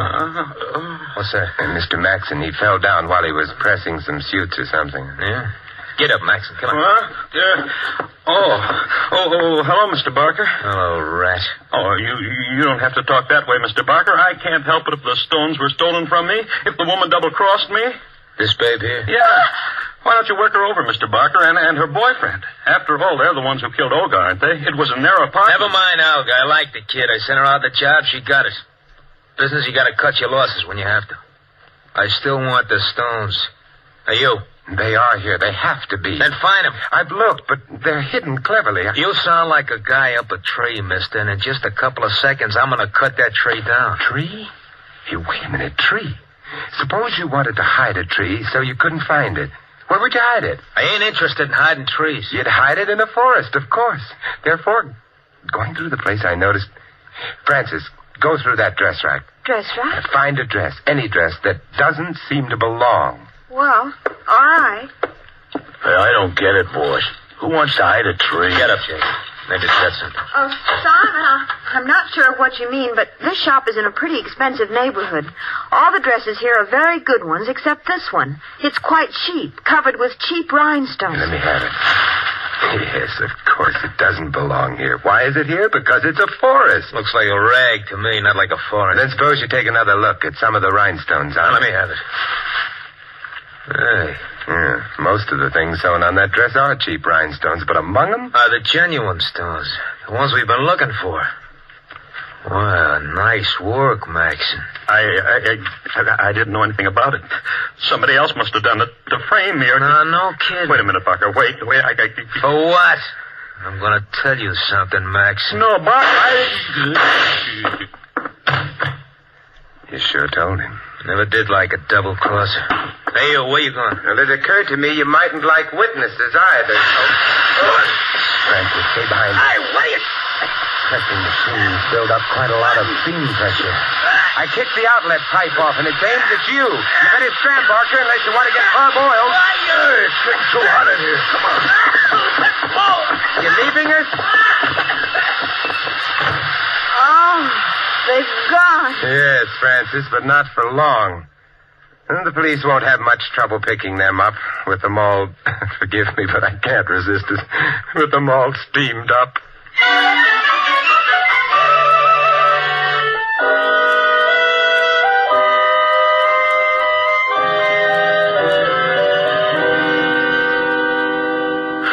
Simon, I'm terribly grateful, but I can't resist... Francis. ...asking you what it was all about. Oh, an intellectual, huh? Well, you see, Francis, Maxon and Barker were partners in the jewelry business. Illegitimate. Oh.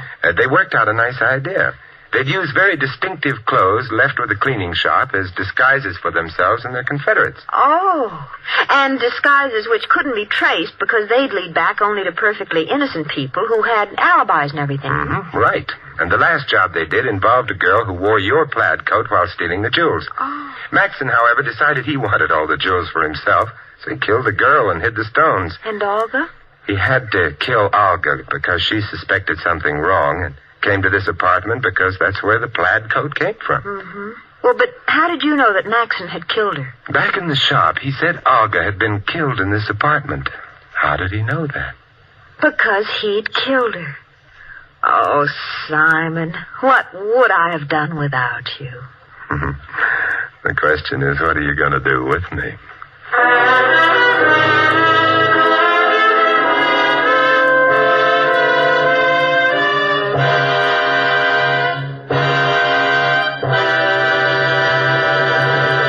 You're been listening to another transcribed adventure of the Saint, the Robin Hood of modern crime. Now, here is our star, Vincent Price. Ladies and gentlemen, our cast tonight included Shirley Mitchell, Viola Vaughn, Larry Dobkin, Lou Merrill, Tony Barrett, and Jack Moyles. This is Vincent Price inviting you to join us again next week at the same time for another exciting adventure of the Saint. Good night.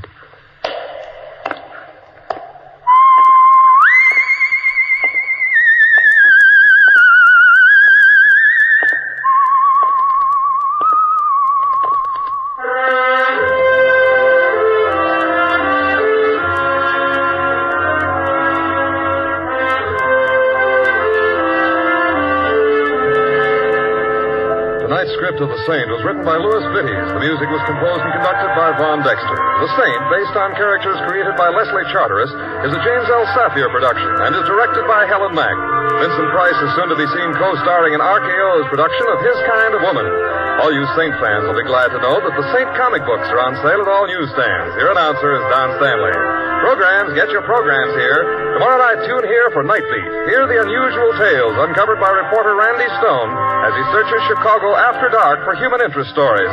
Tomorrow night and every Monday night, hear Night Beat. And then stay tuned for the first piano quartet. Next, Sam Spade cuts the cable.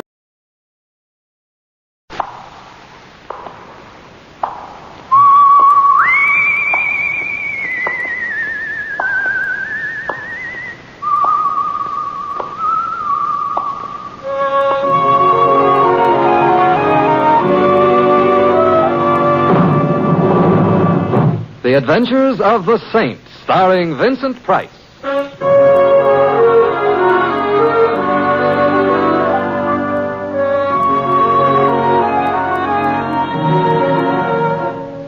The Saint, based on characters created by Leslie Charteris and known to millions from books, magazines, and motion pictures. The Robin Hood of modern crime now comes transcribed to radio, starring Hollywood's brilliant and talented actor Vincent Price as The Saint. If a body meets a body coming through the old fashions, need a body. It should be coming through the rye. I prefer old fashions. That's my doorstep you're on. I know. You like my doorstep? Oh, I think it's a very nice doorstep. Well, thanks. Are you collecting doorsteps or merely homesteading them? Well, my idea was to wait until you got here and then go in with you. That's a very nice idea. To match my doorstep, I suppose. Will you come in? Uh-huh.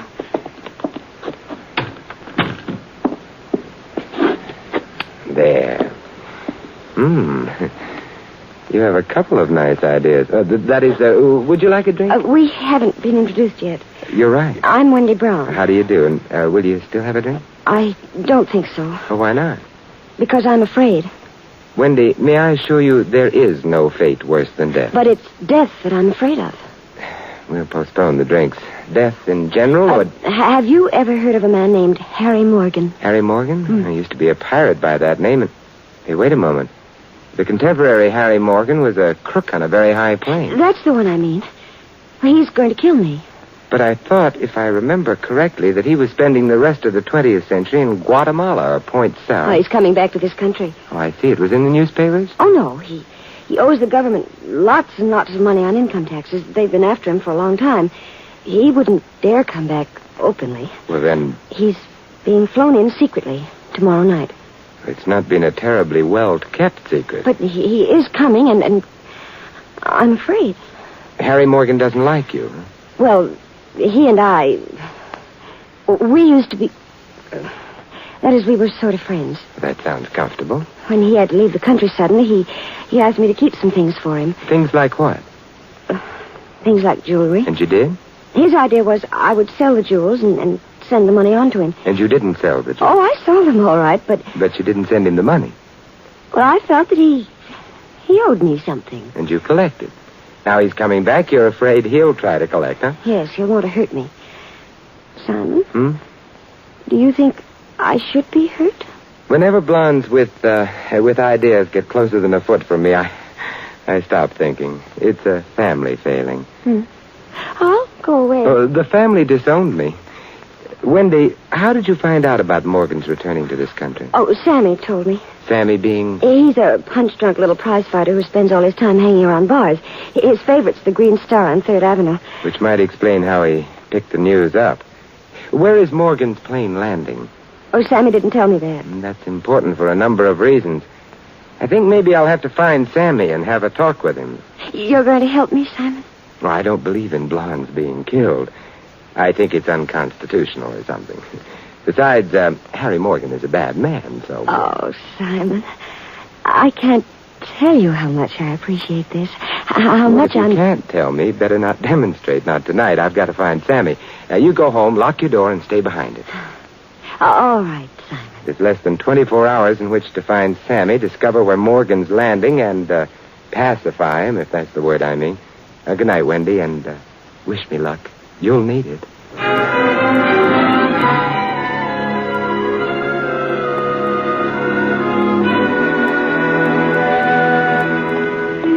Taxi! Taxi!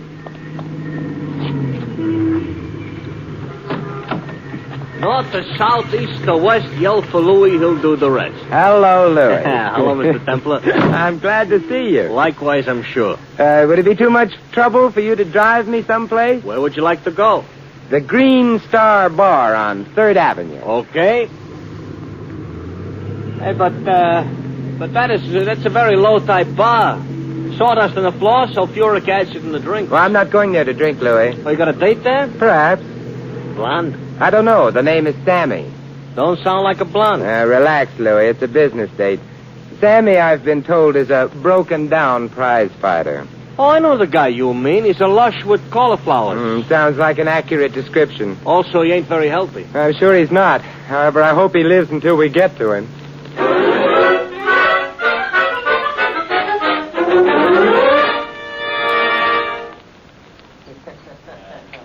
Hey, Joe. Yes, Sammy. Another shot, huh? Okay. And leave the bottle sitting there, huh? Take it easy, Sammy. What's the matter? You afraid I ain't got the dough? Yeah. Get a load of this. Okay. You got the dough. So leave the bottle. Where'd you get all the folding stuff, Sammy? I bet you'd like to know. Suit yourself. Clam up. I got it because I'm smart, see? Yeah. I know things. Things a few certain parties was very much interested in. You fix on a race? Nah. About another certain party who's arriving in these here United States tomorrow night. Anybody I know? Hey, what's the matter? You think you can make me blabber all over the joint? Okay. Only I wouldn't go around shooting my mouth off if... forget it. Your phone keeps yapping all the time. Green Star Bar. Yeah, Sammy's here. Who wants him? Who? Hey. Hung up. Who was it? I don't know. Kind of a whispering voice. Yeah? I better get out of here. I better get out of here fast. But, Sammy... Save the rest of the bottle for me.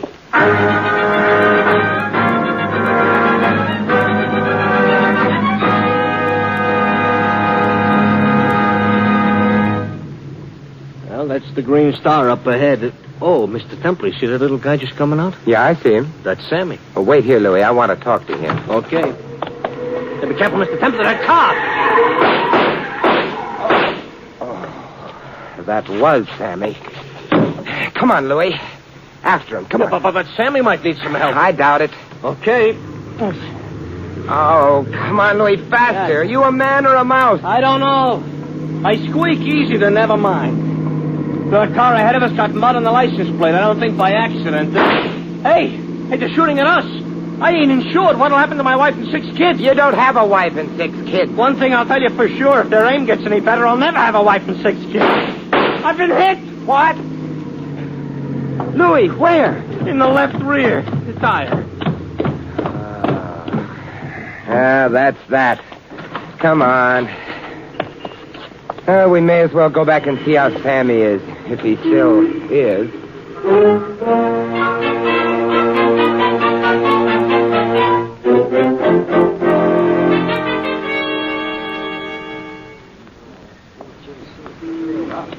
Ambulance ought to be here pretty soon, Mr. Templar.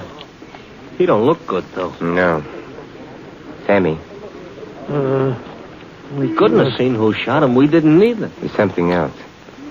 Sammy, who were the people you told about Morgan? Sammy? Girl. Tipped off. Girl. Wendy? Yeah. Nice. Who else? Couple of guys. Who were they? Sammy. Yeah? Where is Morgan being landed? Where is his plane coming in? No.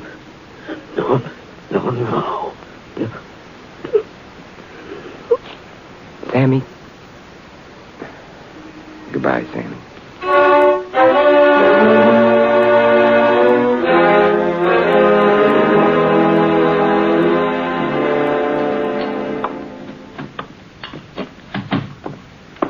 Bartender?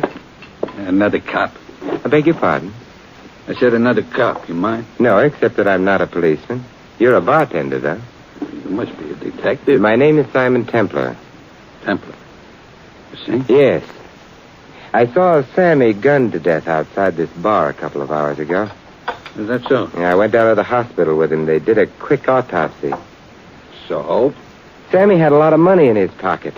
He only had 1 or 2 drinks before leaving this bar. I already told the cops that. Yeah, they're terribly grateful. He bought himself a bottle. And didn't finish it.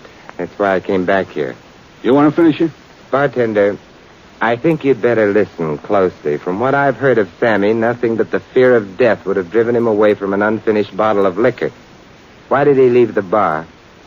Somebody called up, asked for him. Who? The guy didn't say. He hung up on me. Guy, meaning man? I don't know. It was a whisper. You can't tell much from a whisper.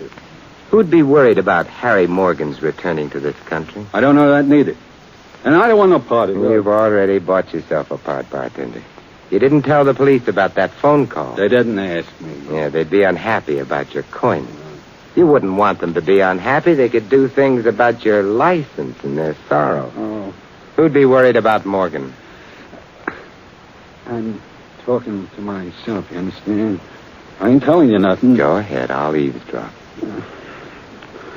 Morgan had a girl named Wendy Brown who... Never mind her. I already know about that.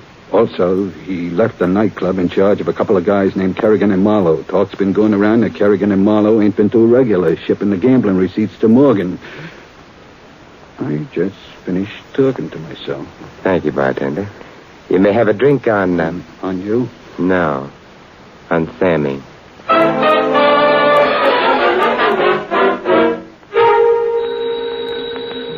Oh, go away. I'm in Alaska. Saskatchewan, Alaska. And besides, Saskatchewan isn't in Alaska. Simon, you've been drinking. Sure, a bottle of real lemon juice. Lemon juice? Yeah, the weather forecast said rain. An ounce of prevention's... Hey, it is raining out. Now, look, Wendy, why don't you wait until morning? It happens to be 12:30 in the afternoon. I've been robbed. I guess I was up pretty late last night. Simon, have you seen the papers yet? About Sammy? No, I did better. I saw Sammy. Oh, Simon, I'm frightened. Now, stay where you are. I'll grab a cab, come over, and we'll be frightened together. Oh, but if you were here, I wouldn't be frightened. Neither would I. But we're not going to be there. We're going to visit a couple of gentlemen. And I probably used the word ill-advisedly, named Kerrigan and Marlowe. Oh, Simon. Now I'm afraid all over again.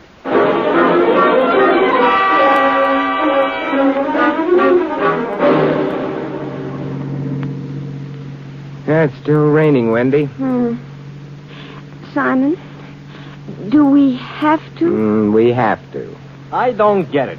Louis, has anybody passed a law recently that you should? I still don't get it. Fella takes a girl to a nightclub. Fine, this I understand. Hooray! But not in the middle of the day. A nightclub is called a nightclub on account of... Louis! Yeah? We've arrived. Oh. I didn't recognize the joint in the daytime on account of... I know. It's a nightclub. Wendy? All right.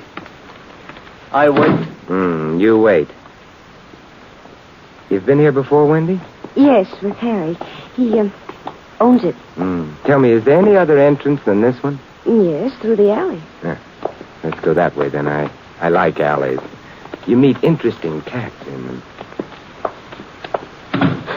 Don't be frightened. Hello. But it... What? Why, Wendy. Hello, Kerrigan. And I'm Simon. And where are you going with that nice suitcase? Ain't none of your business. Perhaps not. It could be Morgan's business, though, or the police department. Come on, let's go back in. Look, I got some dough in here. You can have... No, it might have blood on it. I told you... Don't reach into your pocket to tell me. Go! Little pistol. I think I'll keep it to remember you by. Come on, you're going back in. All right.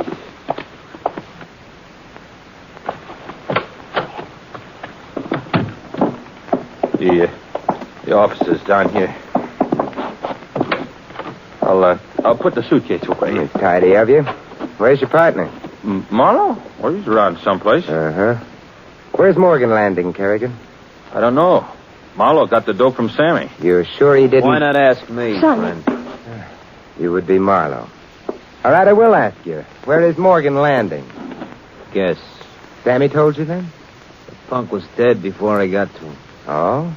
Then you've been out looking for him last night, huh? Kerrigan, you... No, Kerrigan didn't tell me. Doesn't have to now, does he? I think maybe you ought to take a walk, friend. Oh, no, my feet hurt, huh? More than that's gonna hurt. Sorry, I have a gun, too. True, it happens to be Kerrigan's, but then I did leave him his suitcase. Suitcase? Don't pay any attention. What's in it, Kerrigan? It's just some clothes. Open her up. Now, as a matter of fact... I said open her up. All right, Marlowe. I'll open it. Stay away from that light. Simon, the lights. Simon? Simon? Oh, Wendy, let go of me. Simon, no, please. Don't leave me, please. Take it easy, Wendy. I think we're alone. Light switch was over this way. Simon, look. Near the door. Yes, correction. We're not alone. Mr. Marlowe is still with us. A very dead Mr. Marlowe. Oh, Kerrigan shot him in the dark. Maybe. Well, you said that awfully funny. Did I? Oh, don't forget, Wendy, Kerrigan wasn't the only one here in this room with Marlowe. Simon. Sit down a minute, Wendy. We've got to call the police. And then? Then we'll go back to our cab. Louis must be doing a lot of ticking outside.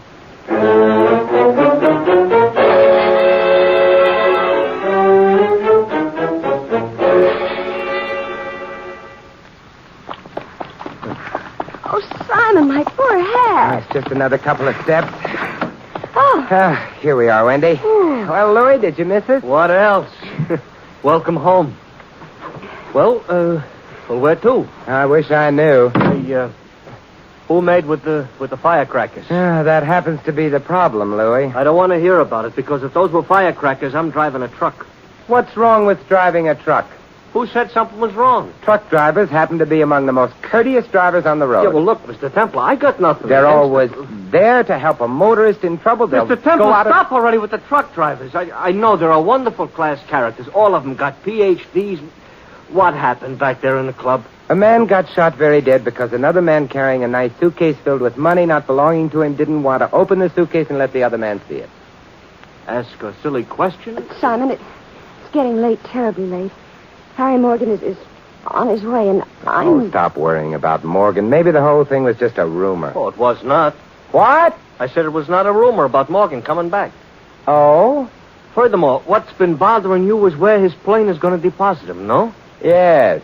So ask me. Louis, I will probably assassinate you. It ain't a joke. Ask me. All right. Where is Morgan's plane landing? A private landing field up at Boonchester.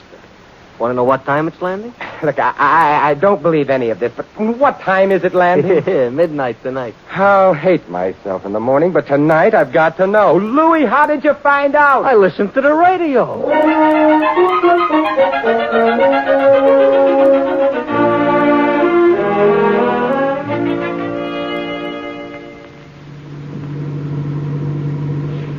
What time is it, Simon? 10. How much longer to Boonchester, Louis? Hour and a half, maybe. We should be in time. Louis, repeat. Huh? The broadcast you listened to. Oh, yeah, sure. The man said Morgan, who has been spending the last couple of years in Guatemala, is returning via private plane to the United States. Sammy was right, When Simon. questioned by correspondents about his wanted for income tax evasion, Mr. Morgan replied he's been in communication with the United States Treasury Department. He's arranged to meet his obligations to them. Sammy was right, but in that case... Mr. Morgan's plane is due to land at Boonchester Airport midnight tonight. A bulletin from a woman's college in the Midwest states that from now on, all women are.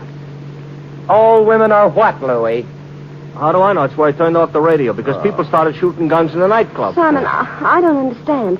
If Harry had told reporters he was coming back to this country, if it was even on the radio, why did Sammy make such a big secret of it?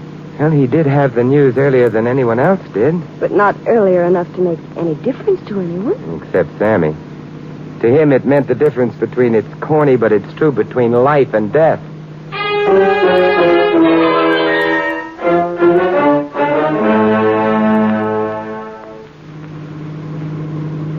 We're getting close. The time is, a few minutes before 12. Simon. Yes, Wendy? Oh, well, why do we have to meet Morgan when he lands? Well, he has to know that he can't plan to murder you. But maybe he'll try at the airport. No, that's the only place you can be absolutely sure he'll try nothing. Well, what do you mean? He's coming back to put himself on the right side of the law. Murder's against the law. Oh, he'll find a way.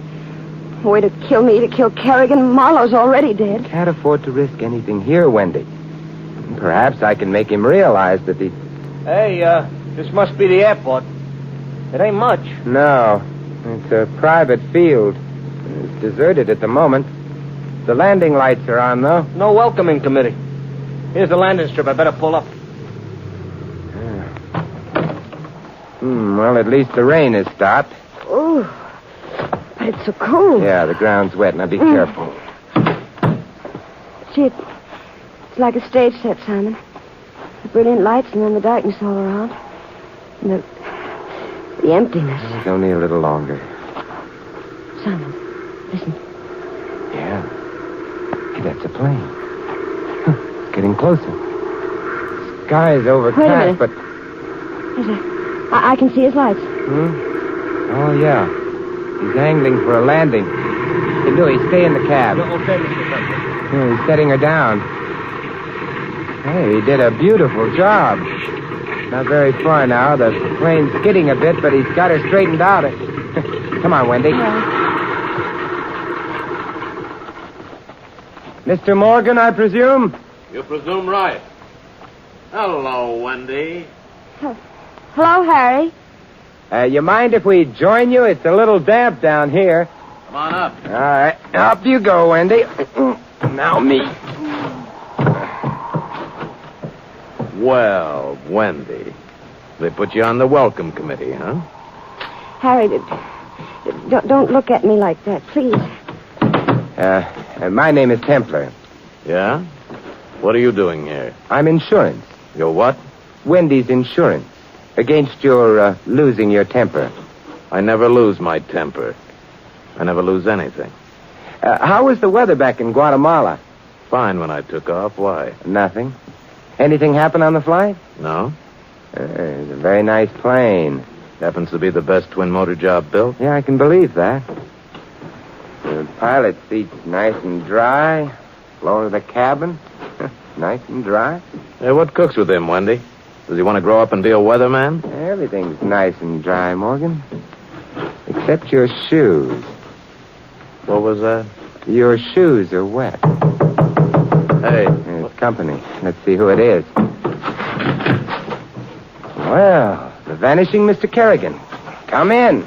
My, Kerrigan. Carrying a gun like a real big boy. Never mind the gags, Morgan. Sammy's dead, so's Marlowe. That's very sad news you're telling me. Want me to break down and blubber? I'm on the spot for both killings, Morgan. That's very sad. Why'd you kill him? I didn't... You might as well save your breath on that one, too, Kerrigan. You see, Morgan's shoes are wet. What? It was fine weather in Guatemala when Morgan took off. The plane doesn't leak. He just landed it. Hasn't been off the plane yet. How did he get his shoes wet, huh? Look out! Very nice shooting, Morgan. You got his arm. Very nice shooting indeed. Yeah, even wearing wet shoes. I'll take your gun, Kerrigan. Thank you. You were saying, Templar? There's only one way you could have got your shoes wet, Mr. Morgan. You must have been out in the rain. Yeah? Which means this is your second landing. Yeah, Mr. Morgan was around New York yesterday and today. Then he got back to his plane, flew around a bit, and landed it all over again on the schedule he'd given the press. It would have made a nice alibi. Alibi for... For Sammy's murder and Marlowe's. Too bad he got his shoes wet. Yes. Too bad for you, Templar. Sure, I landed here yesterday, went to town, and took care of a couple of things. In other words, Sammy and Marlowe got killed while I was officially flying in from South America. It's a lovely alibi. One of the loveliest alibis I've ever met. It's a pity it had to be destroyed. It hasn't been. It's going to stand up after the three of you get yourselves mixed up in a gunfight and knock yourselves off. Think you could get away with it? I can try. What have I got to lose? Your pilot's license at least. What? Simon, you knocked him off. So I did. He must have a very weak jaw. Louis, you angel, why No, I seen the other guy, one bleeding from the arm, seen him climb into the plane. I didn't know you was expecting him, so I thought maybe I'd come and keep you company, too. And I'm very glad you did, Louis. But even the best of parties must come to an end, so, Louis, will you phone the police and inform them that Harry Morgan has made his last landing?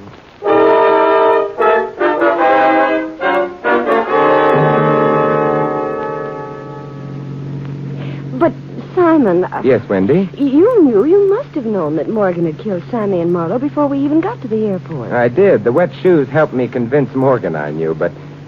Wendy, why was Sammy killed? Well, I thought because he'd gone around telling people about Morgan. That's not right, though, is it? No, since we know Morgan had openly announced his return. And Sammy's information would have bolstered Morgan's alibi. But how did Sammy find out about Morgan's return before the newscasters did? How? Well, I suppose... Oh, Morgan himself. Yeah, it had to be that way. Morgan told Sammy to spread the word around and then killed him before Sammy got too drunk and let the fact slip that he'd seen Morgan a day before Morgan was supposed to arrive. Sammy's only function was to help protect Morgan's alibi and get the three people he was after thoroughly jittery and on the run. Morgan's job would be simpler then. It really was. But how did you know he killed Marlowe? Well, you didn't. No gun. Mm-hmm. I didn't because it wouldn't be proper. And Kerrigan didn't because Marlowe had taken his gun, remember? Oh. Gosh, Simon, the way you say it all sounds so simple. But it isn't. And I'm grateful, and there. Well, that was a nice kiss, but fleeting. Well, in that case, let's take a little longer, huh? Mr. Templar. Hey, Mr. Templar, The saint, huh?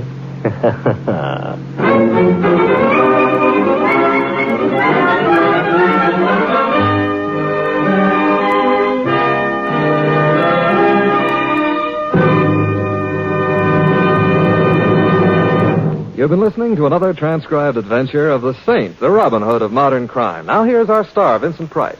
Ladies and gentlemen, in tonight's cast, you heard Joan Banks as Wendy and Larry Dobkin as Louis. Paul Frees played Sammy and Ed Max, the bartender. Barney Phillips was Kerrigan and Tony Barrett, Marlowe. This is Vincent Price inviting you to join us again next week at this same time for another exciting adventure of the Saint. Good night.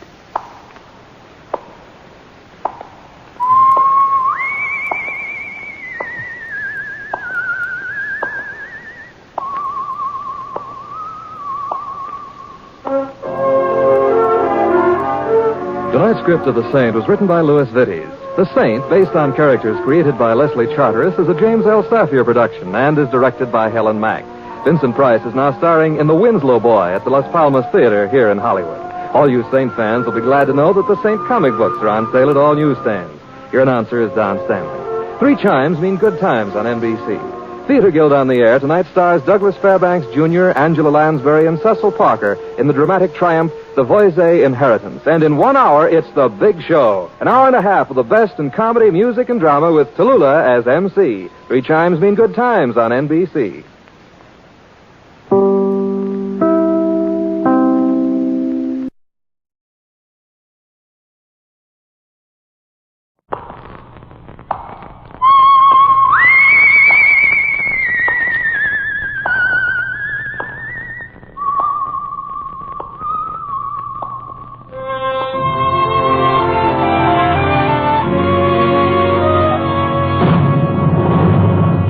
The Adventures of the Saint, starring Vincent Price.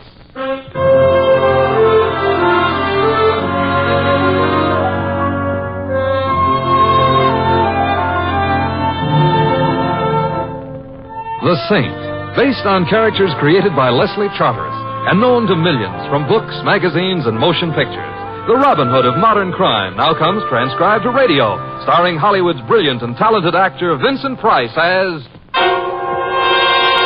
The Saint.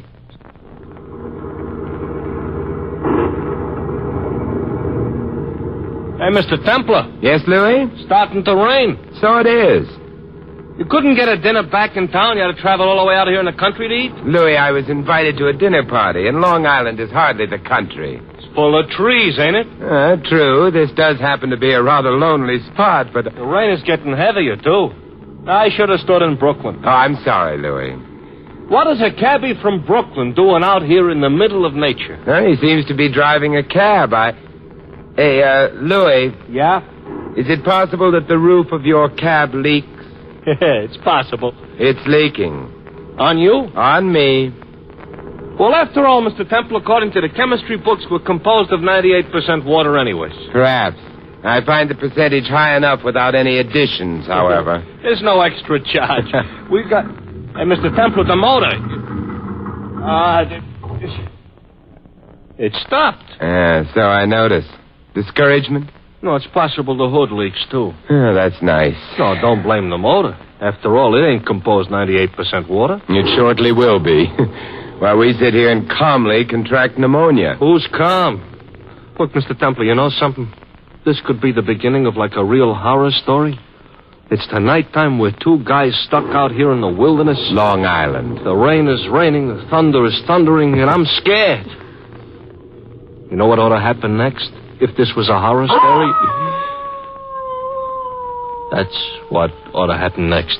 It did. Oh, sound came from the left through those trees. Yeah. Oh, hey, I see lights. It must be a house. Doesn't seem very far away. But that's where the dog yelled from, huh? Yes, except that judging from the sound, the dog was outside. That's strange. Why would a dog be out in this downpour? Maybe he read a book on chemistry. Or maybe he's just leading the dog's life. That was a joke, I think. Yeah. And I may laugh later. At this moment, there's someone running.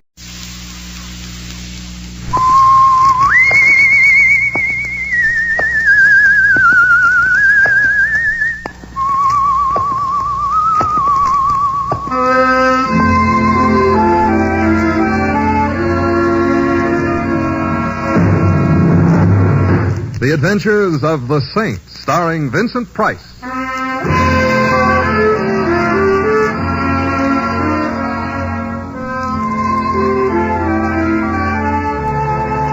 The Saint, based on characters created by Leslie Charteris and known to millions from books, magazines, and motion pictures. The Robin Hood of modern crime now comes transcribed to radio, starring Hollywood's brilliant and talented actor Vincent Price as The Saint. Taxi! Among men who know locomotion best, it's Louis, 3-1. Hello, Louis. Hi, Mr. Templar. Climb in. Thank you. And whither can I waft you this beautiful evening? Whither can you waft me? Louis, what's wrong? Something has to be wrong before I use a poetical type speech. No, but There's a law which says cab drivers can't use good English. Well, no, but So, whither can I waft you? Waft me to Spring Lake Road, if you please. Spring Lake Road? I never heard of it. You've nothing better to do than go around making up new streets? Louis, Spring Lake Road is in Westchester. Good. Let it stay there. Louis, I want to go there. Why? I've been invited to dinner by some friends. The food tastes better in Westchester? No, but my friends live there. Okay.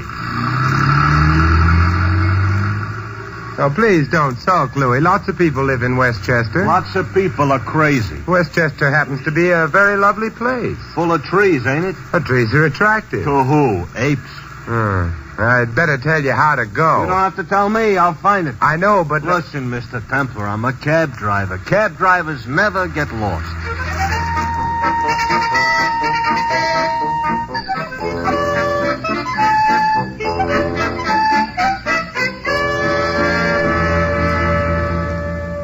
Louis. Don't say it. We've just passed that oak tree on the left for the third time. So it's an active tree. I thought cab drivers never got lost. Somebody swiped all the street signs. From the trees? So I got lost. So I'll turn my badge in. So my wife will despise me. So my children will go through life ashamed of their old man. So Louis, it's 10 o'clock. My dinner invitation was for 8:30. You'll never make it. I don't doubt that, but I'm hungry. Next time you get to an eating place... Don't say any more. Right up the road. Oh, yeah, the Happy Hamburger. Ben Lawton, proprietor. Doesn't look very happy. What has it got to look happy about? I meant the place itself. So maybe it looks a little like if the wolf came around and huffed and puffed, you wouldn't have to strain a lung before it fell down. But food is food. Yeah, except when it's a Happy Hamburger, perhaps. However... Hey, that must be the wolf huffing or maybe puffing. Here he is. Yeah, savage-looking animal, isn't he? Some wolf. Oh, the poor dog looks as if he hadn't eaten for a week. Let's get into the joint before he mistakes me for a T-bone steak. Ooh, I must have hurt his feelings. Happy Hamburger's not having a busy night. What can I do for you? We'd like some dinner. Well, we're kind of closing. But you haven't closed yet. No, I guess we ain't. Said anywhere. I guess the missus will dish you up some food. I'll go tell her. A very enthusiastic type host. Never mind that. I hope they have a well-stocked larder. I hope it further occurs to me that they don't have to go out and catch that dog before they have a larder at all. Stop hoping. A man could get seasick. Of course, this place may be an undiscovered gourmet's delight, but I wouldn't bet on it.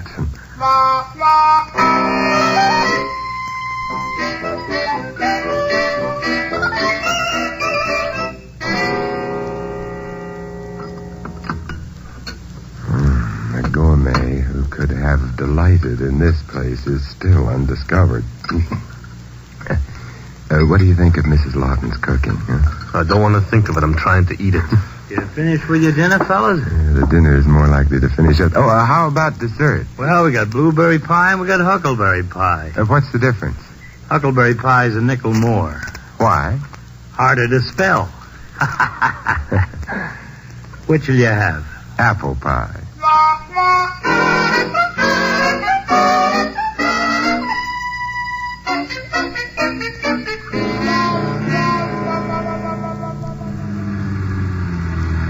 Oh, man. What's the matter, Louis? Dinner. Yeah, I know exactly what you mean. However, we won't starve to death while you try to find your way back. I beg your pardon? That wasn't me. That was a tire. Yeah, I was afraid it was. I think maybe... Yeah. Flat? Flat. Fine. We're back in front of that oak tree again. You keep your eye on that oak, Mr. Templar, while I get the spare. You want some help? No, thanks. I can... Mr. Templar. Yes, Louis? Come here. Don't tell me you can't lift the spare all by yourself. Oh, the spare I could lift, but there's something else. You see? Yes. A hitchhiker. Man in his 40s, perhaps, dressed in farmer's clothing. He must have had walking. Terribly tired, Louis. He got dead.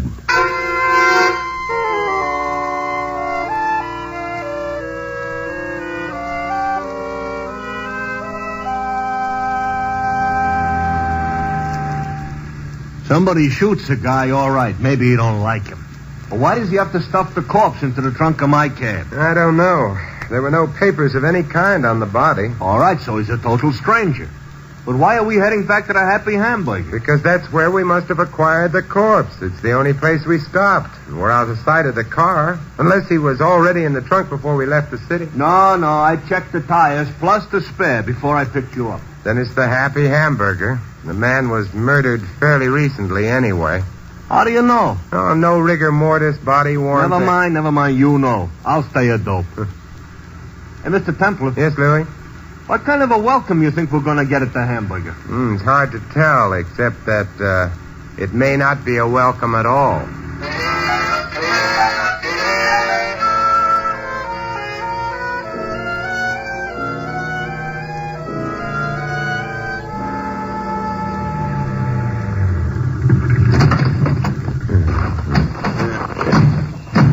Joint is dark. Looks like maybe they went out of business. Yeah, there's a house behind the restaurant. That's dark, too. The Lawtons may have gone to bed. It's after 11. It is very late. Maybe we should go to bed. Here comes the junior werewolf again. Yeah, that animal should be fed. But not by me. All the flesh I got, I need. Come along, Louis. Yeah, I'm coming. So is the hound of the basket. Oh, he's not bothering us. So far, he kept his teeth to himself. Suppose he decides to risk a few and see how we taste? That's a chance we'll have to take. Well, here goes. Don't look now, but our chum has left us again. I couldn't be more pleased. You know, if they're asleep, they're not going to love us with a great love. Well, I'm not at the moment seeking affection. Yes? Mrs. Lawton? That's right. My name is Simon Templar. This is Louis. What do you want? You cooked dinner for us a little while ago. So I cooked dinner for you. Well, since that time, we've had a little trouble. We had a flat tire. This ain't a garage. I wasn't referring to the tire when I said trouble. Why don't you say what you're referring to? Well, I would rather your husband were here when I do. He's asleep. Oh, he can be waked. What for? It's a matter of some importance. You still ain't said anything. The matter might be murder. Murder? That's right. Come in. Thanks.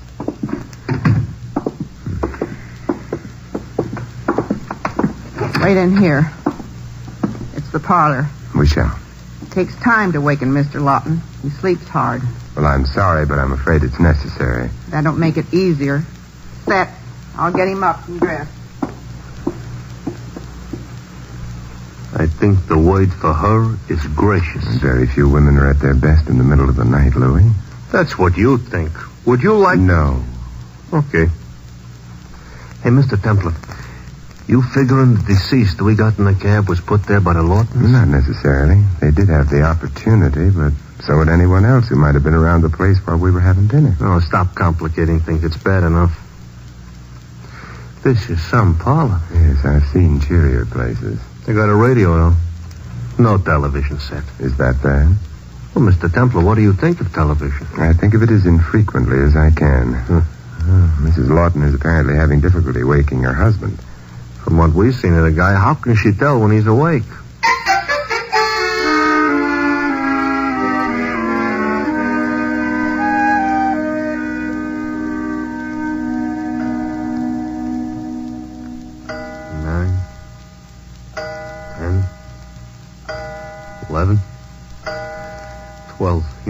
At midnight? What? Ghosts take walks. Maybe our birds have flown the coop. It's a possibility. How can a bird fly a coop? They're in here. In the parlor. They can't fly a coop. Hi. Hello, Mr. Lawton. You didn't have to bother dressing for us. I dress for myself. And don't go tracking mud over the best rug. Set where you are. I'll sit where I am. Wife tells me you're Mr. Templar. I am. She also tells me you got something to say about a murder. I have. Say it. In a moment. Your wife and you own the Happy Hamburger? You already know that. I noticed quite some farmland behind the house. Yours? Yeah. You farm it yourself? Pretty much. Does that pretty much mean you have help? Sometimes. Hired hand named Webster. Oh, why only sometimes? Well, he up and quit this afternoon. Well, that's too bad. Oh, he'll be back as soon as he spends his money. You might be wrong about that. Always has before. What are you getting at? Suppose we go outside to the cab, huh? I don't mind. Come on, Emmy. I'm right here.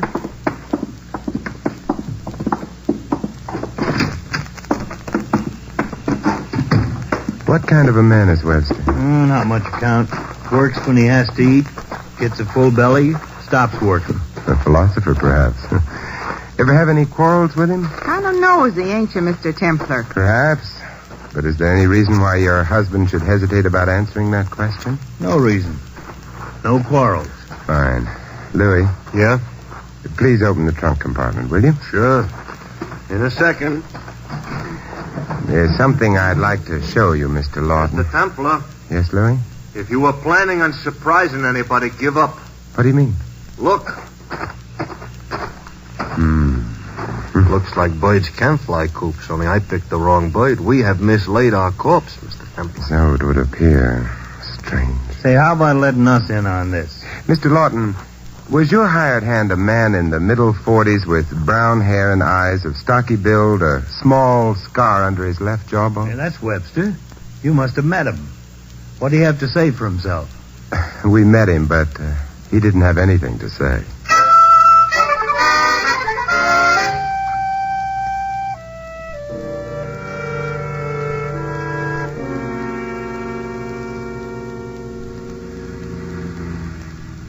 We didn't start out being the great loves of the Lawtons' life, but I hate to think what they must be thinking of us now. I hate to think of the missing Mr. Webster. Yeah, he didn't even say goodbye. Mr. Templar, what happened to him? I don't know. Corpses rarely are the active type, but the late Mr. Webster may have been an exception. Exceptions like that, I hope, stay away from me. We're in what could easily be an overgrown filling station. Nonsense. Slow down, Louis. This is Exbrook. Oh. Town nearest the Happy Hamburger. Place seems to be shut up for the night. They didn't take the sidewalks in, though. Hey, up ahead, the Gay White Way. The drugstore, apparently still open. Let's stop there, Louis. Okay. Yeah. Front window is full of harnesses, fertilizer, and yard goods. How did you know it was a drugstore? There's a large sign advertising ice cream sodas in front. Oh, well, that explains it. We're thirsty? Only for information. Come along.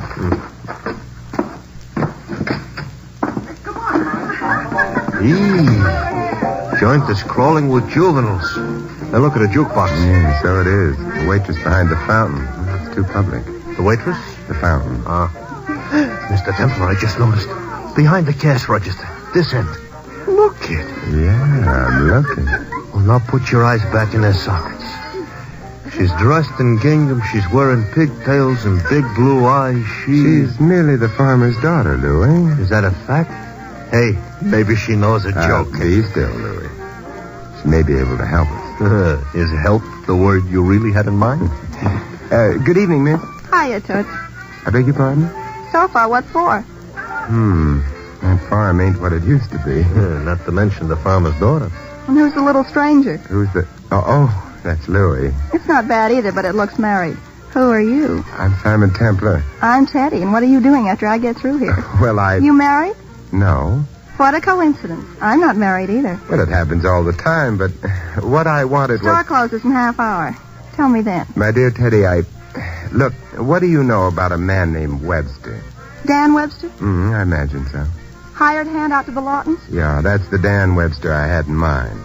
He wears a private property, no trespassing sign on him. Oh? Whose sign? Mrs. Lawton's. How does Mr. Lawton feel about that? Mr. Lawton has never seen fit to whisper sweet nothings in my shell-like ear. Don't you think they're shell-like? My ears, I mean. I hadn't noticed. Stop wasting time and do some noticing. Look, I'm almost old enough to be your father. Maybe, but you're not my father. Good evening, Teddy. So far, it's a terrible evening. Where you going? Louis and I have an errand to do. My phone number is 137, in case. In case of what? Your errand is out of town. Goodbye. Wow. I'm afraid wow is exactly right. Oh. You know, I'm coming to the conclusion they got something in these small towns up in Westchester. What you mean they have is Teddy, and you're married, and we have an appointment. Yeah. Where? The Happy Hamburger. You mean we're going to wake the Lawtons again? I hope not. Then what are we going out there for? We're going to, trespass on very private property.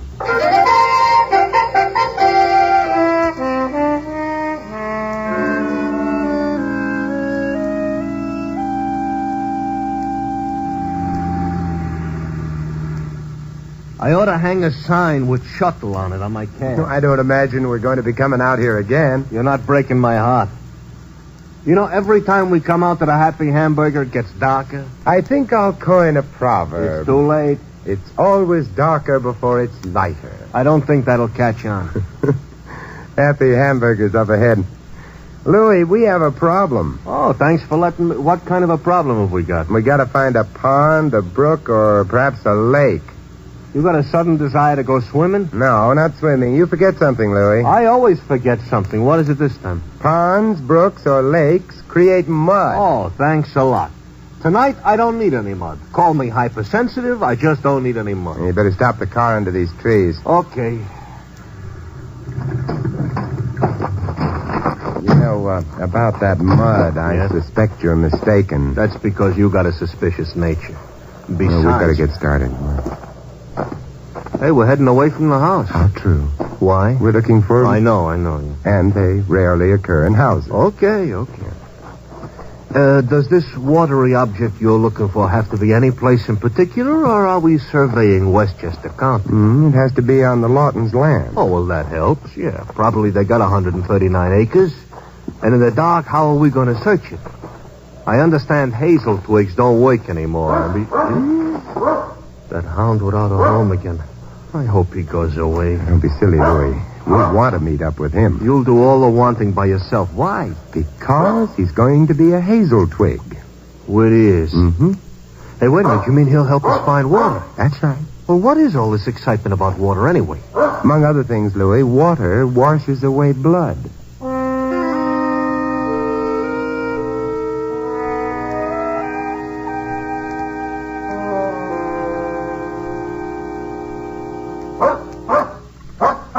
No, I'll tell you a secret, Mr. Templar. I never liked hikes. It can't be much longer. That dog is definitely leading us somewhere. Sure. Probably to a bone he buried last month. I don't... He's done it. Are you referring to the junior-sized lake? That pond, yes. Now what? Oh, fine. He went swimming. We gotta go swimming, too? No, we can walk around the pond. We're at one end of it. Yeah. Hey, look it. That unground hunk of hamburger has stopped. Yeah, just beyond the pond in a small clump of trees. We're joining them? Of course, come on. Why? Because the land around the pond is muddy. All right, so the land around the pond is muddy. This fills me with a great joy. The dog's not moving. He's waiting for us. Also fills my shoes with mud. Hey, you know what happens to trees when they die? Yeah, they become telegraph poles. Stop swiping my jokes. Hey, that dog is going nuts. With joy. What has he got to be so happy about? He hasn't even gone near a tree. He's digging at the ground. Oh, sure, yeah, that bone he buried last month. Do you know what we're going to do, Louis? I got an unhappy idea. We're going to copy the dog and dig. Right.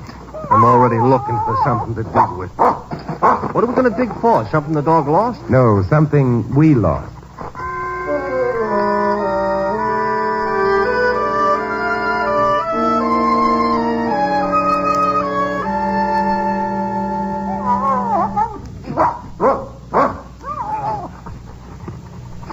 Hey, Mr. Templar.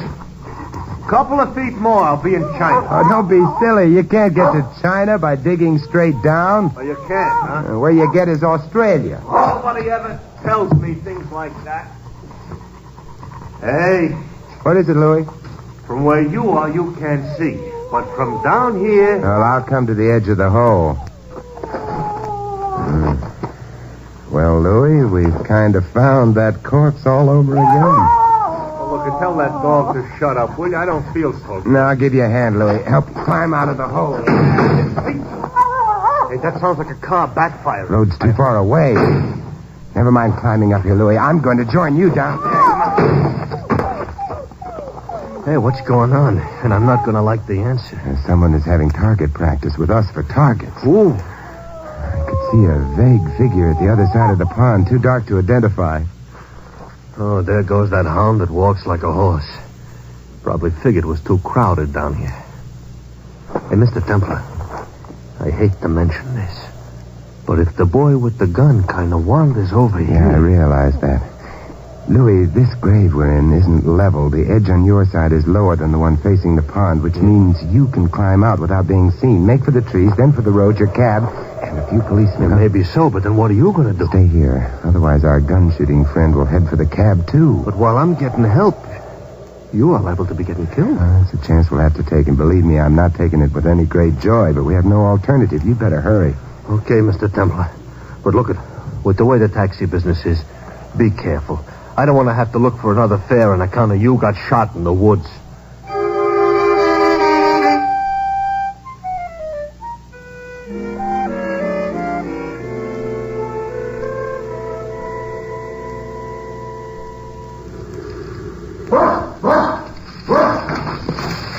Coming?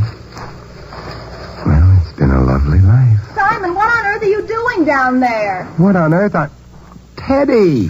Is it fun down there? Because if it's fun, I'll come right down. Teddy, stay where you are. May not be very fancy down here, but it is cozy. Simon, you didn't tell me you weren't alone. I didn't have a chance to. You better not look at him too long. Simon, what on earth are you doing down at the bottom of a grave with Mr. Lawton? He is Mr. Lawton, isn't he? Well, of course he is. Why do you say it in that funny way? Because we were supposed to think it was Dan Webster, except that I hadn't thought so, not for a while, and, he was murdered, Teddy. Did you murder him? No. Well, I'm certainly glad to hear that, because you're very handsome. But after all, even handsome fellows shouldn't murder people. What they should do is... Teddy, Dan Webster, along with Mrs. Lawton, murdered Mr. Lawton. Well, that's not very surprising, because they did have a crush on each other, and nobody loved Mr. Lawton anyway. They must have planned to leave town immediately after the murder, but, Teddy, did you happen to notice a dog about, not to mention Dan Webster? I heard somebody running and a dog barking before I found you. The dog must have frightened Webster off. So that's all right. How did you find me? I noticed your car outside the Happy Hamburger. I lived down the road a bit and was going home, so I knew you were someplace around. And when I was a little girl, I used to be a Girl Scout. Because you wanted to learn how to tie knots or build campfires? No, because I wanted to learn how to track a man. I had a feeling it would come in handy. It has. Did anybody call for a cab? Louis. Oh, excuse me, Teddy. Hello, Louis. Hello, Louis, he says. I thought you'd gone to town for help. I figured it would take too long. Figured maybe I could get behind the villain and surprise him. So instead, Mr. Templar, you surprised me.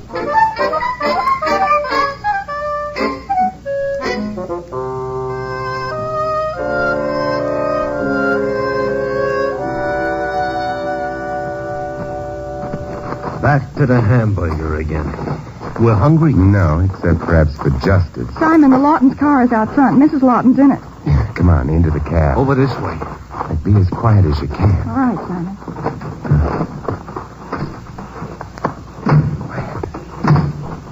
Can't see us under the trees here. Turn your ignition on, Louis. Be ready to start the car. Okay.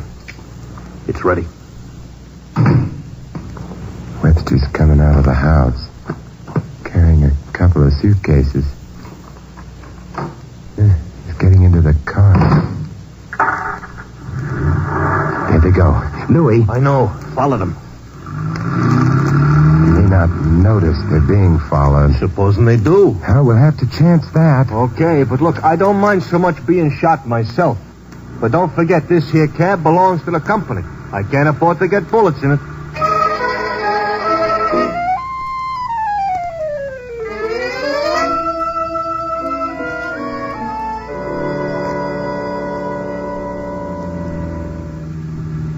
We're coming into Exbrook. What now, Mr. Templar? Teddy, at this hour of the night, no one would be about, am I right? It is kind of late. The police station is where? The next block. In that case, catch up with them, Louis, quick. What, I should have a collision with them? Preferably a small-sized one. You're a good driver, Louis. Run them off the road. But the cab... Never mind that. Hit them as soon as we get opposite the station. Okay.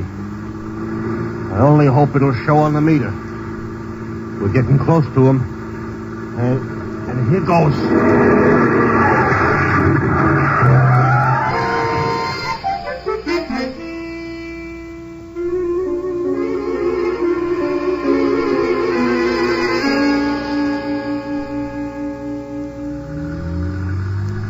Nice going, Louis. Oh, didn't even scratch your fender. Say, weren't those cops polite, which is very unusual, and... Louis, be still. Why? I have to explain things to Teddy here. From what I heard, she don't need... Louis. I shut up. Please, Simon, tell me. Well, you see, Teddy, Mrs. Lawton and Webster planned to kill Mr. Lawton and then leave town, figuring no one would ever know. How did they expect to get away with it? Actually, their idea of placing the corpse in the trunk compartment of the cab was clever. Normally, the body wouldn't have been discovered for days, and then miles away from Exborough. But instead, you got a flat and came back. Ah, a very lucky flat, but not for Mrs. Lawton and Webster. She got quite a shock when she saw our smiling faces, but she kept her head and sent Webster out to remove the body from Louis's cab and hide it. The only mistake she made was being too housewifely. What do you mean? Well, when Webster returned, her instinctive reaction was to tell him not to track mud on the rug. If he'd been asleep in the house, there shouldn't have been mud on his shoes. Therefore, I concluded he'd been out. I see. And when the body was missing, I knew that he'd buried it. The mud also told me the burial place had to be near water. And Mr. Lawton's dog led you to the burial place, and that's where I found you, Simon. Mm-hmm. Yes, it was. But, we were kind of interrupted back there, so, Wow. Louis! I'm not hearing a thing or seeing anything in my rearview mirror. Louis, we've reached Teddy's place. Stop the car. Okay. But, Simon... My dear, you're very lovely, but you're very young, so I'm afraid this is where the farmer's daughter goes back to the farm.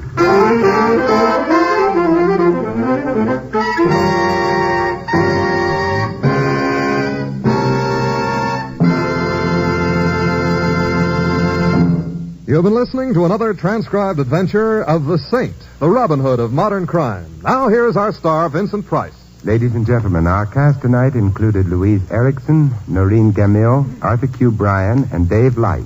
Larry Dobkin was Louis.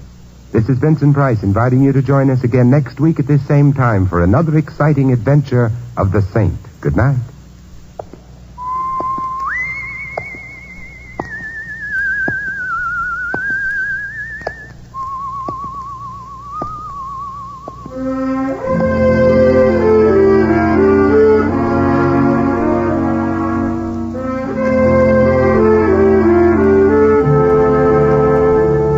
Tonight's script of The Saint was written by Louis Vittes. The music was composed and conducted by Von Dexter. The Saint, based on characters created by Leslie Charteris, is a James L. Safier production and is directed by Helen Mack. Vincent Price is soon to be seen co-starring in RKO's production of His Kind of Woman. All you Saint fans will be glad to know that the Saint comic books are on sale at all newsstands. Your announcer is Don Stanley. 3 chimes mean good times on NBC. Wednesday marks the return to the air of that delightful couple, Mr. and Mrs. Ronald Coleman. There's more good times when the Halls of Ivy with Mr. and Mrs. Ronald Coleman returns to NBC next Wednesday. Make a date. Hear the Halls of Ivy next Wednesday evening. The chimes are your invitation. Next, it's Sam Spade, then an hour-long drama on Theater Guild on NBC.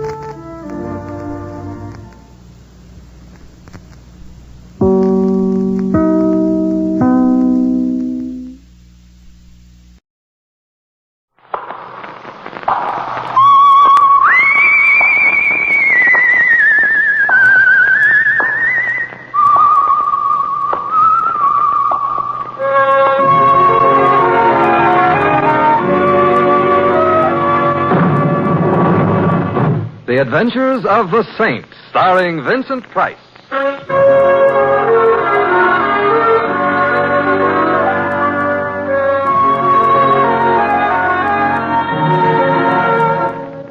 The Saint, based on characters created by Leslie Charteris and known to millions from books, magazines, and motion pictures. The Robin Hood of modern crime now comes transcribed to radio, starring Hollywood's brilliant and talented actor Vincent Price as... The Saint. Taxi! Personally, lady, the name is Louis, but... Please hurry. Okay, but where to? I don't care. You don't... I don't like to mention this, lady, but I think you mislaid your groom. What? Of course, a girl getting married, she's kind of excited. Maybe she forgets a little something here and there, but, lady, not your husband. I'm not married. Look, you're all dressed up like your bride. You come running out of that church. They was having a wedding there. They thought they were, but... Oh, I want Jimmy. Look, please, lady, don't cry. If I had Jimmy, I'd give him to you. Who's Jimmy? I love him, and we were going to get married, and I went to the church, and everybody was there, except... Jimmy. Yes. I called everywhere. I know something terrible must have happened to him. For a girl in your position, you know what I think you need? What? A saint.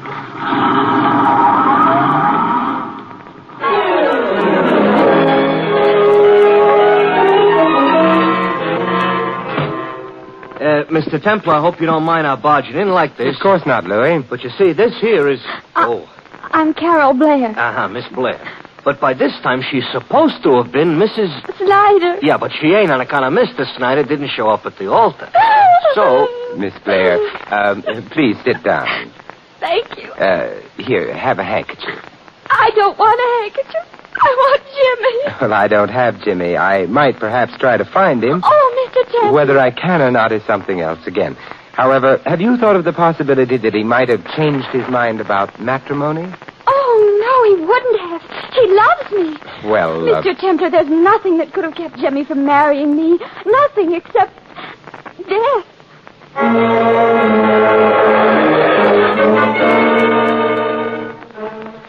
Thank you for bringing me home, Mr. Templar. You're very welcome, Carol. I'm sorry I cried so much. Well, I'll call you as soon as I have any news. Good night. Yeah. Miss Blair lives in a very mansion-type mansion. So she does. Well, let's go, Louis. Okay. Where to? James Snyder's apartment. You think maybe he overslept? I doubt it. Hey, Mr. Templar, I read a book once. So I wouldn't brood about it, Louis. Now, listen. In this here book, a girl's fella don't show up to marry her on account of he's dead. You know, on account of somebody killed him? Oh, well, that would explain why he's dead, all right. So the girl says zounds. In those days, girls used to say zounds. That ain't what Miss Carol Blair said. Well, I guess she didn't read the book. Well, probably too busy clipping her coupon. Oh, she's loaded, huh? She is loaded. Well, money and everything. I wonder if that's what James Snyder thought. Huh? Oh, yeah, Miss Blair told us he was broke, yeah. Hey, I got the solution. Yes, Louis? Yeah, maybe he got a job.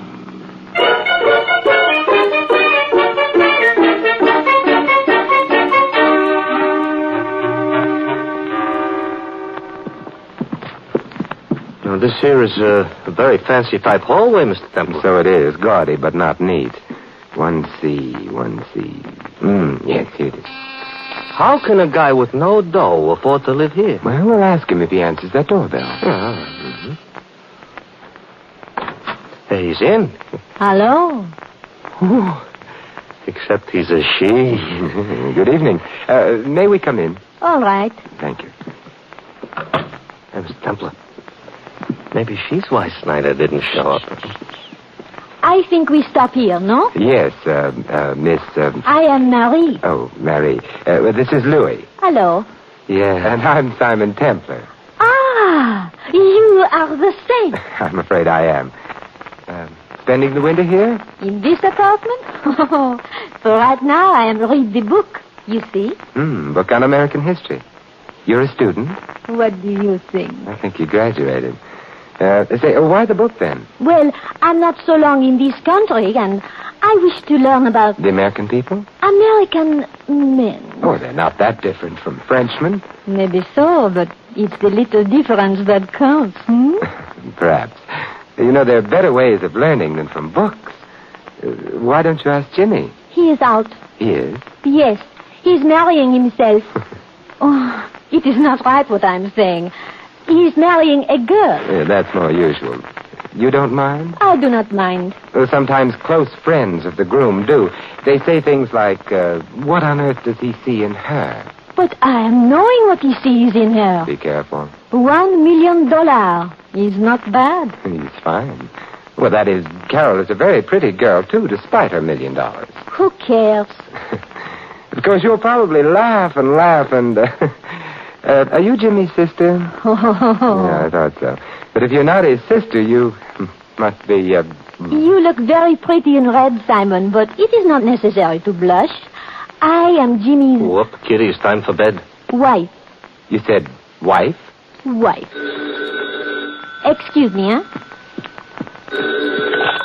Hello? Huh? He's not here. Monsieur Templar is here. Goodbye. Was the doorman. I was saying... You said you were Jimmy's wife.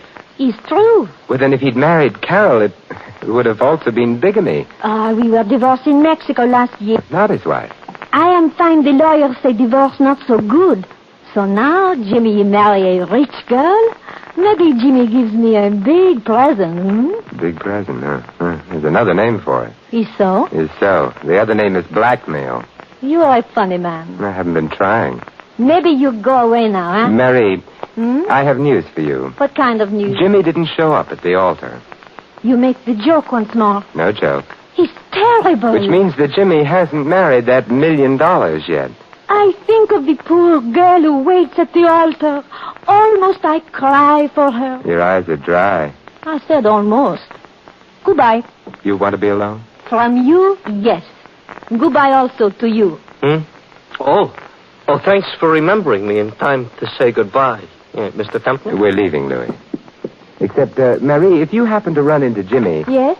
Advise him to be very careful. So? To date, he's left one woman at the altar, another in his apartment. He'd be safer juggling dynamite.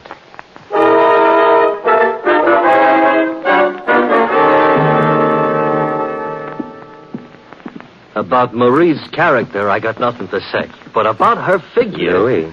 I also got nothing to say. But, I can dream. It's dark. Yeah, it usually is at this time of night. I know, but it don't hurt to mention it. Back to the cab? I suppose so. Hey, you Templar? Huh? Me? Yeah. Who wants to know? Who's asking you? You are? So figure it out. All right. You got a pencil and paper, maybe? Oh, wise guy. If you don't mind my intruding, I'm Simon Templar. Well, thanks for telling me, Silwick. Hey, you can't. I did. Now, don't move too quick. Him I gave the butt, but it's you I'm pointing the business in. Get in the car. Not just yet. If you've hurt Louis... You want to get shot? Not especially. But first I'm going to look at Louis. He's unconscious. Hey, what was the idea? Well, all I wanted was you, so let's get going, huh? But Louis... From what I gave him, he'll wake up, but you won't if you don't get in the car. Very well. Your name would be... Dugan. You already know mine. Where are we going? That's what you're going to tell me. I am? Yeah. Because we're on our way to visit Jimmy Snyder.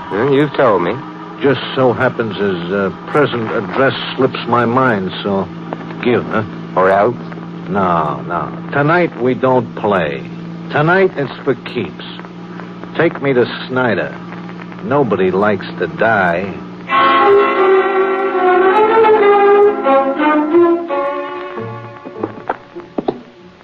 This is where you live, huh? Not quite yet. Hallways are so drafty. Huh. Thank you. Snyder's in your apartment? We'll be inside in a moment.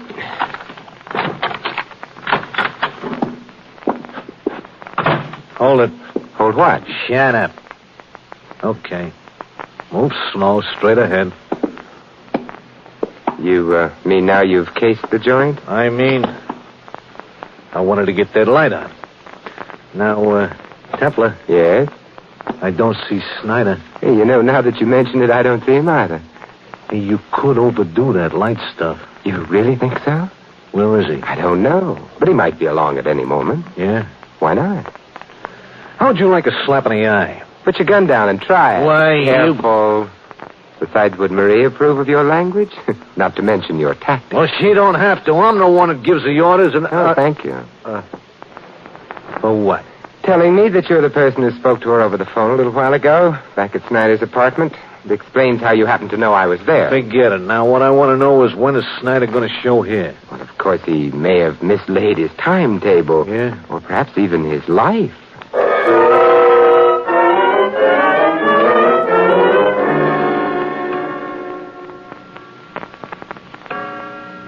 Hey, Templar. Yes?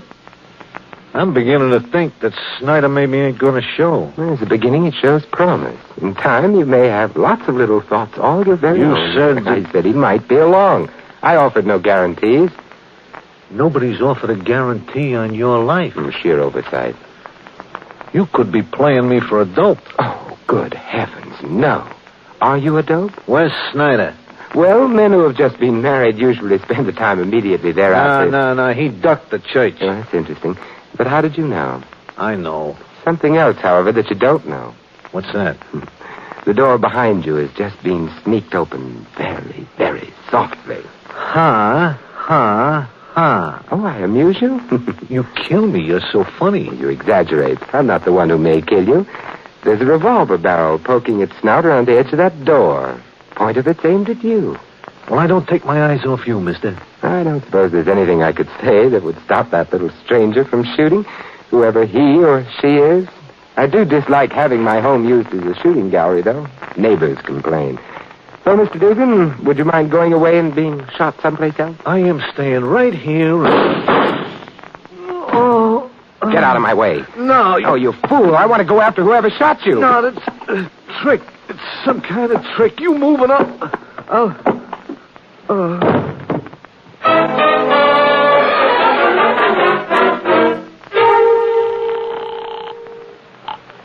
Lieutenant Archer, homicide. Hello, Lieutenant. This is Simon Templer. Lieutenant Archer just grabbed his Nash for a quick trip to the upper Amazon. Lieutenant Archer hasn't got a Nash. He's doing it the hard way. Good night. Lieutenant. Yeah? Look, stop gnashing your teeth and guess what I've got. I wouldn't want it. I'm a married man. His name used to be Dugan, Anthony Dugan. I don't like him.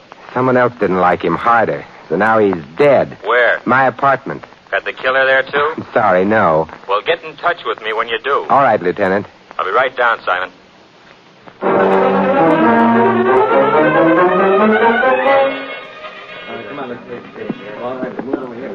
He doesn't make a pretty corpse. He makes a very dead one, though. Friend of yours? Lieutenant, neither of us really care. Yeah, company, Simon. Who? Oh, Louis. Louis, he says.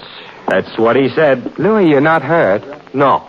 No, in my family, everybody goes around with two heads. Well, there was nothing I could do. Hang out with the saint and see Johns Hopkins from a bottle. Mr. Templar, where is that hooligan? I'm going to... That's him? Yes, Louis. But he ain't breathing. No, Louis. Oh. Lieutenant. Yeah? Louis and I have an errand. You mind our leaving? Thanks for asking. So long. Goodbye. Louis? Coming. But to where? I think perhaps it's time we visited Carol Blair. Uh-huh.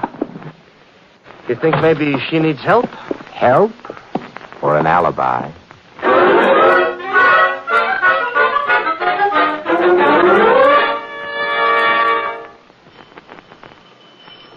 Looks like the mansion is all closed up for the night. I hope not. Maybe she's asleep, huh? If she is, she hasn't read the right books. A woman who's just been left at the altar never sleeps. What's the matter? They don't get sleepy? I have nothing to say to the press. Who is he? I don't know. To me, he looks like an outfielder. From left field, I might add. Louis. I beg your pardon. You, sir, would be... Theobald A. Blair. What does the A stand for? Artaxerxes. You may make all the jokes after I shut the door. Good night. We are coming in, Mr. Blair. Thank you. Pushing type. Anto. Only when necessary. You're Carol's father? Uncle, young man. Uncle. And who are you? Simon Templar. This is Louis. Tonight, everybody goes, Why does he have to use a question mark for me? Your niece asked me to help her, Mr. Blair. Carol is a young idiot. Youth has no monopoly on idiocy. I am almost squelched. Something that hasn't happened to me in years. How about an offer of employment? The last one I received was in the early 30s. Since then, no one's been vulgar enough to... That is hardly your concern, is it? It might be. By the way, Marie sends her love. Good heavens, sir. Not here. I beg your pardon? Well, we're men of the world, true, but still. Then you knew Jimmy was married? Would you like a spot of something? Truth. I'm afraid we're temporarily out of that commodity. Dugan is dead, Mr. Blair. Indeed? How pleasant to discover that thugs like him are mortal. Were you the one who tested his mortality? Oh, he was murdered, huh? No doubt whoever murdered him did so with the best of intentions. It wasn't I, however. You haven't asked me where Jimmy is. You haven't implied that you know. Do you? No. Do you want to know? Of course I do. In order to test his mortality? Nonsense. I wanted Jimmy to marry Carol. Wanted it very badly. Uncle, I heard... Oh, Mr. Templar. Yeah, and Louis. I'm keeping the franchise open. Hello, Louis. Hello. I hope you weren't asleep. Oh, no, I couldn't. Simon, have you found Jimmy? No, I did find Marie, however. Who is Marie? Uncle Theobald can tell you, probably with more details than I would know. Uncle? She, well, that is, she used to be, friendly with Jimmy at one time. Friendly? Well, yes, you might say that. As a matter of fact, she carried it to the extent of marrying him. Oh, no. Uncle, you're joking. Now, my dear, perhaps you'd better lie down. Uncle, I've warned you time and time again. I'm not a child. I never thought you were. Oh, Mr. Templar, it isn't true, is it? That Jimmy was married? I'm afraid it is. But it can't be. Otherwise, why would he have... Been ready to marry you? But he was under the impression that he'd been divorced from his first wife. Oh, and the divorce wasn't any good. So it seems. Then Jimmy did love me. Jimmy would be the best one to answer that. Which reminds me, Louis and I have another errand to perform. What errand? But I can't tell as yet whether it would be a matter for the police or for the medical examiner.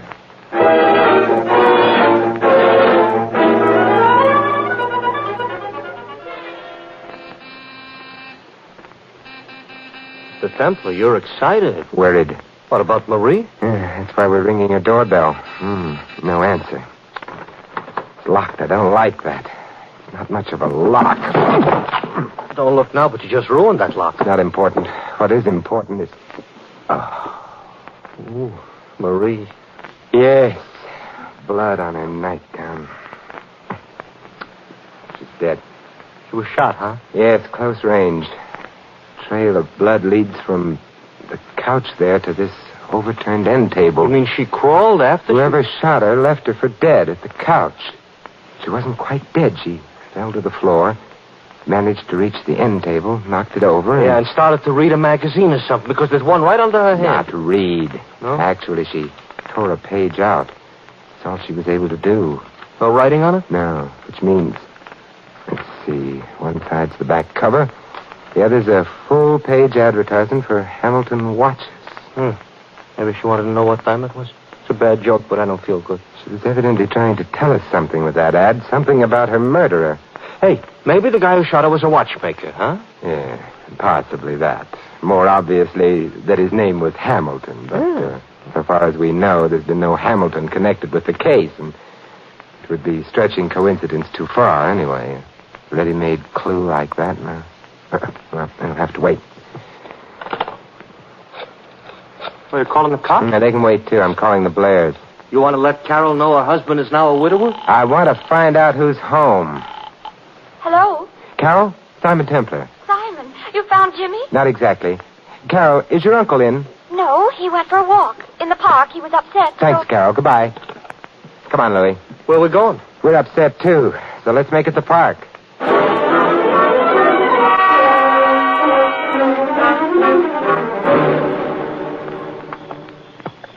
You know, this here just happens to be a very, very dark park. No sign of Uncle Theobald.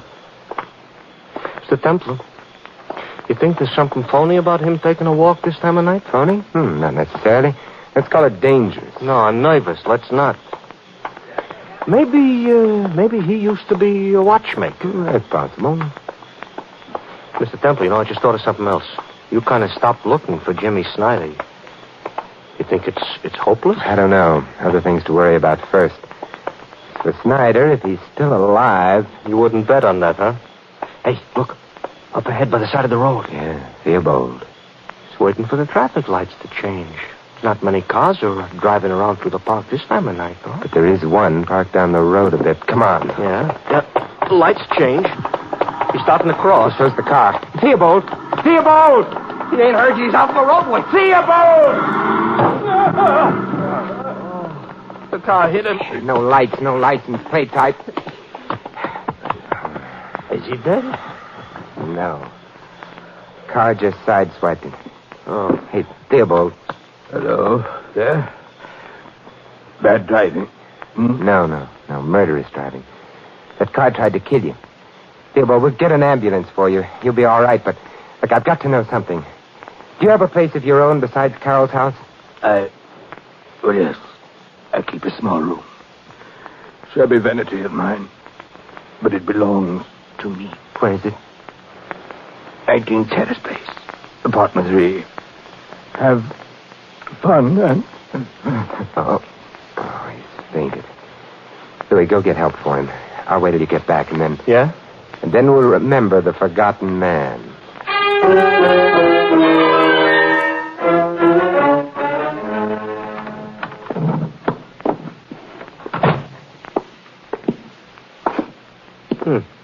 This here ain't a very elegant dump. Louis, I'm worried. About who's killing everybody? No, I think that's fairly clear. Oh, you speak for yourself, John. But Mary's dying action, it puzzles me. That ad for watches, it seems to point nowhere. Just adds an unnecessary complication. To me, all complications are unnecessary. You know, Mr. Templar, maybe what you need is a secretary. A what? All I said was a secretary. Louis, I love you. What? Look, this is my busy weekend, please. Here's apartment 3. Oh. This is where he hangs out when he ain't being rich. Hey? Yeah. From back there. It's this closet. Don't look now, but that there must be Jimmy Snider all tied up and gagged. You're quite right, Louis. I better untie him. No, Louis. Huh? You better make a phone call. Who to? The police. Mr. Snyder can untie himself without too much difficulty, I suspect. Hey, he's got a hand I free. rather thought he would. I'll take that gun and... Oh. You felt you had to do that? Of course. He wasn't tied up very good. No. All right, I'll phone the police. Yeah, but what'll I tell them? To come and pick up Mr. James Snyder, vanishing bridegroom and murderer.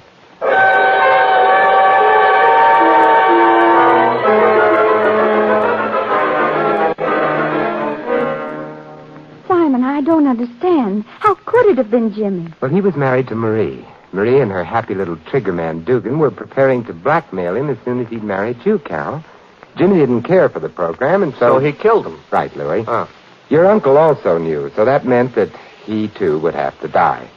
But Jimmy tried to arrange it so that Theobald's death would seem to be an accident. After he had ran him down in the park, he went to Theobald's apartment and tied himself up. He knew someone would find him there shortly. And everybody would have thought that Uncle had killed Marie and Dugan. Simon, however did you know? Marie. She was murdered in her living room. She was wearing a nightgown at the time. It's hardly likely she would have received any ordinary visitor in that state. Yeah, except her husband, Jimmy. Right, Louis. Only now, look, what's the business with the watch ad? Well, we know that Marie dying tore a page out of a magazine. Obviously because that page contained an indication of who had killed her. Wait a minute. All that page contained was an ad for Hamilton watches. No, you're forgetting something, Louis. Huh? What was Marie doing the first time that we met her? She was, she was reading a book. About? American history. Mm-hmm. I remembered that. And then when you mentioned the word secretary... Yeah, this I mentioned, all right. I knew whom she'd named as her murderer. Uh-huh. I still don't know. Louis. Yeah? Look, in American history, who was Alexander Hamilton? But Pilgrim father. No. Pilgrim's son? Louis. What? Alexander Hamilton was the first secretary of the Treasury. Uh-huh. So? So, who's the secretary of the Treasury today? Oh, well, that's a guy named, wait a minute, let me look at a dollar bill. Oh, yeah. Right. And Jimmy Snider was a suspect. So it goes to show people ought to read American history. You know, Marie was awfully bright. I'm not. I feel terrible, Simon. You needn't, Carol. You'll get over Jimmy. Do you think so, Simon? How? Well, Louis... Oh, yeah, Mr. Templar? Please go take a cab. Hmm?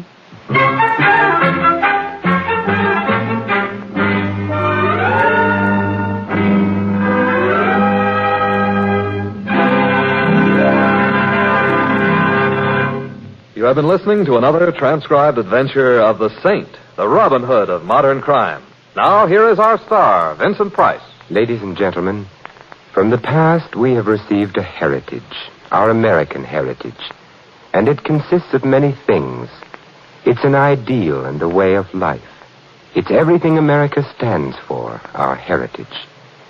We can repay the past only by using our heritage well today, by taking pride in the most complete expression of individual liberties, civil rights, and personal dignity.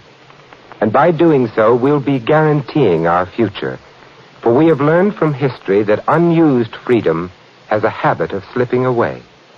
Of course, using our freedom makes certain demands upon us. But to the people of many countries today, these demands would constitute a gift beyond price. They mean voting in an informed way, serving on juries, taking an interest and having a voice in all the affairs of the community, the state, and the nation. All this preserves our heritage by exercising it. And by making our form of government work better at home, we strengthen democracy everywhere. We provide an example of free people governing themselves through a free government, a dynamic example of man's finest ideals at work. To every American, then, falls the task of protecting our heritage. For freedom is everybody's job. This is Vincent Price inviting you to join us again next week at this same time for another exciting adventure of the Saint. Good night.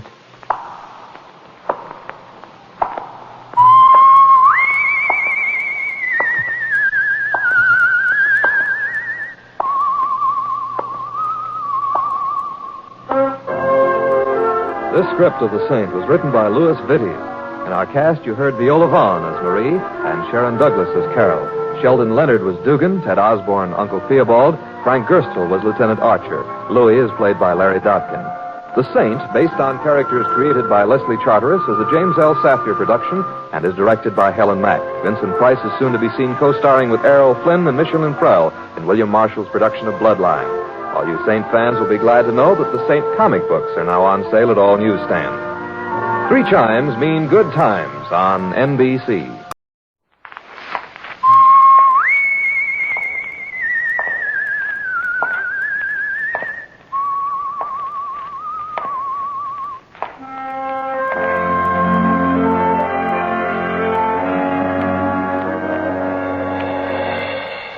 The Adventures of the Saint, starring Vincent Price.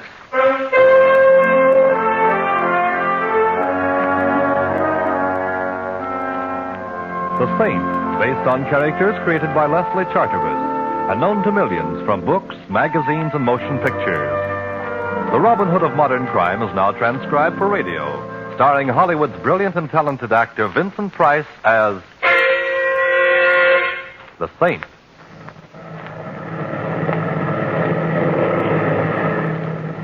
Anything wrong, Captain? Nothing serious, Mr. Templar. Just coming down here for a check. Go on just as soon as we can. Oh, and where is here? Headstone, New Mexico. Used to be a big silver mining town, but now it's just another little town, I guess. Although I did notice there's a carnival playing over on the edge of this emergency landing strip. Well, how long are we to enjoy the hospitality of Headstone? Oh, 2 or 3 hours. Long enough to see the town, have dinner if you like. We're sorry to delay you, sir. Oh, it's all right, Captain. I'm seldom bored in a strange town. Well, you better go back and fasten your seatbelt, Mr. Templar. We're coming down now. Right, I'll see you later.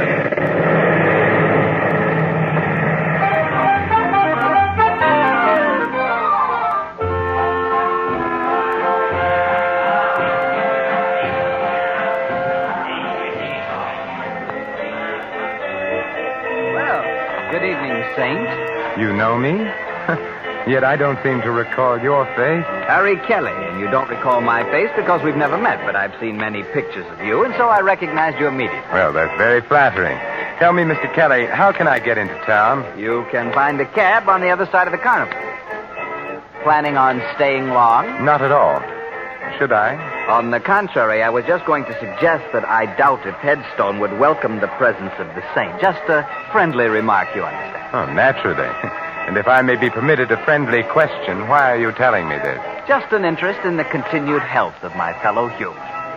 If you have any trouble in town, look me up. Anyone can tell you where to find me. Look, the big show is just about to start. See little Fatima, the girl who shakes and shivers like a bowl full of jelly. Only 1 dime, 10 cents, the 10th part of $1. Hurry, hurry, hurry. Step right up here. Learn what the stars hold for you. I read the past, the present, and the future. Learn your fortune, young man. I already know it, Grandmother. I'm destined to meet a tall, dark, and beautiful woman. I'll settle for nothing less. I see strange lines on your face, young man. Huh? I will tell your fortune without charge. Give me your hand. I see danger. Beware of a blonde young woman. She will bring you death. There are worse ways of dying, Grandmother. I see danger. Much danger for one with a halo about his head. Blood and death. Unless he travels, I see... I think I'm beginning to get the idea. You might tell your crystal ball that I'm beginning to be interested. Goodbye, Grandmother, and may the saints bless you.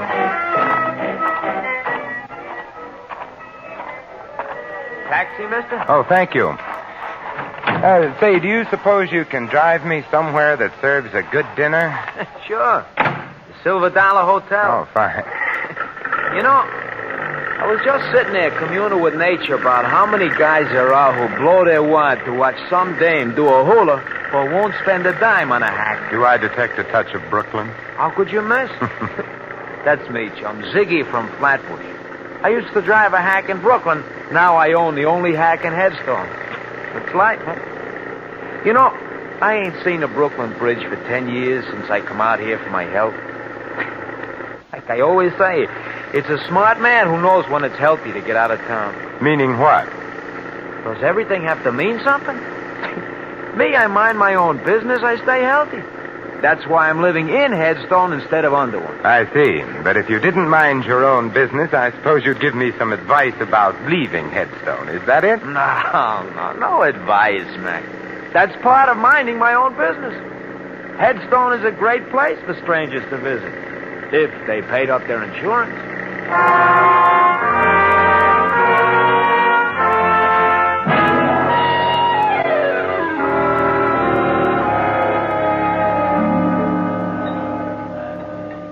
Here you are, waiter. Very nice dinner. My check, please. No, thank you. Keep the change. Hello.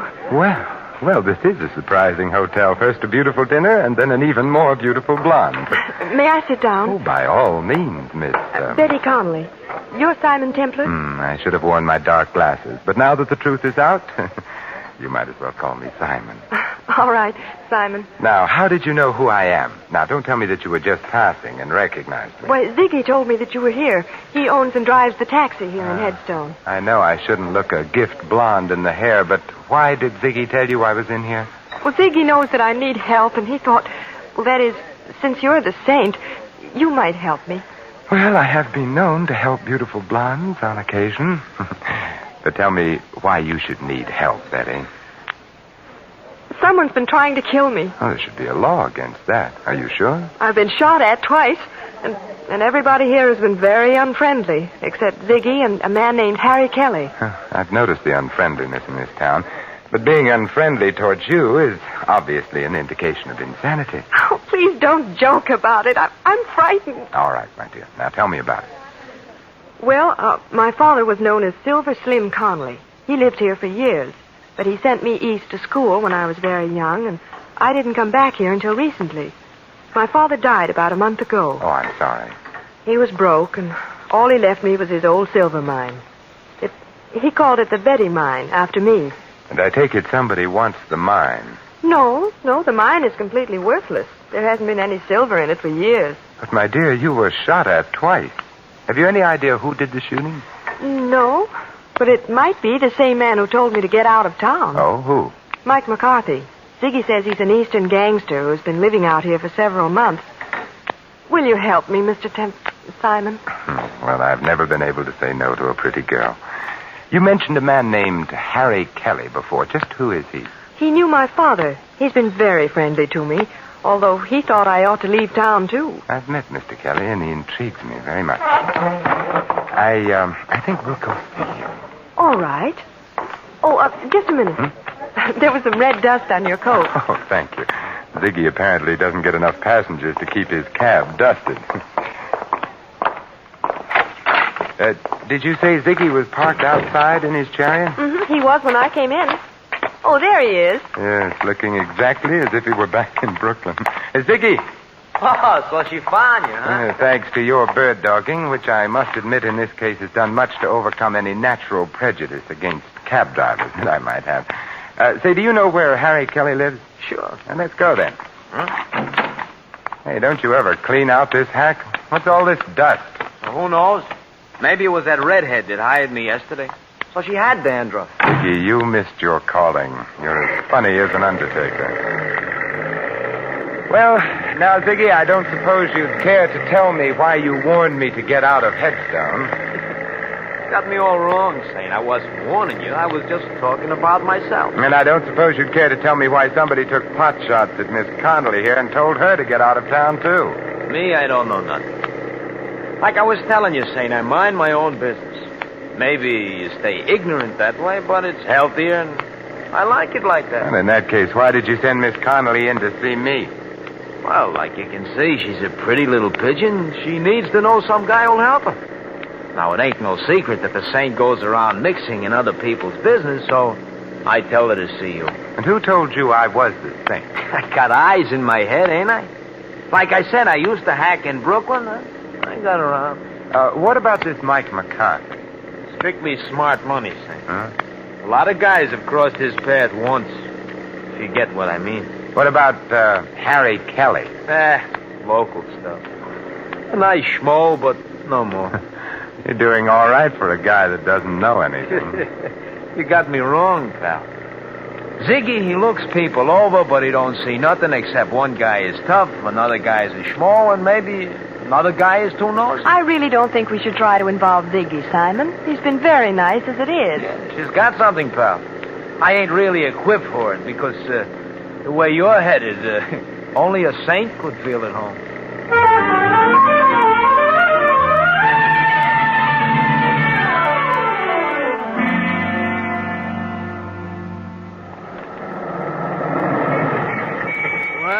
Here we are, Saint.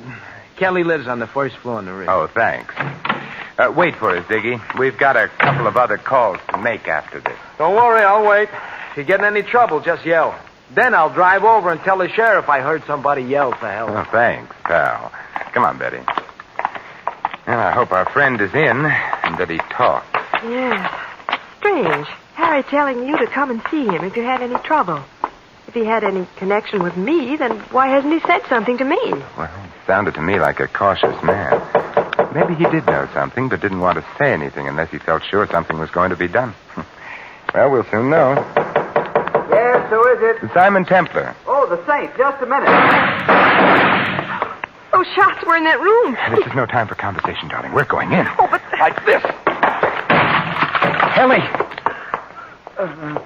Oh, Simon. Kelly. Kelly, this is Simon Templar. Saint? Yes, Kelly, the Saint. Who shot you? The window. The Saint. The mine. Kelly. Well, Betty, he isn't going to tell us anything now. His killer did a very thorough job. Window open. Must have shot from here. There's a shell on the fireplace. But what was he saying? Sounded like spin. Come on, Betty. We're going to spread a little saintliness. And I think I know where to begin.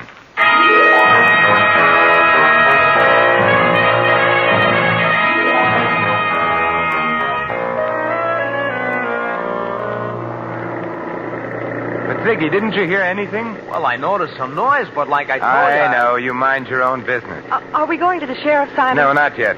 Ziggy, who's the assayer in this town? Old man Matthews. The office is closed now, but he lives right ahead there. That big white house. Okay, stop there. But, Simon... I'd like to satisfy a little curiosity about that mine of yours. I'll be right back. You stay in here, Betty.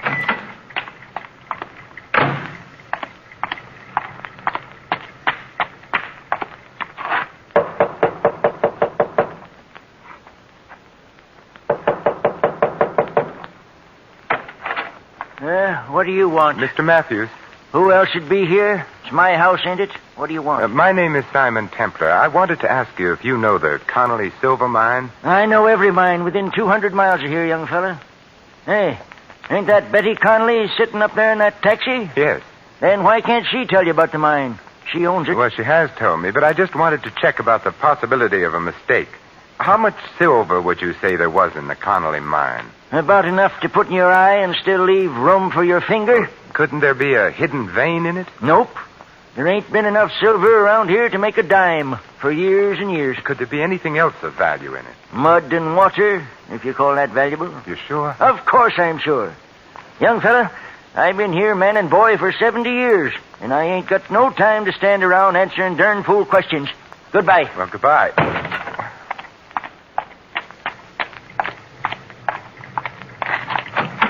And Betty, you may be right. Old man Matthews says the mine is worthless, too. So, Ziggy, take us to see Mike McCarthy. Are you sure you want to go there, Saint? If I was you, I'd get on that plane. It's leaving pretty soon. No, Ziggy, I've decided not to leave Headstone just yet. Later you can drive me over to Albuquerque, and I'll take the chief the rest of the way. Okay, chum, it's your funeral.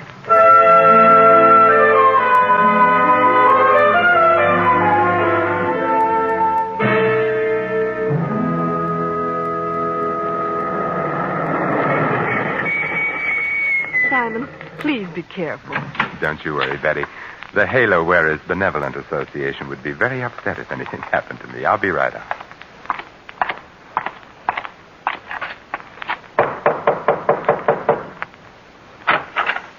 Yeah? I'm looking for Mike McCarthy. Well, you found him. It's my Boy Scout training. It never fails. My name is Simon Templar. The Saint? I've been known by that name. So what? That's a very interesting question. I must try to think of an answer sometime. Meanwhile, I thought you might like to know that I heartily disapprove of your telling a certain Miss Betty Connolly that she ought to leave town. What's a girl to you? That's my business. I could make it mine. And if I do, your halo's going to slip down and start choking you. I thought bullets were more in your line. Meaning what? Meaning the shots fired at Miss Connolly and a little gunning job only a few minutes ago. I didn't do any gunning. But I'm liable to if you don't beat it. You sound so sure of yourself, Michael. That's because I got more in my hand than an itching palm. That's a very pretty gun, Mike. But I'm very much afraid that nothing will satisfy my curiosity short of knowing why you want to get Miss Connolly out of town. I got answers for nosy guys. 6 of them. Now just stand right there. Stay away from that desk, Saint, or Don't worry, Mike. I have no interest in the desk at all, but I do have an interest in Miss Connolly. And now, Michael, I'll bid you adieu.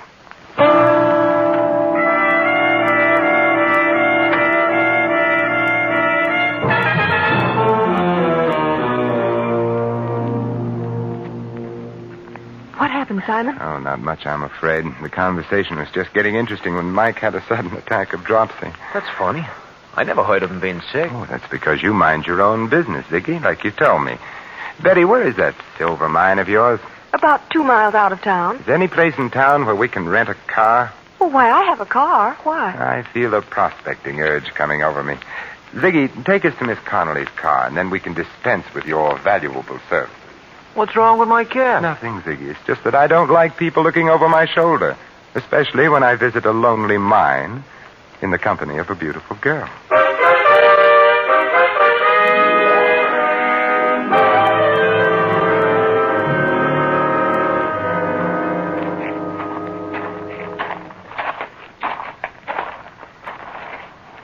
Well, here's the Betty mine, although I don't know why you want to see it. Frankly, I don't know either.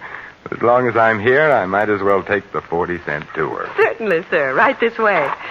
This old cable car goes down into the mine. All we have to do is stand on the platform and pull the cable. It works with balanced weight. Clever, these 49ers. How far down? On the 40-cent tour, we give the exact distance. 354 feet, 6 inches. Thank you. And thank you for having electric lights in a mine that hasn't been worked for years. Oh, the mine has its own battery. See? Here's a bulb on the car. Shall we go down? What are we waiting for? Let's go. Maybe the lights will go out. Just hold it like that.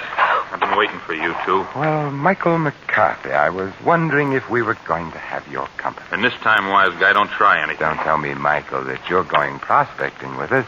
I'm riding down with you, but I'm coming back alone. Start the car down, Saint, but don't try no tricks. You have a suspicious mind, Mike. Well, here we go. Call out your floors, please. Mezzanine, ladies' underwear, galoshes, and accessories. You'll be singing a different tune pretty soon, Saint. You both had your chance to leave town your way. Now you're going to leave my way. Oh, Simon, I'm sorry. Oh, don't be, Betty. This is my first ride on an open cable car. And it'll be your last. I wouldn't be too sure. Unless that cable breaks before we get to the bottom. What are you talking about? Sucker! It's a little crowded here for a 1-2, so I guess a 1.5 will have to do.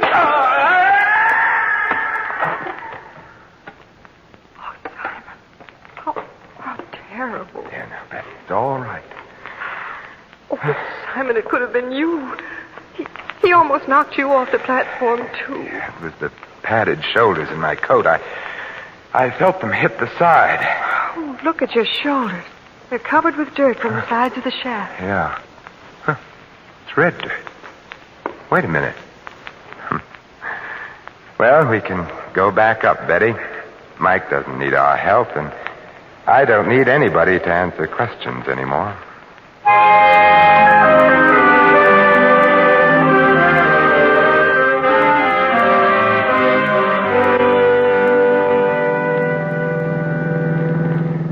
Simon, I'll never understand you. Why did you look at the dirt on your coat and say you didn't need any more questions? Because that dirt was red sulfide, Betty. And it explains why Mike was so anxious to run you out of town. Well, I don't see how. Red sulfide is used in paint, but that doesn't make it valuable. Red sulfide is also cinnabar ore, from which we get mercury, and that is pretty valuable. Evidently, your mine is rich in cinnabar, so it's worth a lot of money, Betty. Oh, then that was what Kelly was trying to tell us when he said sin. Yes, he was trying to say cinnabar. How can I ever thank you, Simon? Well, I have a couple of ideas on the subject. Oh, but now people would say I was chasing you for your money. So, I guess you can just see me off on the train. We'll stop in town and have Ziggy drive us to Albuquerque. Oh, but I'll drive you. No, I insist on taking a cab. I don't want you coming back alone. I may want to change my mind about fortune hunting.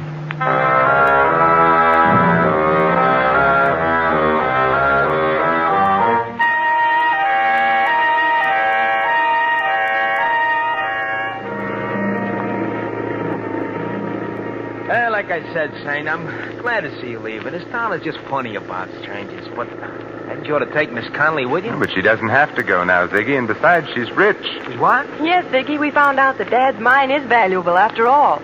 You mean you found silver in it? No, mercury. Oh, the stuff they put in thermometers? That's the stuff, Ziggy. But it's used for a lot of other things, particularly in wartime, and it's worth a lot of money. Well, what do you know? So that's why Mike was trying to make you leave. That's it. Well, did you stop and tell the sheriff? We didn't have time, but I'll see him when we go back. Oh, that's pretty nice for you, ain't it, Betty? Oh, here we are. Just in time, too. The chief's in already. Very nice timing, Ziggy. Thanks, Betty, for keeping my forced visit to Headstone from being dull. Oh, Simon, well, why don't you stay in Headstone? I won't know how to run the mine or what to do with the money or anything. You'll learn, Betty. You know what to do when you get back to town? Yes, but will the sheriff believe me? I mean, about Mike McCarthy killing Harry Kelly. I don't think he will, since Mike didn't kill Kelly. But Kelly was shot with an automatic. It ejected a shell on the fireplace, remember? But Mike McCarthy carried a revolver. You saw it. Yes, but will the sheriff... Oh, the sheriff will believe when you show him that the gun that killed Kelly is in Ziggy's pocket. What? What are you talking about? You knew about the cinnabar ore in the mine. You carried some of it away to be tested in your cab. And there was red dust in it, which you tried to explain with a corny gag. You're crazy. Harry Kelly had an idea what was going on, so you slipped around to the back while we were at the front door and killed him. All right, wise guy, you're so smart. What about Mike? Mike was working for you. But Simon, Ziggy told me that you were in town. Sure, he couldn't be sure that I wasn't here to break up his little scheme, so the smartest thing to do was to get us together so he could watch both of us. He thought I would use his cab, as I did, and it would be easy. But he slipped up when he sent Mike out to the mine ahead of us. Ziggy was the only one who knew where we were going. Okay, pal, you asked for it. This time, sweetheart. Like you said, pal, you should have followed your own advice about minding your own business. Well, he's all yours, Betty. The gun that killed Kelly is now on the seat beside him. All you have to do is turn the body and the gun over to the sheriff, and from there on in, he'll mind Ziggy's business for him. But, Simon... Don't worry, Betty. I'll stop back someday to make sure that Venus is in conjunction with Mercury.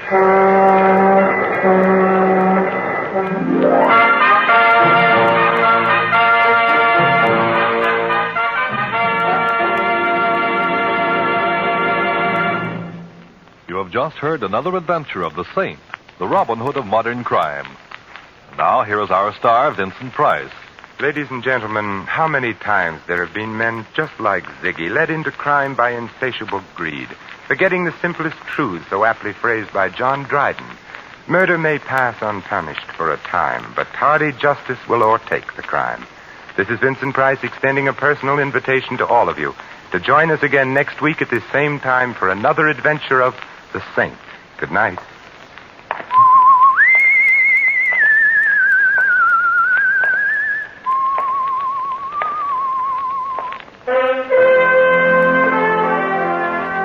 Tonight's script of The Saint was written by Michael Cramoy.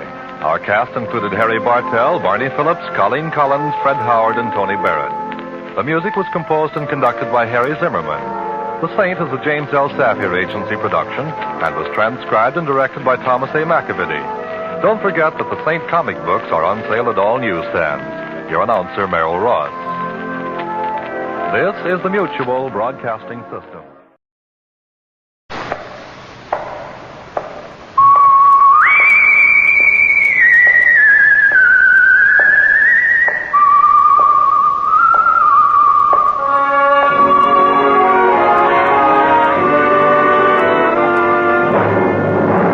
The Adventures of the Saint, starring Vincent Price.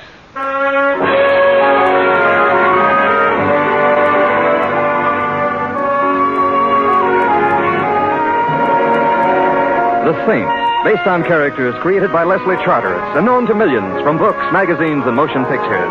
The Robin Hood of modern crime now comes to radio, starring Hollywood's brilliant and talented actor Vincent Price as the Saint. Excuse me, but is the seat next to you taken? Oh, I don't think so. Of course, it really belongs to the bus company. Well, would you mind if I sat here? Does anybody mind when Santa Claus comes for Christmas? What? I met you very pretty. Please sit down. Oh, thanks. But I sneezed. Go ahead. See? Yeah, you're a girl of your word. I always sneeze, especially on buses. Why? I don't know. I've been to hundreds of doctors. They don't know either. I once even went to a psychoanalyst. That sounds as if it might have been a good idea. It wasn't. Why not? After a while, he began to sneeze, too. Gesundheit. Thank you. You're cute.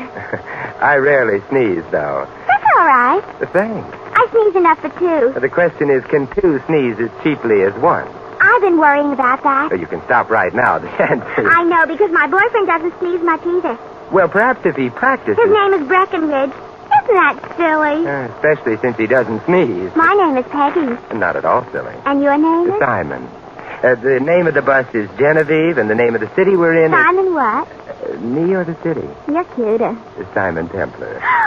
Oh, you're the Saint. There's a totally unfounded rumor to that effect. But from what I've heard, you're no saint at all. I'm scared. We're on a bus. I'm still scared. Well, what can happen on a bus, except for... that? I didn't mean I was scared of you. Please get off the bus with me so that we can go see Breckenridge. Why? He's scared, too. Peggy, please take my word for it. He's got nothing to be scared about. Oh, I didn't mean scared of you. I meant... Well, Breckenridge is a prize-fighter manager, Simon, and he's scared. Why? His prize fight is called Benny the Battler. Oh, and Breckenridge is afraid of Benny the Battler. No, nobody's afraid of Benny, not even other prize fighters. We get off here. Nan, please let us out. Okay, lady. Thank you very much. You're real welcome. And now, Peggy, what is Breckenridge afraid of? Murder.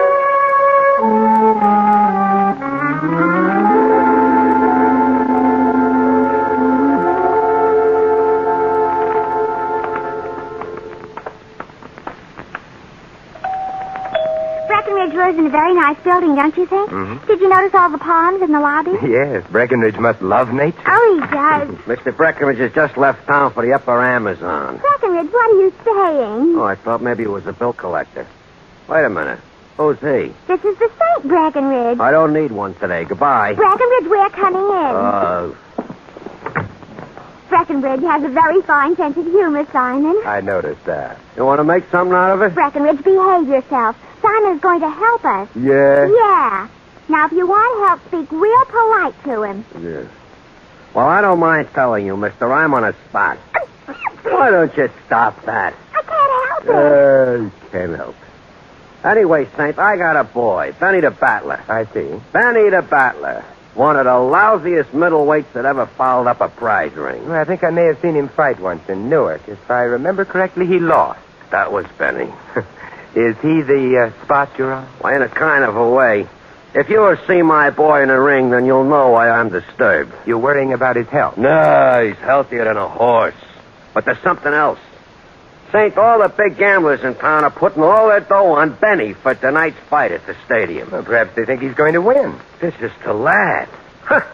Not even a moron could think that. Well, I don't know. I think Benny might win. So you ain't even a moron. Saint, my boy is tangling with Soldier Jones, a very fine box fighter. It would be an act of condescension on a soldier's part even to let Benny tie his gloves for him, let alone fight him. So why is all the heavy dough riding on Benny? It does seem odd. Matter of fact, I'm betting on a soldier myself. Is that ethical? It's practical. Oh. Otherwise, me and Benny wouldn't eat. They are two fellows who like to eat. Quiet, Peggy. Anyways, that worries me. These gamblers all betting on my boy. Also, the guy who was the boss of this gambling outfit I have mainly got in mind is a guy named Mr. Sweeney. Mr. Sweeney? Mr. Sweeney is a nice, quiet guy who don't look like he'd harm a fly. So? So he wouldn't harm no fly. But when it comes to guys who he is under the impression they have handed him a bad deal, then he is murder. Now, supposing Benny the Battler don't win tonight. Well, Sweeney could hardly blame you if Benny lost the fight legitimately. Mr. Sweeney ain't the type guy who is interested in what is legitimate. He likes to win bets. So I am on the spot. I can see that. Anybody who ain't blind can see that, but what can you do about it?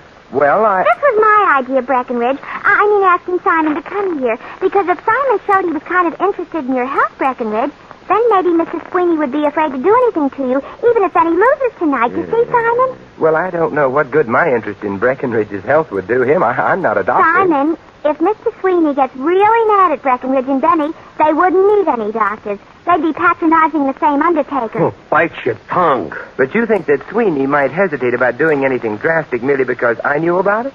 I don't know, but it's possible. And what have we got to lose? My life. Don't be so selfish. Think of Benny, too. All right. My and Benny's life. Well, I'll do what I can, which amounts to what? Breckenridge, give Simon some tickets to the fight tonight. Yeah, okay. Yeah. Oh, thank you, but I'm not sure I'll be any protection. Don't worry about that. Sure, I'll do the worrying. And maybe it won't do any good, but even if it doesn't, I want you to know that even if Breckenridge does get murdered... Don't say things like that. He'll still appreciate it, Simon, to his dying breath.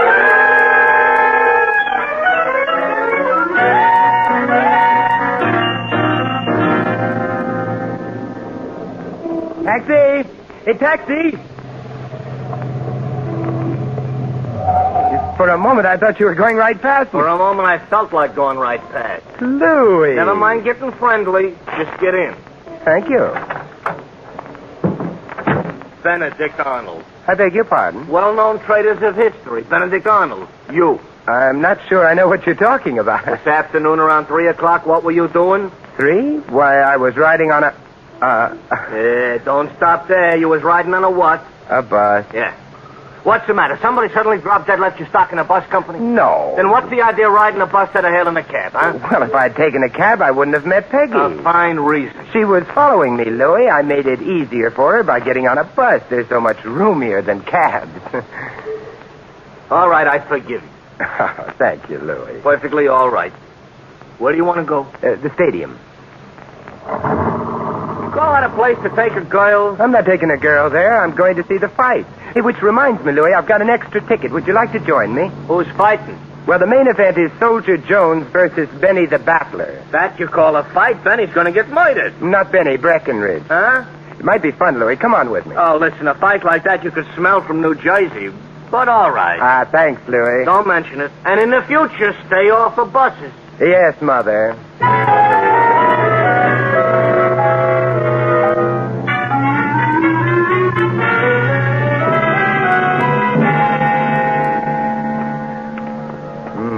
dressing room must be up ahead. What are we going to do? Sympathize with him before he goes in the ring and gets slaughtered? Now, just wish him luck. Mr. Templar, he'll need it. That's Peggy. Huh? Hey, wait a minute, Louis. The door's open. Benny, don't be a dope. We got all our dough riding on Soldier Jones. Breckenridge, I've been thinking. With what? What's going to happen to my career if I keep on getting laid in the rosin all the time? You can always go back to your truck. Besides, the soldier has been making derogatory remarks, you see?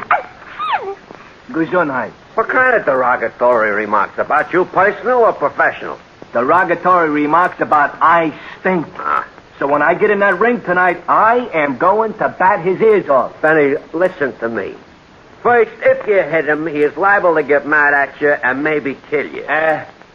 Second, if there should happen to pass a miracle and you should lay him away, we all lose our dough. Benny, we gotta die for him. I don't die for that bum. Benny, don't answer me too quick. Think. You know what's happening to the price of fresh meat? Come on, kid. Sounds like the prelim's over. Let's go, Louis. No time to visit now. We better get to our seats. And the less I see you, Benny, the battle, the happier I'll stay. He's in quite a spot, though. Unless Soldier Jones kills him inside the ring, Sweeney is likely to kill him outside.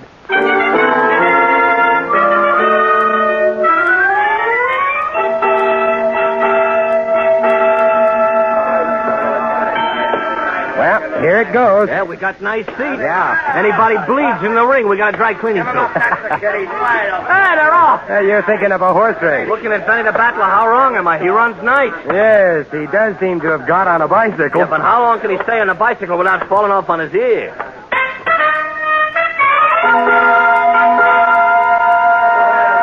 This is the fourth round. And then he's still on that bicycle. Oh, the crowd doesn't like it much. You must be under the impression the best way to box fight is to run away. For him, it's probably the safest way. The soldier's catching up with him. Benny's wind is failing. Oh, the soldier just donated a very pretty left to Benny's bread basket. Yeah. Ooh, and a right. Oh, and another right. Oh, Benny the Battler, Mr. Templar, is practical out on his flat feet. The bell sure saved him that time. Didn't save him. Merely postponed the execution.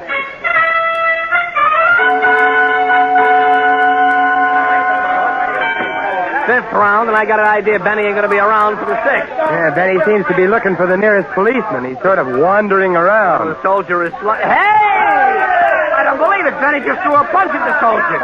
Hit him, too! Yeah, but, hey, the soldier's just fallen down.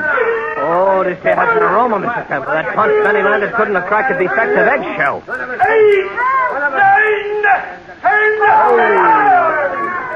Benny, and I say this in some blankness of mind, has just won. Yeah, with the best invisible punch I ever seen. Must have been quite a punch. The soldier hasn't moved yet. They're working over him in the ring. Come on, I think we'd better visit him. Where are we going? Into the ring. Up we go. Okay. Hey, Saint, did you see what I just seen? I beg your pardon, Breckenridge? My boy knocking out the soldier. I seen it myself, but I don't believe it yet. Hey, I knocked him out. Maybe I could box fight for real, huh? With one punch, I laid him right on the canvas. He ain't even got up yet. I think I want to take a look at him. His handler's still working over him. Very horizontal. Yes, Louis. Furthermore, I suspect he needs a doctor. A doctor? You got a yen for medical attention or something? Correction. What he needs right now is a death certificate.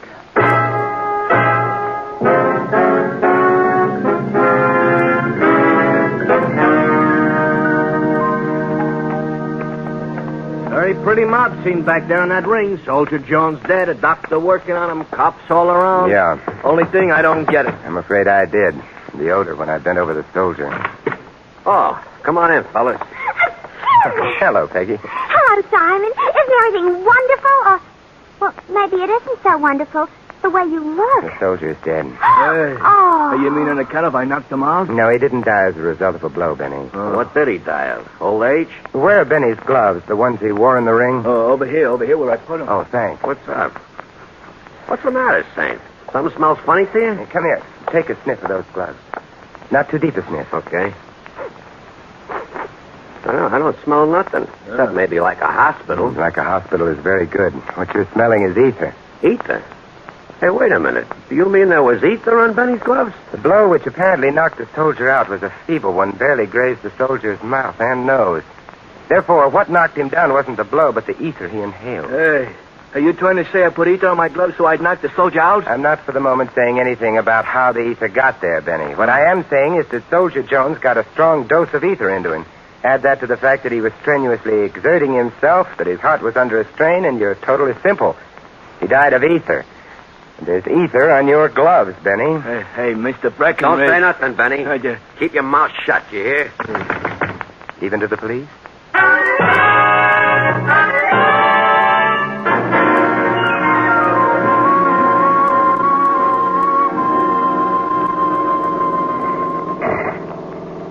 Poor Benny. He looked so sad when the cops put the arm on him. If they can make their case stick, he'll look sadder still. Breckenridge didn't look so happy neither. It's not hard to understand. One way or another... And that babe Peggy, she was sneezing like a locomotive with a hiccup. It saved her from answering questions. Yeah, all of which doesn't add up to the strange fact that you've instructed me to drive you to the Happy Hours nightclub. It happens to belong to a man named Mr. Sweeney, Louis, the head of the gambling syndicate which bet on Benny in tonight's fight. Oh, Mr. Sweeney ought to be a very happy man. We're not going to watch him rejoice. What are we going to watch him do? Pay off, perhaps?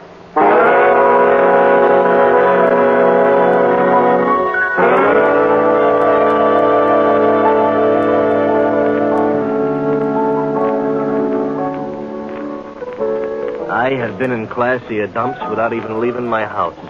The club here is a front for Sweeney's real business, I imagine. Let's see, the man at the door told us his office was behind the bandstand. Come on. Well, Breckenridge? Oh, hi, Saint. Well, Breckenridge. Counting money in large and luscious quantities and in Sweeney's office. Well, this here, you mean it's nothing. It's a lot of nothing. I thought you were afraid of Sweeney. Well, why should I be afraid of him? Benny won. Benny may have won a non-stop trip to the chair. Sweeney give you that money? That is a private affair, see? And the police have no respect for privacy on occasion.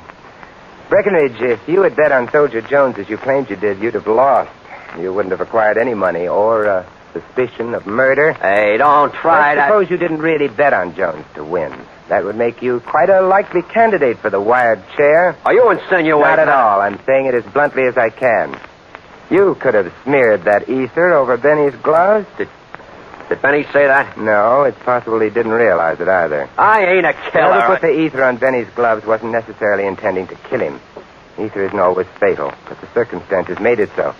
It was a little too much ether, for one thing. For another, somebody failed to allow for the effect of strenuous action on the soldier's heart. Look, Saint, you're just raising the breeze. I'm in the clear, yeah? Would you like to try saying that again and making it sound convincing this I time? don't have to take anything from you, understand? You don't have to shout either. What are you trying to hide? Guilt? Fear? I'm getting out. Can I be of any help? Hello, Mr. Sweeney. We've already met. And you, sir? A Templar. Oh, I'm Louis. Delighted to meet you both. You were saying, Breckenridge? I was saying I'm getting out of here, and quick. Poor fellow's terribly upset. Or frightened. Whatever of. I wouldn't know. You were out at the fight tonight. So I was. You were one of the soldiers' handlers. True. I find it amusing to act in that capacity from time to time. Did you get any laughs tonight? No, I'm afraid not. Poor soldier. Uh-huh. Also, it's lucky you didn't bet on him, isn't it? What makes you think I didn't? Oh, little bird told me. Little birds are so delicate. They really should be more careful. Well, I'll be sure to tell them that the next time we meet. How does it happen that you bet on Benny? Let's call it whimsy, shall we? Benny didn't belong in the same ring with your man. That made the odds interesting. It would also have put Breckenridge on the spot if Benny had lost. Benny didn't lose. Breckenridge, therefore, delivered. Let us say, off the record, mind you, that Breckenridge delivered. Yeah. Come along, Louis. Must you rush away? I don't care for the atmosphere around here, Mr. Sweeney. What's the matter with it? Like the ether on Benny's gloves, Mr. Sweeney, it's overpowering.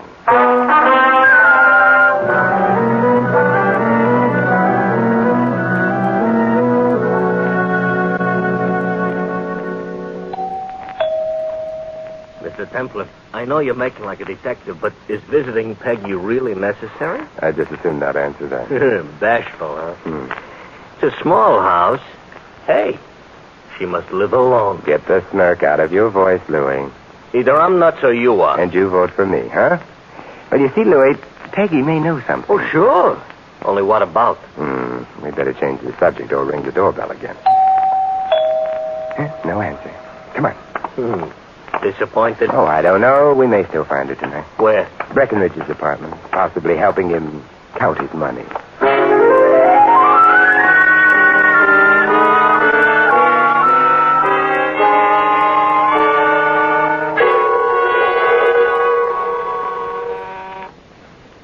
Breckenridge ain't answering doorbells tonight, neither. Oh, come now, Louis. Give the lad a chance to hide the money. Yeah.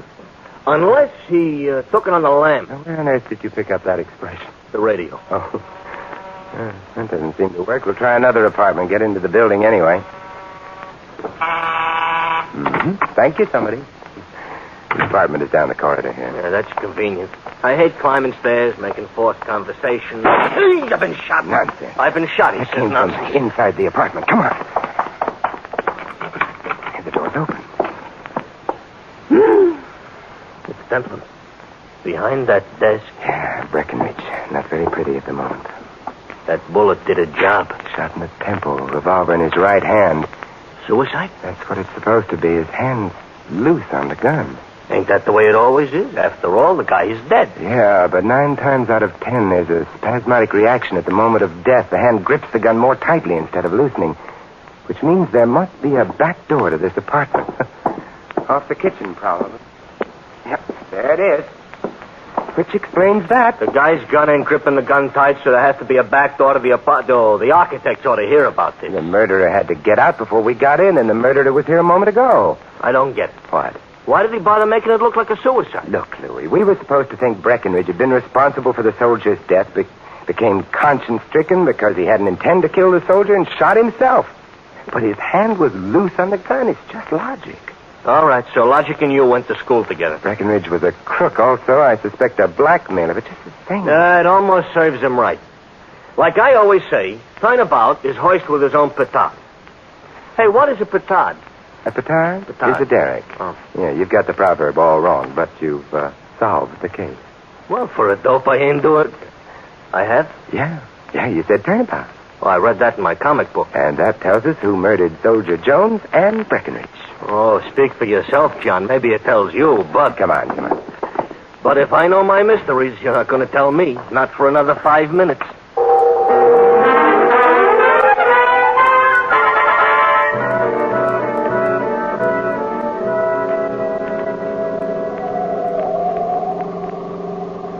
I know the 5 minutes ain't up yet, Mr. Templar, but maybe you could sneak in a little explanation now and maybe save some time later. Well, Louis, the problem all along has been who put the ether on Benny's glove. Benny, Breckenridge, Peggy.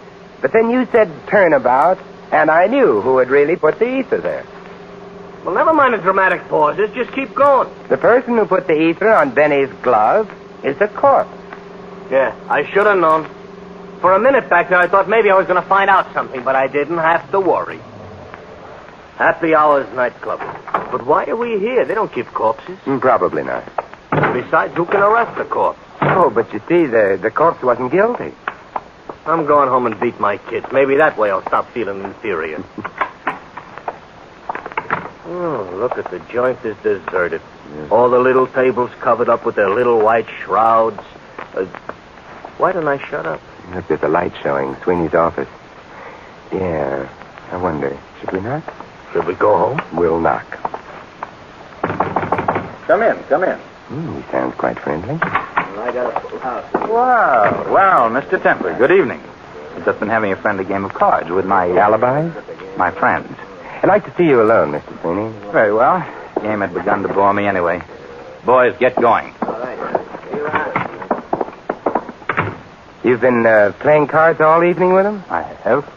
Perhaps you consider it a waste of time. But... I don't. They'd testify to your having been here all evening, huh? If called upon, they could do nothing less. But why should they be called upon? To furnish you with an alibi. For what? Breckenridge's murder.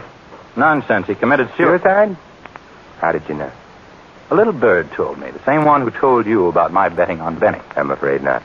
Breckenridge was the little bird who told me about that. He forgot to tell me about the murder, though. Breckenridge committed suicide. I'm not talking about Breckenridge's death. I'm talking about Soldier Jones. Oh? Mr. Templar, I will readily admit I earned a considerable sum by his unfortunate demise, but the ether was on Benny's gloves, if you remember. And I was never near those gloves. True. Well, then? Nevertheless, you are going to die for Jones's death. You know, you're becoming unpleasant. However, you've just admitted I couldn't have tampered with Benny's gloves. I have, but may I mention one word to you? A turnabout. All right, you've mentioned it. You should be more interested because it led me to realize something. Soldier Jones died because there was ether smeared all over his mouth and nose. We've all been assuming that the ether got there from Benny's glove. How true. But remember the word turnabout, Mr. Sweeney? Suppose the ether got onto Benny's gloves from Soldier Jones's face. I think the hour is late. Very late for you, because the ether was on the soldier's face first. When Benny hit the soldier, he got the ether on his gloves. But it was the soldier's face that smeared ether on Benny's gloves, not vice versa. But how would the soldier get ether on his face first? From a towel used by his handler on him, and you were his handler, Mr. Sweeney? Just as he started into the ring, you wiped his face and deposited the ether on his nose. His momentum carried him into the center of the ring. Then he took a poke at him, and that was that. It was? Yes. Breckenridge realized what you'd done. That's why you paid him off after the fight. But you knew that he'd blackmailed you for the rest of your unpleasant life, so you murdered him. That's your guess, and you can't prove I got Soldier Jones. I've got the towel. You're lying. I burned it. Louis will make a nice witness. Let's go chat to policemen about all this, huh? No. Hey, wait a minute. You're pointing, which isn't polite, with a gun, which isn't safe. Yeah. I've very little to lose and a lot to gain by killing both of you. Well, now, wait a minute. Let's talk this over like civilized gents. I'm sorry. I can't oblige. Therefore... What? You shouldn't have turned your head. You better get his gun, Louis. Certainly a pleasure. And I had better take a look at the closet there. Hello? Peggy, who sneezed in time saved two, anyway. What were you doing in that closet? I was...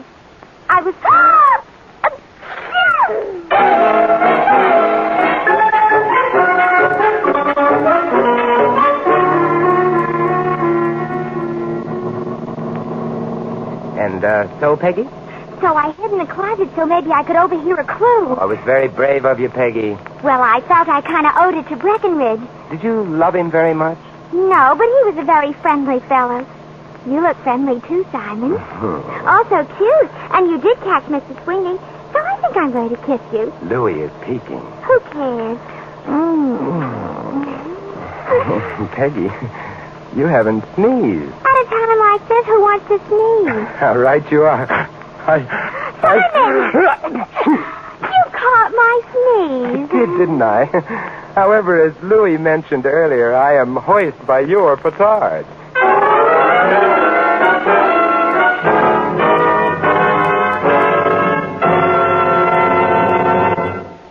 You have been listening to another adventure of the Saint, the Robin Hood of modern crime.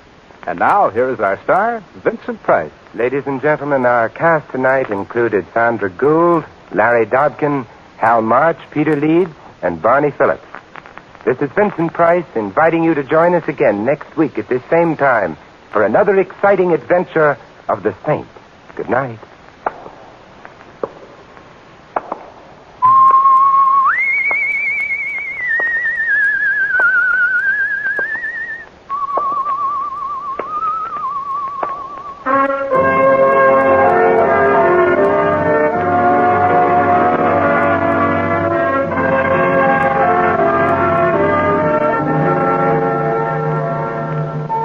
Tonight's script of The Saint was written by Louis Vitters. The music was composed and conducted by Von Dexter.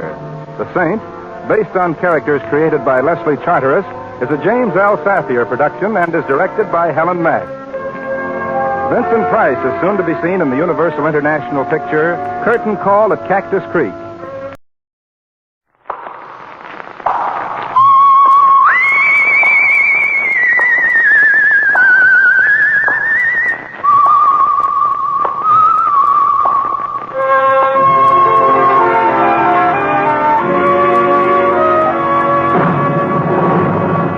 The Adventures of the Saint, starring Vincent Price.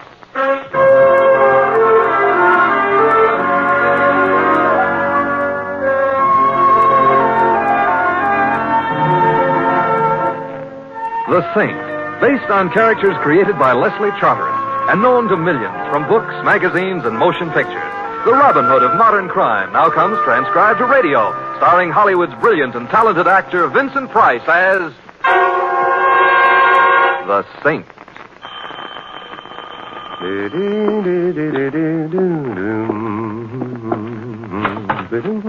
Mr. Templar. Theodore. Excuse me while I drag her in, huh? Drag her. Oh, yeah. She is in. Good. She is a very nice tuba, Mr. Templar. Perhaps. I will take her out of the case now and... Theodore, if you lift that confounded thing to your lips, you're a dead man. You do not have to get violent, Mr. Templar. I don't. Theodore, you forget that on one occasion you trapped me. I have heard you play that thing. Well, I have never before nor since wanted to be deaf. Well, Mr. Templar, I have been practicing since then. Are you trying to tell me you now play better? Well, louder. Goodbye, Theodore. I have got a problem. I don't doubt it. But not what you think. It ain't the neighbors. Oh, they've all moved out, huh? The landlord nailed my windows down. He's a man of genius. My problem is something else. It would help if Keep away from that tuba. But I only want to play... I've never strangled anyone yet, but there can always be a first time. Okay, I won't demonstrate. But you heard me play. 5 years of my life went down the drain on that unhappy day. What did I play for you? It had a title? Well, I guess it don't really matter. On account of I only know one piece, so... Well, anyways, that's what I played for Mr. Stanley. Who immediately and no doubt happily proceeded to return to Africa, yodeling for Livingston. Nah. Mr. Stanley is hard of hearing? No. He is a maniac? Nah. He hates music. No, he is the guy who owns a Stanley Casino, which is kind of upstate and is a very swanky roadhouse-type roadhouse. Oh, you had him tied to a chair. Mr. Templar, he asked me to play. He called me up and asked me to come over and play. And? And after he heard me play, he hired me. Oh? To do what? Sweep the roadhouse? To play the tuba in his band. You know, it doesn't happen very often, but tonight it's happened. Words have failed me. Not only has Mr. Stanley hired me, but he is going to pay me $100 a week. And not only is he going to pay me $100 a week, he also handed over $100 in advance. In cash. Theodore, I suppose I should congratulate you. Oh, thanks. But what's your problem? Mr. Templar, I love to play the tuba. But I don't play it good, I know that. You're an honest man, Theodore. Even I sometimes can't stand the sounds I make. Mr. Templar, nobody would pay me dough to play if it was legitimate. You may be right, Theodore. So what should I do? I still got the whole $100. Should I give it back to Mr. Stanley? What kind of a man is he, anyway, by reputation? Huh? From what I have heard around, he is a very big operator type. And I do not think he has had a reputation ever since he was expelled from reform school. Oh, why was he expelled? Oh, he lowered the tone of the place. Theodore, when do you start working for him? I make my debut tonight. Debut. I see. So what I'm asking you, Mr. Templar, is will you please be there when I debut? That means there will be at least one friend of mine in the audience, and I got a feeling I am going to need a friend. You may be right, Theodore, but if the roadhouse is the kind of place most roadhouses are, the patrons will be thinking of other things than music anyway. Yeah, but suppose they think of murder.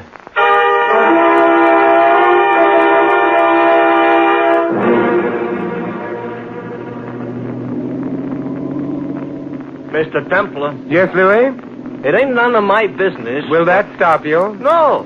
I didn't think it would. One of these days, I'm going to hail somebody else's cab. So then what happens to my wife and my 6... No, don't say it. I haven't got a wife and 6 kids. You never will have if you don't keep your eye on the road. Up here in the country, what could I run into? A tree. True. Yeah, but Mr. Templar, I started to ask you something. You're going to the Stanley Casino. The Stanley Casino is in the country. Westchester, Louis. Yeah, well, the same thing. Also, the Stanley Casino is a very romantic place. Fellas take their girls there. Now, you're not equipped with a girl, therefore... Why am I going there? To listen to a friend of mine play the tuba. Well, one thing you can say for that, it's different. It's also true. Yeah. Mr. Templar, I'm not saying I can understand why a guy would want to play a tuba in the first place, but maybe he's got a reason. But for somebody to voluntarily listen to him, then there's no excuse. I'm fond of Theodore, Louis. I have a feeling he may be in trouble. Oh, that I can understand. You see, he must have been hired for a reason that has nothing to do with his tuba playing. Now, what it is, I can't imagine. Maybe you should have stopped him. I couldn't, Louis. It was a job, and, I don't know. Maybe I should have. Maybe not. I feel a little like Hamlet. Oh, this I got a feeling I'm going to regret. What do you mean you feel like Hamlet? He couldn't decide either. Of course, you remember his famous soliloquy. I think the children should ought to be sent to bed right now. The one that begins, tuba or not tuba, that is the question.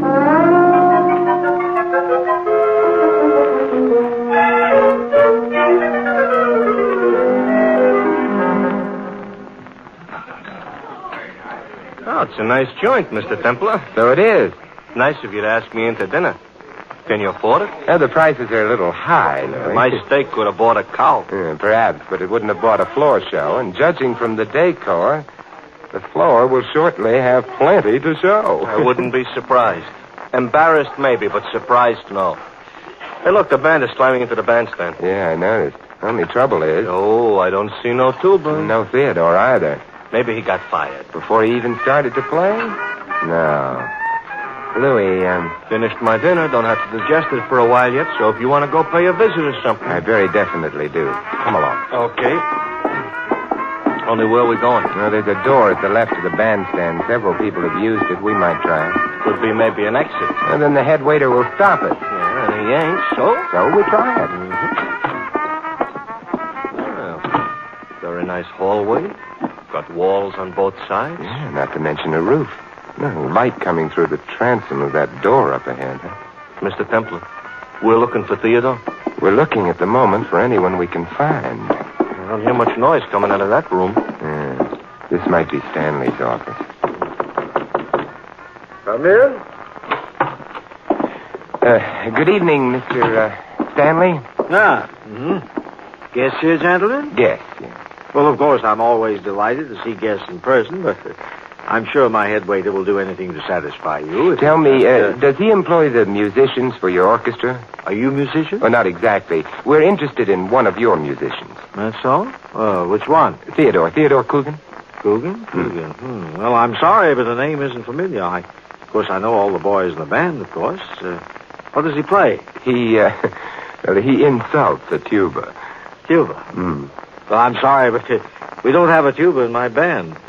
What made you think your friend Theodore might be playing for me? Oh, rumor? Well, I'm afraid it was an incorrect rumor. However, if your friend's a good man, you know, the novelty might be worth something. Send him along to me, and I'll see him. Oh, that would be very nice of you. Only thinking of the casino, that's all. And now, why don't you gentlemen run along and enjoy the floor show? Oh, thank you. That's exactly what we'll do. My apologies for having intruded. Not at all. It was a pleasure to meet you. Good night. Good night. Good night. Oh, real courtly type, huh? Very. Come along, Louis. Hey, this ain't the way back to the floor. I know it isn't. We're not returning there. Why not? We don't approve of floor shows? It's not that. Back of the building would be around this bend and... Come on, Louis. We'd better go back. Yeah. Mr. Templar, I could lend you a few bucks if you're short and you're trying to duck the dinner bill, you know. Thanks, Louis, but it isn't money I'm worrying about at the moment. This leads right back to the casino floor, which is bad. Therefore, we're left with, that staircase. We go up quickly. Okay. Of course, we don't know what's upstairs, but at least we may not be expected there. Is that good? Better than what's likely to happen downstairs. What makes you think something's liable to happen downstairs? The instant I mentioned Theodore to Stanley, he casually pressed a button at the side of his desk, a button which I suspect is his equivalent for a danger signal. Danger to who? I'm afraid, Louis, to us. Turning to landing and... Another hallway. Yeah, we'll have to try. It's locked. There's another door on this side. Also locked. So far, all this upstairs consists of is a lot of doors which are locked. The rooms are probably used for storage. Stanley will realize shortly that we didn't return to the floor show.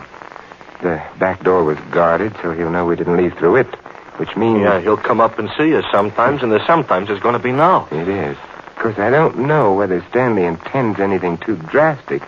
We haven't seen Theodore. Yeah, supposing we had. Well, let's try this door. Hey, this one's open. Come on. Quite a suite.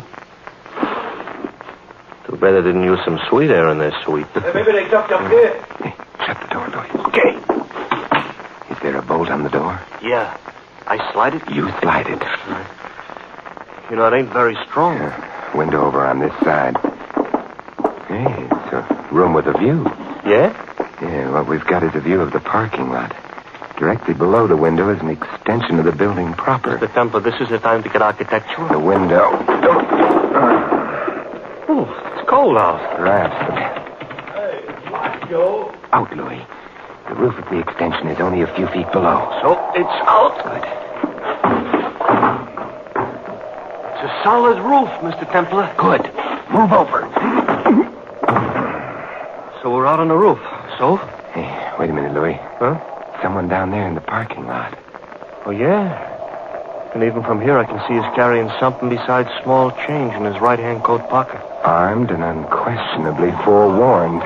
Room service back in the room is getting impatient. Only a short drop to the ground. Louis, jump down. Jump? But... And let that man down there come to you. You stay right down below the edge of the roof. I'm calling you. Louis, hurry. Okay. Hey, you. For me? Don't move. Never broke a lease in my life. Keep your hands away from your pockets. Yeah, but they're in my pocket. I said. Okay. I heard what you said. Well, here goes. Mr. Temple, you didn't say 4, and you landed right on him. Hey, it's out cold. Come on, Louis. Yeah, I already located it. It's over to the left. Come on, let's take a cab, huh? Temple? Yeah? A very good foot racer, I ought to tell you. Not. I take it back. I just gained 50 miles an hour. We're almost to the cab. The light isn't too good for their aim. Their aim could be too bad for our health. Ow! Hey, Louis, were you hit? No, they scratched the fender. I just painted I'll it. buy you a new fender. Quick, Louis, in. Yeah. What? Well, come on. Mr. Tempter, did we stop at a gas station on the way out here? Yeah, the one with the flying red horse just outside the city. We should have taken the horse. Oh. No, we'll go. Those bullets are breaking the speed limit. Oh, boy, I think we're out of range now. As long as we ain't out of gas. Hey, Louis! What? I just remembered. What is it, Mr. Temple? What happened? I forgot to pay the check.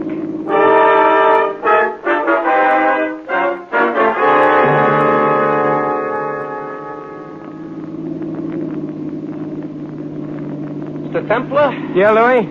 I ain't as big a coward as I sound. Of course you're not. I'm bigger. Why don't we go home instead of visiting that tuba player? Louis, Theodore may be in danger. Uh-huh. And when they fire bullets at us, we're not in danger, huh? You mustn't forget, Louis, that Theodore has to worry about his tuba, too. Oh, this touches me. Okay, we'll help Theodore protect the tuba. But if we wind up in the hospital, who'll need a tuba? We will. A tuba toothpaste.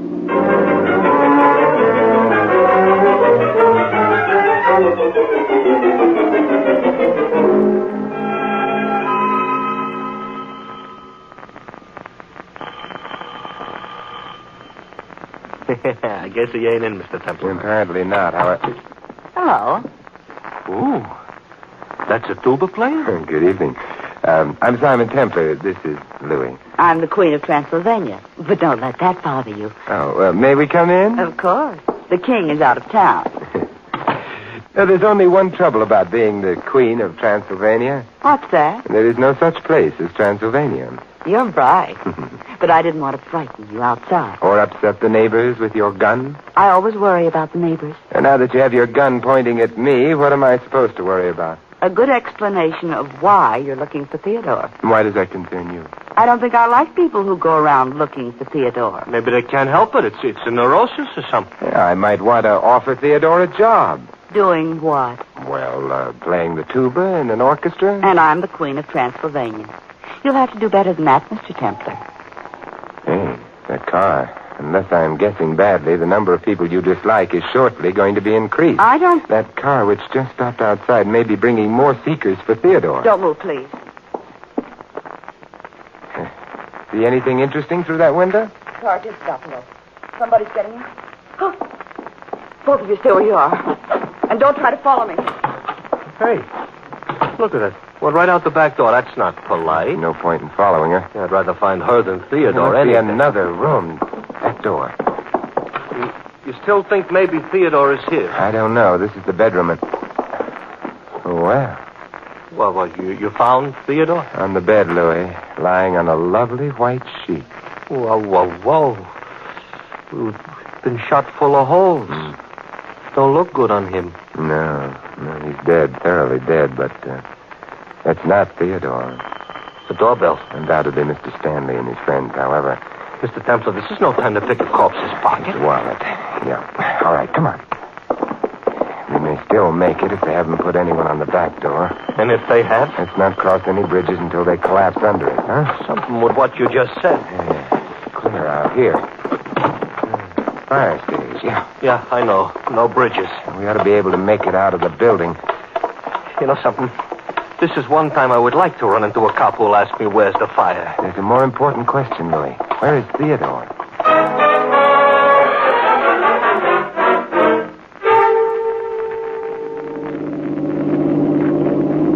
Look, Mr. Templar, ain't we had enough escapes for tonight? I don't know. Louis, the corpse back in Theodore's apartment was a man named Max Carter. Oh, that's why you swiped his wallet. There wasn't nobody around to introduce him to it. Yeah, that's right. Does that wallet also tell you why he was murdered? No. Therefore... Yeah? Suppose we stop at the nearest drugstore. Mr. Templar, I couldn't eat a thing. That's not what we need a drugstore for. Now, look, there's one up ahead, Louis. Okay. Hey, no, Mr. Templar.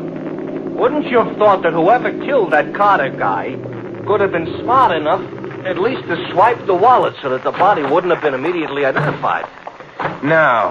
I suspect it was very important to the killer that the body be identified, and quickly. I will say aha. This makes me sound smart, like I understood what you said. So now I can be a dope again. We're in the drugstore, now what? So we find a phone booth. Yeah, this one. Yeah. And we make a phone call. Well, if you'd have had a chance at least to get a phone number, I would know who you were phoning. But you didn't. So who you phoning? The police. Louis, I've got to find out who Max Carter is. Lieutenant Archer here. Oh, Lieutenant Simon Templar. The lieutenant just left for the upper Amazon. Good night. Well, what's the matter with the lower Amazon? Too low. Simon, what can I do for you? Who is Max Carter? Crook, drug addict, blackmailer. A wholesome little character. I see. Suppose he was found murdered. I'd give 3 cheers. And after that, you'd suspect whom? Killing Carter? Thousands of people. But the first guy I'd try to get in touch with would be a little tuba player named Theodore Coogan. Theodore Coogan? Why, Lieutenant? Well, Coogan was engaged to a girl named Wendy Breen. Very much in love with her. She committed suicide. Because of Carter, huh? Yep. So, unless Theodore had an ironclad alibi... Lieutenant, not ironclad. That went out with the bustle. Simon, why are you interested? In the bustle? No, in Carter. Well, maybe he has a bustle. Goodbye, Lieutenant. That's interesting. What is? Louis, I am about to ruin an old proverb. Oh, Mr. Templar, be careful. It's sometimes necessary to pay the piper, true. But then it may also be necessary to prevent him from piping. Mm-hmm. Let's get back to the cab.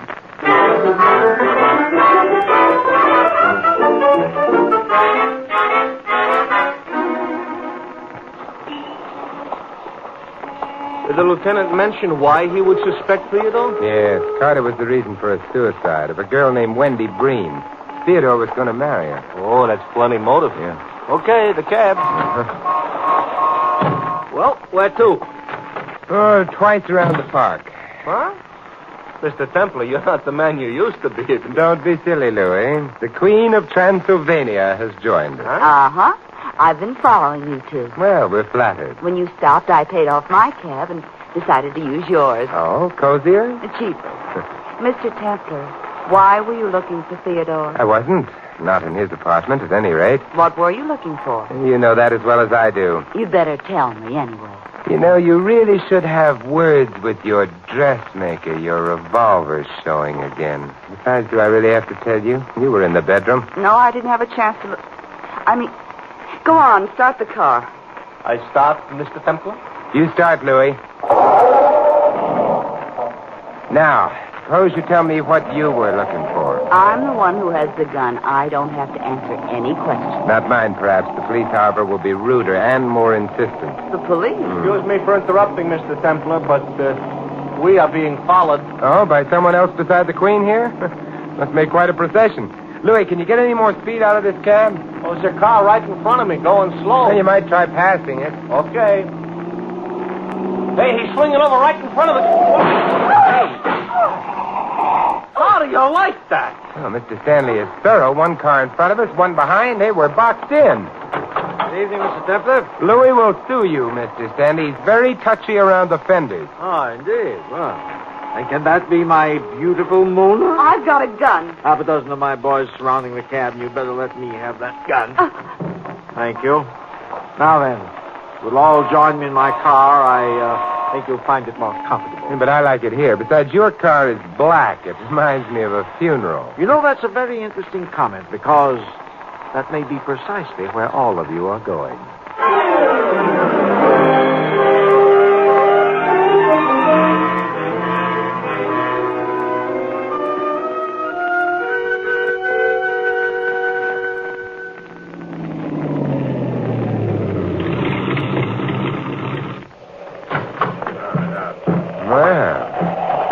Stanley Casino, huh? It's beginning to feel like my little home away from home.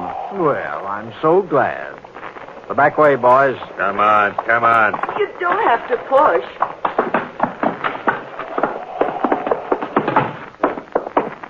My office. No one minds. Oh, no, my love? I don't mind. Good. Ain't you going to ask me to? No. But I mind. Shut up. All right. I just don't like to be overlooked. Well, make yourselves comfortable. My boys will remain here to keep us company. Now then, what to do about you? Not quite yet. Mr. Stanley, I need 5 minutes of your time. 5 minutes? Well, I might be able to spare them. Why would Mona here have wanted Max Carter dead? An interesting question. I suspect he was blackmailing her. Mona has been a naughty girl, on occasion. Then she was in Theodore's apartment in order to kill... I wouldn't kill Theodore. We're friends. I beg your pardon. I hadn't been thinking of Theodore, however. Mr. Stanley, had you also tired of paying Carter off? The tense you're using bothers me, Templar. Oh, stop. You know as well as I do that Carter's dead. Oh? But, Mona, you told Louie and me that you hadn't been in the bedroom. How did you know Carter was dead? I just guessed. That's a very tired attempt, Mona. You know, Templar, you're the bearer of very welcome news. I am? Then Carter was blackmailing you, huh? Discreet silence. However, it's no longer worrying you, with Mona's admission. And by the way, Theodore must be on his way home now, huh? I wouldn't be at all surprised. Although I can't understand why you assume I know anything of Theodore's whereabouts. No? Well, in that case, we may as well leave. Yes, I think so.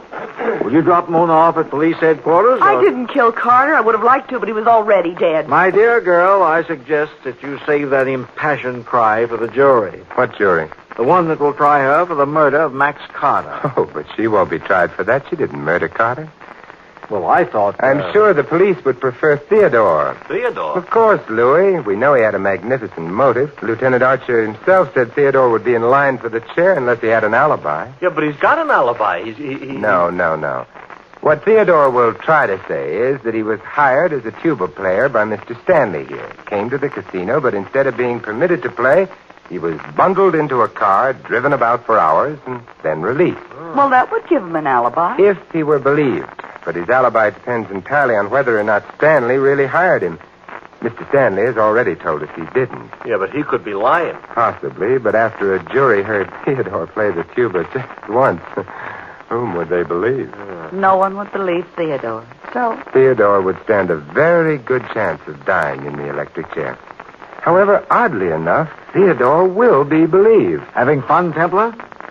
First you pinned it on Mona, then on Theodore. Now suddenly you're changing your mind again. What's the idea? You'll be believed because first I shall corroborate his story. The jury could think that you were perjuring yourself for a friend. No.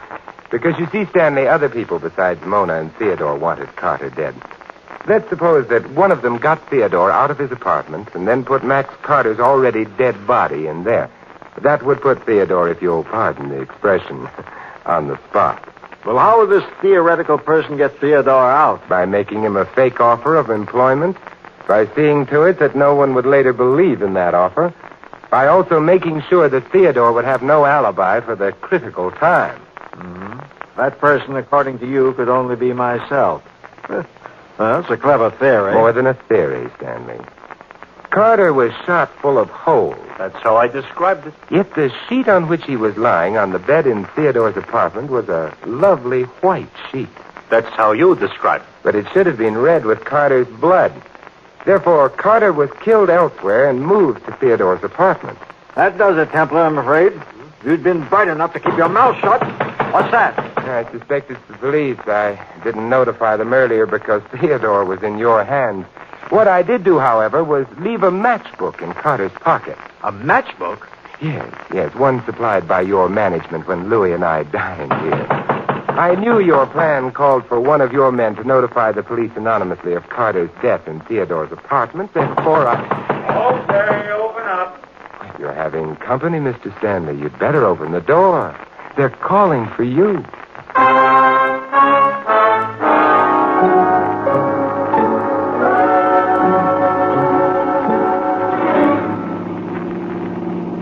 Well, Mr. Templar, we got through it alive. Perhaps, but will we ever be the same? Is that bad, Simon? Well, I never would have met the Queen of Transylvania otherwise, so...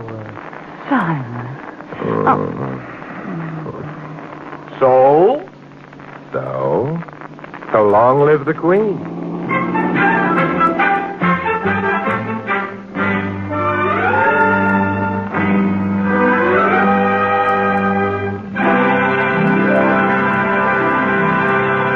You have been listening to another transcribed adventure of the Saint, the Robin Hood of modern crime. Now here is our star, Vincent Price. Ladies and gentlemen, almost by definition, freedom has been an integral part of America. It is the foundation upon which our political philosophy is based. And now we must reaffirm our faith in that philosophy. This is the sentiment expressed by the Crusade for Freedom. The purpose of the crusade is simple. First, to bring moral and financial support to a radio station operating in the heart of Europe itself. A radio station which gives the communist-dominated countries a chance to hear the voices of their exiled democratic leaders, to tell the world just what America stands for, and to bring the truth to the ears of subjugated Europe. To reaffirm your faith in freedom, join the crusade for America, for all humanity. This is Vincent Price inviting you to join us again next week at this same time for another exciting adventure of the Saint. Good night.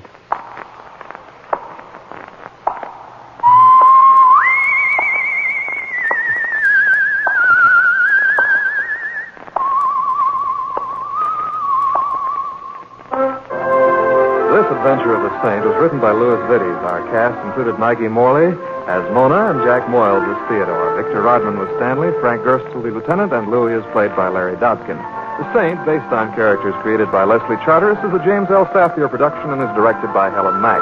Vincent Price is soon to be seen with Errol Flynn and Michael Imprell in William Marshall's production of Bloodline. Saint fans will be glad to know that the comic books are now available on the newsstand. 3 chimes mean good times on NBC.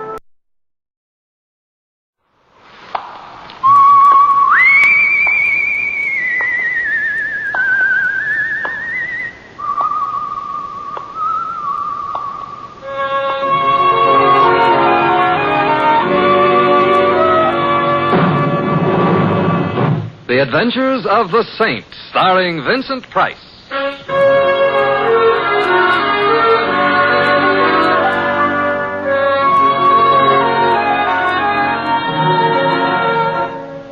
The Saint, based on characters created by Leslie Charteris and known to millions from books, magazines, and motion pictures. The Robin Hood of modern crime now comes transcribed to radio, starring Hollywood's brilliant and talented actor Vincent Price as the Saint. Will there be anything for dessert, Mr. Templar? No, I think not, Carl. Just some more coffee, please. Certainly, Mr. Templar. Thank you. Hey, excuse me. Do you mind if I sit down here with you? Why, I'd be happy if Oh, you... thank you. I hope you realize I wouldn't approach a perfect stranger if it wasn't a matter of life or death. Oh, I'm sure And it is a matter of life or death. That's why I had to sit down with the handsomest man in the room. You. Well, But you certainly aren't much of a conversationalist.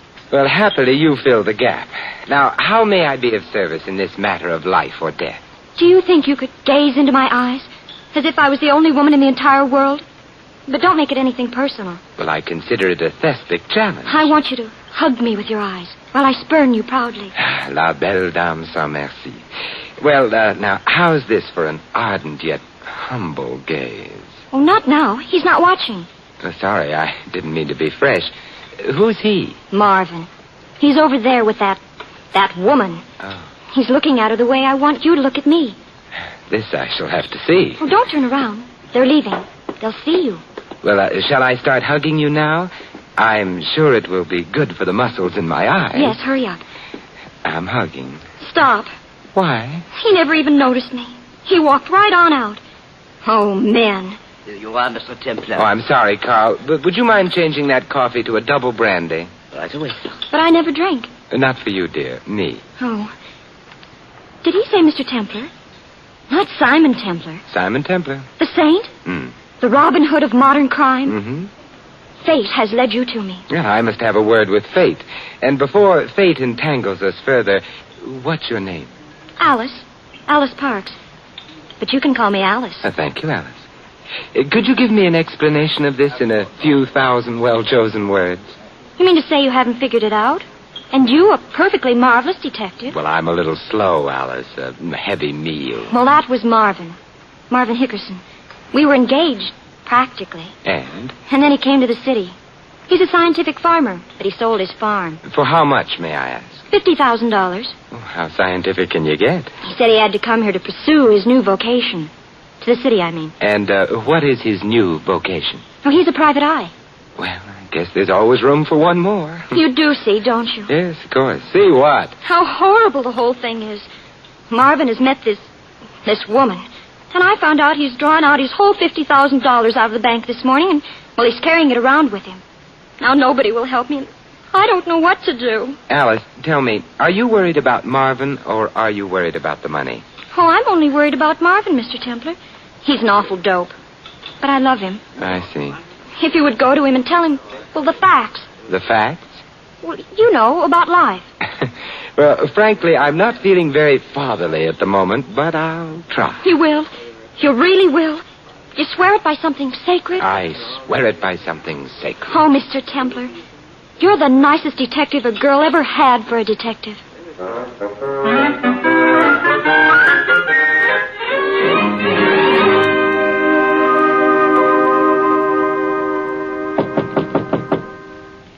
Come in. Mr. Hickerson? Marvin Hickerson, private eye. Come in, come in. Oh, thank you. Now, what's your problem, Mr. Templar. I wanted to talk to you about a girl, Marvin. A girl? You were in your apartment alone, and then she walked in. Well, not exactly. It was more in the The make nature around her shoulders meant money, and her smoldering eyes meant trouble. Marvin, a tiny pulse started to beat in your temple as she swayed closer. And it became a tom-tom as she threw herself into your arms, murmuring words of passion, of fear, of... Marvin, get a grip on yourself. No girl? Yes, there is a girl, Marvin, but you are not Sam Spade. You noticed, huh? Well, we've all got to start somewhere. True. And I can't take your case anyway. I'm involved in a big deal. Marvin, Alice is worried about you. Alice? Mm-hmm. Mr. Templar, Alice Parks has got to learn that I am not a child. I'm a man? I'll accept that. Mm-hmm. And the sooner she stops interfering in my affairs, the better it'll be for everybody. Just because I now happen to be going around with a woman? Definitely. A woman who is going to put me in way of making a great deal of money and... Hello, Marvin. How are you? Hello, Mr. Dorgan. Who's your friend, Marvin? This is Mr. Templar. Mr. Templar, this is Mr. Dorgan. Honest Jack Dorgan. He trains horses. He's from Kentucky. Kentucky, yeah. Glad to meet you, Mr. Dorgan. So you're from the bluegrass country? Huh? The bluegrass country, the home of fast horses and beautiful women. Where's that? Kentucky. Oh, yeah, sure. Come on, Marvin. Sure, Mr. Dorgan. Would you excuse us? We got a very important appointment. And Marvin has also got $50,000. Who is this guy, Marvin? He's got nose trouble. Mr. Templar, if Alice Parks thinks I need someone to protect me, she's mistaken. My experience as a private investigator has made me a pretty shrewd judge of character. And my faith in the integrity of honest Jack Dorgan is unbounded. Thank you, Marvin Hickerson. Right. Come on, Marvin. The Colonel and Corley are waiting. So long, friend. So long, honest Jack. See you at Churchill Downs sometime. Where's that? Why, in your old home state, Kentucky. Ooh, Kentucky. Kentucky.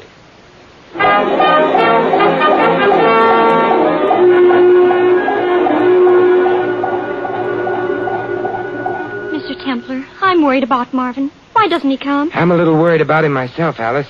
I didn't have quite the same faith in Honest Jack as Marvin did. In this penthouse. Marvin never had expensive taste, never in his life. And her picture on the piano. All my love, Marvy, honey. You're Coralie. It's rather sultry looking, isn't she? Oh, I suppose she's pretty. If you happen to care for that type. Who doesn't? Oh, you men are all alike. It's a convenient arrangement. Oh, he's just an absolute beast. Don't you dare call Marvin a beast. Why doesn't he come, Mr. Templar? Yeah, I think I heard the elevator, Alice. That may be... Marvin! Hello, Alice. You better let me have that gun, Marvin. No, I'll need it. I'll need it when they hunt me down in the inevitable end. Marvin, what's happened? Tell me. Alice, Mr. Templar, you see before you an outlaw, a criminal. Give me the gun, Marvin. No! I have lived by the gun, and in days, hours, minutes, I shall die by the gun. What did you do, Marvin? Alice, I killed a man. Oh, you didn't. I did. Or I think I did. It's all so confused. Sit down, Marvin. There isn't time. The police will be after me, maybe with bloodhounds. Oh, I doubt if they could track you up the elevator shaft. Now, look, where was this killing, and who got killed? Mr. Dorgan, in the hotel here, in Suite A on the 7th floor. But you didn't do it. You couldn't have. Tell him you didn't do it, Mr. Templar. Let him tell it, Alice. What happened, Marvin? It's all mixed up. There were a lot of people there, all betting a lot of money on the horses, and I was there with the Colonel and Coralie and... Coralie? I knew she was mixed up in this. Go on, Marvin. And I bet my $50,000 on a tip Mr. Dorgan gave us because he knew the race was fixed. And I won $200,000. Yes? And then Mr. Dorgan told me to bet it all on another race that was fixed. But the horse lost, and there was a big argument, and somebody put a gun in my hand, and it seemed to go off, and Mr. Dorgan fell down, and there was blood all over. It was awful. Did anyone call the police? I don't know. I guess somebody did. Everybody saw it. I'm a murderer. You are not, Marvin. Just because you killed someone, that doesn't make you a murderer. Does it, Mr. Templar? I think I'd better investigate this. Marvin, you wait here with Alice. No! They'll never take me alive. Marvin, come back here. It's better this way, Alice. Forget me. Forget that somewhere in the night there's a pale, hunted, penniless fugitive from justice. Find someone to take my place in your heart. Farewell. Marvin!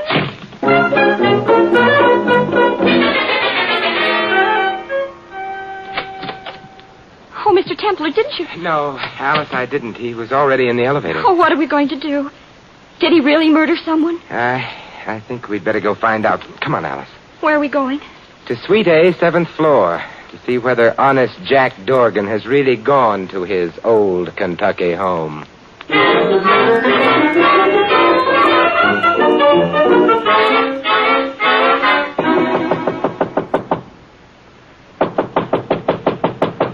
No answer. But there must be someone in there.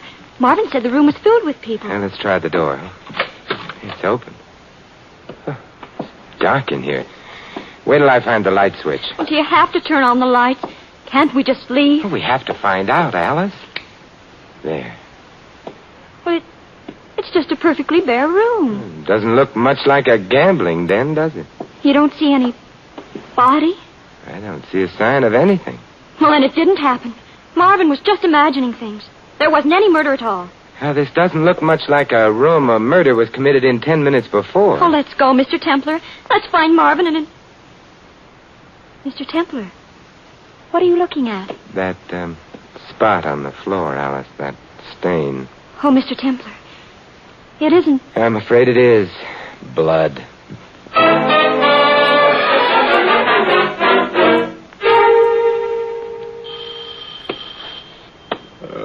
I'm coming. Oh, Alice, come in. Oh, Mr. Templar, how could you sleep so late with poor Marvin roaming the streets? A hunted fugitive. What time is it? 7:30. Well, I forced myself. And how do we know Marvin is a hunted fugitive? Was anything in the papers about a killing? No. But the body will turn up, won't it? I mean, they always do. Usually. What are you going to do to find Marvin? I think I'll go out and make a few bets on the horses. What?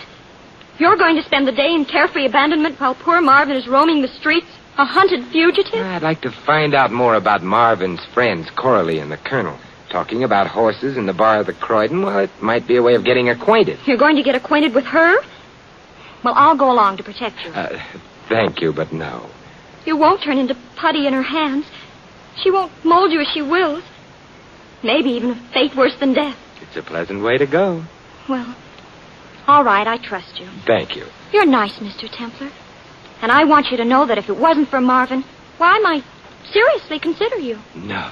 And here you are, working to save your rival. Why, it's like Sidney Carton. It is a far, far better thing I do than I have ever done before. This is... goodbye, Alice. Goodbye, Sidney.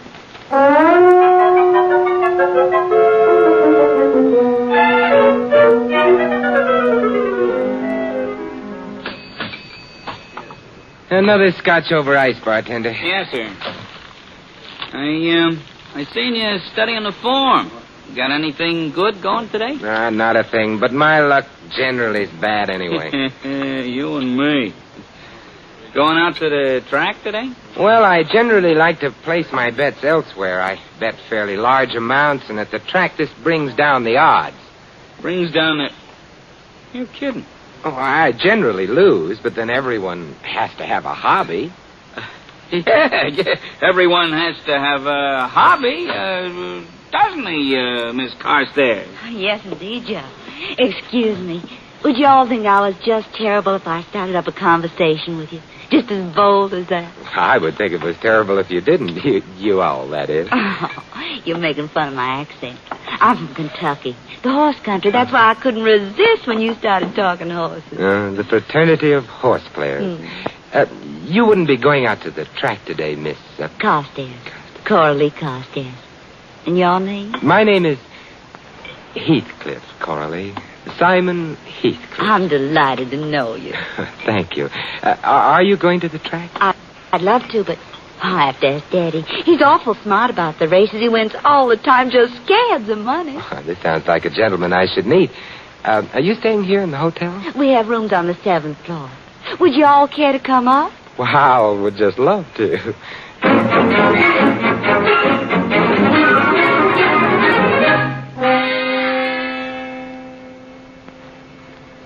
Daddy, I'd like to make you acquainted with a friend of mine, Mr. Heathcliff. Simon, my father, Colonel Carstairs. How do you do, sir? Well, pleasure, real pleasure. Now, sit down, sir. Oh, thank you, Colonel. Simon's a horse player, too, Daddy. I told him about you making simply scads of money on the races. You what?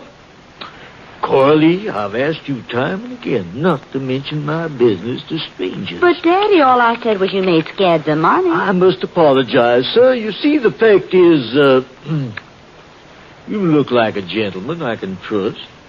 The fact is that, I bet on races only when I have definite information. You mean fixed races? Well, you might put it that way, yeah. Sad that the sport of kings should have fallen to such low estate, but as long as it has, there's a profit to be made by knowledge, handsome profit. And, I don't mind saying I have such knowledge. Could you give him a tip, Daddy? Oh, I couldn't ask anything like that. Oh, well, perhaps you can do me a favor, sir. I have a horse going in just a few minutes, but the horse parlor down the hall here has been refusing my bets. You see, I'm too heavy a winner for them. If you would care to place the bet for me... Why, I'd be delighted. Good. And, those little something for yourself. Just down the hall there, just down the hall, Suite A. Shall we go? Oh, by all means. After you, sir. Oh, not at all. After you. Come, Coralie. Coming, Daddy. I'll give you the money before we go in. 40,000 on Brave Fox. And whatever you want to add of your own. 40,000? Oh, that's a lot of money, Colonel. Chicken feeding, boy. Millions in this thing. Millions. Oh, here we are. Remember the knock in case you come back by yourself. 20 across, top turret. Okay, you're in. Well, this is quite a place. Good afternoon, Fred. Fifth race off yet? Just about, Colonel. But I'm not betting, Fred. No cause for alarm. But Mr. Heathcliff here would like to wager. Certainly, sir. The cashier's booth right over there. Thank you. Brave Fox to win. Hurry. I'd like to place 40,500 on Brave Fox to win. You're just in time, sir. 40,500 to win. Yes, sir. There's my leave. 40 across. Did you make the bet, Simon? Right, and I bet 500 for myself. It's all I had with me. Well, small dividends first. Big ones will come later. Okay, fellas. Quiet down. The books are closed. And there they go. Oh, Simon, listen, here's the race. Oh, how exciting. At the habit, soon as choice by a head, Simi Feist, a Bourré Zek, and Top Curry by 2 lengths, and Brave Fox. You're sure of your information, Colonel? Nothing to worry about, my boy. Not a thing. At the 3/4, still owner's choice by a head, a Bourré Zek by 1, Simi Feist, and Top Curry by half a length, and the Brave Fox is trailing. Daddy, what's the matter with that little old horse? I don't know. I can't understand why. Bourré Zek is taking command by 2 lengths. Owner's choice is second, and the Top Turret, Simi Feist, and the Brave Fox is beginning to close ground on the outside. Come on, Brave Fox. Can he do it? He'd better. They're coming down to the line of finish. It's Bourré Zek and Top Turret with Brave Fox on the outside. And now it's a Bourré Zek and Brave Fox. A Bourré Zek and Brave Fox. And the Brave Fox gets up to win it by a nose. Simon, we won. Oh, I certainly have to hand it to you, Colonel. Let's step outside the hall for a minute, son. I just didn't want the boys to hear. Well, sir, my information is always correct, my boy. Always. How much did we win? Well, let's see. At 2 to 1, I get back 120,000. And Mr. Heathcliff, you get back 1,500, sir. Pity you didn't have more with you. I don't want to appear greedy, Colonel, but do you have anything else running today? Not today, my boy. Nothing sure. And, of course, I never bet unless it's sure. Tomorrow? Well, you have the fever, don't you? Yes, I have something tomorrow, or will have. Meet me back here at the same time if you want to get in on it. Could I draw some real money out of the bank to bet on it? Much as you like, my boy. Of course, that's purely up to you. Of course, I make no guarantee. Oh, certainly, it's a pretty risky business, eh, Colonel? Why, I might lose my shirt. Yes. Yes, indeed, sir.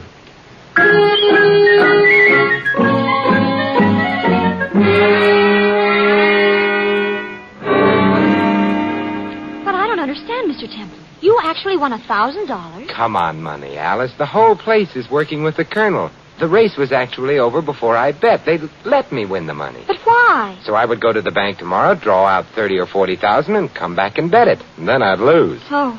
Was she very pretty? Who? Coralie. Well, if you care for that type. Marvin did. Yeah, it's a sure sign of 20/20 vision. He hasn't come. Marvin. When I think of him out there, a poor, lonely, hunted fugitive. Yeah, I know. And here we are, the two of us, safe, alone in your apartment, the two of us. Alone. In your apartment. Alice, What's that? hey, somebody outside the window. I'll open it. Marvin! Gee, how'd you recognize me? I was wearing dark glasses and a mustache. Come in, Marvin. We recognized your voice. I didn't say anything. Where have you been, Marvin? Skid Row. How awful. That's where I belong. I'm a human derelict, a hunted criminal. Are you hungry? No. I ate at the Sunshine Mission. They wanted me to stay and sing tenor in the choir, but then I read the paper and came here. Is there any hope? Marvin, look, I want you to stay here tonight. Tomorrow you're going to the police and give yourself up. Never. It may not be as bad as you think. You're going to give yourself up and then send the police over to Suite A, the 7th floor of the Croydon, where I will have just been swindled out of my money, just as you were. I was swindled?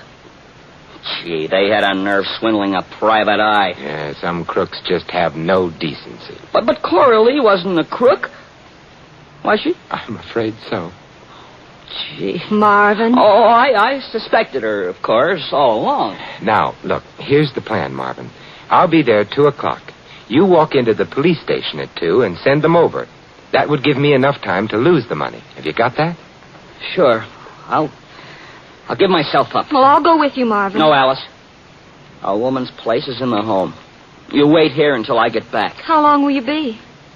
If I'm lucky, 10 years. Oh, Marvin. Oh, Alice. Oh, brother.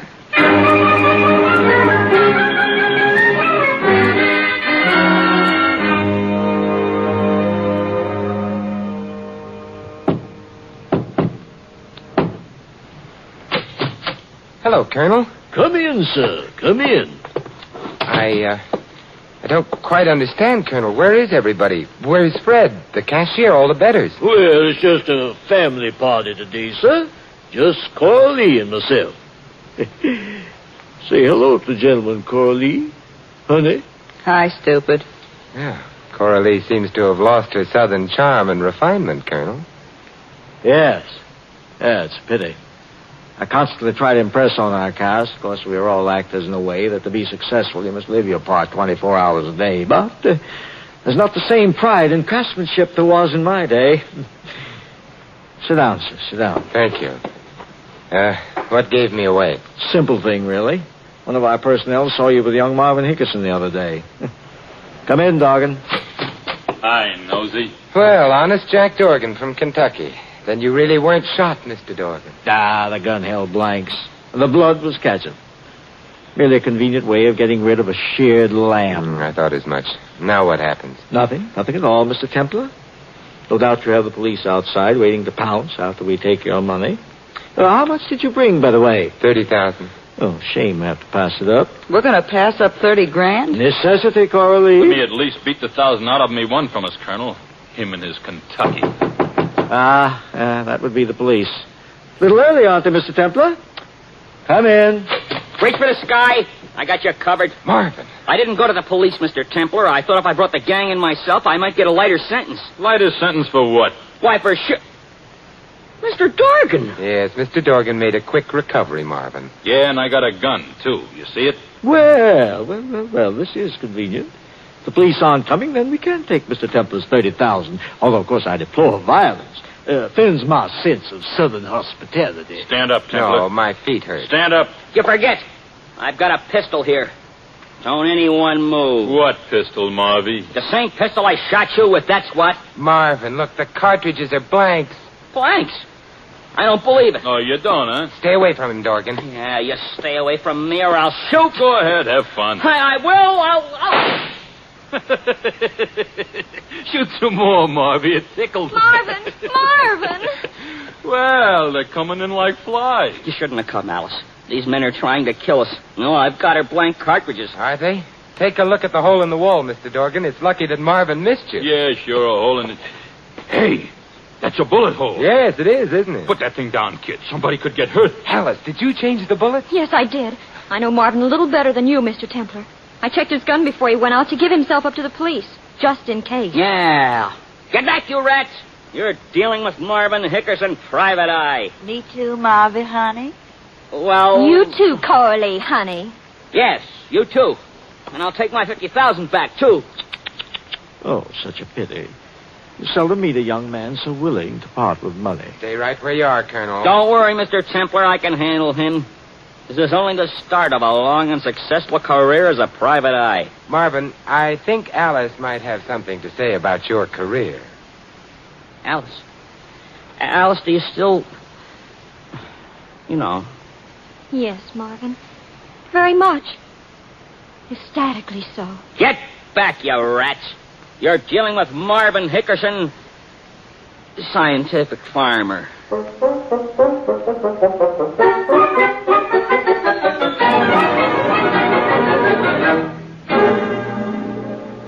You mean this is goodbye, Alice? Marvin's waiting outside, Mr. Templar. I guess that, well, it just wasn't meant to be. You and me, that is. C'est la vie. I agree. But I want you to know that I'll always remember you, Mr. Templar. From the first moment in that restaurant, when you hugged me with your eyes. That was a moment, wasn't it? Golden. And when the first child comes, we'll name it Simon, after you. No. Yes, Simon, forever and ever. I'll be very honored. Just think, by tomorrow, I'll be Mrs. Marvin Hickerson. I wish you'd promise me one thing, Alice. What, Simon? Don't ever take the hick out of Hickerson.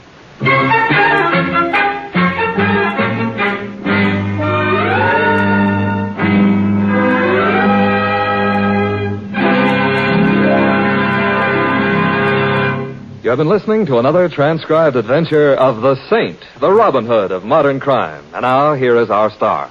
Ladies and gentlemen, this is Vincent Price, inviting you to join us again next week at this same time for another exciting adventure of the Saint. Good night.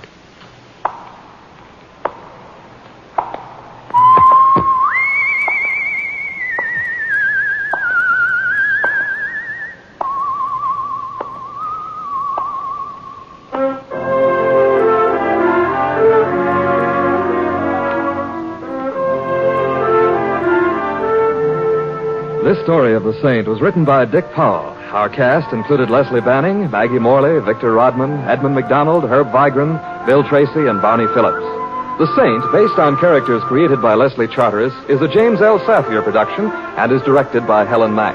Vincent Price is soon to be seen co-starring with Errol Flynn and Michael and Prell in William Marshall's production of Bloodline. Your announcer, Don Stanley. 3 chimes mean good times on NBC.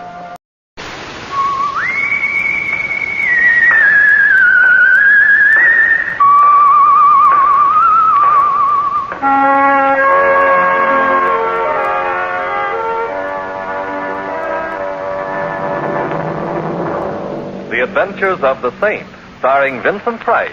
The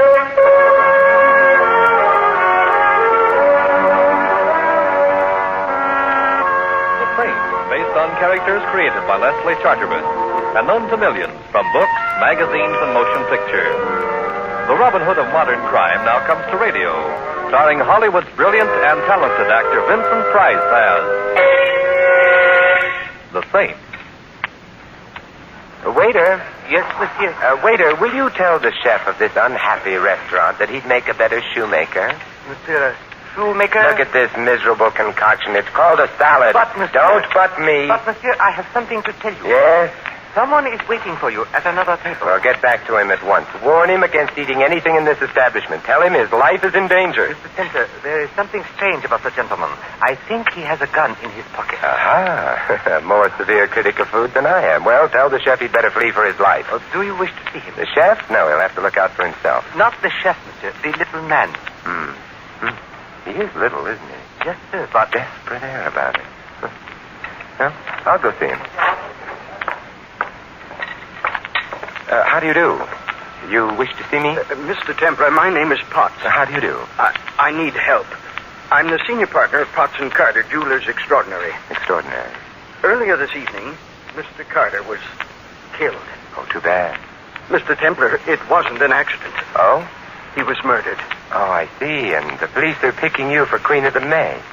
And you want me to prove you didn't murder Carter? Oh, no, Mr. Templar. No? No. I want you to prove I did.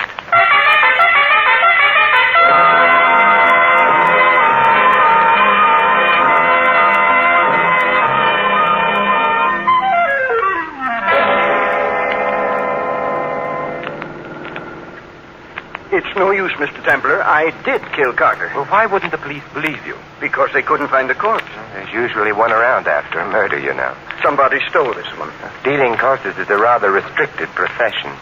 Where did you kill your partner? In our establishment on Wilshire Boulevard. Oh, that's a nice place for it. When? Earlier this evening. And then you phoned the police from the shop? No, I couldn't bear the sight of Carter's body. I walked over to a nearby hotel and made my call from there. And then? I returned to the shop. I didn't go into the back. Where the shooting had taken place? Yes. I waited for the police. They arrived. I told them what had happened and led them into the back. But when you got there, the cupboard was bare. Yes, Mr. Templar. No one had heard the shot? No, you see, it's a business neighborhood. It was evening. That's understandable. May I ask you a question, Mr. Potts? Of course. Are you tired of living? Right. Oh, you mean, why am I so anxious to have the police believe me? Yes. Because I shot Carter in self-defense. He's a larger man than I am. He was threatening me with physical violence. I acted only in self-defense. Oh, I see. Well, I'll drop you at your home, and, Mr. Potts, you've got a job. Yes? You've got to find your partner's body. But Now, ask yourself where you'd go if you were... No, he wouldn't be going anywhere himself. You better spend some time thinking about your friends. One of them might have removed the corpse in order to shield you. Or think of your enemies. Are you married? Yes, I am. Well, anyway, an enemy of yours might have moved the body to make the killing look like premeditated murder. One way or another, Mr. Potts, you've quite a bit to think about, haven't you?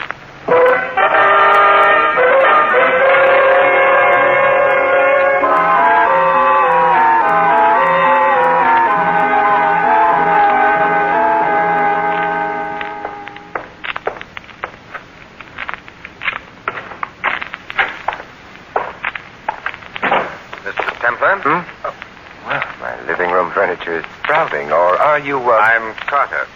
Carter? Yes. Of Potts and Carter? Of Potts and Carter. Oh, one of us is in a bad way. Either you're dead or I'm crazy. I can assure you I'm not dead. Oh, very well. I'll see a psychiatrist in the morning. Tonight I'm sleepy. What did Potts want with you? Well, you've been haunting me, haven't you?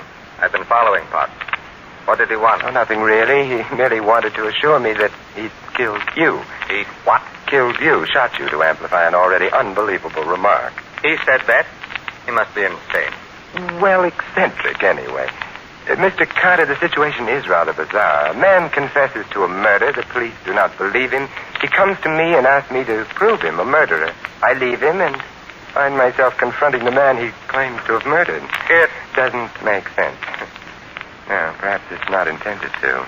What do you mean? I suggest you go to the police, identify yourself to them, and ask complete protection for yourself. I don't need any protection. Potts wouldn't harm a fly. Yeah, but you're not a fly. My dear fellow, the possibility of Potts really doing me harm is something I can't take seriously. Why not go to the police anyway? I couldn't without exposing Potts to ridicule and... Your solicitude for your partner is rather touching, especially since he accused you of being a thief, of stealing from the firm, to be precise. He said that? Yes. Then I have something to think about. You've something to fear. Nonsense. No. Now, a man has already confessed to your murder, and you're still alive. His confession may have been moonstruck madness, or it may have been prophecy. Good night, Mr. Carlin.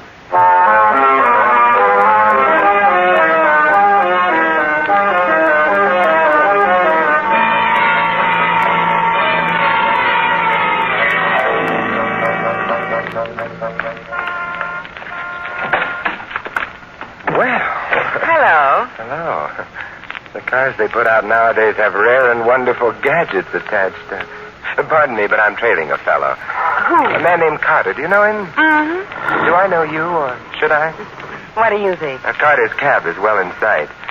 Just a moment. I'll take my eyes off the cab for a moment, and... yes, I should. What's your name? Care. I'm Simon. You know, I only bought this car yesterday. Are you part of the standard equipment? No, I go with the deluxe models only. Well, I'm so glad I paid for the extras. Clear what? Doesn't matter. Depends on where we're going or what we do when we get there. This is a nice, quiet street. Hey, wait a minute. That's the ignition key. I know. Look, you've got the key. Mm-hmm. Well, may I borrow, eh? No. Now Carter's cab is out of sight. Oh, you're cute. This is as far as we're going. And now, Simon, what are we going to do?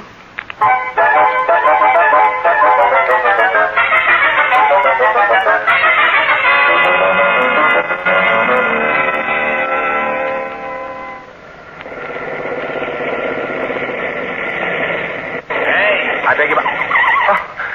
Oh, hello, officer.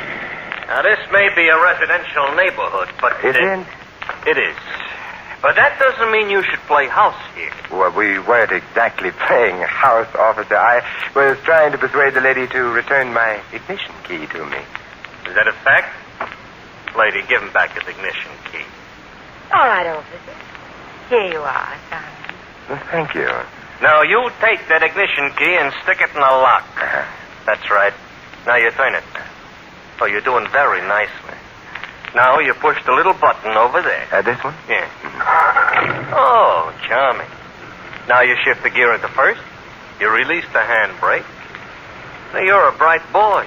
The next time you go out with a girl, make sure your ignition key isn't showing. Now step on the gas and get the heck out of here.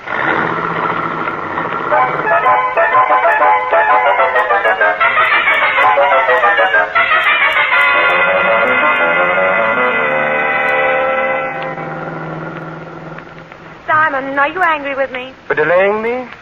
Not especially.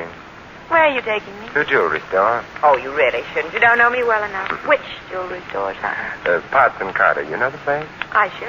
My husband owns half of it. Oh. Potts or Carter? Pot. They must have a nice assortment of stones. What makes you think so? Potts doesn't bat in your league, baby. Not in his own merit. Well, I'm not so sure that's a compliment. Brood about it, huh? Because, he was arrived. Hey, there's a light in the back. Are you coming with me? No. Oh, why not? You think your hubby might be there? I'm brooding. All right. Just don't hatch anything.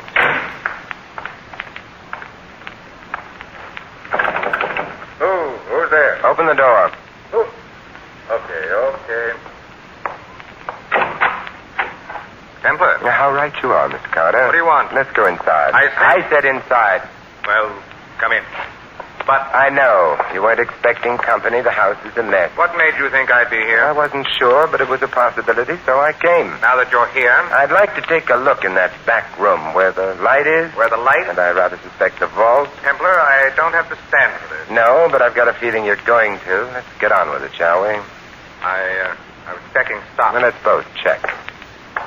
Wait a minute. You mightn't understand. Give me a chance to first, huh?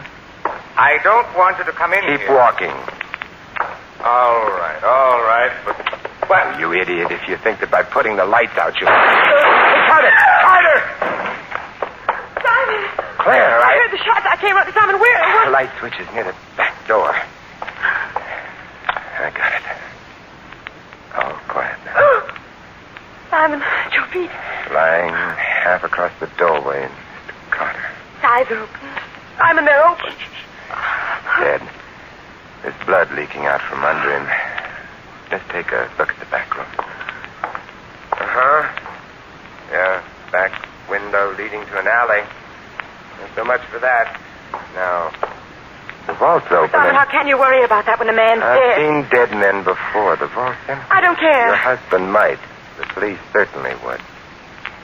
Well, I gotta go. Oh, but you can't leave me. You've got a job notifying the police. They wouldn't like it if you didn't. What are you going to do? Where do you live? Bell Tower Drive. What number? 39. All right. Dial operator, ask for police headquarters. Tell them all. Me, I'm going to visit with a man who confessed to a murder before it was committed. Curious to see whether he's going to stick to that confession now that the murder is a murder.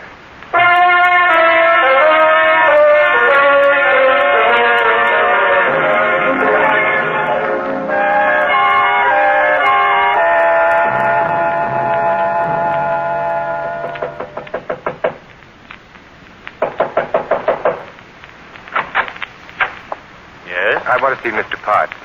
At this hour? Yes, I'm peculiar. I want to see Mr. Potts at this hour. I'm sorry, but... Save your regrets. Good heavens, sir, you pushed me aside. Tonight you win the badge for alertness. Now shut the door. Yes, sir. Where's Potts? I refuse to... You're not the usual butler. You're young, big, and you look as if you've got muscles. Yet you let me push you aside as if you were a doddering old man. Why? My father was a butler before me, sir, and his father before him. We're accustomed to dealing with gentlemen, sir. Must be quite a come-down talking to me. Where's Potts? He's not at home, sir. You sure? Quite, sir. Let's go look for him as though we didn't know he was out. But I assure you, sir, that he... Show me.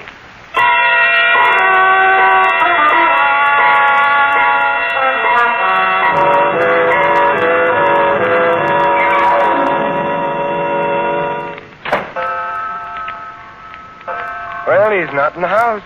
No, sir. Don't look so smug. Mrs. Potts isn't in the house either. You knew that, sir, before you looked. Tell me, how does she feel about her husband? I beg your pardon. All right. You've given me the proper outraged response. What's your name? Anderson, sir. Anderson, make a speech. Sure.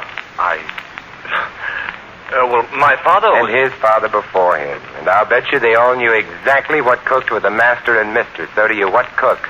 Well, Mr. Potts is a very fine man. Mrs. Potts is a very fine woman. And you take the high road, and I'll take the low road. Hey, company's coming. I will take the low road. Butler, who am I? I don't know, sir. Good. Then tell the police all about me when they arrive. And they'll be here soon. It'll give them something to think about besides Mrs. Potts. And, Anderson? Yes, sir? You think about something besides Mrs. Potts, too. Something like murder,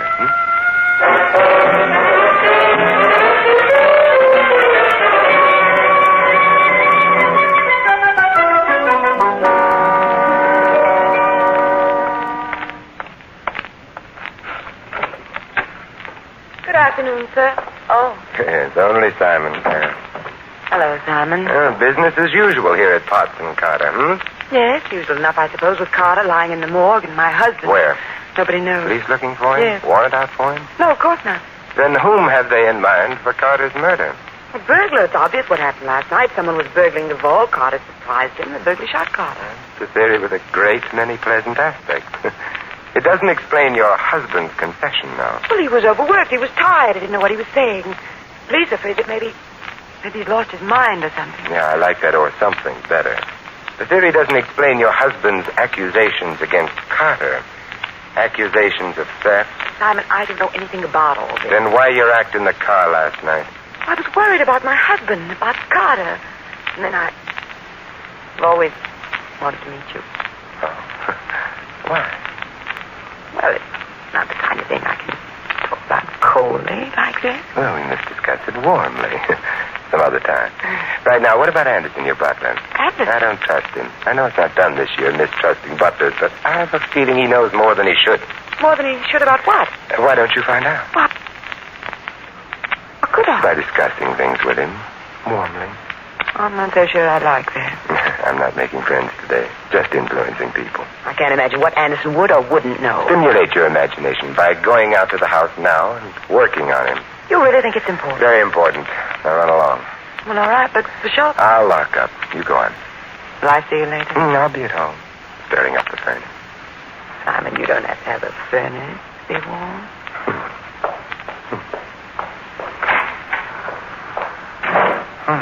Well, first the back door.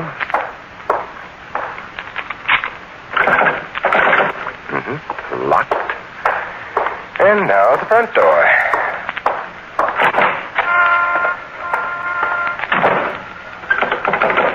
Locked. Now? Hey. Yes? Hey, pal. Yes? That's your heap over there? Yes, it is. Better take a cab. I like my heat. Now, don't look now, but some low characters let the air out a couple of your tires. Oh. Well, then suppose we go for a ride in your cab. 39 Bell Tower Drive. Okay. Say, did you happen to notice the happy prankster who deflated my tires? Sure, I noticed her. Why not? I'm under 80. Oh, well, why didn't you stop her? Mister, I'm a married man. That means I'm cautious. For all I knew, maybe you're the kind of fella likes a girl to deflate his tires for him. It depends on the circumstances, Cabby. Not so early in the morning. Okay. Next time I'll know you don't like a girl to deflate your tires for you in the morning. You don't think it's fun? No, I think it's murder.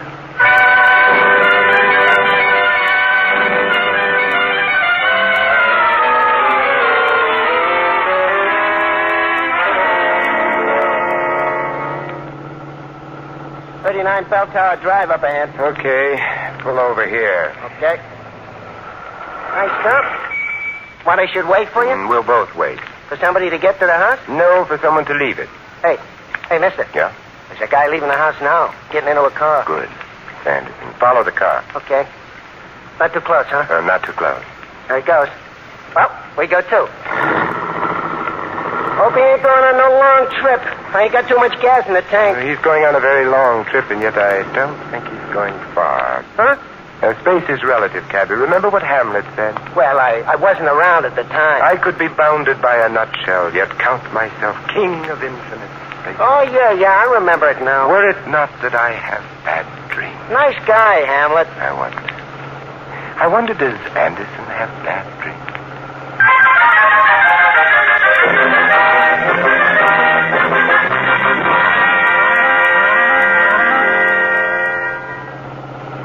Getting dark. I don't like these hills when it starts getting dark. They're barren. Yeah, and they're steep. Hey, the guy we're trailing is turning off the road. Private driveway. Pull up to it and stop. Okay. The house is beyond the bend, quite near the road. Cabby. Yeah? I'm leaving you. Look, I want you to drive back to town. The instant you hit a place with a phone, call the police. Yeah, and tell him what? To warm a cell for a murderer. They can pick the murderer up here. Okay, pal. But don't do nothing rash.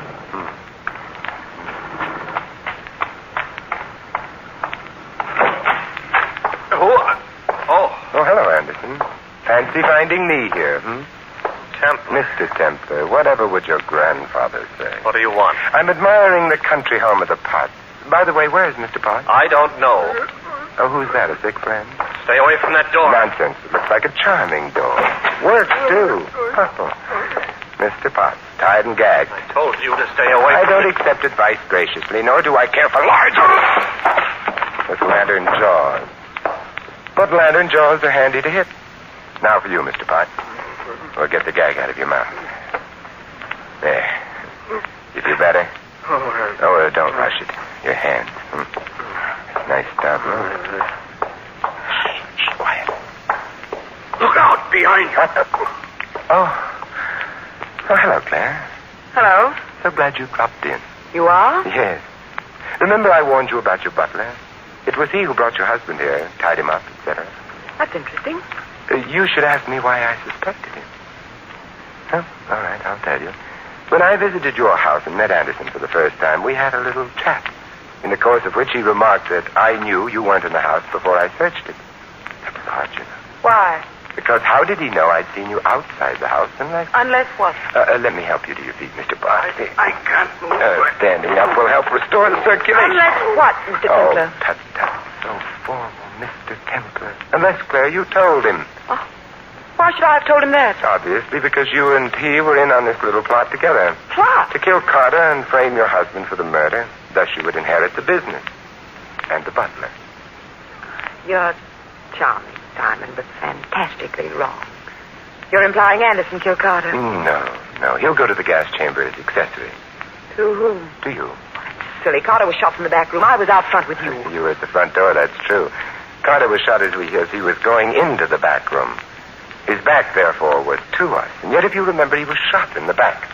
Afterwards, we remarked how he lay face upward with the blood coming out from underneath him. You aren't a fool, are you? Oh, dear. I was wondering how long it would be before you produced the pistol. Mr. Potts, can you stand alone? I can't. I'm falling. Oh, then fall in your wife's direction. All right. Mrs. Potts, your gun, if you please. Thank you. Well, that's a good deal better. The police will be here shortly, and that will be that. Oh, relax, Mr. Potts. You've fallen to rise again, but your wife, I'm afraid, has deflated her last tire.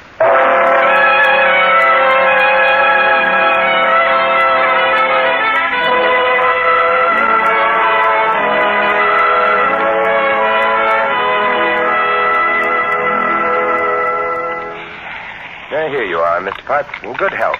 Mr. Templar, how could I have killed Carter and not killed him? Simplicity itself, Mr. Potts. Your gun had been carefully loaded with blanks. Carter pretended to be dead. But why should he have done that? Your wife must have persuaded him that by doing that he would escape going to jail for theft. And she'd have a hold over you. Oh, she's not a very nice woman, is she? No. With Carter murdered, she was preparing to have you disappear permanently. It would seem to the police that you'd killed Carter and fled to the country. I can't thank you. Don't bother. It was fun. But in the future, Mr. Potts, before you confess to murdering anyone, be sure you murder him.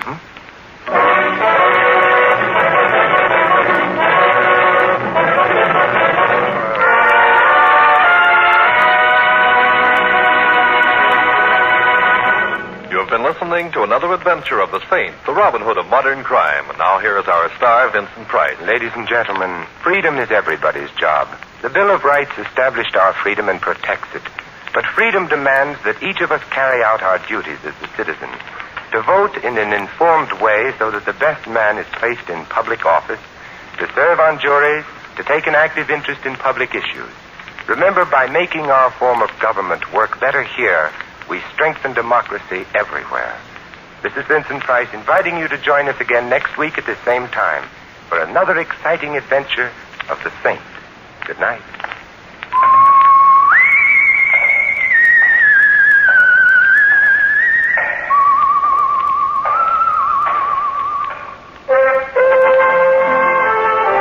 Tonight's script of The Saint is written by Louis Vittes. Our cast included Betty Lou Gersten, Stanley Farrar, Ted Osborne, Larry Dobkin, and Tom Brown. The music was composed and conducted by Harry Zimmerman. The Saint, based on characters created by Leslie Charteris, is a James L. Safier production and is directed by Thomas A. McAvity. Vincent Price is soon to be seen in Robert Lippard's production of The Baron of Arizona. All you Saint fans will be glad to know that the Saint comic books are on sale at all newsstands. Your announcer, Merrill Ross. This is the Mutual Broadcasting System.